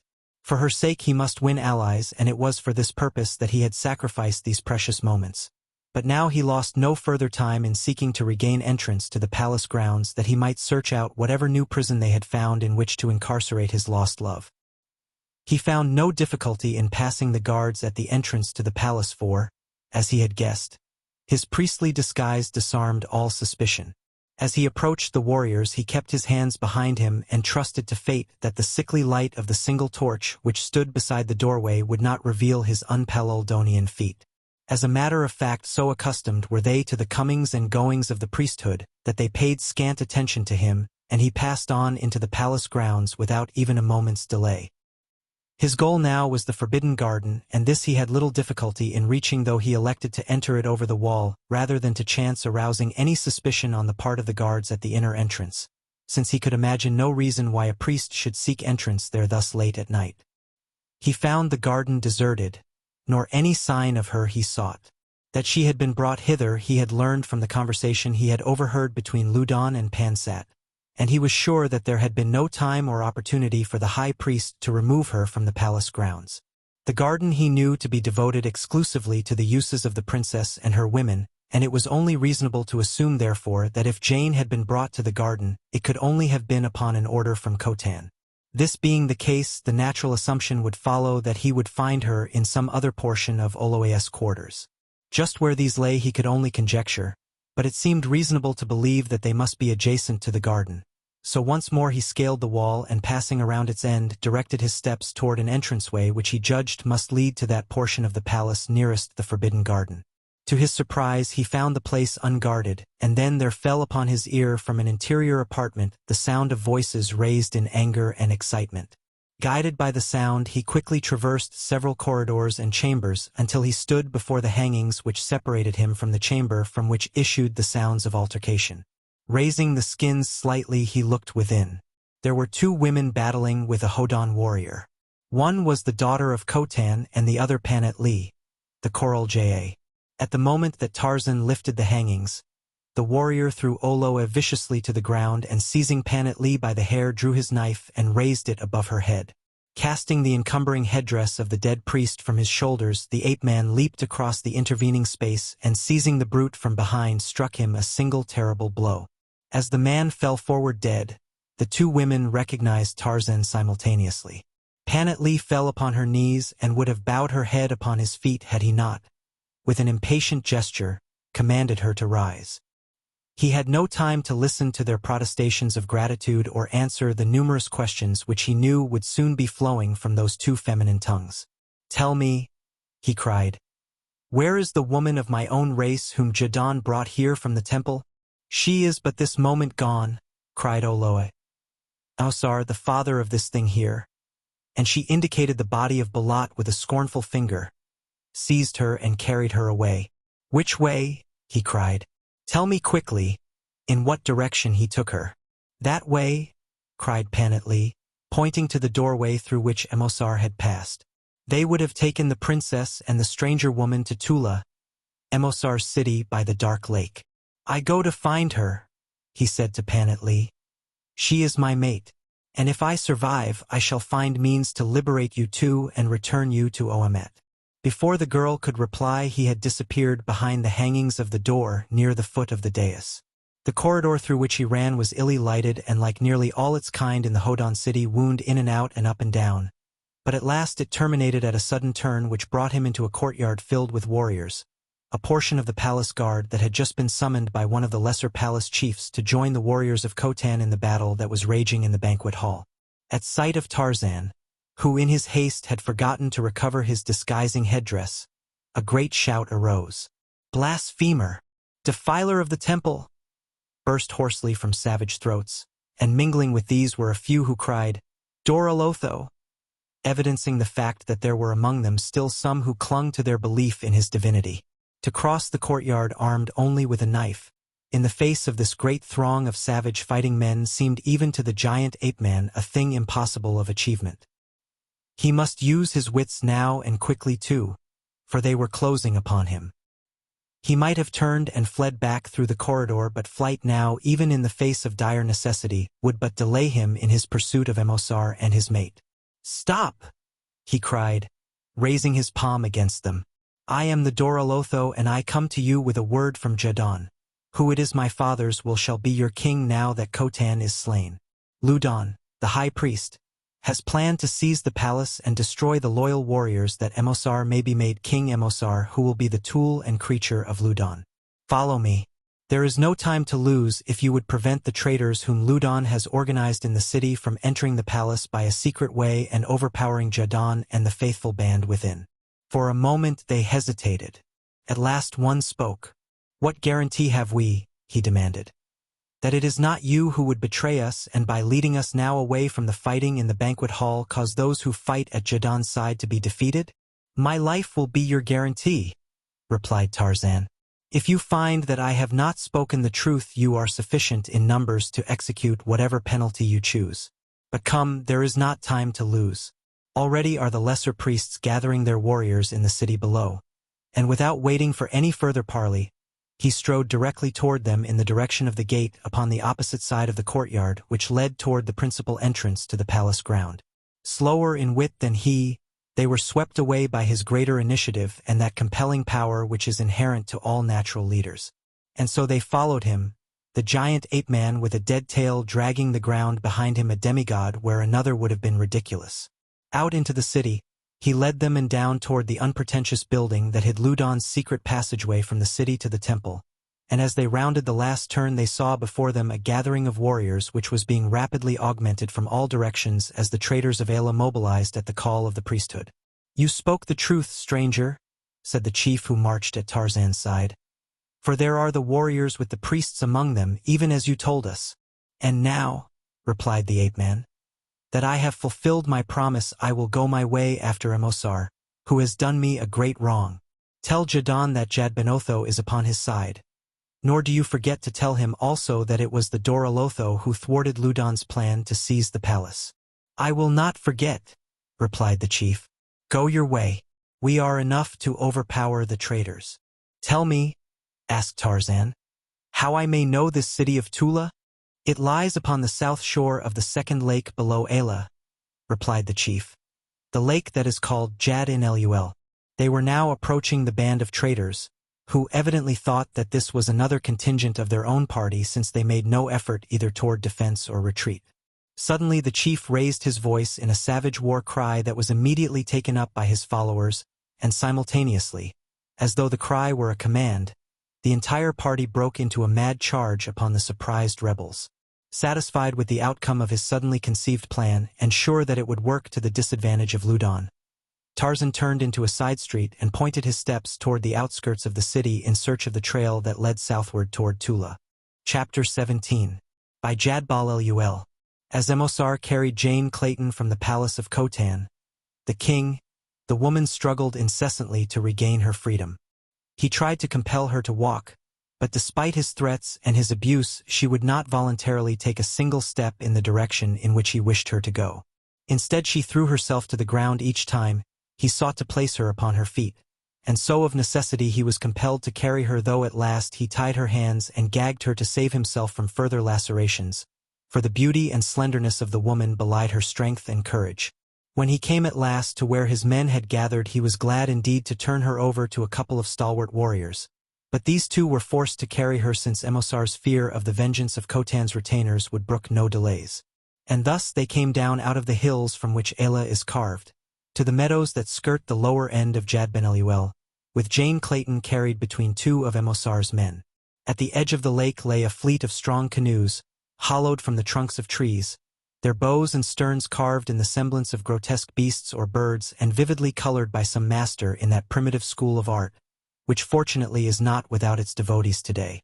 Into the stern of one of these canoes the warriors tossed their captive at a sign from Emosar, who came and stood beside her as the warriors were finding their places in the canoes and selecting their paddles.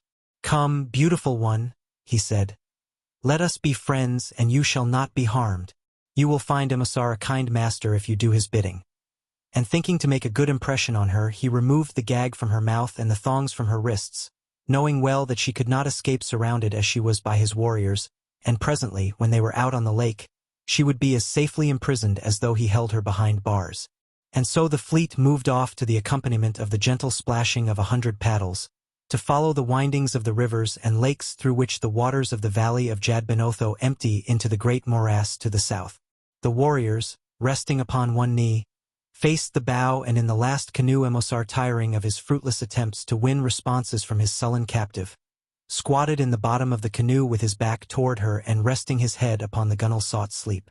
Thus they moved in silence between the verdure-clad banks of the little river through which the waters of Jad Ben Eliel emptied, now in the moonlight, now in dense shadow where great trees overhung the stream, and at last out upon the waters of another lake, the black shores of which seemed far away under the weird influence of a moonlight night. Jane Clayton sat alert in the stern of the last canoe. For months she had been under constant surveillance, the prisoner first of one ruthless race and now the prisoner of another. Since the long-gone day that Hauptmann Fritz Schneider and his band of native German troops had treacherously wrought the Kaiser's work of rapine and destruction on the Greystoke bungalow and carried her away to captivity, she had not drawn a free breath. That she had survived unharmed the countless dangers through which she had passed she attributed solely to the beneficence of a kind and watchful providence.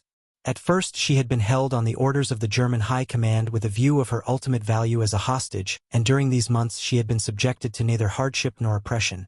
But when the Germans had become hard-pressed toward the close of their unsuccessful campaign in East Africa, it had been determined to take her further into the interior, and now there was an element of revenge in their motives, since it must have been apparent that she could no longer be of any possible military value. Bitter indeed were the Germans against that half-savage mate of hers, who had cunningly annoyed and harassed them with a fiendishness of persistence and ingenuity that had resulted in a noticeable loss in morale in the sector he had chosen for his operations. They had to charge against him the lives of certain officers that he had deliberately taken with his own hands, and one entire section of trench that had made possible a disastrous turning movement by the British. Tarzan had outgeneraled them at every point. He had met cunning with cunning and cruelty with cruelties until they feared and loathed his very name. The cunning trick that they had played upon him in destroying his home, murdering his retainers, and covering the abduction of his wife in such a way as to lead him to believe that she had been killed, they had regretted 1,000 times, for 1,000-fold had they paid the price for their senseless ruthlessness, and now, unable to wreak their vengeance directly upon him, they had conceived the idea of inflicting further suffering upon his mate. In sending her into the interior to avoid the path of the victorious British, they had chosen as her escort Lieutenant Erich Obergatz, who had been second in command of Schneider's company, and who alone of its officers had escaped the consuming vengeance of the ape-man. For a long time Obergatz had held her in a native village, the chief of which was still under the domination of his fear of the ruthless German oppressors. While here only hardships and discomforts assailed her, Obergatz himself being held in leash by the orders of his distant superior, but as time went on the life in the village grew to be a veritable hell of cruelties and oppressions practiced by the arrogant Prussian upon the villagers, and the members of his native command, for time hung heavily upon the hands of the lieutenant, and with idleness combining with the personal discomforts he was compelled to endure, his none too agreeable temper found an outlet first in petty interference with the chiefs and later in the practice of absolute cruelties upon them. What the self-sufficient German could not see was plain to Jane Clayton, that the sympathies of Obergat's native soldiers lay with the villagers, and that all were so heartily sickened by his abuse that it needed now but the slightest spark to detonate the mine of revenge and hatred that the pig-headed Hun had been assiduously fabricating beneath his own person. And at last it came, but from an unexpected source in the form of a German native deserter from the theater of war. Footsore, weary, and spent, he dragged himself into the village late one afternoon, and before Obergatz was even aware of his presence, the whole village knew that the power of Germany in Africa was at an end.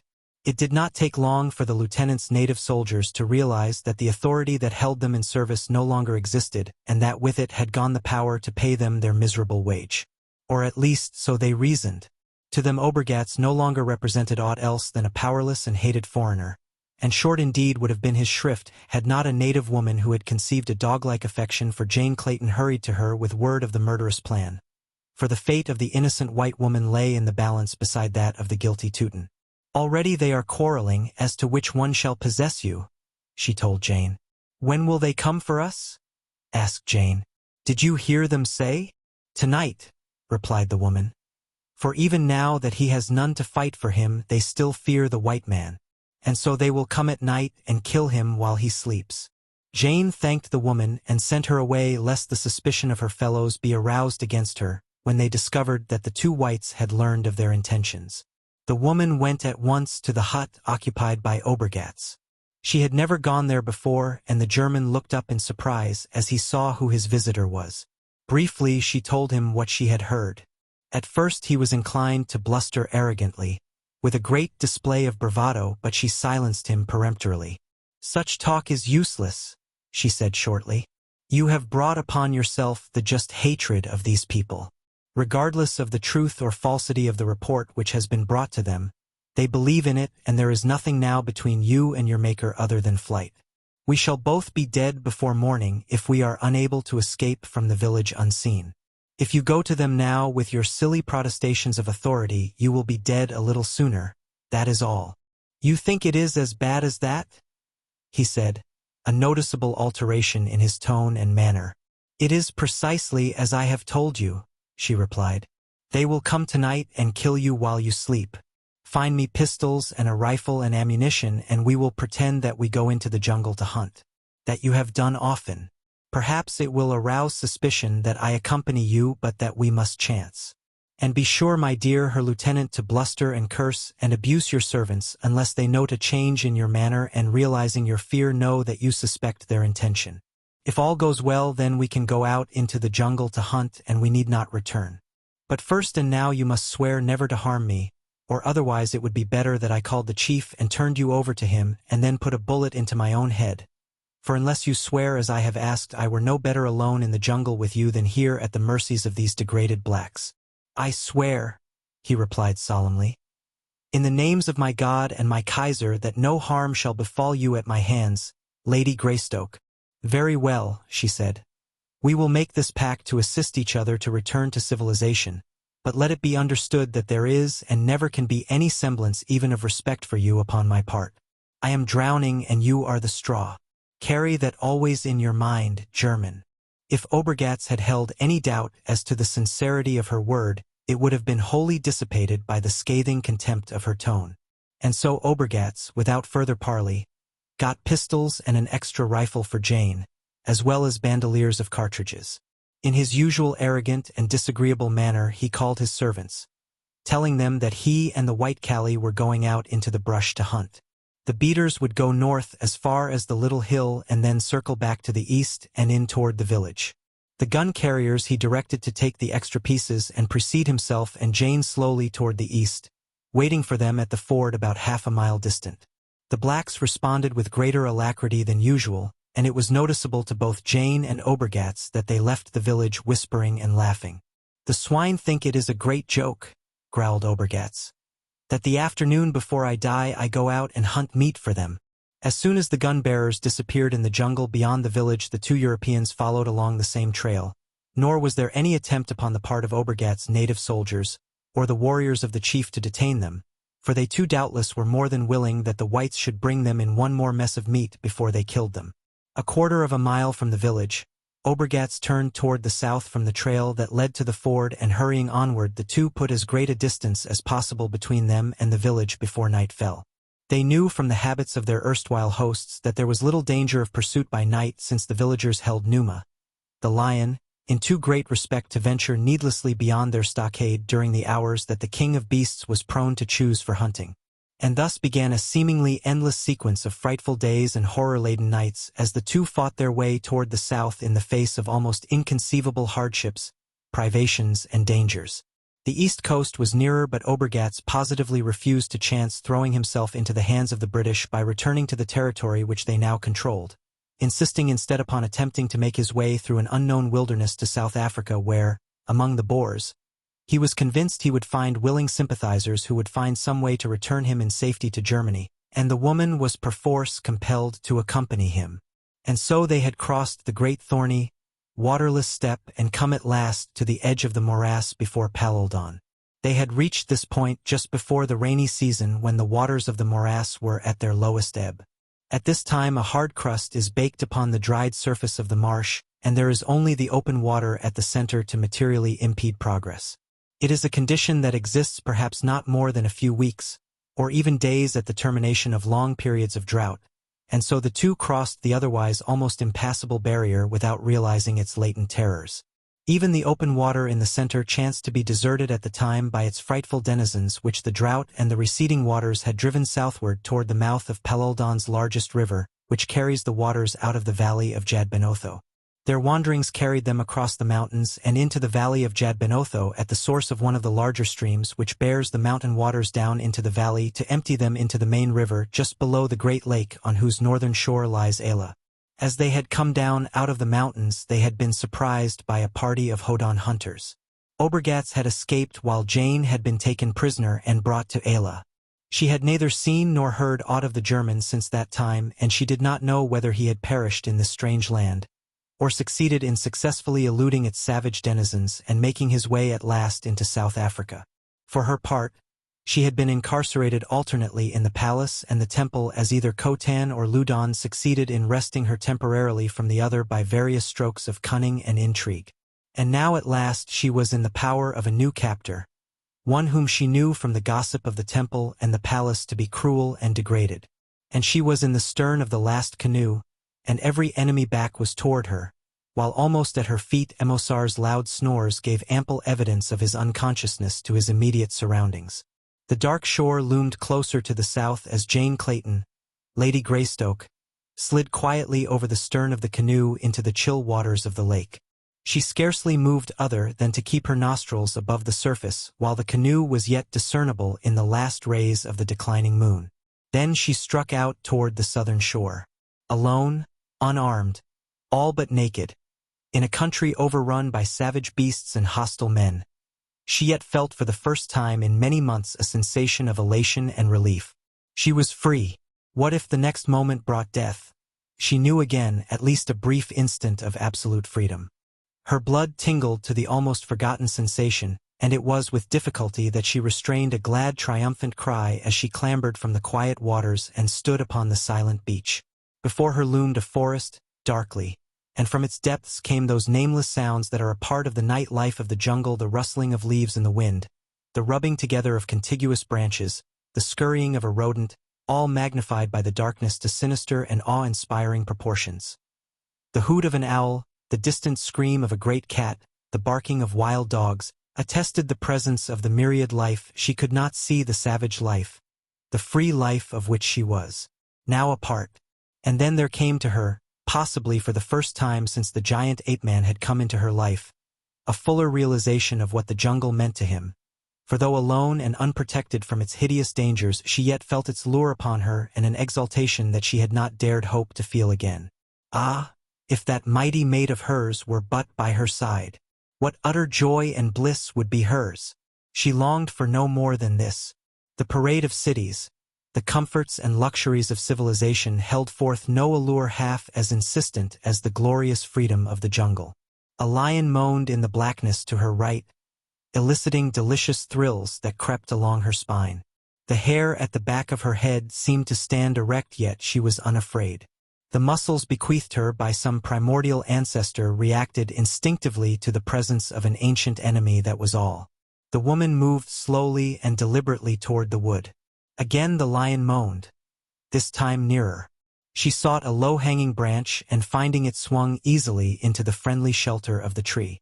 The long and perilous journey with Obergatz had trained her muscles and her nerves to such unaccustomed habits. She found a safe resting place such as Tarzan had taught her was best, and there she curled herself, 30 feet above the ground, for a night's rest. She was cold and uncomfortable, and yet she slept, for her heart was warm with renewed hope and her tired brain had found temporary surcease from worry. She slept until the heat of the sun, high in the heavens, awakened her. She was rested, and now her body was well as her heart was warm. A sensation of ease and comfort and happiness pervaded her being. She rose upon her gently swaying couch and stretched luxuriously, her naked limbs and lithe body mottled by the sunlight filtering through the foliage above combined with the lazy gesture to impart to her appearance something of the leopard. With careful eye she scrutinized the ground below, and with attentive ear she listened for any warning sound that might suggest the near presence of enemies, either man or beast. Satisfied at last that there was nothing close of which she need have fear, she clambered to the ground. She wished to bathe, but the lake was too exposed and just a bit too far from the safety of the trees for her to risk it until she became more familiar with her surroundings. She wandered aimlessly through the forest searching for food, which she found in abundance. She ate and rested, for she had no objective as yet. Her freedom was too new to be spoiled by plannings for the future. The haunts of civilized man seemed to her now as vague and unattainable as the half-forgotten substance of a dream. If she could but live on here in peace, waiting for him. It was the old hope revived. She knew that he would come someday if he lived. She had always known that, though recently she had believed that he would come too late. If he lived. Yes, he would come if he lived, and if he did not live she were as well off here as elsewhere, for then nothing mattered, only to wait for the end as patiently as might be. Her wanderings brought her to a crystal brook, and there she drank and bathed beneath an overhanging tree that offered her quick asylum in the event of danger. It was a quiet and beautiful spot, and she loved it from the first. The bottom of the brook was paved with pretty stones and bits of glassy obsidian. As she gathered a handful of the pebbles and held them up to look at them, she noticed that one of her fingers was bleeding from a clean, straight cut. She fell to searching for the cause and presently discovered it in one of the fragments of volcanic glass which revealed an edge that was almost razor-like. Jane Clayton was elated. Here, God-given to her hands, was the first beginning with which she might eventually arrive at both weapons and tools a cutting edge. Everything was possible to him who possessed it, nothing without. She sought until she had collected many of the precious bits of stone, until the pouch that hung at her right side was almost filled. Then she climbed into the great tree to examine them at leisure. There were some that looked like knife blades, and some that could easily be fashioned into spearheads, and many smaller ones that nature seemed to have intended for the tips of savage arrows. The spear she would essay first, that would be easiest. There was a hollow in the bole of the tree in a great crotch high above the ground. Here she cached all of her treasure except a single knife-like sliver. With this she descended to the ground, and searching out a slender sapling that grew arrow-straight, she hacked and sawed until she could break it off without splitting the wood. It was just the right diameter for the shaft of a spear, a hunting spear such as her beloved Waziri had liked best. How often had she watched them fashioning them, and they had taught her how to use them. To them and the heavy war spears laughing and clapping their hands as her proficiency increased. She knew the arborescent grasses that yielded the longest and toughest fibers, and these she sought and carried to her tree with the spear shaft that was to be. Clambering to her crotch, she bent to her work, humming softly a little tune. She caught herself and smiled. It was the first time in all these bitter months that song had passed her lips, or such a smile. "I feel," she sighed, "I almost feel that John is near, my John, my Tarzan." She cut the spear shaft to the proper length and removed the twigs and branches and the bark, whittling and scraping at the nubs until the surface was all smooth and straight. Then she split one end and inserted a spear point, shaping the wood until it fitted perfectly. This done, she laid the shaft aside and fell to splitting the thick grass stems and pounding and twisting them until she had separated and partially cleaned the fibers. These she took down to the brook and washed and brought back again and wound tightly around the cleft end of the shaft, which she had notched to receive them, and the upper part of the spear head which she had also notched slightly with a bit of stone. It was a crude spear but the best that she could attain in so short a time. Later, she promised herself, she should have others, many of them, and they would be spears of which even the greatest of the Waziri spearmen might be proud. Chapter 18. The Lion Pit of Tula. Though Tarzan searched the outskirts of the city until nearly dawn, he discovered nowhere the spoor of his mate. The breeze coming down from the mountains brought to his nostrils a diversity of scents, but there was not among them the slightest suggestion of her whom he sought. The natural deduction was therefore that she had been taken in some other direction. In his search he had many times crossed the fresh tracks of many men leading toward the lake, and these he concluded had probably been made by Jane Clayton's abductors. It had only been to minimize the chance of error by the process of elimination that he had carefully reconnoitered every other avenue leading from Ayla toward the southeast where lay Emosar's city of Tula, and now he followed the trail to the shores of Jad Ben Eliel where the party had embarked upon the quiet waters in their sturdy canoes. He found many other craft of the same description moored along the shore, and one of these he commandeered for the purpose of pursuit. It was daylight when he passed through the lake which lies next below Jad Ben Eliel, and paddling strongly passed within sight of the very tree in which his lost mate lay sleeping. Had the gentle wind that caressed the bosom of the lake been blowing from a southerly direction, the giant ape-man and Jane Clayton would have been reunited then. But an unkind fate had willed otherwise, and the opportunity passed with the passing of his canoe, which presently his powerful strokes carried out of sight into the stream at the lower end of the lake. Following the winding river, which bore a considerable distance to the north before doubling back to empty into the Jad Ben Eliel, the ape-man missed a portage that would have saved him hours of paddling. It was at the upper end of this portage where Emosar and his warriors had debarked that the chief discovered the absence of his captive. As Emosar had been asleep since shortly after their departure from Ayla, and as none of the warriors recalled when she had last been seen, it was impossible to conjecture with any degree of accuracy the place where she had escaped. The consensus of opinion was, however, that it had been in the narrow river connecting Jad Ben Eliel with the lake next below it, which is called Jad Bal Eliel, which freely translated means the Lake of Gold. Emosar had been very wroth, and having himself been the only one at fault, he naturally sought with great diligence to fix the blame upon another. He would have returned in search of her had he not feared to meet a pursuing company dispatched either by Jadon or the high priest, both of whom, he knew, had just grievances against him. He would not even spare a boatload of his warriors from his own protection to return in quest of the fugitive, but hastened onward with as little delay as possible across the portage and out upon the waters of Jad Ben Eliel. The morning sun was just touching the white domes of Tula when Emosar's paddlers brought their canoes against the shore at the city's edge. Safe once more behind his own walls and protected by many warriors, the courage of the chief returned sufficiently at least to permit him to dispatch 3 canoes in search of Jane Clayton, and also to go as far as Ayla if possible to learn what had delayed Balat, whose failure to reach the canoes with the balance of the party at the time of the flight from the northern city had in no way delayed Emosar's departure, his own safety being of far greater moment than that of his son.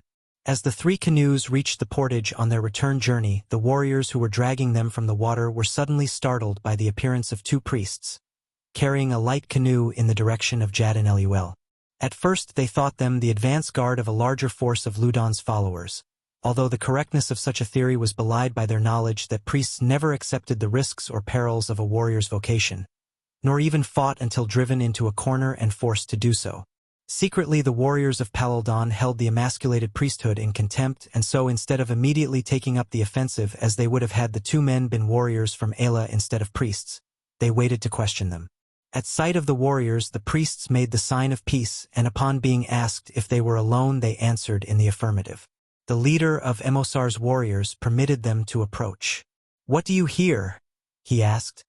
"In the country of Emosar, so far from your own city? We carry a message from Ludon, the high priest, to Emosar," explained one. "Is it a message of peace or of war?" asked the warrior. "It is an offer of peace," replied the priest.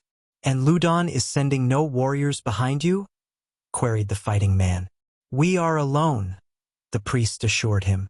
"None in Ayla save Ludon knows that we have come upon this errand." "Then go your way," said the warrior. "Who is that?" asked one of the priests suddenly, pointing toward the upper end of the lake at the point where the river from Jadbaluel entered it. All eyes turned in the direction that he had indicated to see a lone warrior paddling rapidly into Jad-en-Eluel, the prow of his canoe pointing toward Tula. The warriors and the priests drew into the concealment of the bushes on either side of the portage. "It is the terrible man who called himself the Doralotho," whispered one of the priests. "I would know that figure among a great multitude as far as I could see it." "You are right, priest," cried one of the warriors who had seen Tarzan the day that he had first entered Khotan's palace. "It is indeed he who has been rightly called Tarzan Jad-Guru." "Hasten, priests," cried the leader of the party. "You are 2 paddles in a light canoe. Easily can you reach Tula ahead of him and warn Emosar of his coming, for he has but only entered the lake." For a moment the priests demurred, for they had no stomach for an encounter with this terrible man. But the warrior insisted and even went so far as to threaten them. Their canoe was taken from them and pushed into the lake, and they were all but lifted bodily from their feet and put aboard it. Still protesting, they were shoved out upon the water, where they were immediately in full view of the lone paddler above them. Now there was no alternative. The city of Tula offered the only safety, and bending to their paddles, the 2 priests sent their craft swiftly in the direction of the city. The warriors withdrew again to the concealment of the foliage. If Tarzan had seen them and should come hither to investigate, there were 30 of them against 1, and naturally they had no fear of the outcome. But they did not consider it necessary to go out upon the lake to meet him, since they had been sent to look for the escaped prisoner and not to intercept the strange warrior, the stories of whose ferocity and prowess doubtless helped them to arrive at their decision to provoke no one called for quarrel with him. If he had seen them, he gave no sign, but continued paddling steadily and strongly toward the city, nor did he increase his speed as the 2 priests shot out in full view. The moment the priest's canoe touched the shore by the city, its occupants leaped out and hurried swiftly toward the palace gate, casting affrighted glances behind them. They sought immediate audience with Emosar, after warning the warriors on guard that Tarzan was approaching. They were conducted at once to the chief, whose court was a smaller replica of that of the king of Ayla. "We come from Ludon, the high priest," explained the spokesman. "He wishes the friendship of Emosar, who has always been his friend. Jadon is gathering warriors to make himself king. Throughout the villages of the Hodan are thousands who will obey the commands of Ludon, the high priest. Only with Ludon's assistance can Emosar become king, and the message from Ludon is that if Emosar would retain the friendship of Ludon, he must return immediately the woman he took from the quarters of the Princess Oloe." At this juncture a warrior entered. His excitement was evident. "The Doralotho has come to Tula and demands to see Emosar at once," he said. "The Doralotho!" exclaimed Emosar. "That is the message he sent," replied the warrior. "And indeed he is not as are the people of Palaldon. He is, we think, the same of whom the warriors that returned from Ayla today told us, and whom some call Tarzan Jad-Guru and some Doralotho. But indeed only the Son of God would dare come thus alone to a strange city, so it must be that he speaks the truth." Emosar, his heart filled with terror and indecision, turned questioningly toward the priests. "Receive him graciously, Emosar," counseled he who had spoken before, his advice prompted by the petty shrewdness of his defective brain which, under the added influence of Ludon's tutorage, leaned always toward duplicity. "Receive him graciously, and when he is quite convinced of your friendship, he will be off his guard, and then you may do with him as you will. But if possible, Emosar, and you would win the undying gratitude of Ludon, the high priest, save him alive for my master." Emosar nodded understandingly, and turning to the warrior commanded that he conduct the visitor to him. "We must not be seen by the creature," said one of the priests. "Give us your answer to Ludon, Emosar, and we will go our way." "Tell Ludon," replied the chief, "that the woman would have been lost to him entirely had it not been for me. I sought to bring her to Tula that I might save her for him from the clutches of Jadon, but during the night she escaped. Tell Ludon that I have sent 30 warriors to search for her. It is strange you did not see them as you came." "We did," replied the priests, "but they told us nothing of the purpose of their journey." "It is as I have told you," said Emosar, "and if they find her, assure your master that she will be kept unharmed in Tula for him." Also tell him that I will send my warriors to join with his against Jadon whenever he sends word that he wants them. Now go, for Tarzan Jadguru will soon be here." He signaled to a slave. "Lead the priests to the temple," he commanded, "and ask the high priest of Tula to see that they are fed and permitted to return to Ayla when they will." The two priests were conducted from the apartment by the slave through a doorway other than that at which they had entered, and a moment later Tarzan Jadguru strode into the presence of Emosar, ahead of the warrior whose duty it had been to conduct and announce him.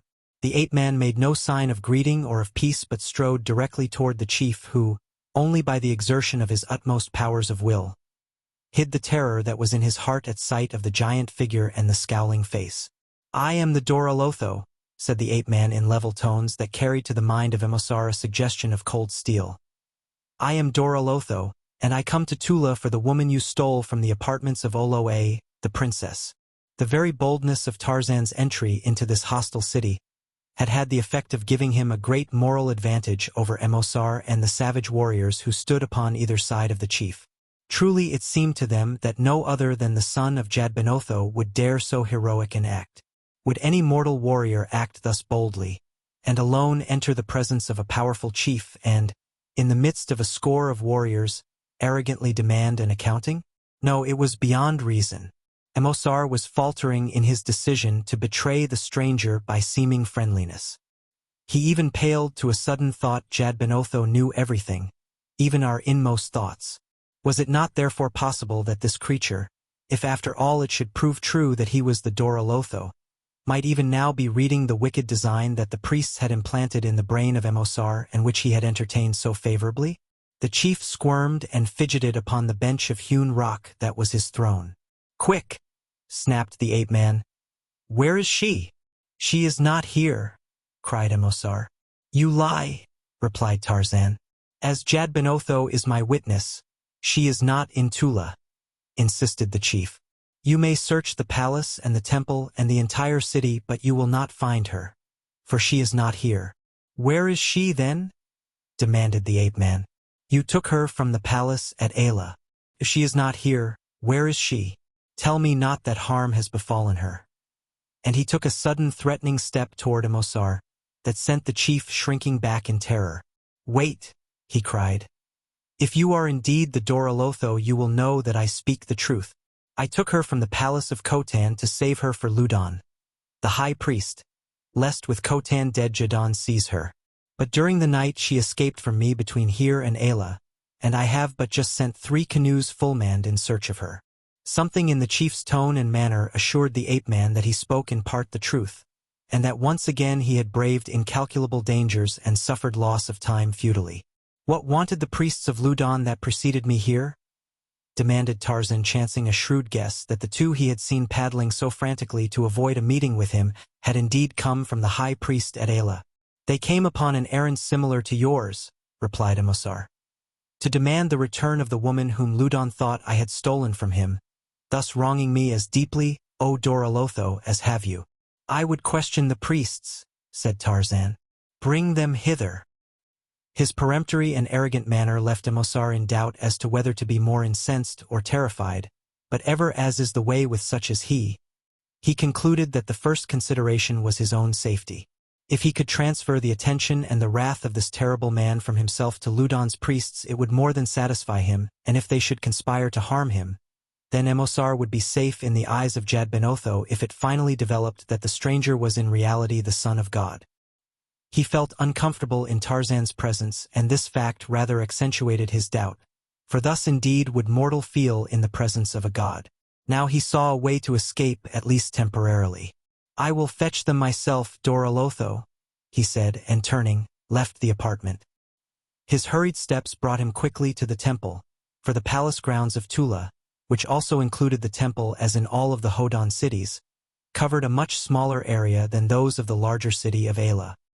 He found Ludon's messengers with the high priest of his own temple and quickly transmitted to them the commands of the ape-man. "What do you intend to do with him?" asked one of the priests. "I have no quarrel with him," replied Emosar. "He came in peace and he may depart in peace, for who knows but that he is indeed the Doralotho? We know that he is not," replied Ludon's emissary. "We have every proof that he is only mortal, a strange creature from another country. Already has Ludon offered his life to Jadbenotho if he is wrong in his belief that this creature is not the son of God. If the high priest of Ayla, who is the highest priest of all the high priests of Peldon, is thus so sure that the creature is an impostor as to stake his life upon his judgment, then who are we to give credence to the claims of this stranger? No, Emosar, you need not fear him. He is only a warrior who may be overcome with the same weapons that subdue your own fighting men. Were it not for Ludon's command that he be taken alive, I would urge you to set your warriors upon him and slay him. But the commands of Ludon are the commands of Jadbenotho himself, and those we may not disobey." But still the remnant of a doubt stirred within the cowardly breast of Emosar, urging him to let another take the initiative against the stranger. "He is yours then," he replied, "to do with as you will. I have no quarrel with him. What you may command shall be the command of Ludon, the high priest, and further than that I shall have nothing to do in the matter." The priests turned to him who guided the destinies of the temple at Tula. "Have you no plan?" they asked. "High indeed will he stand in the councils of Ludon and in the eyes of Jadbenotho, who finds the means to capture this impostor alive." "There is the lion pit," whispered the high priest. "It is now vacant, and what will hold Ja and Jato will hold this stranger if he is not the Doralotho." "It will hold him," said Emosar. "Doubtless too it would hold a Jirwaf, but first you would have to get the Jirwaf into it." The priests pondered this bit of wisdom thoughtfully, and then one of those from Ayla spoke. "It should not be difficult," he said. "If we use the wits that Jadbenotho gave us instead of the worldly muscles which were handed down to us from our fathers and our mothers, and which have not even the power possessed by those of the beasts that run about on 4 feet. Ludon matched his wits with the stranger and lost," suggested Emosar. "But this is your own affair. Carry it out as you see best." At Ayla, Khotan made much of this Doralotho, and the priests conducted him through the temple. It would arouse in his mind no suspicion were you to do the same, and let the high priest of Tula invite him to the temple, and gathering all the priests make a great show of belief in his kinship to Jadbenotho. And what more natural then than that the high priest should wish to show him through the temple as did Ludon at Ayla when Khotan commanded it. And if by chance he should be led through the lion pit, it would be a simple matter for those who bear the torches to extinguish them suddenly, and before the stranger was aware of what had happened. The stone gates could be dropped, thus safely securing him. "But there are windows in the pit that let in light," interposed the high priest. "And even though the torches were extinguished he could still see and might escape before the stone door could be lowered." "Send one who will cover the windows tightly with hides," said the priest from Ayla. "The plan is a good one," said Emosar, seeing an opportunity for entirely eliminating himself from any suspicion of complicity. "For it will require the presence of no warriors, and thus with only priests about him his mind will entertain no suspicion of harm." They were interrupted at this point by a messenger from the palace who brought word that the Doralotho was becoming impatient, and if the priests from Ayla were not brought to him at once, he would come himself to the temple and get them. Emosar shook his head. He could not conceive of such brazen courage in mortal breast, and glad he was that the plan evolved for Tarzan's undoing did not necessitate his active participation. And so, while Emosar left for a secret corner of the palace by a roundabout way, 3 priests were dispatched to Tarzan, and with whining words that did not entirely deceive him, they acknowledged his kinship to Jadbenotho and begged him in the name of the high priest to honor the temple with a visit, when the priests from Ayla would be brought to him and would answer any questions that he put to them. Confident that a continuation of his bravado would best serve his purpose, and also that if suspicion against him should crystallize into conviction on the part of Emosar and his followers that he would be no worse off in the temple than in the palace, the ape-man haughtily accepted the invitation of the high priest. And so he came into the temple and was received in a manner befitting his high claims.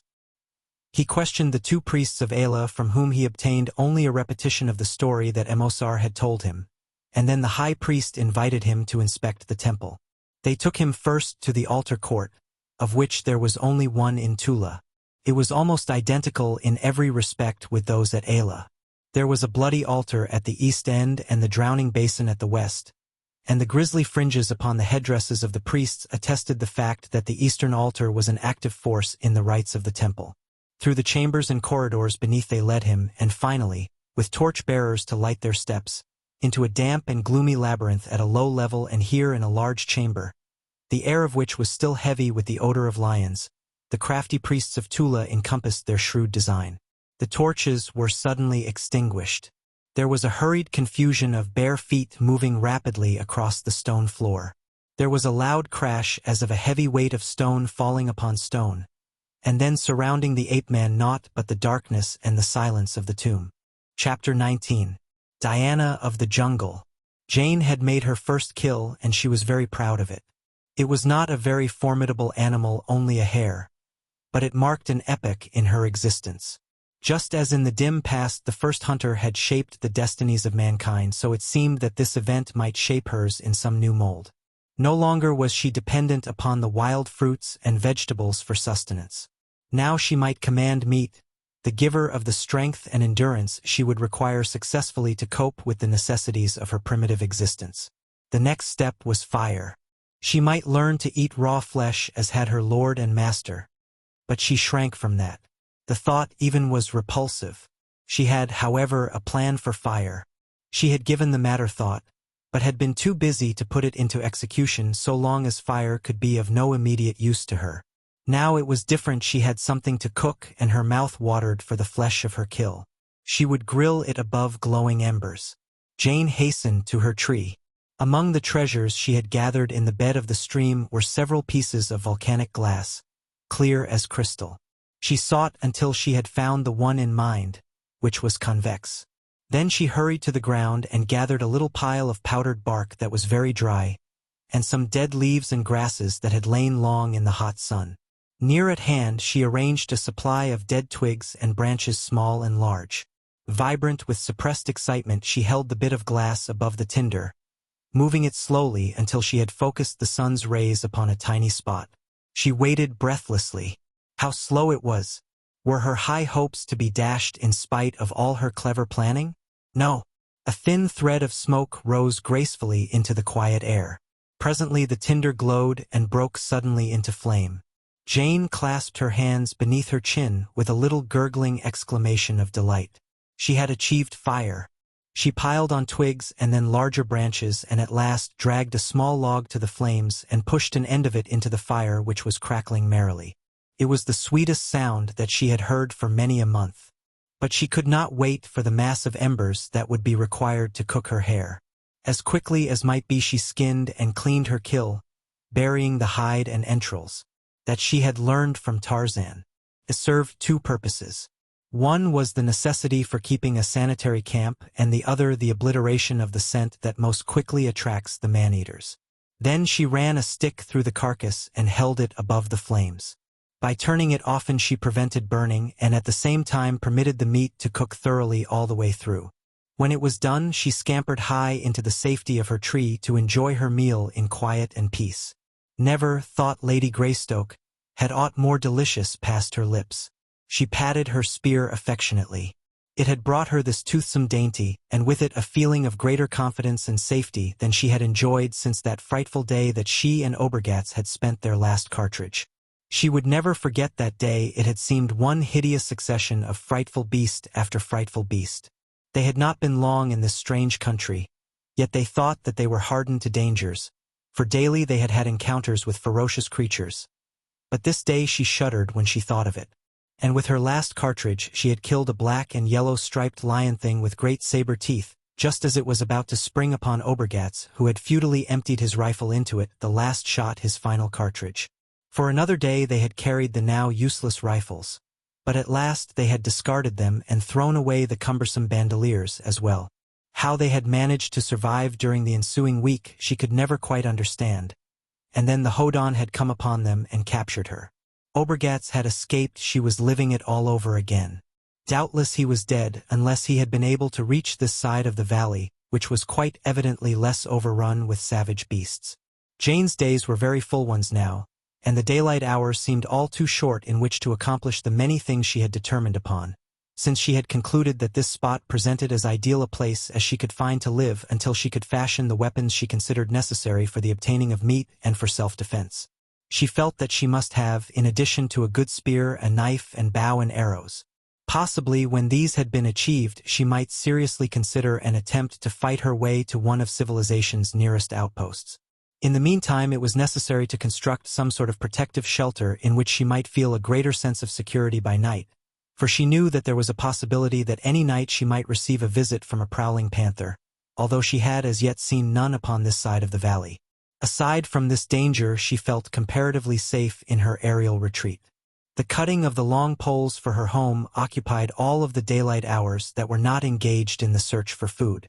These poles she carried high into her tree, and with them constructed a flooring across 2 stout branches binding the poles together, and also to the branches with fibers from the tough arboraceous grasses that grew in profusion near the stream. Similarly, she built walls and a roof, the latter thatched with many layers of great leaves. The fashioning of the barred windows and the door were matters of great importance and consuming interest. The windows, there were 2 of them, were large and the bars permanently fixed.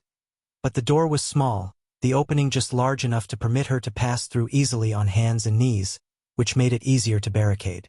She lost count of the days that the house cost her. But time was a cheap commodity. She had more of it than of anything else. It meant so little to her that she had not even any desire to keep account of it. How long since she and Obergatz had fled from the wrath of the Negro villagers she did not know, and she could only roughly guess at the seasons. She worked hard for 2 reasons. One was to hasten the completion of her little place of refuge, and the other a desire for such physical exhaustion at night that she would sleep through those dreaded hours to a new day. As a matter of fact, the house was finished in less than a week, that is, it was made as safe as it ever would be, though regardless of how long she might occupy it she would keep on adding touches and refinements here and there. Her daily life was filled with her house building and her hunting, to which was added an occasional spice of excitement contributed by roving lions. To the woodcraft that she had learned from Tarzan, that master of the art, was added a considerable store of practical experience derived from her own past adventures in the jungle and the long months with Obergatz, nor was any day now lacking in some added store of useful knowledge. To these facts was attributable her apparent immunity from harm, since they told her when J.A. was approaching before he crept close enough for a successful charge, and, 2, they kept her close to those never-failing havens of retreat, the trees.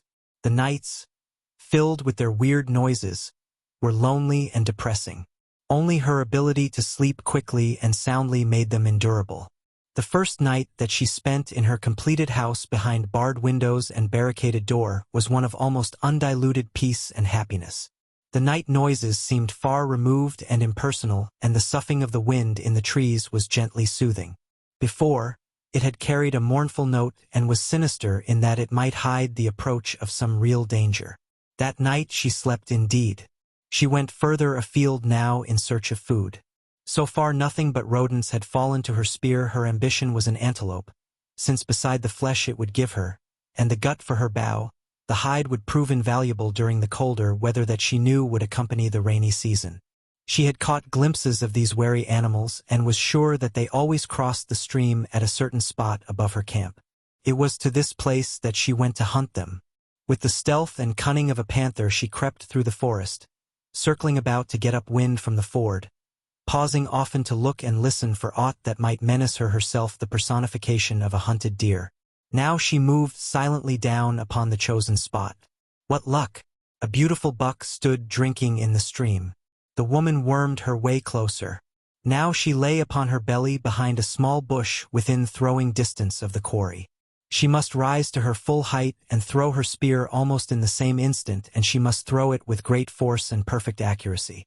She thrilled with the excitement of the minute, yet cool and steady were her swift muscles as she rose and cast her missile. Scarce by the width of a finger did the point strike from the spot at which it had been directed. The buck leaped high, landed upon the bank of the stream, and fell dead. Jane Clayton sprang quickly forward toward her kill. "Bravo!" A man's voice spoke in English from the shrubbery upon the opposite side of the stream. Jane Clayton halted in her tracks, stunned, almost, by surprise. And then a strange, unkempt figure of a man stepped into view. At first she did not recognize him, but when she did, instinctively she stepped back. "Lieutenant Obergatz," she cried. "Can it be you?" "It can. It is," replied the German. "I am a strange sight, no doubt, but still it is I, Eric Obergatz. And you?" You have changed too, is it not? He was looking at her naked limbs and her golden breastplates, the loincloth of jade hide, the harness and ornaments that constitute the apparel of a Hodan woman, the things that Ludon had dressed her in as his passion for her grew. Not Khotan's daughter, even, had finer trappings. But why are you here? Jane insisted. I had thought you safely among civilized men by this time, if you still lived. Gott! He exclaimed. I do not know why I continue to live. I have prayed to die and yet I cling to life. There is no hope. We are doomed to remain in this horrible land until we die. The bog, the frightful bog. I have searched its shores for a place to cross until I have entirely circled the hideous country. Easily enough we entered. But the rains have come since, and now no living man could pass that slough of slimy mud and hungry reptiles. Have I not tried it? And the beasts that roam this accursed land. They hunt me by day and by night. But how have you escaped them? She asked. I do not know, he replied gloomily. I have fled and fled and fled. I have remained hungry and thirsty in treetops for days at a time. I have fashioned weapons, clubs and spears, and I have learned to use them. I have slain a lion with my club. So even will a cornered rat fight. And we are no better than rats in this land of stupendous dangers, you and I. But tell me about yourself. If it is surprising that I live, how much more so that you still survive. Briefly she told him, and all the while she was wondering what she might do to rid herself of him. She could not conceive of a prolonged existence with him as her sole companion.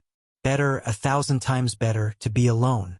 Never had her hatred and contempt for him lessened through the long weeks and months of their constant companionship, and now that he could be of no service in returning her to civilization, she shrank from the thought of seeing him daily. And too, she feared him. Never had she trusted him. But now there was a strange light in his eye that had not been there when last she saw him. She could not interpret it. All she knew was that it gave her a feeling of apprehension, a nameless dread. You lived long then in the city of Ayla? He said, speaking in the language of Palaldon. You have learned this tongue? She asked. How? I fell in with a band of half-breeds, he replied. Members of a proscribed race that dwells in the rock-bound gut through which the principal river of the valley empties into the morass. They are called Wazhodan, and their village is partly made up of cave dwellings, and partly of houses carved from the soft rock at the foot of the cliff. They are very ignorant and superstitious, and when they first saw me and realized that I had no tail and that my hands and feet were not like theirs, they were afraid of me. They thought that I was either god or demon.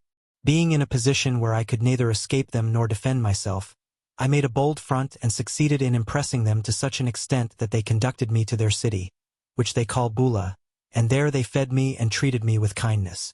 As I learned their language, I sought to impress them more and more with the idea that I was a god, and I succeeded too, until an old fellow who was something of a priest among them, or medicine man, became jealous of my growing power. That was the beginning of the end and came near to being the end in fact. He told them that if I was a god, I would not bleed if a knife was stuck into me. If I did bleed, it would prove conclusively that I was not a god. Without my knowledge, he arranged to stage the ordeal before the whole village upon a certain night. It was upon one of those numerous occasions when they eat and drink to Jadbenotho, their pagan deity. Under the influence of their vile liquor, they would be ripe for any bloodthirsty scheme the medicine man might evolve. One of the women told me about the plan not with any intent to warn me of danger, but prompted merely by feminine curiosity as to whether or not I would bleed if stuck with a dagger. She could not wait, it seemed, for the orderly procedure of the ordeal. She wanted to know at once, and when I caught her trying to slip a knife into my side and questioned her, she explained the whole thing with the utmost naivete. The warriors already had commenced drinking. It would have been futile to make any sort of appeal either to their intellects or their superstitions. There was but one alternative to death, and that was flight. I told the woman that I was very much outraged and offended at this reflection upon my godhood, and that as a mark of my disfavor I should abandon them to their fate. I shall return to heaven at once, I exclaimed. She wanted to hang around and see me go, but I told her that her eyes would be blasted by the fire surrounding my departure, and that she must leave at once and not return to the spot for at least an hour.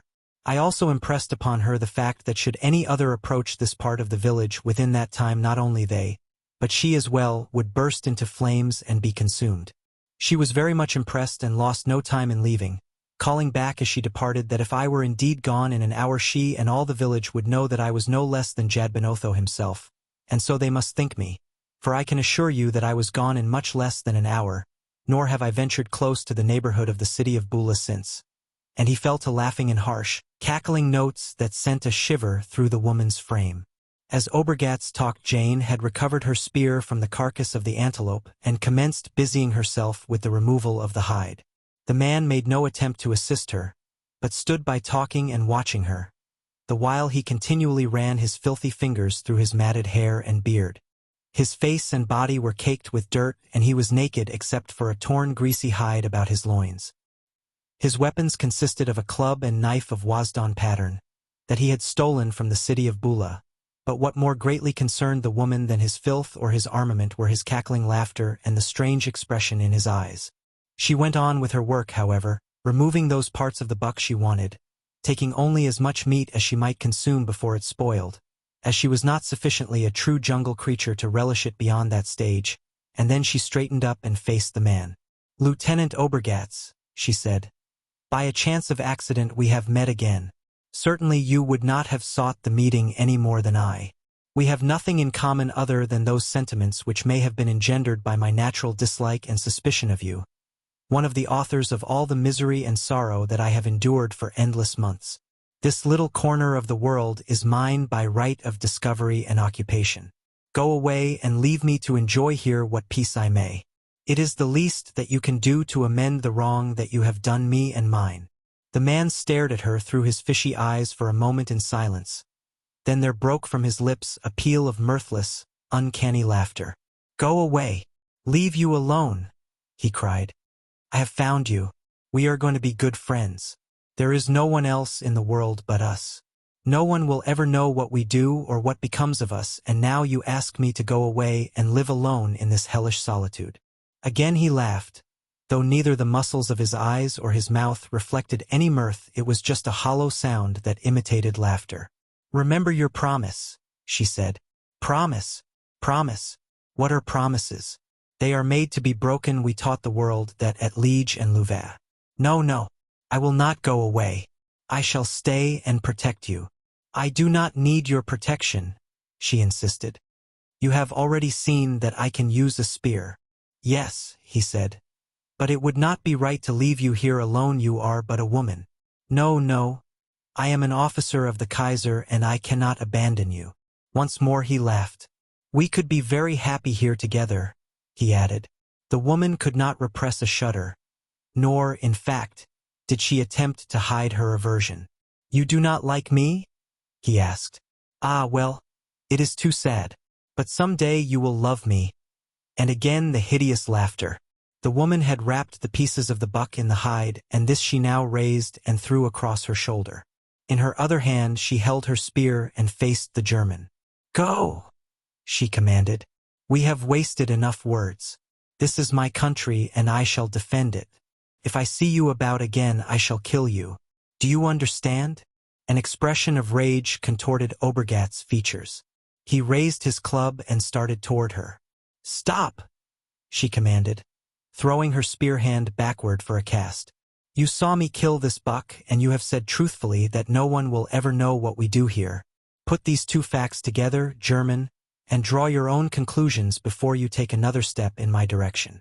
The man halted and his club hand dropped to his side. "Come," he begged in what he intended as a conciliatory tone. "Let us be friends, Lady Greystoke. We can be of great assistance to each other, and I promise not to harm you. Remember Liege and Louvain," she reminded him with a sneer. "I am going now. Be sure that you do not follow me. As far as you can walk in a day from this spot, in any direction you may consider the limits of my domain. If ever again I see you within these limits, I shall kill you." There could be no question that she meant what she said, and the man seemed convinced, for he but stood sullenly eyeing her as she backed from sight beyond a turn in the game trail that crossed the ford where they had met, and disappeared in the forest.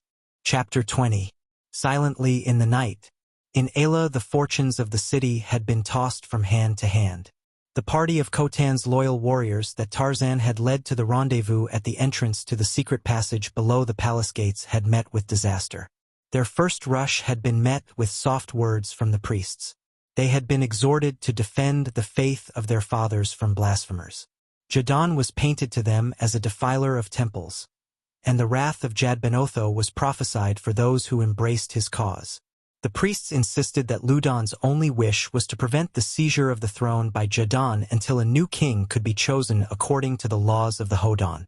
The result was that many of the palace warriors joined their fellows of the city, and when the priests saw that those whom they could influence outnumbered those who remained loyal to the palace, they caused the former to fall upon the latter, with the result that many were killed and only a handful succeeded in reaching the safety of the palace gates, which they quickly barred.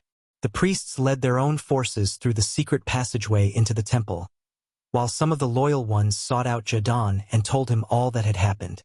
The fight in the banquet hall had spread over a considerable portion of the palace grounds, and had at last resulted in the temporary defeat of those who had opposed Jadon.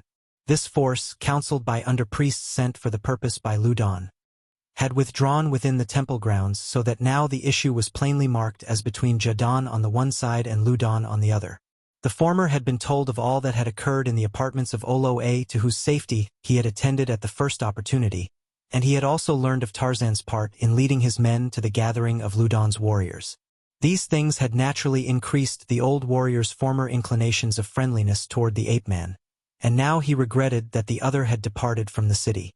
The testimony of Olo-A and Panat-Lee was such as to strengthen whatever belief in the godliness of the stranger Jadon and others of the warriors had previously entertained, until presently there appeared a strong tendency upon the part of this palace faction to make the Dorolotho an issue of their original quarrel with Ludon. Whether this occurred as the natural sequence to repeated narrations of the ape-man's exploits, which lost nothing by repetition, in conjunction with Ludon's enmity toward him, or whether it was the shrewd design of some wily old warrior such as Jadon, who realized the value of adding a religious cause to their temporal one, it were difficult to determine. But the fact remained that Jadon's followers developed bitter hatred for the followers of Ludon because of the high priest's antagonism to Tarzan. Unfortunately, however, Tarzan was not there to inspire the followers of Jadon with the holy zeal that might have quickly settled the dispute in the old chieftain's favor. Instead, he was miles away, and because their repeated prayers for his presence were unanswered, the weaker spirits among them commenced to suspect that their cause did not have divine favor. There was also another and a potent cause for defection from the ranks of Jadon. It emanated from the city, where the friends and relatives of the palace warriors, who were largely also the friends and relatives of Ludon's forces, found the means, urged on by the priesthood, to circulate throughout the palace pernicious propaganda aimed at Jadon's cause. The result was that Ludon's power increased while that of Jadon waned. Then followed a sortie from the temple which resulted in the defeat of the palace forces, and though they were able to withdraw in decent order, withdraw they did, leaving the palace to Ludon, who was now virtually ruler of Palaldon. Jadon, taking with him the princess, her women, and their slaves, including Panat-Lee, as well as the women and children of his faithful followers, retreated not only from the palace but from the city of Ayla as well, and fell back upon his own city of Jala. Here he remained, recruiting his forces from the surrounding villages of the north which, being far removed from the influence of the priesthood of Ayla, were enthusiastic partisans in any cause that the old chieftain espoused, since for years he had been revered as their friend and protector. And while these events were transpiring in the north, Tarzan Jadguru lay in the lion pit at Tula, while messengers passed back and forth between Emosar and Ludon as the two dickered for the throne of Palaldon. Emosar was cunning enough to guess that should an open breach occur between himself and the high priest, he might use his prisoner to his own advantage, for he had heard whisperings among even his own people that suggested that there were those who were more than a trifle inclined to belief in the divinity of the stranger, and that he might indeed be the Dorolotho. Ludon wanted Tarzan himself. He wanted to sacrifice him upon the eastern altar with his own hands before a multitude of people, since he was not without evidence that his own standing and authority had been lessened by the claims of the bold and heroic figure of the stranger. The method that the high priest of Tula had employed to trap Tarzan had left the ape-man in possession of his weapons, though there seemed little likelihood of their being of any service to him. He also had his pouch, in which were the various odds and ends which are the natural accumulation of all receptacles from a gold mesh bag to an attic. There were bits of obsidian and choice feathers for arrows, some pieces of flint and a couple of steel, an old knife, a heavy bone needle, and strips of dried gut. Nothing very useful to you or me, perhaps, but nothing useless to the savage life of the ape-man. When Tarzan realized the trick that had been so neatly played upon him, he had awaited expectantly the coming of the lion. For though the scent of Ja was old, he was sure that sooner or later they would let one of the beasts in upon him. His first consideration was a thorough exploration of his prison. He had noticed the hide-covered windows, and these he immediately uncovered, letting in the light, and revealing the fact that though the chamber was far below the level of the temple courts, it was yet many feet above the base of the hill from which the temple was hewn. The windows were so closely barred that he could not see over the edge of the thick wall in which they were cut to determine what lay close in below him. At a little distance were the blue waters of Jad and Eluel, and beyond, the verdure-clad farther shore, and beyond that the mountains. It was a beautiful picture upon which he looked, a picture of peace and harmony and quiet. Nor anywhere a slightest suggestion of the savage men and beasts that claimed this lovely landscape as their own. What a paradise! And some day civilized man would come and spoil it. Ruthless axes would raise that age-old wood. Black, sticky smoke would rise from ugly chimneys against that azure sky. Grimy little boats with wheels behind or upon either side would churn the mud from the bottom of Jad and Eluel, turning its blue waters to a dirty brown. Hideous piers would project into the lake from squalid buildings of corrugated iron, doubtless, for of such are the pioneer cities of the world. But would civilized man come? Tarzan hoped not. For countless generations civilization had ramped about the globe. It had dispatched its emissaries to the North Pole and the South. It had circled Paludan once, perhaps many times, but it had never touched her. God grant that it never would. Perhaps he was saving this little spot to be always just as he had made it. For the scratching of the Hodan and the Wazdan upon his rocks had not altered the fair face of nature. Through the windows came sufficient light to reveal the whole interior to Tarzan. The room was fairly large, and there was a door at each end, a large door for men and a smaller one for lions. Both were closed with heavy masses of stone that had been lowered in grooves running to the floor. The two windows were small and closely barred with the first iron that Tarzan had seen in Paludan. The bars were let into holes in the casing, and the whole so strongly and neatly contrived that escape seemed impossible. Yet within a few minutes of his incarceration Tarzan had commenced to undertake his escape. The old knife in his pouch was brought into requisition, and slowly the ape-man began to scrape and chip away the stone from about the bars of one of the windows. It was slow work, but Tarzan had the patience of absolute health.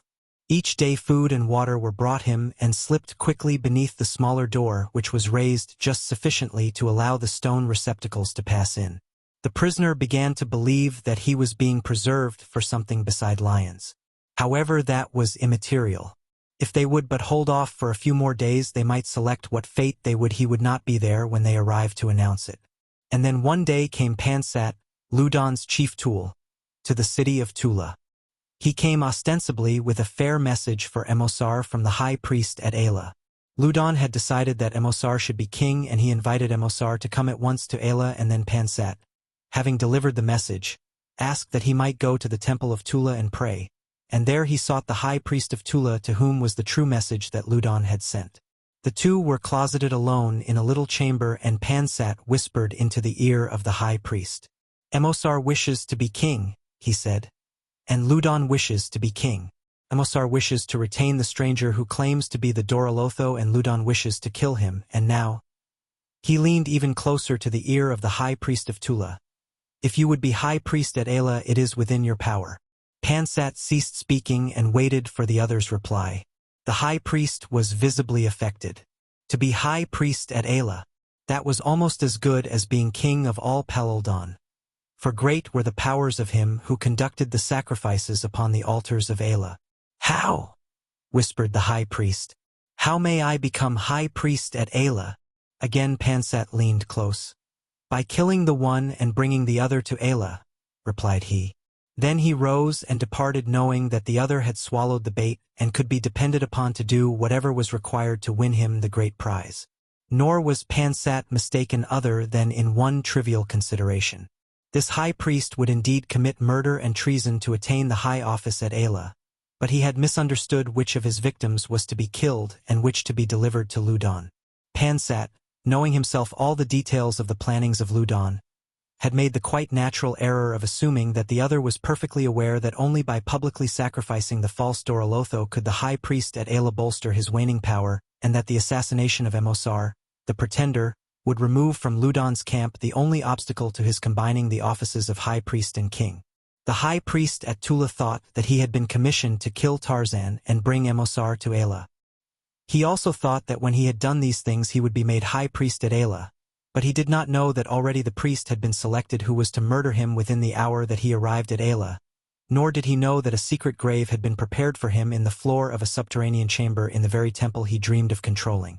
And so, when he should have been arranging the assassination of his chief, he was leading a dozen heavily bribed warriors through the dark corridors beneath the temple to slay Tarzan in the lion pit. Night had fallen. A single torch guided the footsteps of the murderers as they crept stealthily upon their evil way, for they knew that they were doing the thing that their chief did not want done, and their guilty consciences warned them to stealth. In the dark of his cell, the ape-man worked at his seemingly endless chipping and scraping.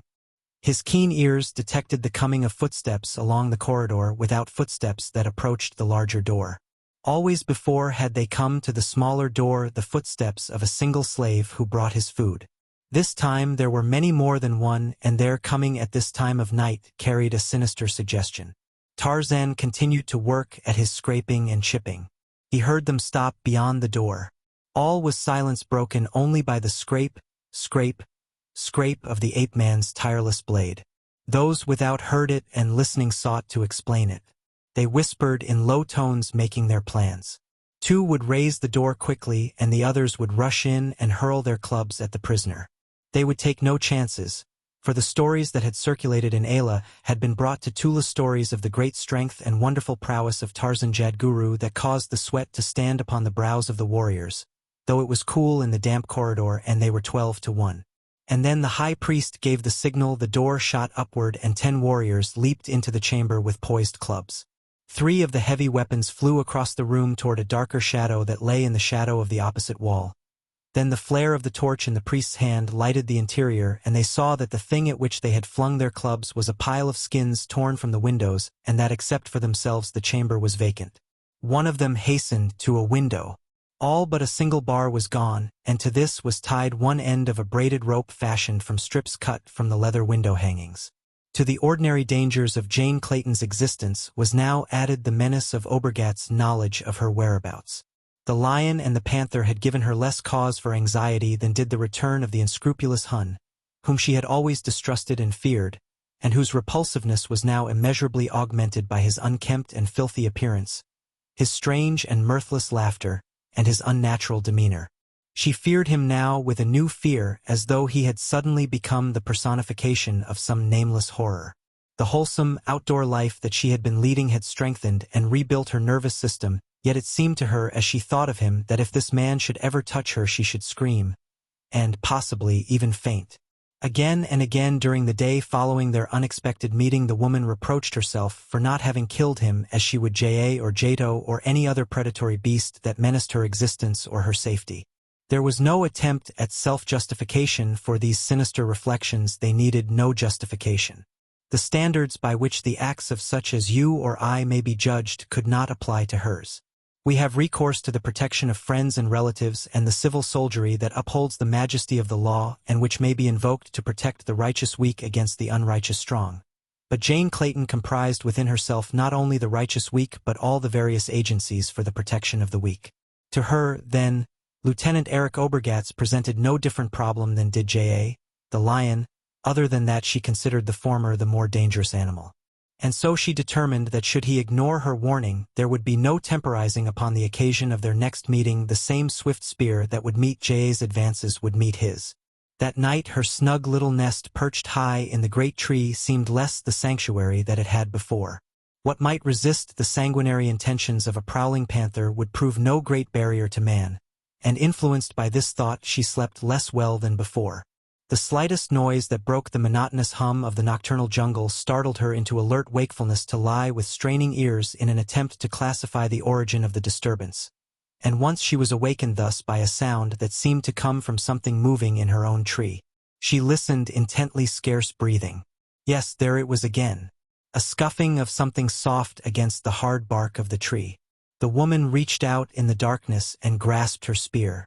Now she felt a slight sagging of one of the limbs that supported her shelter, as though the thing, whatever it was slowly raising its weight to the branch. Came nearer. Now she thought that she could detect its breathing. It was at the door.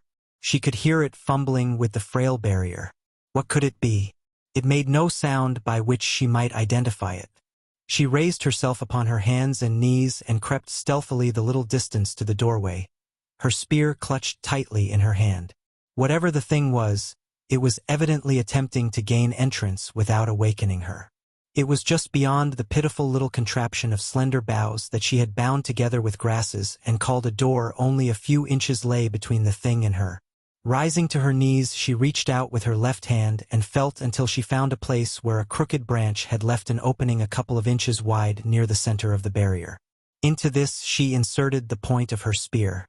The thing must have heard her move within, for suddenly it abandoned its efforts for stealth and tore angrily at the obstacle. At the same moment Jane thrust her spear forward with all her strength. She felt it enter flesh. There was a scream and a curse from without, followed by the crashing of a body through limbs and foliage. Her spear was almost dragged from her grasp, but she held to it until it broke free from the thing it had pierced. It was Obergat's. The curse had told her that. From below came no further sound. Had she, then, killed him? She prayed so with all her heart. She prayed it. To be freed from the menace of this loathsome creature were relief indeed. During all the balance of the night she lay there awake, listening. Below her, she imagined, she could see the dead man with his hideous face bathed in the cold light of the moon lying there upon his back staring up at her. She prayed that J.A. might come and drag it away, but all during the remainder of the night she heard never another sound above the drowsy hum of the jungle. She was glad that he was dead, but she dreaded the gruesome ordeal that awaited her on the morrow. For she must bury the thing that had been Eric Obergat's and live on there above the shallow grave of the man she had slain. She reproached herself for her weakness, repeating over and over that she had killed in self-defense, that her act was justified. But she was still a woman of today, and strong upon her were the iron mandates of the social order from which she had sprung, its interdictions and its superstitions. At last came the tardy dawn. Slowly the sun topped the distant mountains beyond Jad-in-Lul. And yet she hesitated to loosen the fastenings of her door and look out upon the thing below. But it must be done. She steeled herself and untied the rawhide thong that secured the barrier. She looked down, and only the grass and the flowers looked up at her. She came from her shelter and examined the ground upon the opposite side of the tree. There was no dead man there, nor anywhere as far as she could see. Slowly she descended, keeping a wary eye and an alert ear ready for the first intimation of danger. At the foot of the tree was a pool of blood and a little trail of crimson drops upon the grass, leading away parallel with the shore of Jad-in-Lul. Then she had not slain him.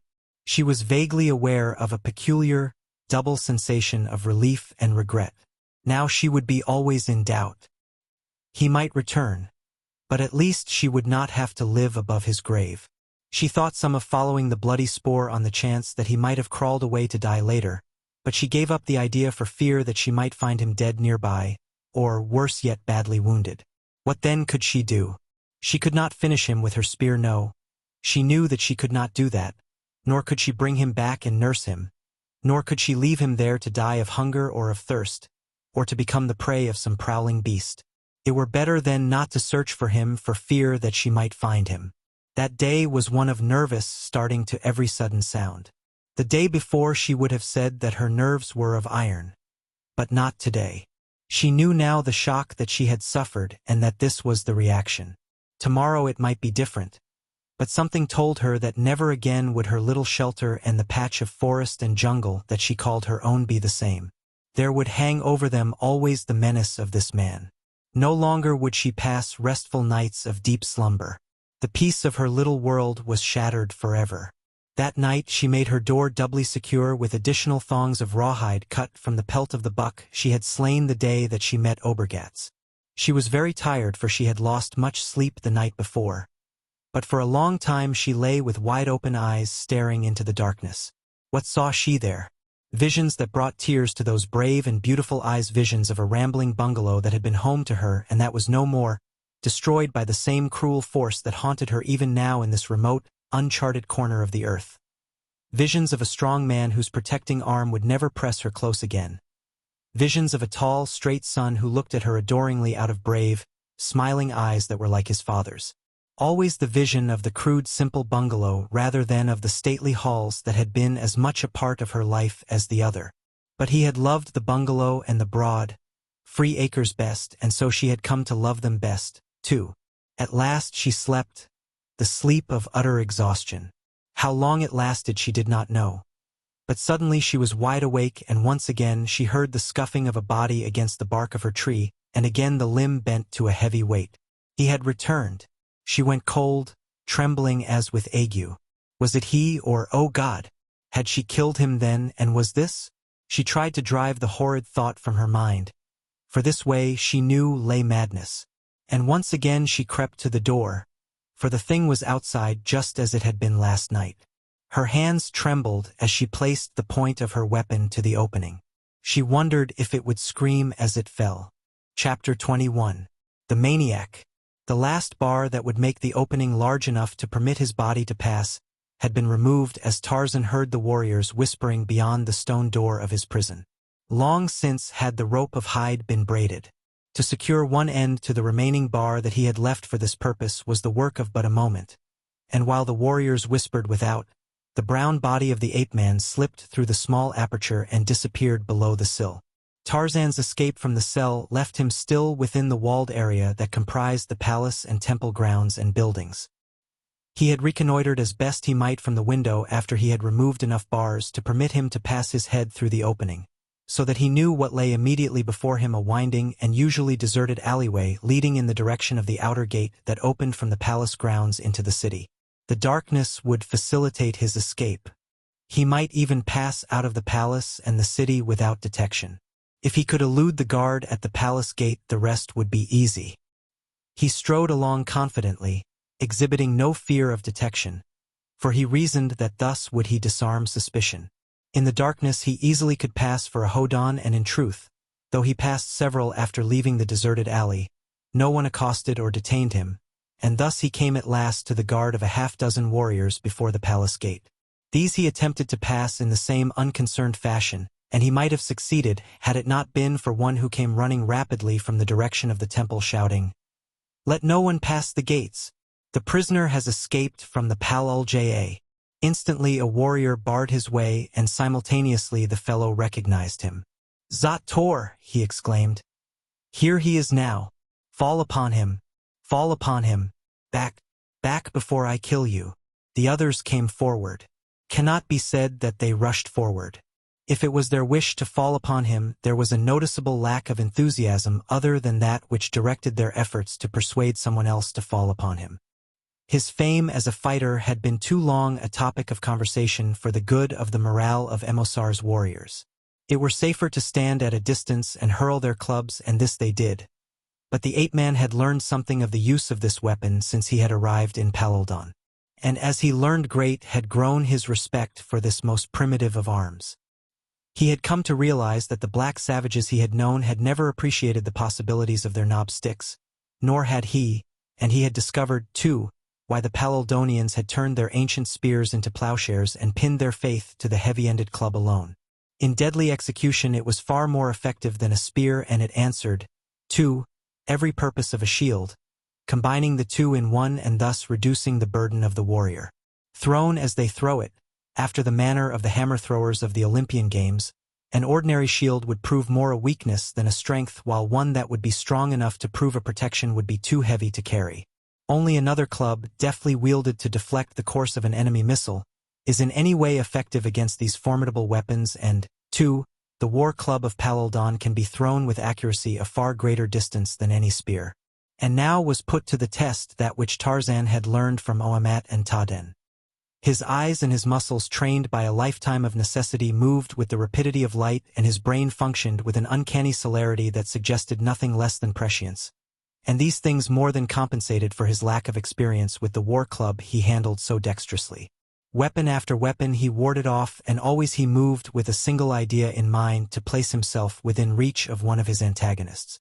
But they were wary, for they feared this strange creature, to whom the superstitious fears of many of them attributed the miraculous powers of deity. They managed to keep between Tarzan and the gateway, and all the time they bawled lustily for reinforcements. Should these come before he had made his escape, the ape-man realized that the odds against him would be unsurmountable, and so he redoubled his efforts to carry out his design. Following their usual tactics, 2 or 3 of the warriors were always circling behind him, collecting the thrown clubs when Tarzan's attention was directed elsewhere. He himself retrieved several of them, which he hurled with such deadly effect as to dispose of 2 of his antagonists.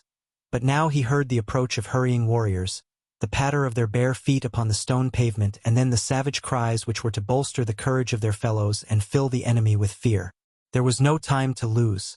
Tarzan held a club in either hand and, swinging one, he hurled it at a warrior before him, and as the man dodged he rushed in and seized him, at the same time casting his second club at another of his opponents.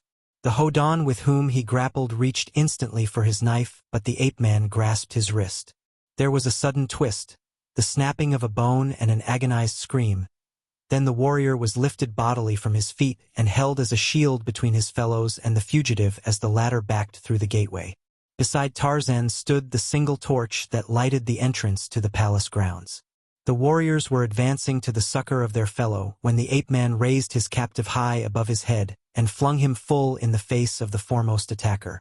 The fellow went down, and 2 directly behind him sprawled headlong over their companion as the ape-man seized the torch and cast it back into the palace grounds to be extinguished as it struck the bodies of those who led the charging reinforcements.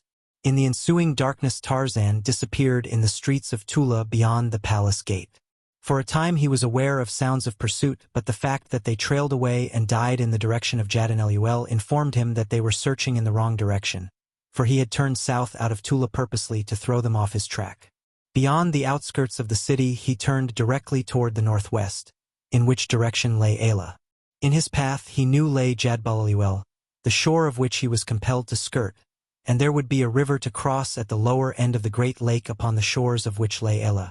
What other obstacles lay in his way he did not know, but he believed that he could make better time on foot than by attempting to steal a canoe and force his way upstream with a single paddle. It was his intention to put as much distance as possible between himself and Tula before he slept, for he was sure that Emosar would not lightly accept his loss, but that with the coming of day, or possibly even before, he would dispatch warriors in search of him. A mile or 2 from the city he entered a forest, and here at last he felt such a measure of safety as he never knew in open spaces or in cities. The forest and the jungle were his birthright. No creature that went upon the ground upon 4 feet, or climbed among the trees, or crawled upon its belly had any advantage over the ape-man in his native heath. As myrrh and frankincense were the dank odors of rotting vegetation in the nostrils of the great Tarmangani. He squared his broad shoulders and, lifting his head, filled his lungs with the air that he loved best. The heavy fragrance of tropical blooms, the commingled odors of the myriad-scented life of the jungle went to his head with a pleasurable intoxication far more potent than aught contained in the oldest vintages of civilization.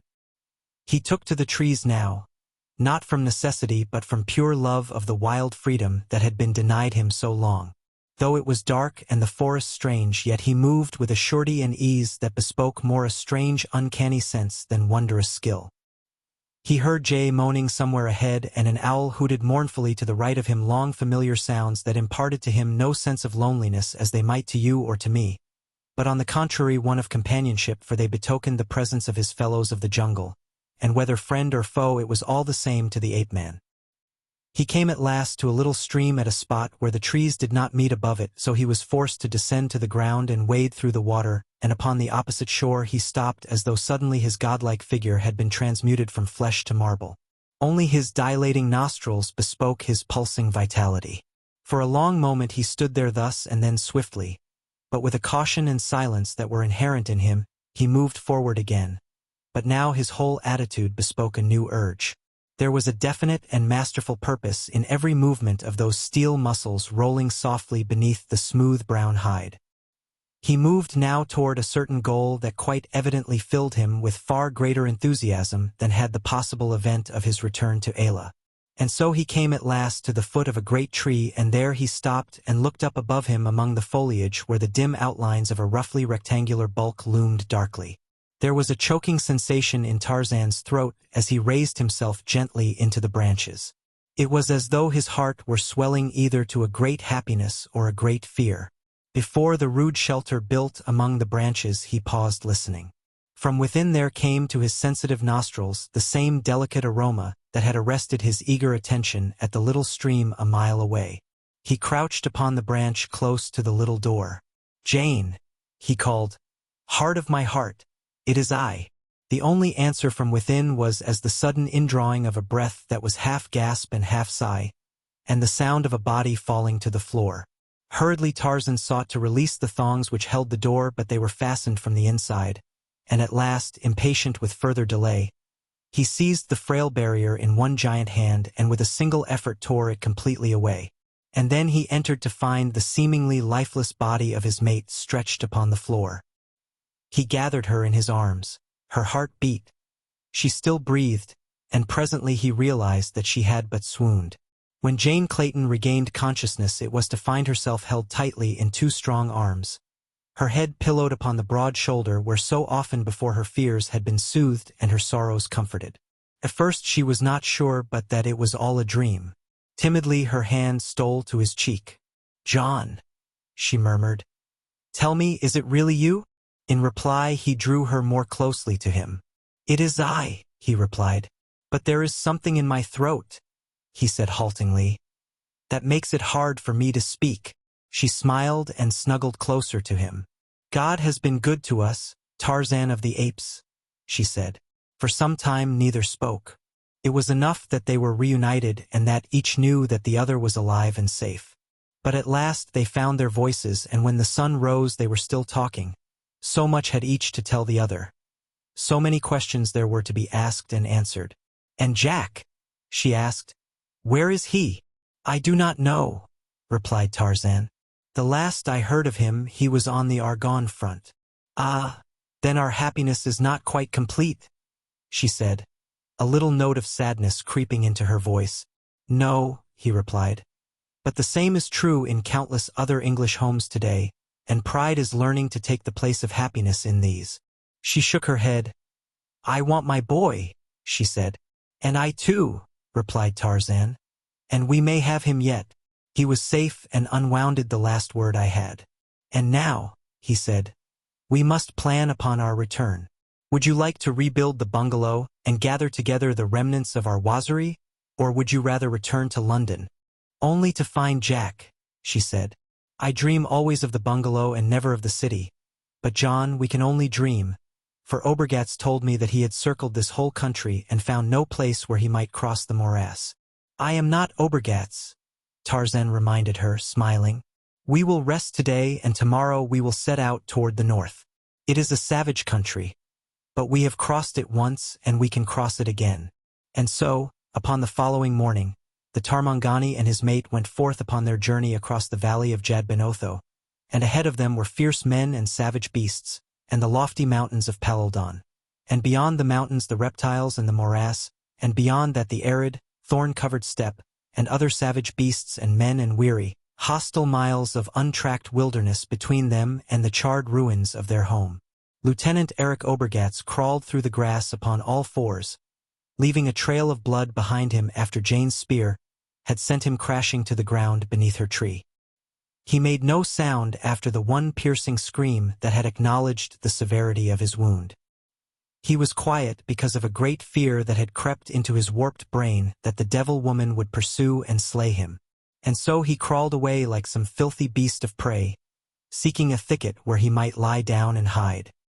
He thought that he was going to die, but he did not, and with the coming of the new day he discovered that his wound was superficial. The rough obsidian-shod spear had entered the muscles of his side beneath his right arm, inflicting a painful, but not a fatal wound. With the realization of this fact came a renewed desire to put as much distance as possible between himself and Jane Clayton. And so he moved on, still going upon all fours because of a persistent hallucination that in this way he might escape observation. Yet though he fled, his mind still revolved muddily about a central desire. While he fled from her, he still planned to pursue her, and to his lust of possession was added a desire for revenge. She should pay for the suffering she had inflicted upon him. She should pay for rebuffing him, but for some reason which he did not try to explain to himself, he would crawl away and hide. He would come back, though. He would come back, and when he had finished with her, he would take that smooth throat in his 2 hands and crush the life from her. He kept repeating this over and over to himself, and then he fell to laughing out loud, the cackling, hideous laughter that had terrified Jane. Presently he realized his knees were bleeding and that they hurt him. He looked cautiously behind. No one was in sight. He listened. He could hear no indications of pursuit, and so he rose to his feet and continued upon his way, a sorry sight covered with filth and blood. His beard and hair tangled and matted and filled with burrs and dried mud and unspeakable filth. He kept no track of time. He ate fruits and berries and tubers that he dug from the earth with his fingers. He followed the shore of the lake and the river that he might be near water, and when Jay roared or moaned he climbed a tree and hid there, shivering. And so after a time he came up the southern shore of Jad Ben Eluel until a wide river stopped his progress. Across the blue water a white city glimmered in the sun. He looked at it for a long time, blinking his eyes like an owl. Slowly a recollection forced itself through his tangled brain.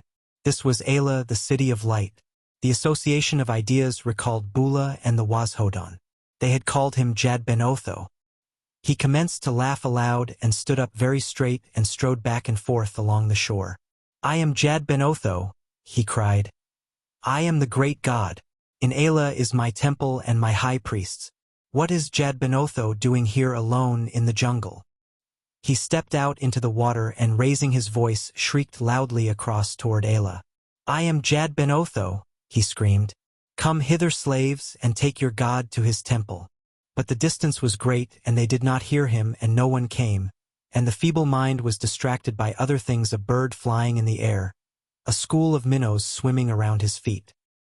He lunged at them, trying to catch them, and falling upon his hands and knees he crawled through the water, grasping futilely at the elusive fish. Presently it occurred to him that he was a sea lion, and he forgot the fish and lay down and tried to swim by wriggling his feet in the water as though they were a tail.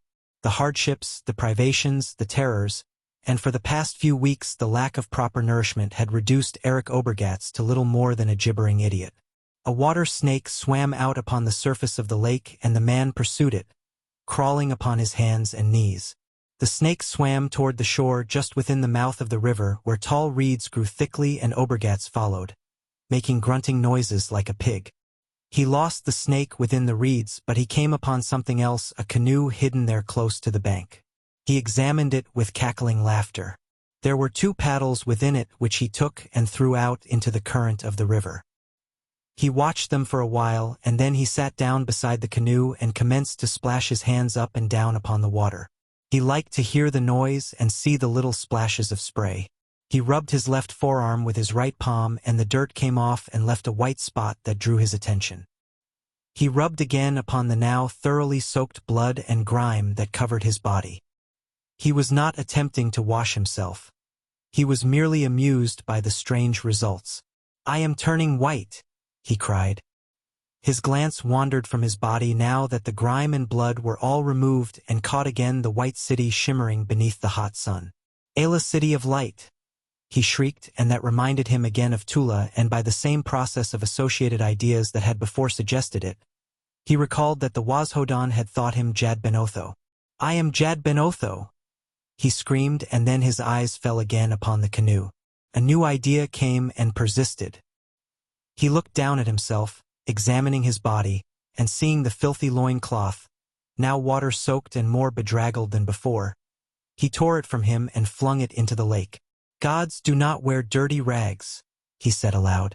"They do not wear anything but wreaths and garlands of flowers, and I am a god. I am Jad Ben Otho, and I go in state to my sacred city of Ayla." He ran his fingers through his matted hair and beard.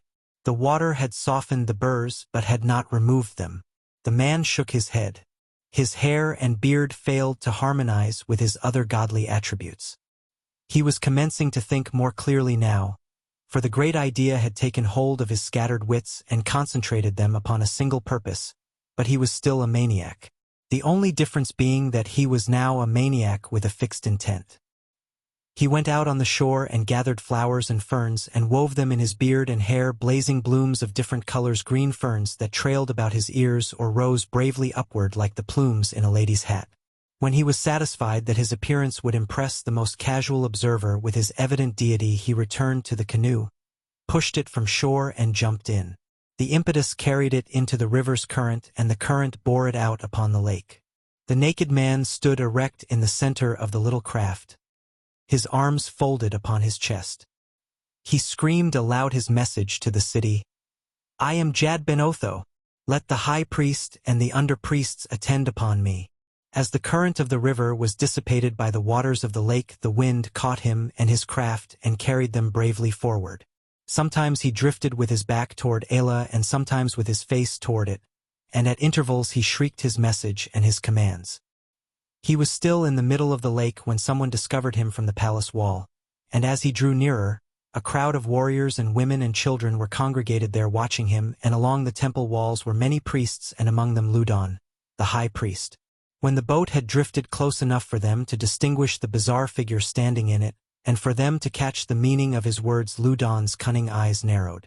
The high priest had learned of the escape of Tarzan, and he feared that should he join Jadon's forces, as seemed likely, he would attract many recruits who might still believe in him, and the Dorolotho, even if a false one, upon the side of the enemy might easily work havoc with Ludon's plans.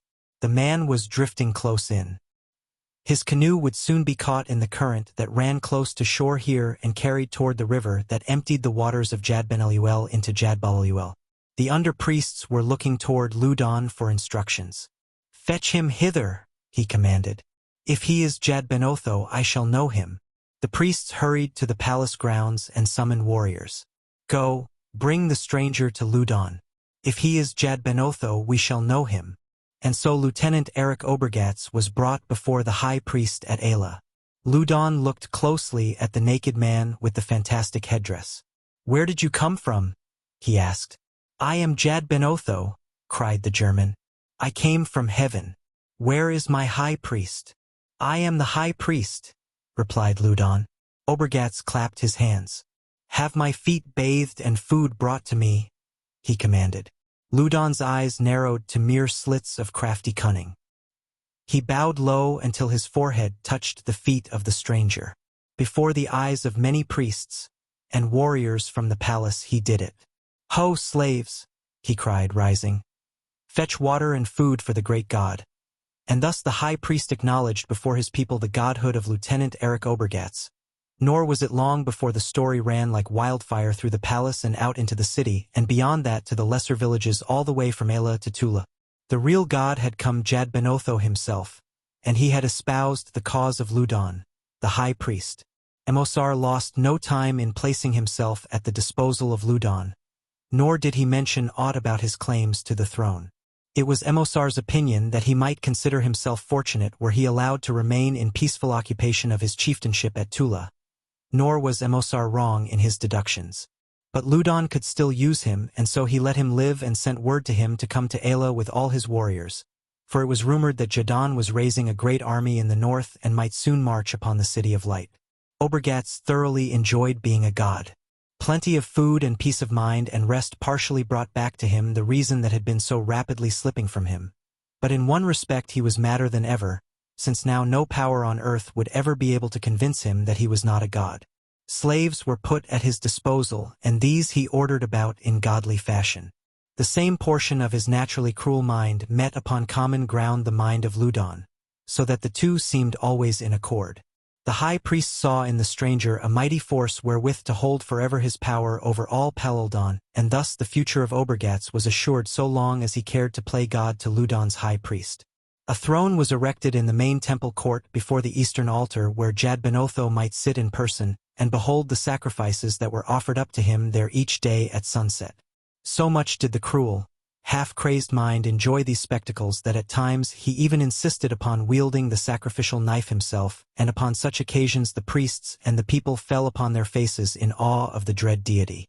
If Obergatz taught them not to love their god more, he taught them to fear him as they never had before, so that the name of Jadbenotho was whispered in the city and little children were frightened into obedience by the mere mention of it.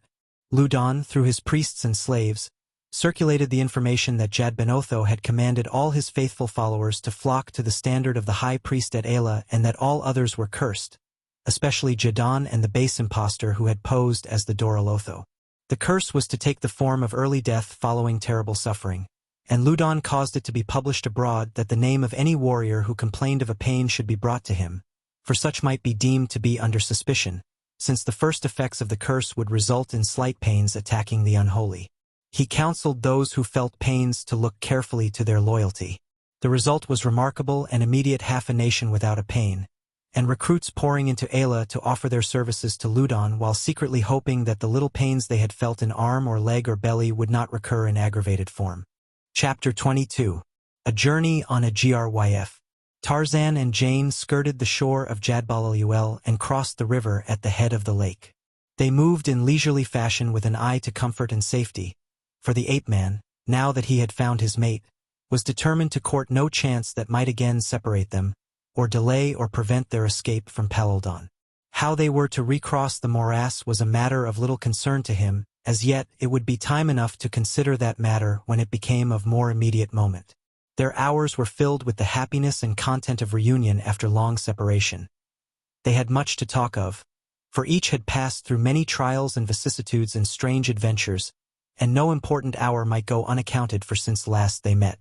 It was Tarzan's intention to choose a way above Ayla and the scattered Hodon villages below it, passing about midway between them and the mountains, thus avoiding, insofar as possible, both the Hodon and Wazdon, for in this area lay the neutral territory that was uninhabited by either. Thus he would travel northwest until opposite the Coral Ja, where he planned to stop to pay his respects to Oamat and give the Gund word of Panet Lee, and a plan Tarzan had for ensuring her safe return to her people. It was upon the third day of their journey, and they had almost reached the river that passes through Ayla when Jane suddenly clutched Tarzan's arm and pointed ahead toward the edge of a forest that they were approaching. Beneath the shadows of the trees loomed a great bulk that the ape-man instantly recognized. "What is it?" whispered Jane.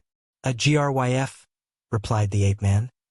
"And we have met him in the worst place that we could possibly have found. There is not a large tree within a quarter of a mile, other than those among which he stands. Come, we shall have to go back, Jane. I cannot risk it with you along. The best we can do is to pray that he does not discover us. And if he does, then I shall have to risk it." "Risk what?" "The chance that I can subdue him as I subdued one of his fellows," replied Tarzan. "I told you, you recall?" "Yes, but I did not picture so huge a creature." "Why, John, he is as big as a battleship." The ape-man laughed. "Not quite, though I'll admit he looks quite as formidable as one when he charges." They were moving away slowly so as not to attract the attention of the beast. "I believe we're going to make it," whispered the woman, her voice tense with suppressed excitement. A low rumble rolled like distant thunder from the wood. Tarzan shook his head. "The big show is about to commence in the main tent," he quoted, grinning. He caught the woman suddenly to his breast and kissed her. "One can never tell, Jane," he said. "We'll do our best, that is all we can do. Give me your spear and don't run. The only hope we have lies in that little brain more than in us. If I can control it well, let us see." The beast had emerged from the forest and was looking about through his weak eyes, evidently in search of them. Tarzan raised his voice in the weird notes of the Torodon's cry. "Oh, we-oh. For a moment the great beast stood motionless, his attention riveted by the call. The ape-man advanced straight toward him, Jane Clayton at his elbow. "We-oh," he cried again peremptorily. A low rumble rolled from the Gryf's cavernous chest in answer to the call, and the beast moved slowly toward them. "Fine!" exclaimed Tarzan. "The odds are in our favor now. You can keep your nerve? But I do not need to ask. I know no fear when I am with Tarzan of the Apes," she replied softly, and he felt the pressure of her soft fingers on his arm. And thus the two approached the giant monster of a forgotten epic until they stood close in the shadow of a mighty shoulder. "We-oh," shouted Tarzan and struck the hideous snout with the shaft of the spear. The vicious side snap that did not reach its mark, that evidently was not intended to reach its mark, was the hoped-for answer. "Come," said Tarzan, and taking Jane by the hand, he led her around behind the monster and up the broad tail to the great horned back. "Now will we ride in the state that our forebears knew, before which the pomp of modern kings pales into cheap and tawdry insignificance. How would you like to canter through Hyde Park on a mount like this?" "I am afraid the bobbies would be shocked by our riding habits, John," she cried laughingly. Tarzan guided the Gryf in the direction that they wished to go. Steep embankments and rivers proved no slightest obstacle to the ponderous creature. "A prehistoric tank, this," Jane assured him, and laughing and talking they continued on their way. Once they came unexpectedly upon a dozen Hodon warriors as the Gryf emerged suddenly into a small clearing. The fellows were lying about in the shade of a single tree that grew alone. When they saw the beast they leaped to their feet in consternation, and at their shouts the Gryf issued his hideous, challenging bellow and charged them. The warriors fled in all directions while Tarzan belabored the beast across the snout with his spear in an effort to control him, and at last he succeeded, just as the Gryf was almost upon one poor devil that it seemed to have singled out for its special prey. With an angry grunt the Gryf stopped, and the man, with a single backward glance that showed a face white with terror, disappeared in the jungle he had been seeking to reach. The ape-man was elated. He had doubted that he could control the beast should it take it into its head to charge a victim, and had intended abandoning it before they reached the Coral Ja. Now he altered his plans. They would ride to the very village of Oamat upon the Gryf, and the Coral Ja would have food for conversation for many generations to come. Nor was it the theatric instinct of the ape-man alone that gave favor to this plan. The element of Jane's safety entered into the matter, for he knew that she would be safe from man and beast alike so long as she rode upon the back of Peloldon's most formidable creature. As they proceeded slowly in the direction of the Coral Ja, for the natural gait of the Gryf is far from rapid, a handful of terrified warriors came panting into Ayla, spreading a weird story of the Dorolotho, only none dared call him the Dorolotho aloud. Instead they spoke of him as Tarzan Jadguru, and they told of meeting him mounted upon a mighty Gryf beside the beautiful stranger woman, whom Khotan would have made queen of Peloldon. This story was brought to Ludon, who caused the warriors to be hailed to his presence.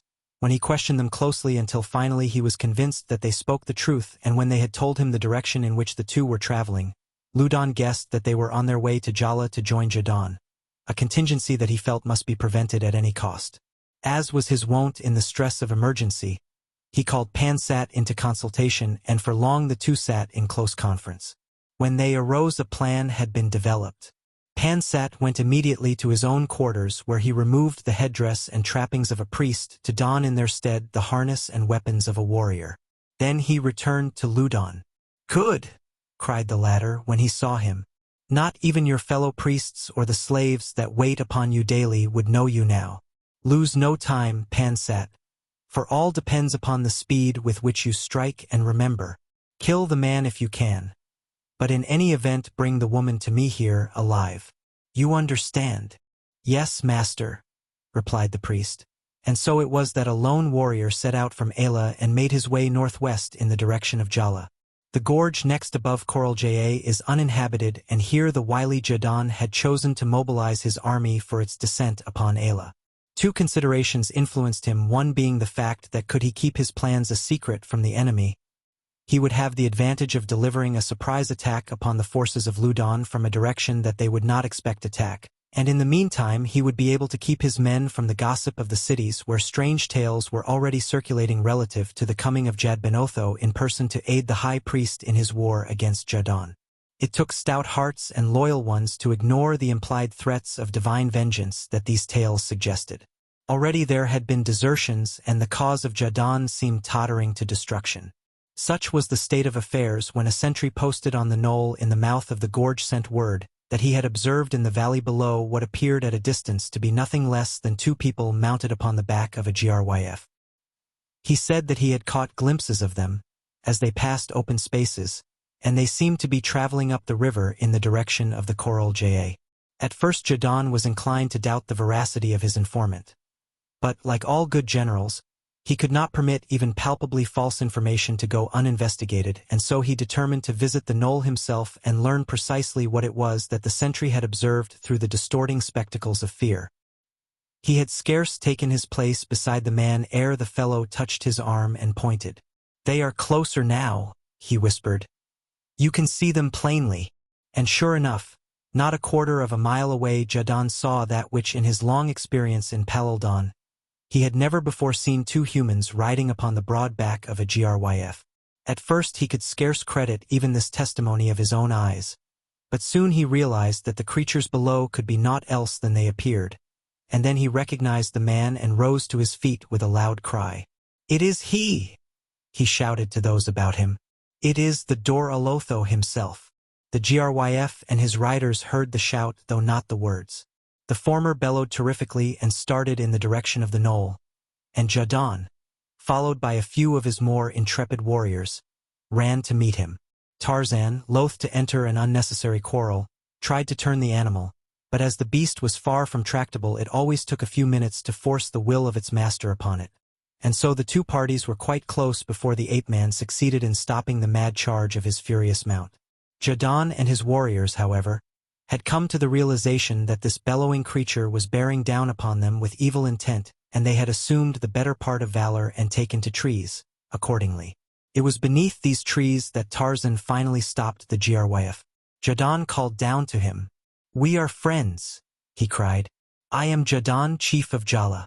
I and my warriors lay our foreheads upon the feet of Dor-Olotho and pray that he will aid us in our righteous fight with Ludon, the high priest." "You have not defeated him yet?" asked Tarzan. "Why, I thought you would be king of Paludan long before this." "No," replied Jadon. "The people fear the high priest, and now that he has in the temple one whom he claims to be Jadbenotho, many of my warriors are afraid. If they but knew that the Dor-Olotho had returned, and that he had blessed the cause of Jadon, I am sure that victory would be ours." Tarzan thought for a long minute, and then he spoke. "Jadon," he said, "was one of the few who believed in me and who wished to accord me fair treatment. I have a debt to pay to Jadon and an account to settle with Ludon, not alone on my own behalf, but principally upon that of my mate. I will go with you, Jadon, to meet to Ludon the punishment he deserves. Tell me, chief, how may the Dor-Olotho best serve his father's people?"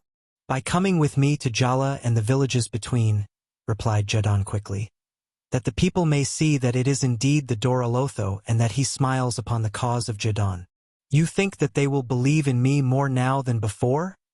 asked the ape-man. "Who will dare doubt that he who rides upon the great gryf is less than a god?" returned the old chief. "And if I go with you to the battle at Ela," asked Tarzan, "can you assure the safety of my mate while I am gone from her?" "She shall remain in Jala with the Princess Oloe and my own women," replied Jadon. "There she will be safe, for there I shall leave trusted warriors to protect them.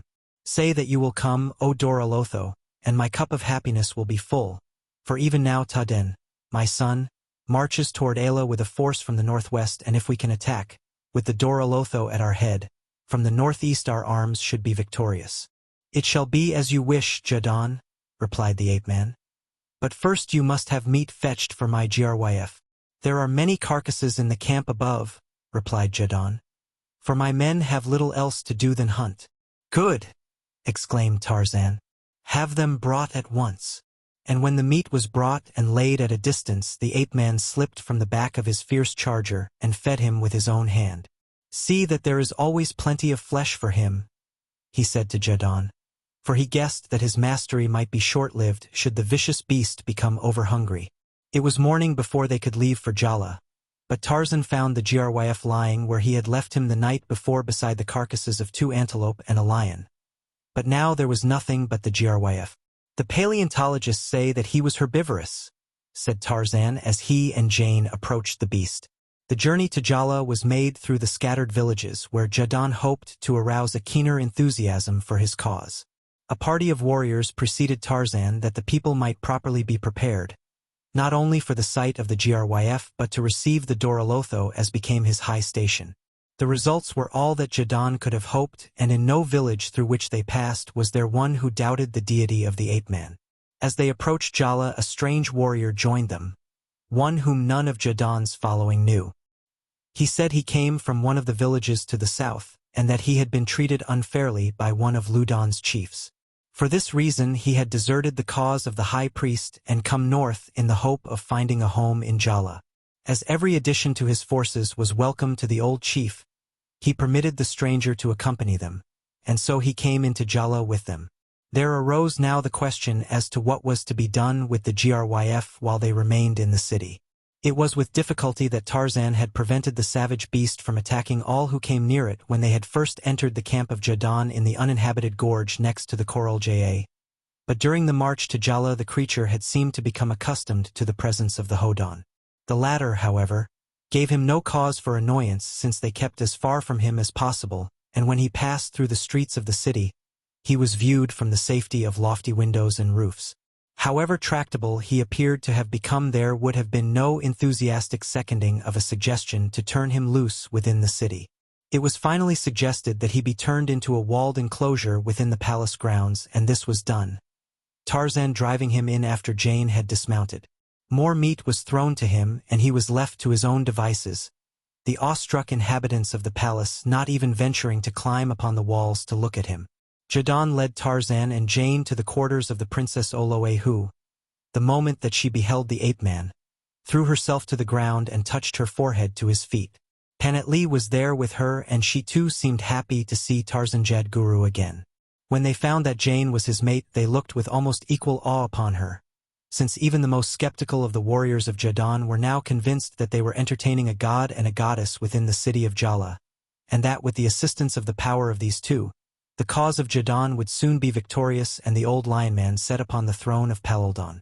From Oloe Tarzan learned that Taden had returned, and that they were to be united in marriage with the weird rites of their religion, and in accordance with the custom of their people as soon as Taden came home from the battle that was to be fought at Ayla. The recruits were now gathering at the city, and it was decided that the next day Jadon and Tarzan would return to the main body in the hidden camp, and immediately under cover of night the attack should be made in force upon Ludon's forces at Ayla. Word of this was sent to Taden, where he awaited with his warriors upon the north side of Jadben-Eluel, only a few miles from Ayla. In the carrying out of these plans it was necessary to leave Jane behind in Jadon's palace at Jala, but Oloe and her women were with her and there were many warriors to guard them, so Tarzan bid his mate goodbye with no feelings of apprehension as to her safety, and again seated upon the Gryf made his way out of the city with Jadon and his warriors. At the mouth of the gorge the ape-man abandoned his huge mount since it had served its purpose and could be of no further value to him in their attack upon Ayla, which was to be made just before dawn the following day when, as he could not have been seen by the enemy, the effect of his entry to the city upon the Gryf would have been totally lost. A couple of sharp blows with the spear sent the big animal rumbling and growling in the direction of the Coral Gryf, nor was the ape-man sorry to see it depart, since he had never known at what instant its short temper and insatiable appetite for flesh might turn it upon some of his companions. Immediately upon their arrival at the gorge the march on Ayla was commenced. Chapter 23. Taken Alive. As night fell, a warrior from the palace of Jala slipped into the temple grounds. He made his way to where the lesser priests were quartered. His presence aroused no suspicion, as it was not unusual for warriors to have business within the temple. He came at last to a chamber where several priests were congregated after the evening meal. The rites and ceremonies of the sacrifice had been concluded, and there was nothing more of a religious nature to make call upon their time until the rites at sunrise. Now the warrior knew, as in fact nearly all Palaldon knew, that there was no strong bond between the temple and the palace at Jala, and that Jadon only suffered the presence of the priests and permitted their cruel and abhorrent acts because of the fact that these things had been the custom of the Hodon of Palaldon for countless ages, and rash indeed must have been the man who would have attempted to interfere with the priests or their ceremonies. That Jadon never entered the temple was well known, and that his high priest never entered the palace, but the people came to the temple with their votive offerings, and the sacrifices were made night and morning as in every other temple in Palaldon. The warriors knew these things, knew them better perhaps than a simple warrior should have known them. And so it was here in the temple that he looked for the aid that he sought in the carrying out of whatever design he had. As he entered the apartment where the priests were, he greeted them after the manner which was customary in Palaldon, But at the same time he made a sign with his finger that might have attracted little attention or scarcely been noticed at all by one who knew not its meaning. That there were those within the room who noticed it and interpreted it was quickly apparent, through the fact that two of the priests rose and came close to him as he stood just within the doorway, and each of them, as he came, returned the signal that the warrior had made. The three talked for but a moment, and then the warrior turned and left the apartment. A little later one of the priests who had talked with him left also, and shortly after that the other. In the corridor they found the warrior waiting, and led him to a little chamber which opened upon a smaller corridor just beyond where it joined the larger. Here the three remained in whispered conversation for some little time, and then the warrior returned to the palace and the two priests to their quarters.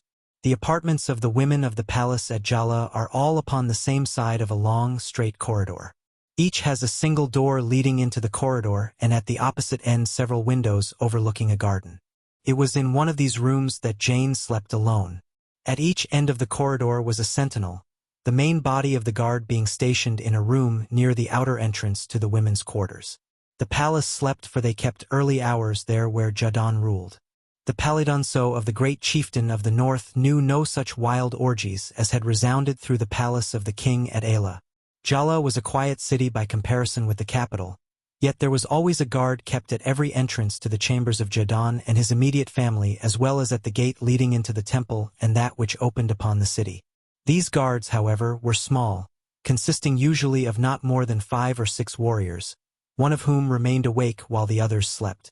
Such were the conditions then when 2 warriors presented themselves, one at either end of the corridor, to the sentries who watched over the safety of Jane Clayton and the Princess Oloe, and each of the newcomers repeated to the sentinels the stereotyped words which announced that they were relieved and these others sent to watch in their stead.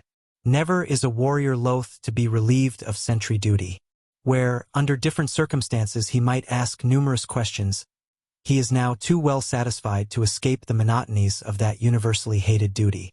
And so these 2 men accepted their relief without question and hastened away to their pallets. And then a 3rd warrior entered the corridor, and all of the newcomers came together before the door of the ape-man's slumbering mate.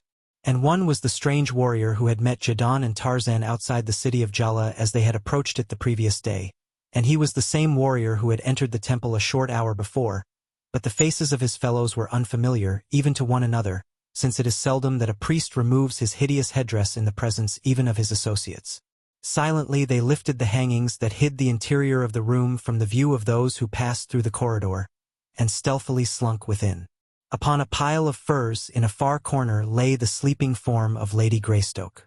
The bare feet of the intruders gave forth no sound as they crossed the stone floor toward her. A ray of moonlight entering through a window near her couch shone full upon her, revealing the beautiful contours of an arm and shoulder in cameo distinctness against the dark furry pelt beneath which she slept, and the perfect profile that was turned toward the skulking 3. But neither the beauty nor the helplessness of the sleeper aroused such sentiments of passion or pity as might stir in the breasts of normal men. To the 3 priests she was but a lump of clay, nor could they conceive aught of that passion which had aroused men to intrigue and to murder for possession of this beautiful American girl, and which even now was influencing the destiny of undiscovered Palildon. Upon the floor of the chamber were numerous pelts, and as the leader of the trio came close to the sleeping woman he stooped and gathered up one of the smaller of these. Standing close to her head, he held the rug outspread above her face.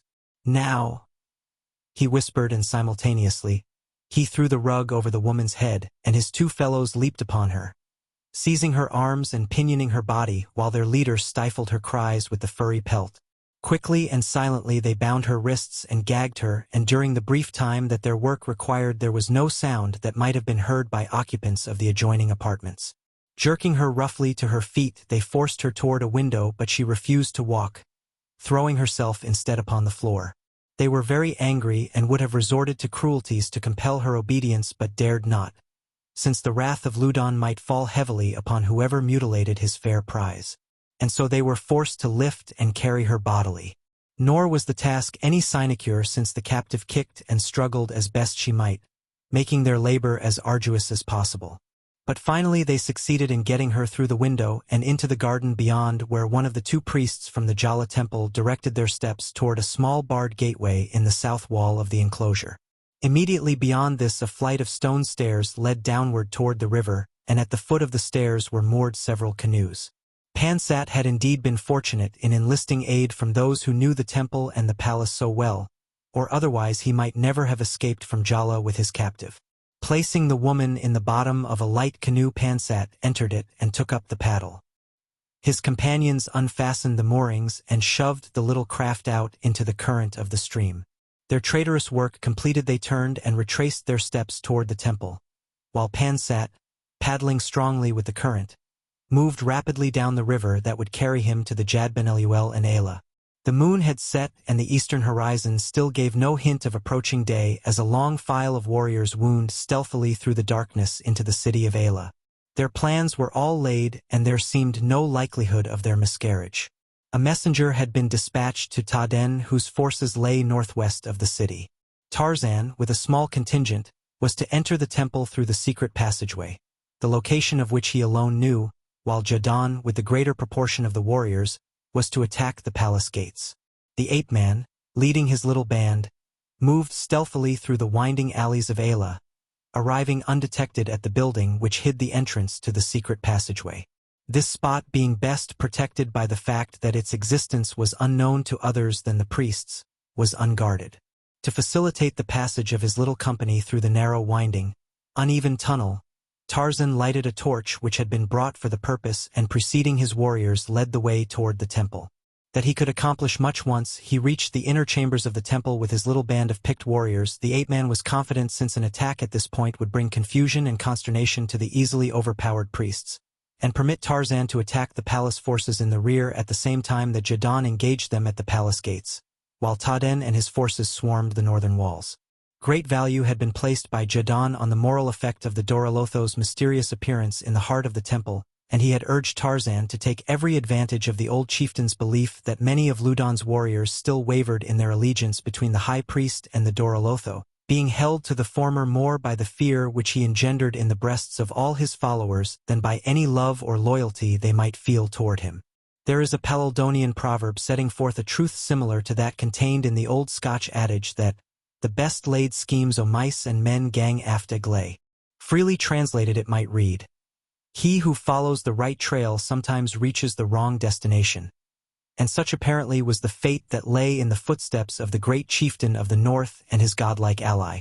Tarzan, more familiar with the windings of the corridors than his fellows and having the advantage of the full light of the torch, which at best was but a dim and flickering affair, was some distance ahead of the others, and in his keen anxiety to close with the enemy he gave too little thought to those who were to support him. Nor is this strange, since from childhood the ape-man had been accustomed to fight the battles of life single-handed, so that it had become habitual for him to depend solely upon his own cunning and prowess. And so it was that he came into the upper corridor from which opened the chambers of Ludon and the lesser priests far in advance of his warriors, and as he turned into this corridor with its dim cressets flickering somberly, he saw another enter it from a corridor before him, a warrior half carrying, half dragging the figure of a woman. Instantly Tarzan recognized the gagged and fettered captive, whom he had thought safe in the palace of Jadon at Jala. The warrior with the woman had seen Tarzan at the same instant that the latter had discovered him. He heard the low beast-like growl that broke from the ape-man's lips as he sprang forward to wrest his mate from her captor and wreak upon him the vengeance that was in the Tarmangani's savage heart. Across the corridor from Pansat was the entrance to a smaller chamber. Into this he leaped, carrying the woman with him. Close behind came Tarzan of the Apes. He had cast aside his torch and drawn the long knife that had been his father's. With the impetuosity of a charging bull, he rushed into the chamber in pursuit of Pansat to find himself, when the hangings dropped behind him in utter darkness. Almost immediately there was a crash of stone on stone before him, followed a moment later by a similar crash behind. No other evidence was necessary to announce to the ape-man that he was again a prisoner in Ludon's temple. He stood perfectly still where he had halted at the first sound of the descending stone door. Not again would he easily be precipitated to the Gryf pit, or some similar danger, as had occurred when Ludon had trapped him in the temple of the Gryf. As he stood there his eyes slowly grew accustomed to the darkness and he became aware that a dim light was entering the chamber through some opening, though it was several minutes before he discovered its source. In the roof of the chamber he finally discerned a small aperture, possibly 3 feet in diameter, and it was through this that what was really only a lesser darkness rather than a light was penetrating its Stygian blackness of the chamber in which he was imprisoned. Since the doors had fallen he had heard no sound, though his keen ears were constantly strained in an effort to discover a clue to the direction taken by the abductor of his mate. Presently he could discern the outlines of his prison cell. It was a small room not over 15 feet across. On hands and knees, with the utmost caution, he examined the entire area of the floor. In the exact center, directly beneath the opening in the roof, was a trap, but otherwise the floor was solid. With this knowledge, it was only necessary to avoid this spot insofar as the floor was concerned. The walls next received his attention. There were only 2 openings. One the doorway through which he had entered, and upon the opposite side that through which the warrior had borne Jane Clayton. These were both closed by the slabs of stone which the fleeing warrior had released as he departed. Loudon, the high priest, licked his thin lips and rubbed his bony white hands together in gratification as Pansat bore Jane Clayton into his presence and laid her on the floor of the chamber before him. "Good Pansat," he exclaimed, "you shall be well rewarded for this service. Now, if we but had the false Dorolotho in our power, all Palaldon would be at our feet." "Master, I have him," cried Pansat. "What?" exclaimed Loudon. "You have Tarzan Jadguru? You have slain him, perhaps. Tell me, my wonderful Pansat, tell me quickly. My breast is bursting with a desire to know." "I have taken him alive, Loudon, my master," replied Pansat. "He is in the little chamber that the ancients built to trap those who were too powerful to take alive in personal encounter." "You have done well, Pansat." A frightened priest burst into the apartment. "Quick, master, quick," he cried. "The corridors are filled with the warriors of Jadon." "You are mad," cried the high priest. "My warriors hold the palace and the temple." "I speak the truth, master," replied the priest. "There are warriors in the corridor approaching this very chamber, and they come from the direction of the secret passage which leads hither from the city." "It may be even as he says," exclaimed Pansat. "It was from that direction that Tarzan Jadguru was coming when I discovered and trapped him. He was leading his warriors to the very holy of holies." Loudon ran quickly to the doorway and looked out into the corridor. At a glance he saw that the fears of the frightened priest were well founded. A dozen warriors were moving along the corridor toward him, but they seemed confused and far from sure of themselves. The high priest guessed that deprived of the leadership of Tarzan, they were little better than lost in the unknown mazes of the subterranean precincts of the temple.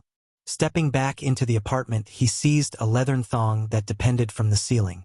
He pulled upon it sharply, and through the temple boomed the deep tones of a metal gong.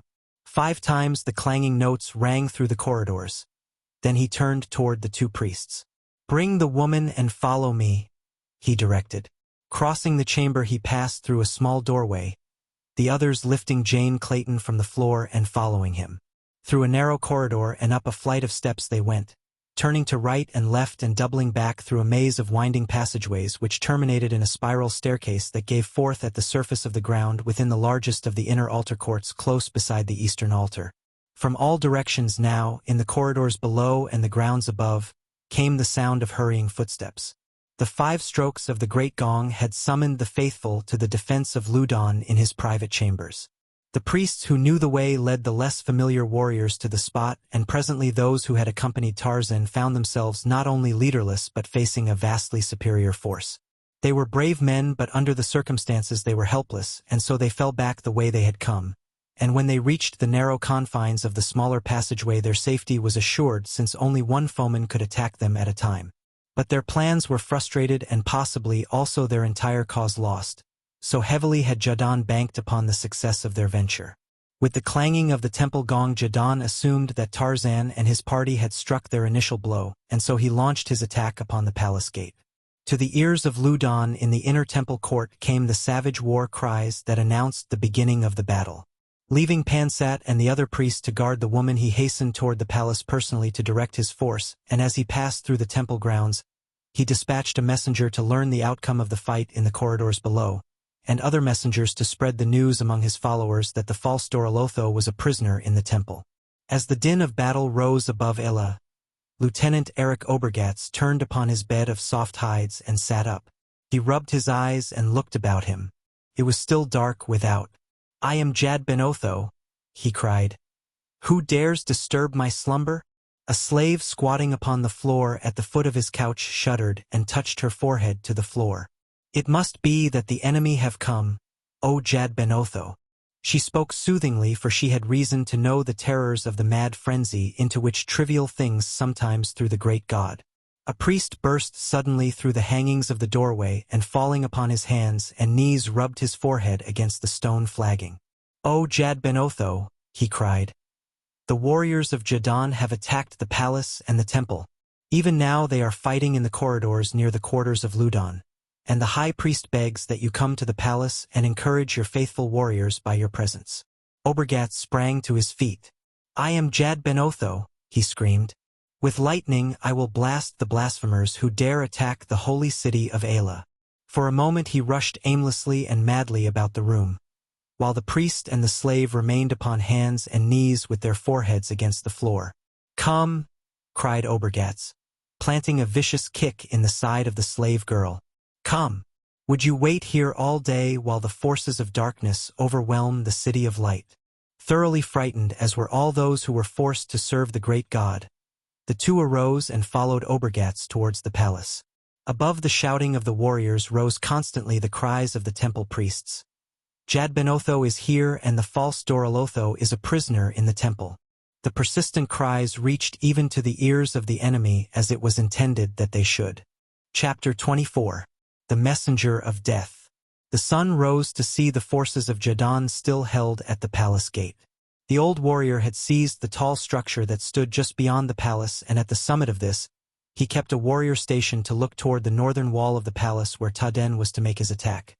But as the minutes wore into hours, no sign of the other force appeared, and now in the full light of the new sun upon the roof of one of the palace buildings appeared Ludon, the high priest, Emosar, the pretender, and the strange, naked figure of a man, into whose long hair and beard were woven fresh ferns and flowers.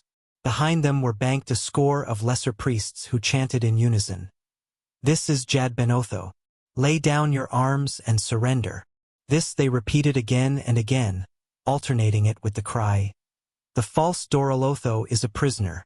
In one of those lulls which are common in battles between forces armed with weapons that require great physical effort in their use, a voice suddenly arose from among the followers of Jadon. "Show us the Dorolotho. We do not believe you." "Wait," cried Ludon. "If I do not produce him before the sun has moved his own width, the gates of the palace shall be open to you, and my warriors will lay down their arms." He turned to one of his priests and issued brief instructions. The ape-man paced the confines of his narrow cell. Bitterly he reproached himself for the stupidity which had led him into this trap.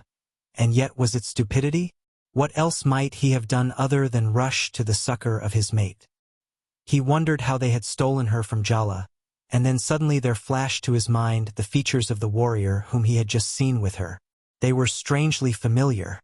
He racked his brain to recall where he had seen the man before, and then it came to him.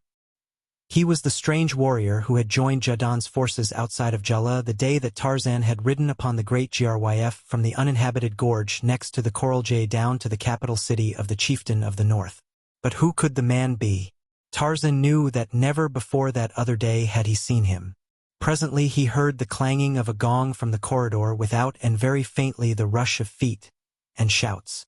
He guessed that his warriors had been discovered and a fight was in progress. He fretted and chafed at the chance that had denied him participation in it. Again and again he tried the doors of his prison and the trap in the center of the floor, but none would give to his utmost endeavors. He strained his eyes toward the aperture above, but he could see nothing, and then he continued his futile pacing to and fro like a caged lion behind its bars. The minutes dragged slowly into hours. Faintly sounds came to him as of shouting men at a great distance. The battle was in progress. He wondered if Jadon would be victorious, and should he be, would his friends ever discover him in this hidden chamber in the bowels of the hill? He doubted it. And now as he looked again toward the aperture in the roof, there appeared to be something depending through its center. He came closer and strained his eyes to see. Yes, there was something there. It appeared to be a rope. Tarzan wondered if it had been there all the time. It must have, he reasoned, since he had heard no sound from above, and it was so dark within the chamber that he might easily have overlooked it. He raised his hand toward it. The end of it was just within his reach. He bore his weight upon it to see if it would hold him. Then he released it and backed away, still watching it, as you have seen an animal do after investigating some unfamiliar object, one of the little traits that differentiated Tarzan from other men, accentuating his similarity to the savage beasts of his native jungle. Again and again he touched and tested the braided leather rope, and always he listened for any warning sound from above. He was very careful not to step upon the trap at any time, and when finally he bore all his weight upon the rope and took his feet from the floor, he spread them wide apart so that if he fell he would fall astride the trap. The rope held him. There was no sound from above, nor any from the trap below. Slowly and cautiously he drew himself upward, hand over hand. Nearer and nearer the roof he came. In a moment his eyes would be above the level of the floor above. Already his extended arms projected into the upper chamber, and then something closed suddenly upon both his forearms, pinioning them tightly and leaving him hanging in midair, unable to advance or retreat.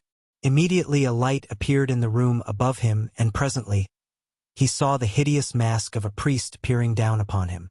In the priest's hands were leathern thongs, and these he tied about Tarzan's wrists and forearms until they were completely bound together from his elbows almost to his fingers. Behind this priest Tarzan presently saw others, and soon several lay hold of him and pulled him up through the hole. Almost instantly his eyes were above the level of the floor. He understood how they had trapped him. 2 nooses had lain encircling the aperture into the cell below. A priest had waited at the end of each of these ropes and at opposite sides of the chamber. When he had climbed to a sufficient height upon the rope that had dangled into his prison below and his arms were well within the encircling snares, the 2 priests had pulled quickly upon their ropes, and he had been made an easy captive without any opportunity of defending himself or inflicting injury upon his captors. And now they bound his legs from his ankles to his knees and picking him up carried him from the chamber. No word did they speak to him as they bore him upward to the temple yard. The din of battle had risen again as Jadon had urged his forces to renewed efforts.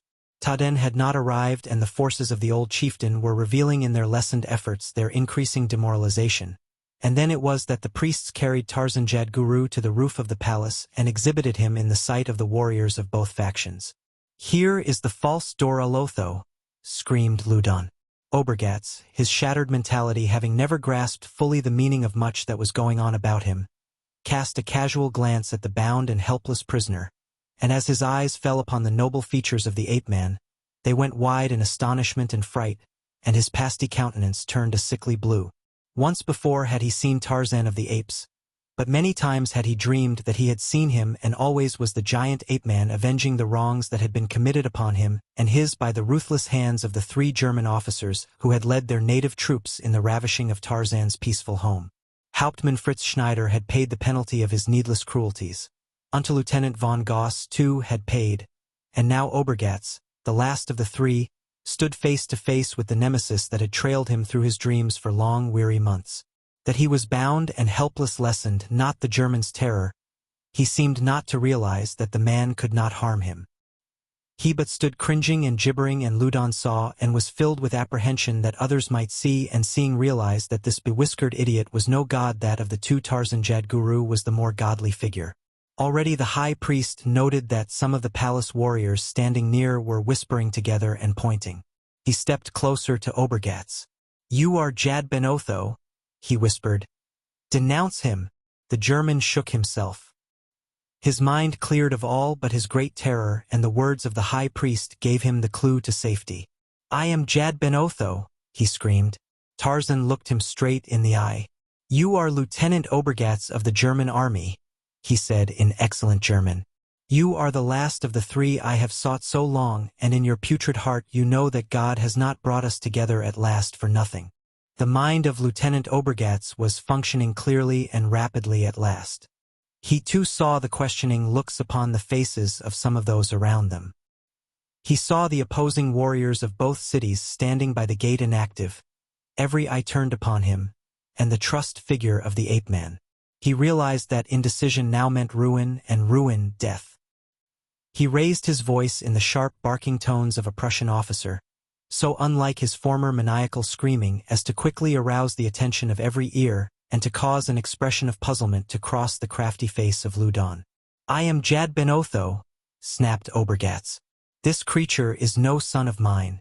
As a lesson to all blasphemers he shall die upon the altar at the hand of the god he has profaned. Take him from my sight, and when the sun stands at zenith let the faithful congregate in the temple court and witness the wrath of this divine hand." And he held aloft his right palm. Those who had brought Tarzan took him away then as Obergatz had directed, and the German turned once more to the warriors by the gate. "Throw down your arms, warriors of Jadon," he cried, "lest I call down my lightnings to blast you where you stand. Those who do as I bid shall be forgiven. Come, throw down your arms." The warriors of Jadon moved uneasily, casting looks of appeal at their leader and of apprehension toward the figures upon the palace roof. Jadon sprang forward among his men. "Let the cowards and knaves throw down their arms and enter the palace," he cried. "But never will Jadon and the warriors of Jala touch their foreheads to the feet of Loudon and his false god. Make your decision now," he cried to his followers. A few threw down their arms and with sheepish looks passed through the gateway into the palace, and with the example of these to bolster their courage others joined in the desertion from the old chieftain of the north. But staunch and true around him stood the majority of his warriors, and when the last weakling had left their ranks Jadon voiced the savage cry with which he led his followers to the attack, and once again the battle raged about the palace gate. At times Jadon's forces pushed the defenders far into the palace ground, and then the wave of combat would recede and pass out into the city again. And still Taden and the reinforcements did not come. It was drawing close to noon. Loudon had mustered every available man that was not actually needed for the defense of the gate within the temple, and these he sent, under the leadership of Pansat, out into the city through the secret passageway, and there they fell upon Jadon's forces from the rear while those at the gate hammered them in front. Attacked on two sides by a vastly superior force, the result was inevitable, and finally the last remnant of Jadon's little army capitulated and the old chief was taken a prisoner before Loudon. "Take him to the temple court," cried the high priest. "He shall witness the death of his accomplice, and perhaps Jad Ben Otho shall pass a similar sentence upon him as well." The inner temple court was packed with humanity. At either end of the western altar stood Tarzan and his mate, bound and helpless. The sounds of battle had ceased, and presently the ape-man saw Jadon being led into the inner court, his wrists bound tightly together before him. Tarzan turned his eyes toward Jane and nodded in the direction of Jadon. "This looks like the end," he said quietly. "He was our last and only hope." "We have at least found each other, John," she replied, "and our last days have been spent together. My only prayer now is that if they take you they do not leave me." Tarzan made no reply, for in his heart was the same bitter thought that her own contained, not the fear that they would kill him but the fear that they would not kill her. The ape-man strained at his bonds, but they were too many and too strong.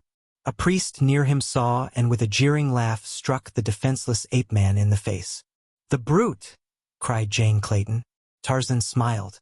"I have been struck thus before, Jane," he said, "and always has the striker died." "You still have hope?" she asked. "I am still alive," he said, as though that were sufficient answer. She was a woman, and she did not have the courage of this man who knew no fear. In her heart of hearts she knew that he would die upon the altar at high noon, for he had told her, after he had been brought to the inner court, of the sentence of death that Obergatz had pronounced upon him, and she knew too that Tarzan knew that he would die, but that he was too courageous to admit it even to himself. As she looked upon him standing there so straight and wonderful and brave among his savage captors, her heart cried out against the cruelty of the fate that had overtaken him. It seemed a gross and hideous wrong that that wonderful creature, now so quick with exuberant life and strength and purpose, should be presently naught but a bleeding lump of clay, and all so uselessly and wantonly. Gladly would she have offered her life for his, but she knew that it was a waste of words, since their captors would work upon them whatever it was their will to do for him, death. For her she shuddered at the thought. And now came Loudon and the naked Obergatz. And the high priest led the German to his place behind the altar, himself standing upon the other's left. Loudon whispered a word to Obergatz, at the same time nodding in the direction of Jadon. The Hun cast a scowling look upon the old warrior. "And after the false god," he cried, "the false prophet," and he pointed an accusing finger at Jadon. Then his eyes wandered to the form of Jane Clayton. "And the woman too?" asked Loudon. "The case of the woman I will attend to later," replied Obergatz.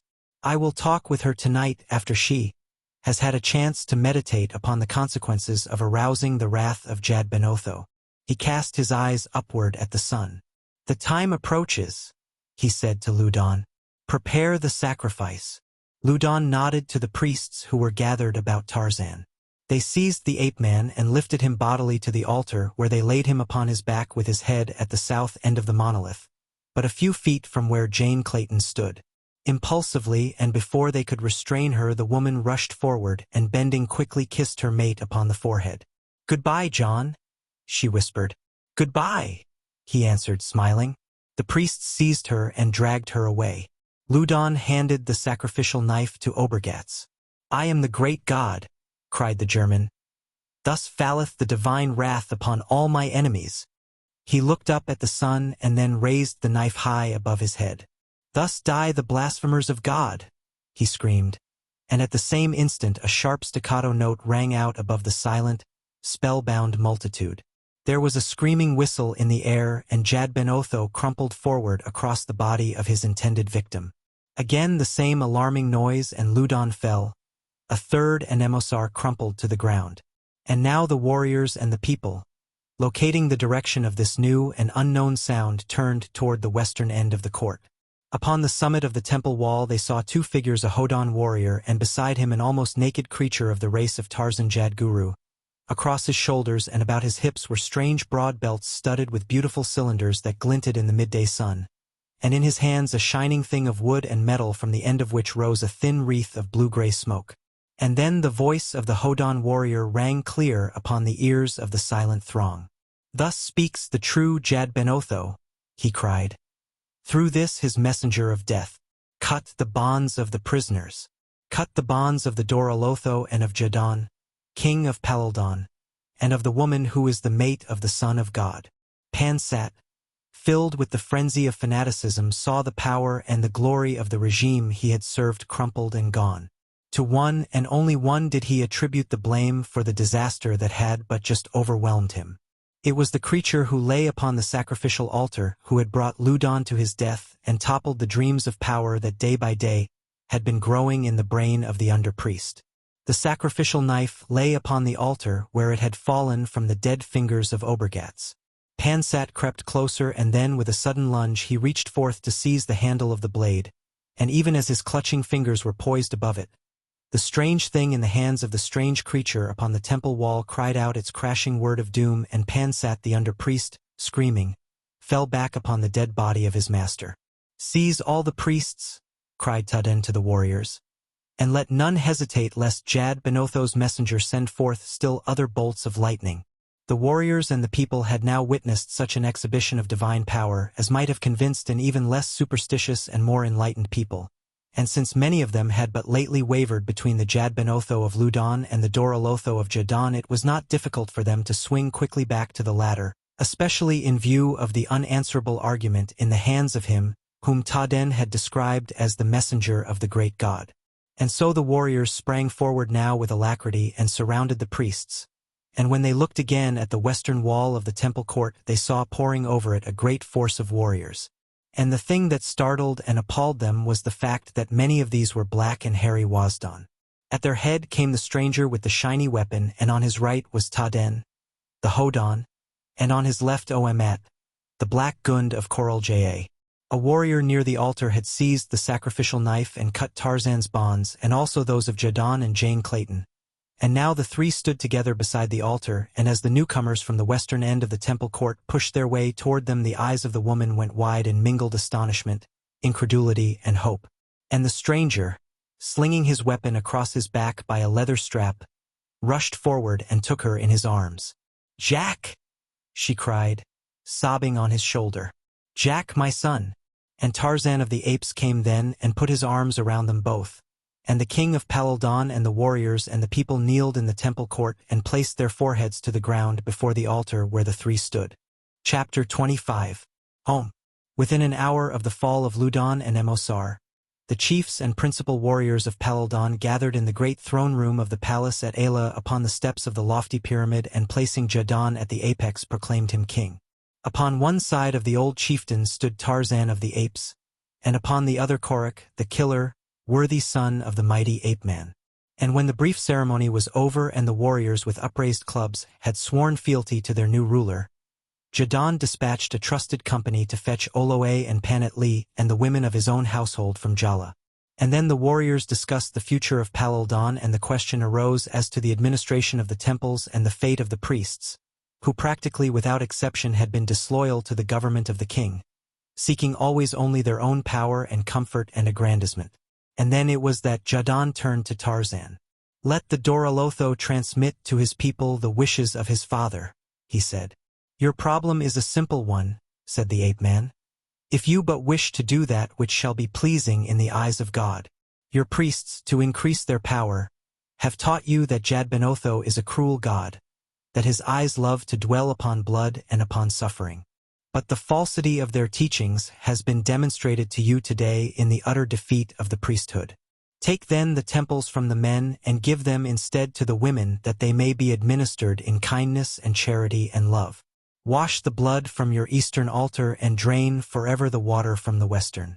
Once I gave Ludon the opportunity to do these things, but he ignored my commands, and again is the corridor of sacrifice filled with its victims.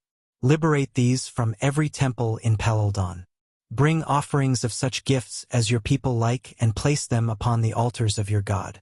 And there he will bless them, and the priestesses of Jadbenotho can distribute them among those who need them most." As he ceased speaking, a murmur of evident approval ran through the throng. Long had they been weary of the avarice and cruelty of the priests, and now that authority had come from a high source with a feasible plan for ridding themselves of the old religious order without necessitating any change in the faith of the people, they welcomed it. "And the priests," cried one, "we shall put them to death upon their own altars if it pleases the Doralotho to give the word." "No," cried Tarzan. "Let no more blood be spilled. Give them their freedom and the right to take up such occupations as they choose." That night a great feast was spread in the Palidonso, and for the first time in the history of ancient Paladon black warriors sat in peace and friendship with white. And a pact was sealed between Jadon and Oamat that would ever make his tribe and the Hodon allies and friends. It was here that Tarzan learned the cause of Taden's failure to attack at the stipulated time. A messenger had come from Jadon carrying instructions to delay the attack until noon, nor had they discovered until almost too late that the messenger was a disguised priest of Ludon. And they had put him to death and scaled the walls and come to the inner temple court with not a moment to spare. The following day Oloe and Panet Li and the women of Jadon's family arrived at the palace at Ayla, and in the great throne room Taden and Oloe were wed, and Oamat and Panet Li. For a week Tarzan and Jane and Korak remained the guests of Jadon, as did Oamat and his black warriors. And then the ape-man announced that he would depart from Paladon. Hazy in the minds of their hosts was the location of heaven, and equally so the means by which the gods traveled between their celestial homes and the haunts of men, and so no questionings arose when it was found that the Doralotho with his mate and son would travel overland across the mountains and out of Paladon toward the north. They went by way of the Koraljae accompanied by the warriors of that tribe and a great contingent of Hodon warriors under Taden. The king and many warriors and a multitude of people accompanied them beyond the limits of Ayla, and after they had bid them goodbye and Tarzan had invoked the blessings of God upon them, the three Europeans saw their simple, loyal friends prostrate in the dust behind them until the cavalcade had wound out of the city and disappeared among the trees of the nearby forest. They rested for a day among the Koraljae while Jane investigated the ancient caves of these strange people, and then they moved on, avoiding the rugged shoulder of Posturalved and winding down the opposite slope toward the great morass. They moved in comfort and in safety, surrounded by their escort of Hodon and Wasdon. In the minds of many there was doubtless a question as to how the three would cross the great morass, but least of all was Tarzan worried by the problem. In the course of his life he had been confronted by many obstacles only to learn that he who will may always pass. In his mind lurked an easy solution of the passage, but it was one which depended wholly upon chance. It was the morning of the last day that, as they were breaking camp to take up the march, a deep bellow thundered from a nearby grove. The ape-man smiled. The chance had come. Fittingly then would the Doralotho and his mate and their son depart from unmapped Palaldon. He still carried the spear that Jane had made, which he had prized so highly because it was her handiwork that he had caused a search to be made for it through the temple in Ayla after his release, and it had been found and brought to him. He had told her laughingly that it should have the place of honor above their hearth, as the ancient flintlock of her Puritan grandsire had held a similar place of honor above the fireplace of Professor Porter, her father. At the sound of the bellowing, the Hodon warriors, some of whom had accompanied Tarzan from Jadon's camp to Jala, looked questioningly at the ape-man while Omat's Wasdon looked for trees, since the Gryf was the one creature of Palaldon which might not be safely encountered even by a great multitude of warriors. Its tough, armored hide was impregnable to their knife thrusts, while their thrown clubs rattled from it as futilely as if hurled at the rocky shoulder of Posterolved. "Wait," said the ape-man, and with his spear in hand he advanced toward the Gryf, voicing the weird cry of the Torodon. The bellowing ceased and turned to low rumblings, and presently the huge beast appeared. What followed was but a repetition of the ape-man's previous experience with these huge and ferocious creatures. And so it was that Jane and Korik and Tarzan rode through the morass that hems Palaldon, upon the back of a prehistoric triceratops, while the lesser reptiles of the swamp fled hissing in terror.